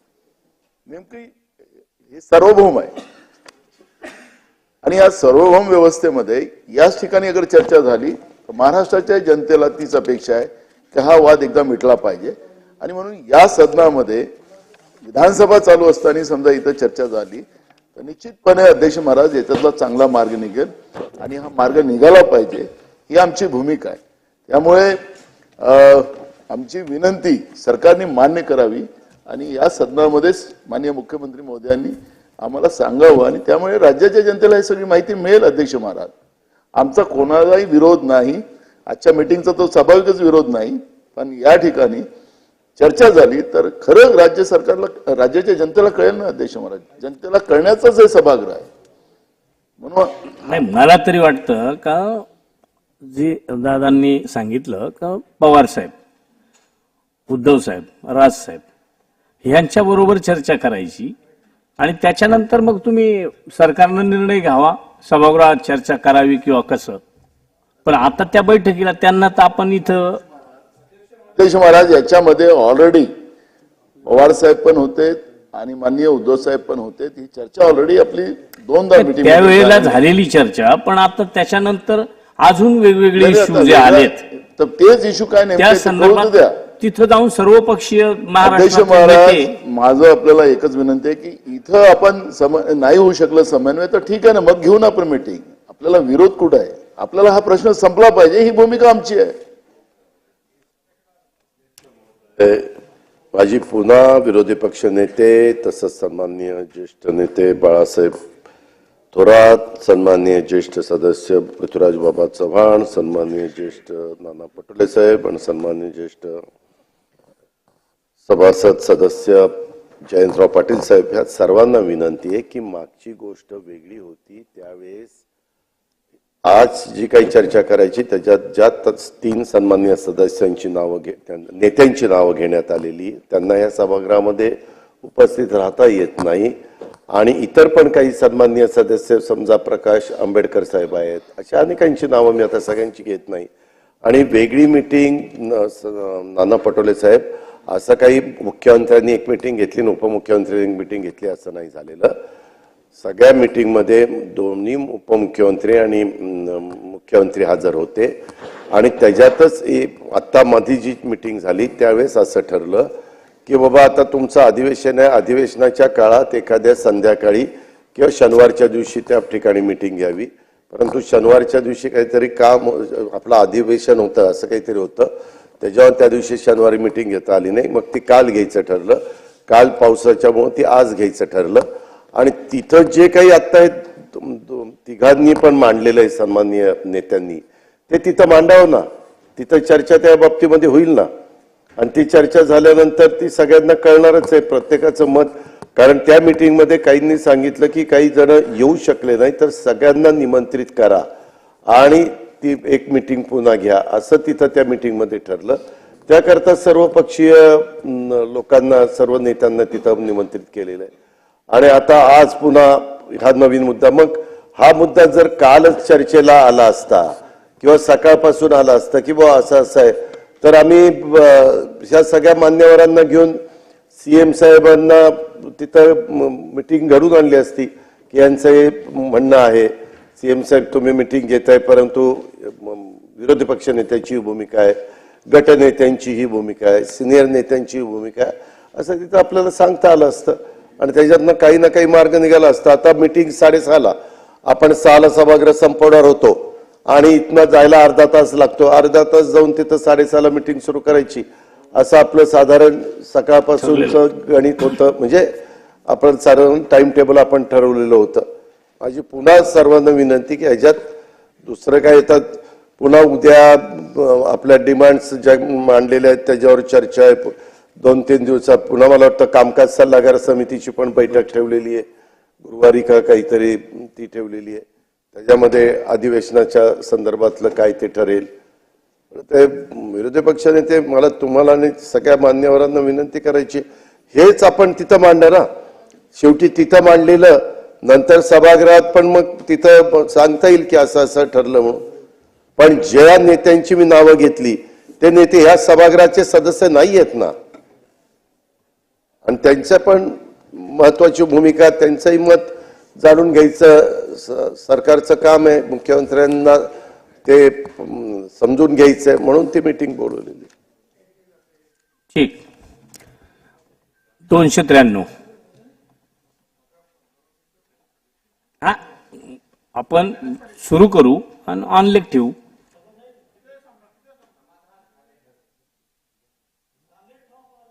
लेख ठेवू ना बच्चू कडू साहेब.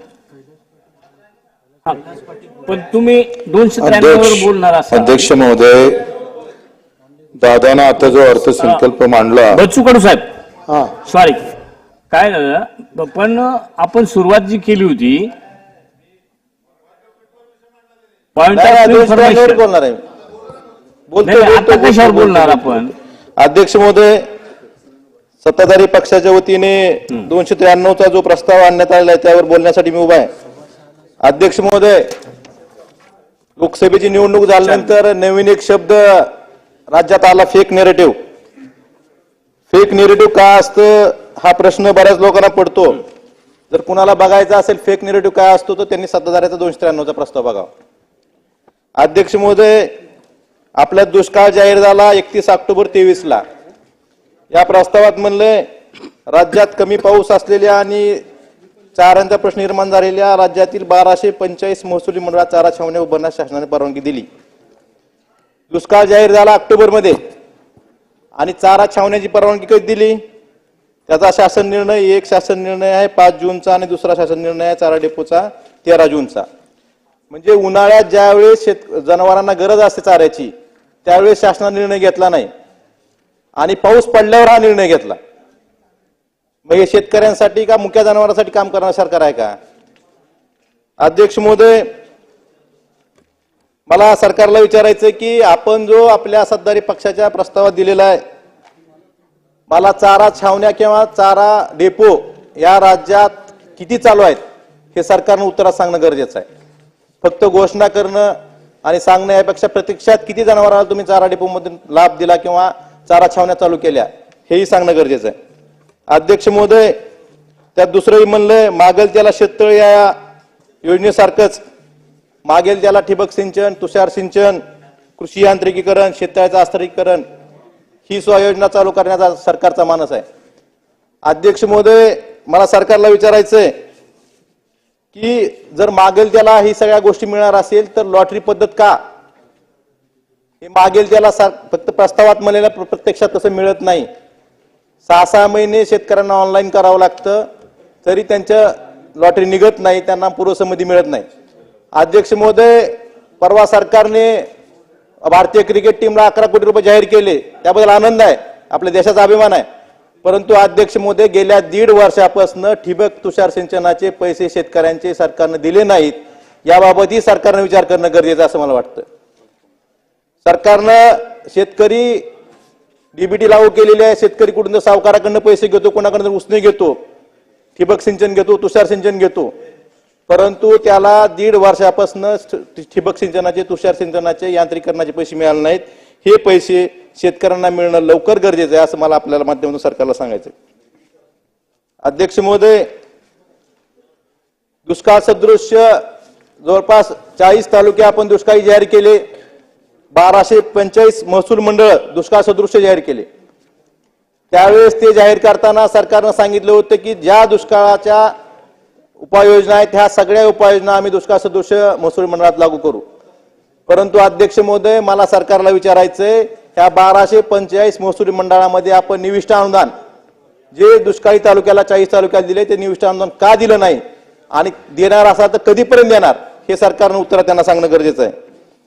अध्यक्ष महोदय, आपण मोफत विजेच्या बाबतीत सरकारनं घोषणा केली. अध्यक्ष महोदय, मला सरकारला विचारायचंय, मोफत वीज आपण देताय पण वीज तरी द्या. 8 तास सुद्धा शेतकऱ्यांना वीज मिळत नाही. गेल्या 6 महिन्यापासून नवीन डिमांड बंद आहेत. शेतकऱ्यांना सांगितलं जातं तुम्ही 1.3 मध्ये DDF मध्ये घ्या किंवा सोलर मध्ये तुम्हाला पंप मिळेल, परंतु सोलर मध्ये ज्या शेतकऱ्यांना पंप मंजूर झालेत त्यापैकी किती पंप बसलेत ह्याही बाबतीत सरकारनं निवेदन करणं गरजेचं आहे. अध्यक्ष महोदय 2 मिनिटात संपवतो. अध्यक्ष महोदय, मला आपल्याला एवढंच सांगायचंय की सरकार फक्त घोषणा करतं, प्रत्यक्षात अंमलबजावणी करत नाही. अशा वेळेस आता आपण वीज बिल माफी दिली, परंतु सरकारला एकच मला विनंती करायची आहे की शेतकऱ्यांना कर्जमाफी केल्याशिवाय पर्याय नाही. हा म्हणजे आपण ऑनलेग राहा. हा सभागृहाची बैठक आता स्थगित होत आहे. बुधवार दिनांक 10 जुलै 2024 रोजी ऑनलेग राहिले तर सकाळी 9:45 ते 10:45 वाजेपर्यंत सभागृहाची विशेष बैठक भरेल. विशेष बैठकीत लक्षवेधी सूचना घेण्यात येतील. सभागृहाची नियमित बैठक सकाळी 11 वाजता सुरू होईल.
सबसिडी 3 हेक्टर पर्यंत दिलेली आहे आणि 1245 मंडळ दुष्काळ सदृश जाहीर केलेली आहेत आणि त्यांना 8 सवलती सुद्धा आपण ज्या देतो या सगळ्या सवलती त्यांना सुद्धा मिळत आहेत. आपण दुसरा प्रश्न शेतकरी आत्महत्येच्या संदर्भात मी आपल्या प्रश्नाला उत्तर देताना त्याची माहिती दिली आहे, त्याच्यामुळे पुन्हा मी ते रिपीट करत नाही. आपण एक प्रश्न विचारलेला होता इंद्रायणी नदी स्वच्छ ठेवण्याच्या संदर्भात. तर या संदर्भात पिंपरी चिंचवड महानगरपालिकेचं प्रदूषण कमी होण्याच्या संदर्भात जी प्रक्रिया आहे निविदाची, ही प्रक्रिया अंतिम टप्प्यावर आहे. लवकरच ह्या कामा राज्य शासनाकडून जो प्रस्ताव शासनाकडे पाठवण्यात आलेला असून राज्य शासनाने त्याला तत्वतः मान्यता दिलेली आहे. सदरचा प्रस्ताव महाराष्ट्र शासनातून माहे 2023 मधून केंद्र शासनाकडे मान्यतेसाठी पाठवण्यात आलेला आहे. सदर प्रस्ताव मान्यता मिळाल्यानंतर सदर प्रकारचे EC प्राप्त झाल्यानंतर निविदा काढून सदर प्रकल्पाचे काम हाती घेण्यात येणार आहे. तसेच या कामाची अंदाजपत्रके तयार करण्यात आली असून त्यास तांत्रिक मान्यता मिळवणे कामे महाराष्ट्र जीवन प्राधिकरण यांच्याकडे पाठवण्यात आलेली आहे.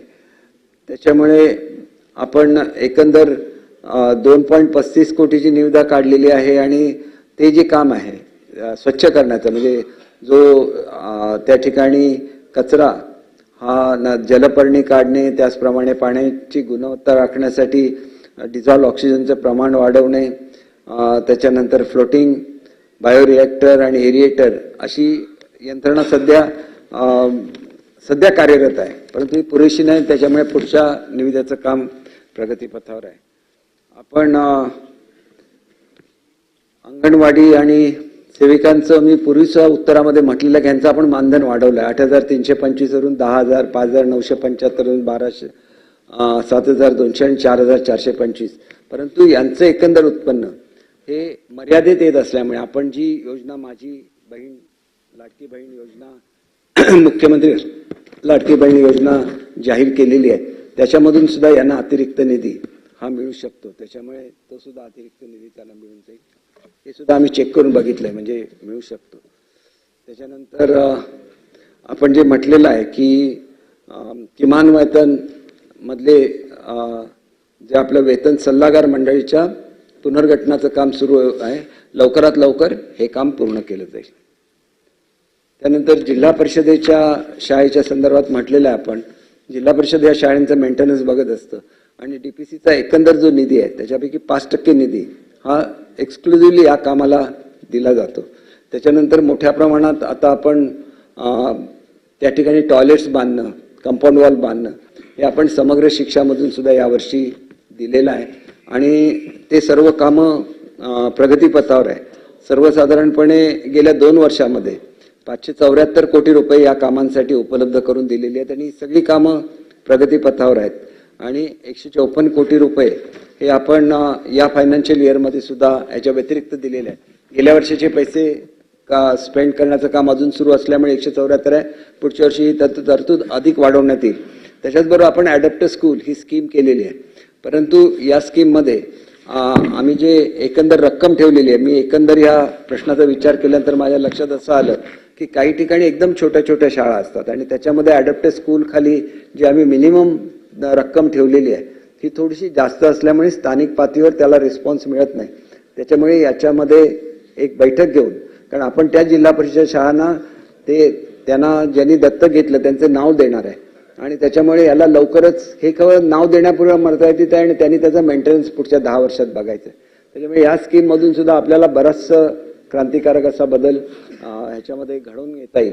मुख्यमंत्री माझी शाळा सुंदर शाळा अभियाना अंतर्गत सुद्धा अनेक ग्रामस्थांनी आपले योगदान देऊन शाळा चांगल्या केलेल्या आहेत. तरी पण पुन्हा एकदा याचा पुनर्विचार करून ती स्कीम कशा रीतीने लवकरात लवकर अंमलात आणता येईल याच्याबद्दल आम्ही काळजी घेऊ. आपण एकंदर म्हटलेलं की शिवभोजन थाळी बंद करण्याचा शासनाचा बिलकुल विचार नाही.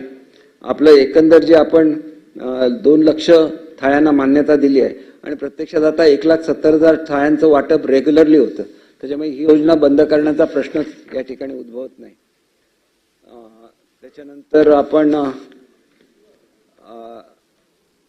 एक प्रश्न उपस्थित केला होता, तो राजे उमाजी नाईक आर्थिक विकास महामंडळ, त्याचबरोबर पैलवान मारुती चव्हाण आर्थिक विकास महामंडळ आणि याच्यामध्ये पहिल्या 2 मंडळांना 4-4 आणि तिसऱ्या ह्याला 5 कोटीची तरतूद आहे. त्याच्यामुळे तरतूद नाही असं बिलकुल नाही आहे.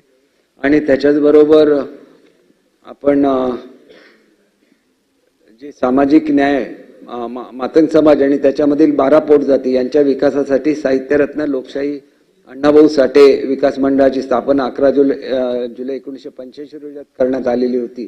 या महामंडळासाठी 24-25 या आर्थिक वर्षासाठी वेतनाकरता 20 कोटी, वेतनोत्तर 20 कोटी, भागमंडळाकरिता 100 कोटी एवढी तरतूद करण्यात आलेली आहे.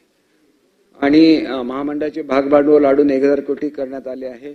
लहुजी साळवे आयोगाच्या शिफारसीच्या अनुषंगाने महामंडळाकडून राबवण्यात येणाऱ्या शिफारसीची अंमलबजावणी करण्याकरिता 60 कोटी इतक्या रकमेची पुरवणी मागणी, तसेच अमरावती, अंधेरी व धाराशिव येथे बहुउद्देशीय प्रशिक्षण केंद्राची उभारणीकरता 150 कोटी रुपयाची मागणी त्या डिपार्टमेंटने सादर केलेली. आता किती मागण्या मंजूर झाल्या आपल्याला पुरवठी मागण्यामध्ये ते कळेलच. आपण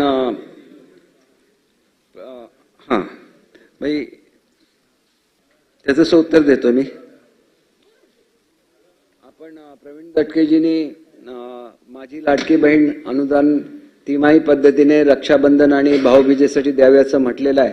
त्याच्यामध्ये मी आताच जाहीर केलेलं की जुलै आणि ऑगस्टसाठीचा हप्ता 15 ऑगस्ट 2024 पूर्वी अदा करण्यात येईल. तसेच यापुढे अनुदान दरमहा देण्यात येईल. शशिकांत शिंदेजीने माईक बंद करावं विक्रम. महाराष्ट्र राज्य पायाभूत सुविधा महामंडळ MSIDC मार्फत बजेट नसताना टेंडर काढले असा एक मुद्दा उपस्थित केलेला होता. या संदर्भात मी आपल्याला सांगू इच्छितो की MSIDC मार्फत एकूण 6000 किलोमीटर लांबीचे कामे हाती घेण्याकरता एकूण 28,500 कोटी दिनांक 5 फेब्रुवारी 2024 रोजी झालेल्या मंत्रिमंडळाच्या बैठकीत मान्यता देण्यात आलेली आहे. सदर कामे 30% शासन सहभाग व 70% उद्योजक कर्ज म्हणून उभारणीस मान्यता देण्यात आलेली आहे. सदर कामांसाठी शासन सहभागाची 30% रक्कम रुपये 8,500 कोटी MSIDCला 3 आर्थिक वर्षामध्ये आवश्यकतेनुसार टप्प्याटप्प्याने उपलब्ध करून देण्यास मान्यता दिली आहे. सन 2023-24च्या अर्थसंकल्पामध्ये रक्कम रुपये 1,000 कोटीची तरतूद करण्यात आलेली आहे. MSIDCने आज पावतो कोणतेही अर्थसंकल्प बाह्य काम हाती घेतलेले नाही. शासनाने वेळोवेळी प्रसिद्ध केलेल्या शासन निर्णयांना अधीन राहून निविदा प्रक्रिया राबविण्यात आलेली तसेच आज पावतो महामंडळाने कोणतीही निविदा स्वीकृत केली नसल्याने सॉरी मला जराशी सर्दी झाली आहे त्याच्यामुळे सॉरी काही गिरकरणी हिंदू मिलच्या कामावर एक मिनिट तुम्ही शेजारी जाऊन बसा त्यांच्या वाटेस.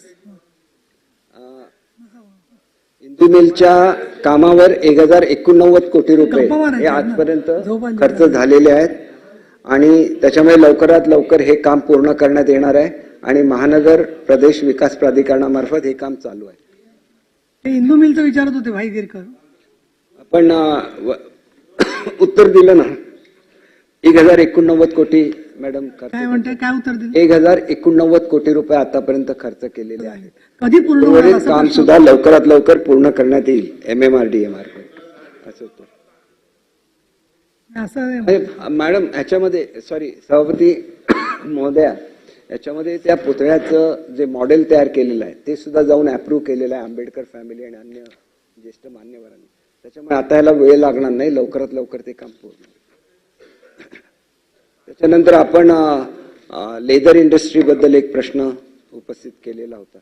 तर माननीय मुख्यमंत्री महोदयांच्या अध्यक्षतेखाली चर्मकार समाजाच्या विविध मागण्यांसंदर्भात बैठक आयोजित केलेली होती. त्याप्रमाणे माननीय मुख्यमंत्री महोदयांनी देवनार येथील चर्मोद्योग महामंडळाच्या 2 एकर जागेचा विकास बृहन्मुंबई महानगरपालिकेच्या माध्यमातून करण्यात यावा व सदर जागेचा DPR हा महामंडळाने आयुक्त महापालिके यांना सादर करावा असे निर्देश दिलेले आहेत आणि महापालिकेकडे सोपवल्यामुळे हे काम वेळेत पूर्ण होईल. त्याचबरोबर आपण महामंडळांच्या संदर्भात प्रश्न केलेला आताच मी मगाच्या उत्तरामध्ये सांगितलेलं आहे. प्रत्येक महामंडळाला आणि काही मंडळ त्या उपकंपन्या आहेत त्याच्यामुळे त्या महामंडळांच्या निधीमधून त्या उपकंपन्यांना सुद्धा निधी उपलब्ध करून दिला पाहिजे. आपण जे 11वा क्रमांक म्हटला 11वा क्रमांक हा मुद्दा चुकीचा आहे. मला वाटतं आपण नाही दुसऱ्या कोणीतरी महोदयांनी सांगितलेलं होतं. याच्यामध्ये एकदम छोटी राज्य आहेत ज्यांची काही लाखामध्ये आहे ती धरली जात नाहीत. साधारण 1 कोटीच्या वरचीच राज्य त्यांची कंपेअर केली जाते आणि त्याच्यामध्ये हा नंबर काढला जातो. त्याच्या 6 परंतु असं केलं जात नाही. काही आता उदाहरणार्थ गोवा आहे तर गोव्याची लोकसंख्या किती आहे? फक्त 14 लाख आहे. मग 14 लाखाची पर कॅपिटा इन्कम हे काय राज्याच्या लेवलचं नसतं, त्याला राज्याचा दर्जा आहे. परंतु अशी काही राज्य आहे की त्यांची लोकसंख्या एकदम कमी आहे त्याच्यामुळे त्यांचा पर कॅपिटा एकदम हे करतो कारण त्यांचं पॉप्युलेशन खूप कमी असतं. आपण प्रज्ञा सातव मॅडमनी आदरणीय प्रज्ञा सातव मॅडमनी एक प्रश्न उपस्थित केला होता तो राज्याच्या कर्जाच्या संदर्भात होता. मगाशी आम्ही याचं उत्तर दिलेलं आहे की आपलं आदर्श प्रमाणाचे आपण बरेच खाली आहोत म्हणजे 25%च्या खूप खाली आम्ही आहोत. त्याच्यामुळे त्याच्याचबरोबर आपण वेगवेगळे जे आर्थिक विकास महामंडळ आहेत त्याच्यामध्ये या उपकंपन्या आहेत. मी तुम्हाला आता उत्तर दिलेलं त्याच्यामुळे उपकंपन्यांना त्यांच्या मूळ तरतुदीमधून ते निधी उपलब्ध करून देणार आहेत. आपण असर संस्थेबद्दल जे आदरणीय सुधाकर आडबोले साहेबांनी म्हटलेलं आहे तर ही जी आपली आहे फक्त नांदेड जिल्हा त्याच्यामध्ये धरला होता. ते काय महाराष्ट्राचं चित्र नाही. महाराष्ट्र खूप वर आहे. आपण काय करतो की एखादाच मराठवाड्यामधला जिल्हा धरला आणि त्याची कंपॅरिझन पूर्ण महाराष्ट्राची केली तर ती तुलनाच मुळात चुकीची आहे. त्याच्यामुळे याबाबत आपण खात्री करून घ्यावी की या योजनेची तुलना त्या रिपोर्टची तुलना ही महाराष्ट्राची केली जाऊ शकत नाही. दुसरं आपण म्हटलं होतं की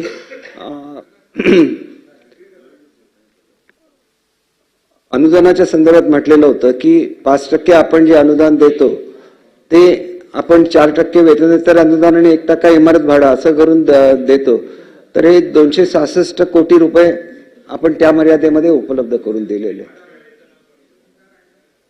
कुठला उद्याचं काय सकाळचं ते विचारायचं आहे. हे कसं आहे मुळातच ते 5व्या वेतन आयोगाप्रमाणे करण्यात आलेलं होतं. आपण याच्या नंतरच्या पिरियडमध्ये त्याचा विचार करू शकतो. आता काय त्याच्यावर विचार होऊ शकत नाही. आपण खाजगीकरणाच्या माध्यमातून टिकण्यासाठी चांगल्या सोयी उपलब्ध करून द्याव्या असं म्हटलेलं आहे. त्याच्याबद्दल आपण टप्पा अनुदानाबद्दल हे आपला प्रश्न होता. मी आताच जाहीर केलेलं आहे की ते ऍक्सेप्ट करायला कॅबिनेटने मंजुरी दिलेली आहे आणि त्याप्रमाणे आपलं संच मान्यतेप्रमाणे किती पदं येतात ते, आणि त्याच्यामध्ये आम्ही दुसरी सुद्धा एक सूचना जी दिलेली आहे ती विशेषतः नेहमी आदिवासी डोंगरी भाग याच्याबद्दल सांगितलं जातं, तर त्याच्यामध्ये ते 20 वरून 15 करावं अशी आम्ही सूचना दिली. याच्यावर सविस्तर पुन्हा एकदा मंत्रिमंडळामध्ये चर्चा होणार आहे. आणि त्याच्याच बरोबर ज्या ठिकाणी अल्पसंख्याकांच्या शाळा असतात तिथं अल्पसंख्याकांची संख्या कमी होते, त्याचा सुद्धा आम्ही सहानुभूतीपूर्वक विचार करण्याचा प्रस्ताव दिलेला आहे. आणि तो सुद्धा 30 वरून 20 केलं तर अतिरिक्त 14 शाळा, आपण म्हणत होता की शाळा त्याच्यामधून वगळल्या जातात, तर आणि अशा 14 शाळा त्याच्यामध्ये येतील. पण शेवटी आपल्याला कधीतरी निर्णय घ्यायला लागेल. त्याच्यामुळे उर्वरित ज्या शाळा आहेत त्याला आम्ही सेल्फ फायनान्सचा दर्जा देतोय. आता सेल्फ फायनान्स जर तुम्हाला मिळवायचं असेल तर त्याला कितीतरी अटी त्या ऍक्टमध्ये आहेत, परंतु या शाळांना तो दर्जा आपोआप मिळत असल्यामुळे पुढच्या काळामध्ये त्या फी घेऊ शकतात किंवा अगदी त्यांना संस्था हस्तांतरित करायची तरी करू शकतात. कारण आम्ही नवीन शाळा देण्याचा आता बंद केलेला आहे सध्या तरी. जोपर्यंत आपला आराखडा तयार होत नाही, बृहत आराखडा, तोपर्यंत नवीन शाळा देत नाहीत. त्याच्यामुळे या शाळा सुद्धा सुस्थितीत येतील. पण हा निर्णय आपल्याला घ्यायलाच लागेल आणि त्याच्यामुळे तसा तो प्रस्ताव आम्ही मंत्रिमंडळाकडे दिलेला आहे. बहुतांश लोकांच्या प्रश्नाची उत्तरं मी दिलेली आहेत आणि त्याच्यामुळे मी आपल्या सर्वांनाच विनंती करतो की आपण सर्वजण हे आपण एक मुद्दा जो सांगितला की टोल फ्री एक नंबर ठेवा आणि त्याच्यावर कंप्लेंट, तर त्याचा आम्ही निश्चितपणे विचार करू आणि तशा आम्ही व्यवस्था करू. विरोधी पक्षाने हा काय राईट टू रिप्लाय नाहीये, पण तुम्ही विरोधी पक्षाने असलेला विचार आहे का? कारण आपण अर्थसंकल्पाला उत्तर दिलं. आपण मराठवाड्यातल्या निजामकालीन शाळांना जे लोकसहभागाची रक्कम आहे ती शासन देणार अशा प्रकारची घोषणा केलेली होती. निजामकालीनच्या शाळा मोठ्या प्रमाणावर मराठवाड्यात आहे, त्याचा एक उल्लेख आपल्या याच्यात नाहीये. निजामकालीन शाळांच्या संदर्भात सुद्धा हा प्रस्ताव आम्ही मान्यतेसाठी पाठवलेला आहे. जसं आम्ही हा पाठवला तसंच निजामकालीन आणि आता ज्याला पुरवणी मागण्या मी सभागृहासमोर ठेवेल त्याला आपल्या लक्षात येईल की त्याचा सुद्धा सहानुभूतीपूर्वक विचार केला. जवळजवळ 50 मिनिटं अर्थमंत्री महोदयांनी खूप सुंदर विवेचन केलेलं आहे. खूप दिवसांनी म्हणजे अनेक मंत्री चांगलं उत्तर देतात, परंतु प्रत्येक सभासदाचं नाव घेऊन ज्या वेळेला अर्थमंत्री सांगतात त्यावेळेला खरोखर म्हणजे आम्हाला तरी समाधान वाटायचं. आता तुमचं मत मला माहित नाही, सभागृहाचं समाधान झालं सगळ्यांचं. हा, त्याच्यामुळे आता पॉईंट दाखव. एक मिनिट, मला प्रोसेस पूर्ण करू द्या. हे पण 21 सदस्य बोलले आणि सन 2024-25च्या अतिरिक्त अर्थसंकल्पावर सर्वसाधारण चर्चा आता पूर्ण झाली आहे. आता मला धन विधेयक घ्यायचं आहे. प्रभारी मंत्री, हो, ही प्रोसेस पूर्ण करू दे ना, मध्ये नका आता. सभापती महोदय, विधानसभेने संमत केलेले सन 2024चे विधानसभा विधेयक क्रमांक 17 महाराष्ट्र विनियोजन विधेयक 2024 विचारात घ्यावे असा मी आपल्या अनुमतीने प्रस्ताव मांडतो. प्रस्ताव असा आहे की विधानसभेने संमत केलेले सन 2024चे विधानसभा विधेयक क्रमांक 17 महाराष्ट्र विनियोजन विधेयक 2024 विचारात घ्यावे. प्रश्न असा आहे की विधानसभेने संमत केलेले सन 2024चे विधानसभा विधेयक क्रमांक 17 महाराष्ट्र विनियोजन विधेयक 2024 विचारात घ्यावे. काय अनुकूल असतील त्यांनी होय म्हणावे.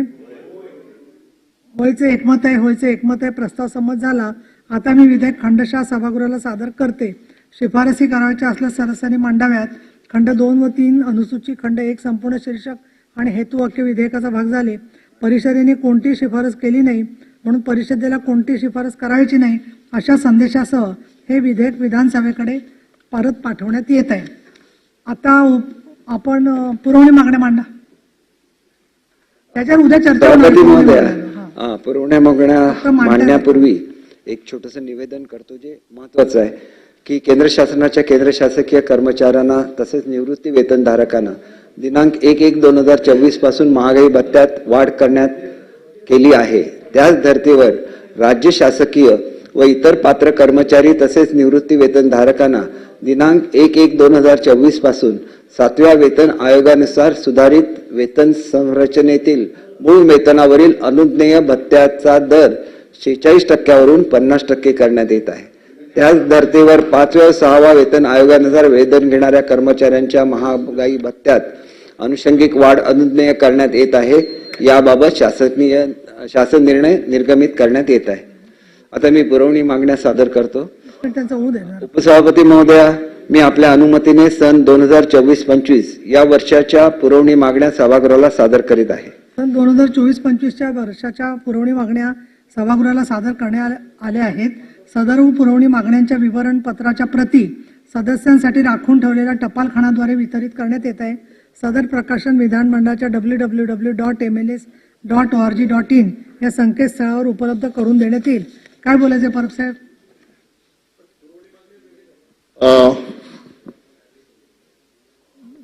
केसरकर माननीय सदस्य मंत्री महोदय केसर साहेबांनी बजेट मांडलंय उद्याचं कुठे? आणि बजेट मंजूर देखील झालंय. विनियोजन बिल देखील मंजूर झालंय. मला इतक्या वर्षाच्या या सगळ्या कालावधीत बजेट मांडल्याच्या नंतर आपण हे बजेट मांडलंय हे चालू वर्षासाठी मांडलेलं आहे आणि ज्या अधिवेशनात आपण बजेट मांडतो त्याच्या अगोदर पुरवणी मागण्या असतात. आतापर्यंत असं झालेलं आहे की पुरवणी मागण्या अगोदर होतात, त्या मंजूर होतात, त्याच्यानंतर बजेट होतं.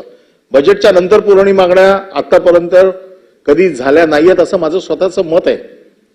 ही प्रोसिजर बरोबर आहे का? नंबर 1. आणि असेल तर ह्याच्यापूर्वी कधी झालं असेल ते जरा पटलावरती ठेवलं तर आमच्या ज्ञानामध्ये जरा फरक पडेल. कारण माझ्या माहितीप्रमाणे असं कधी आतापर्यंत झालेलं मला तरी आठवत नाहीये. ते म्हणतात आधी पुरवणी मागण्या असतात आणि नंतर बजेट असतं. नाही, बजेट असतं त्यावेळेला तसंच होतं ना. नाही, असं आहे, एरवी जेव्हा बजेट नसतं त्यावेळेला पुरवणी मागण्या वेगळ्याच येतात आपल्या बरोबर. घ्यायचंय की पुरवणी मागणी बरोबर आहे एका बजेटमध्ये येतात, पण आतापर्यंत ज्या पुरवणी मागण्या आल्या होत्या या बजेटच्या अगोदर आल्या होत्या. बजेट झाल्याच्या नंतर आता हे बजेट लागू झालं इथून पुढे. बजेट झाल्याच्या नंतर पुरवणी मागण्या येणं, मग हे बजेट कशासाठी मांडलंय? बजेटच्या अगोदर मांडले असते आम्ही समजू शकलो असतो. कुठला? अरे काय सांगताय तुम्ही लोक? अंतरिम पूर्ण बजेट आहे. अंतरिम झाला तुमचा मागे, अगोदर बजेट झालं ना अंतरिम. एक मिनिट या संदर्भात आमच्याकडे जे काही माहिती आहे त्याच्यानुसार असंच असते प्रक्रिया, ती योग्य आहे असं मला सांगण्यात आलेलं आहे. सभापती महोदया,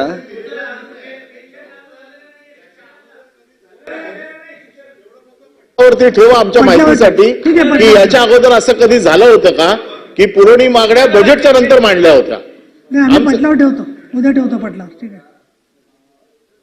मूळ अर्थसंकल्प सादर झाल्यानंतरच पुरवणी मागण्या मांडण्यात येतात. हो, पटलावर ठेव. बरं, आता महाराष्ट्र विधान परिषद नियम 8च्या पोटनियम 1 अन्वये एक मिनिट महाराष्ट्र विधान परिषद नियम 8च्या पोट नियम 1 अन्वये श्री विलास पोतनीस यांच्या रिक्त झालेल्या तालिका सभापतींच्या पदावर मी सुनील शिंदे यांची नियुक्ती करते. त्यामुळे हे एक मला गोष्ट करायची यामध्ये जी आहे ती. आता काय एक मुद्दा असा होता की आज आरक्षणासंदर्भात माननीय मुख्यमंत्र्यांनी एक बैठक बोलवलेली आहे. संपायचं 5 मिनिटात. त्याच्यात ज्या काही बातम्या आल्या, ज्या काही आम्हाला कळालं, त्याच्यात एका आरक्षणाच्या संदर्भात मराठा समाजाशी मान्य मुख्यमंत्र्यांनी चर्चा केली, ओबीसी समाजाच्या काही प्रतिनिधींशी मान्य उपमुख्यमंत्र्यांनी चर्चा केली आणि नंतर आज सर्वपक्षीय बैठक बोलवलेली आहे. आम्ही याच्यात अशी भूमिका घेतलेली की आम्हाला काय बैठकीत काय चर्चा झाली मुख्यमंत्र्यांच्यात ती आम्हाला माहिती नाही, उपमुख्यमंत्र्यांनी काय चर्चा केली ती आम्हाला माहिती नाही. आणि मग या सगळ्या स्थितीत या बैठकीला आम्ही जायचं काय आणि कशासाठी जायचं? कारण ही चर्चा जर आमच्या कानावर असते किंवा आम्हाला विश्वासात घेऊन अशी चर्चा झालेली आहे, यांच्याशी दोन्ही जे समुदाय आहेत ज्यांना आरक्षणाच्या संदर्भात भूमिका चालू आहे याची आम्हाला कोणती माहिती दिली नाही. आणि त्यामुळे मला असं वाटतं की त्याच्याशिवाय कोणती बैठक पुढची व्हायला नाही पाहिजे असं आमचं मत होतं. आणि म्हणून आज मी त्या बैठकीला अजून तरी गेलेलो नाही. परंतु या सगळ्या याच्यामध्ये काय होतं, सर्व पक्षीय बैठकीत निर्णय घेतले जातात सर्व पक्षांच्या आणि नंतर एकटेच गुलाल घ्यायला जातात, असं सगळं नेहमी होतं.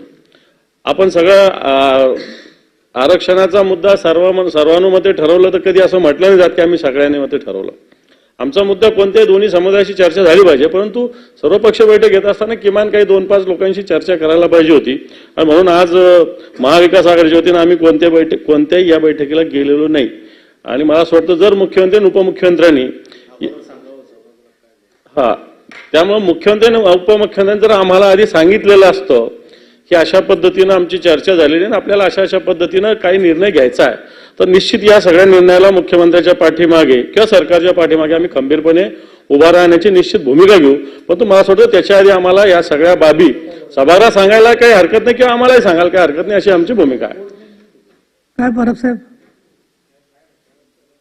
सरकारचं काय म्हणणं सांगा तुम्ही त्याच्यावरती. आज जी बैठक आहे या बैठकीमध्ये सर्व पक्ष आमदारांना आणि सर्व पक्षाच्या नेत्यांना बोलवलंय. आमची अशी अपेक्षा आहे की सभागृह ज्या वेळेला चालू असतं त्यावेळेला सर्वसाधारण निर्णय जे कुठलेही होतात ते सभागृहात होतात. सभागृह चालू असताना निर्णय बाहेर कधी होत नाहीत. आणि म्हणून आतापर्यंत जे काही निर्णय झालेले आहेत, आम्ही आरक्षणाला पाठिंबा एकमुखाने दिलेला आहे. आमची भूमिका देखील आम्ही त्यावेळेला कळवलेली आहे. सगळ्या गोष्टी पटलावरती आहेत. आमचं म्हणणं एवढंच आहे की मुख्यमंत्र्यांनी एका गटाशी चर्चा केलेली आहे, उपमुख्यमंत्र्यांनी दुसऱ्या गटाशी चर्चा केलेली आहे. ही चर्चा आम्हाला माहीत नाहीये, तर त्या काय झालं नेमकं ते सभागृहात येऊन सांगा, कारण अधिवेशन चालू आहे. सभागृहात येऊन त्यांनी सांगावं आणि त्याच्यानंतर मग कुठल्याही सगळ्या पक्षाच्या लोकांना बोलव. अगोदर त्यांची काय चर्चा झाली ही माहीत नसताना आम्ही आमची काय भूमिका मांडायची. त्यामुळे आमची अशी विनंती आहे की मुख्यमंत्र्यांनी किंवा उपमुख्यमंत्र्यांनी येऊन सभागृहात सांगावं की या 2 गटाशी काय चर्चा झाली आहे.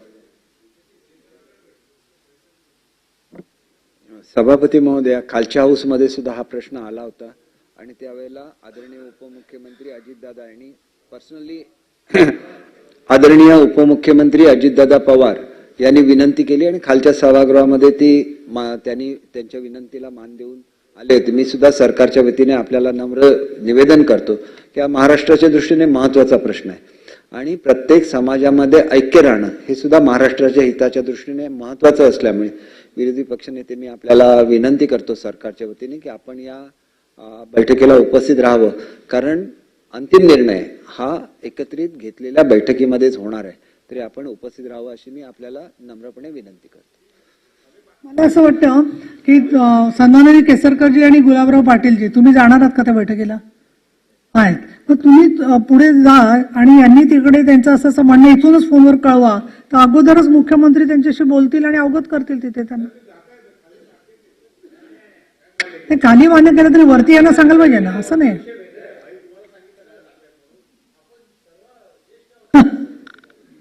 नाही, तुम्ही फोनवर कळवा तिकडे, तर गेल्या आधी त्यांना अवगत करतील ना काय झालंय बैठकीमध्ये. ते तसं करता येईल, मार्ग काढता येईल ना. इथे जरी कळलं नाही तरी तिथे करतील. म्हणजे नसते काय संपायची वेळेला आला. कशाला झालं आता, पुरवणी मागण्या झाल्या, सगळं झालं. नाही, विरोधी पक्षनेते महोदय तुम्हाला आणि अनिल परब यांना किंवा बाकी काँग्रेसचे सगळ्या पदाधिकाऱ्यांना मुख्यमंत्री तुम्हाला अवगत करावेत या दृष्टिकोनातून सरकारमध्ये लक्ष घालेल ना. तुम्हाला काय अवघड आहे का? तुमचं प्रोसिजर म्हणून बरोबर आहे, इथे परिषदेत पण सांगायला होतं, हे योग्य मुद्दा तुमचा. पण तुम्ही आता त्याचा विषय करून तिथे न जाणं म्हणजे आज सगळ्यांचे लक्ष आहे, त्या बैठक महत्वाची आहे, तुमच्यावरही जबाबदारी आहे काय. त्यामुळे तुम्ही जा तिथे, तुम्ही जा. त्याच्या अगोदर ते तुम्हाला जर मेहनत आहे ना, मुख्यमंत्र्यांना अवगत करून उपमुख्यमंत्री मुख्यमंत्री तुम्हाला तिथे गेल्या ब्रीफिंग करतील.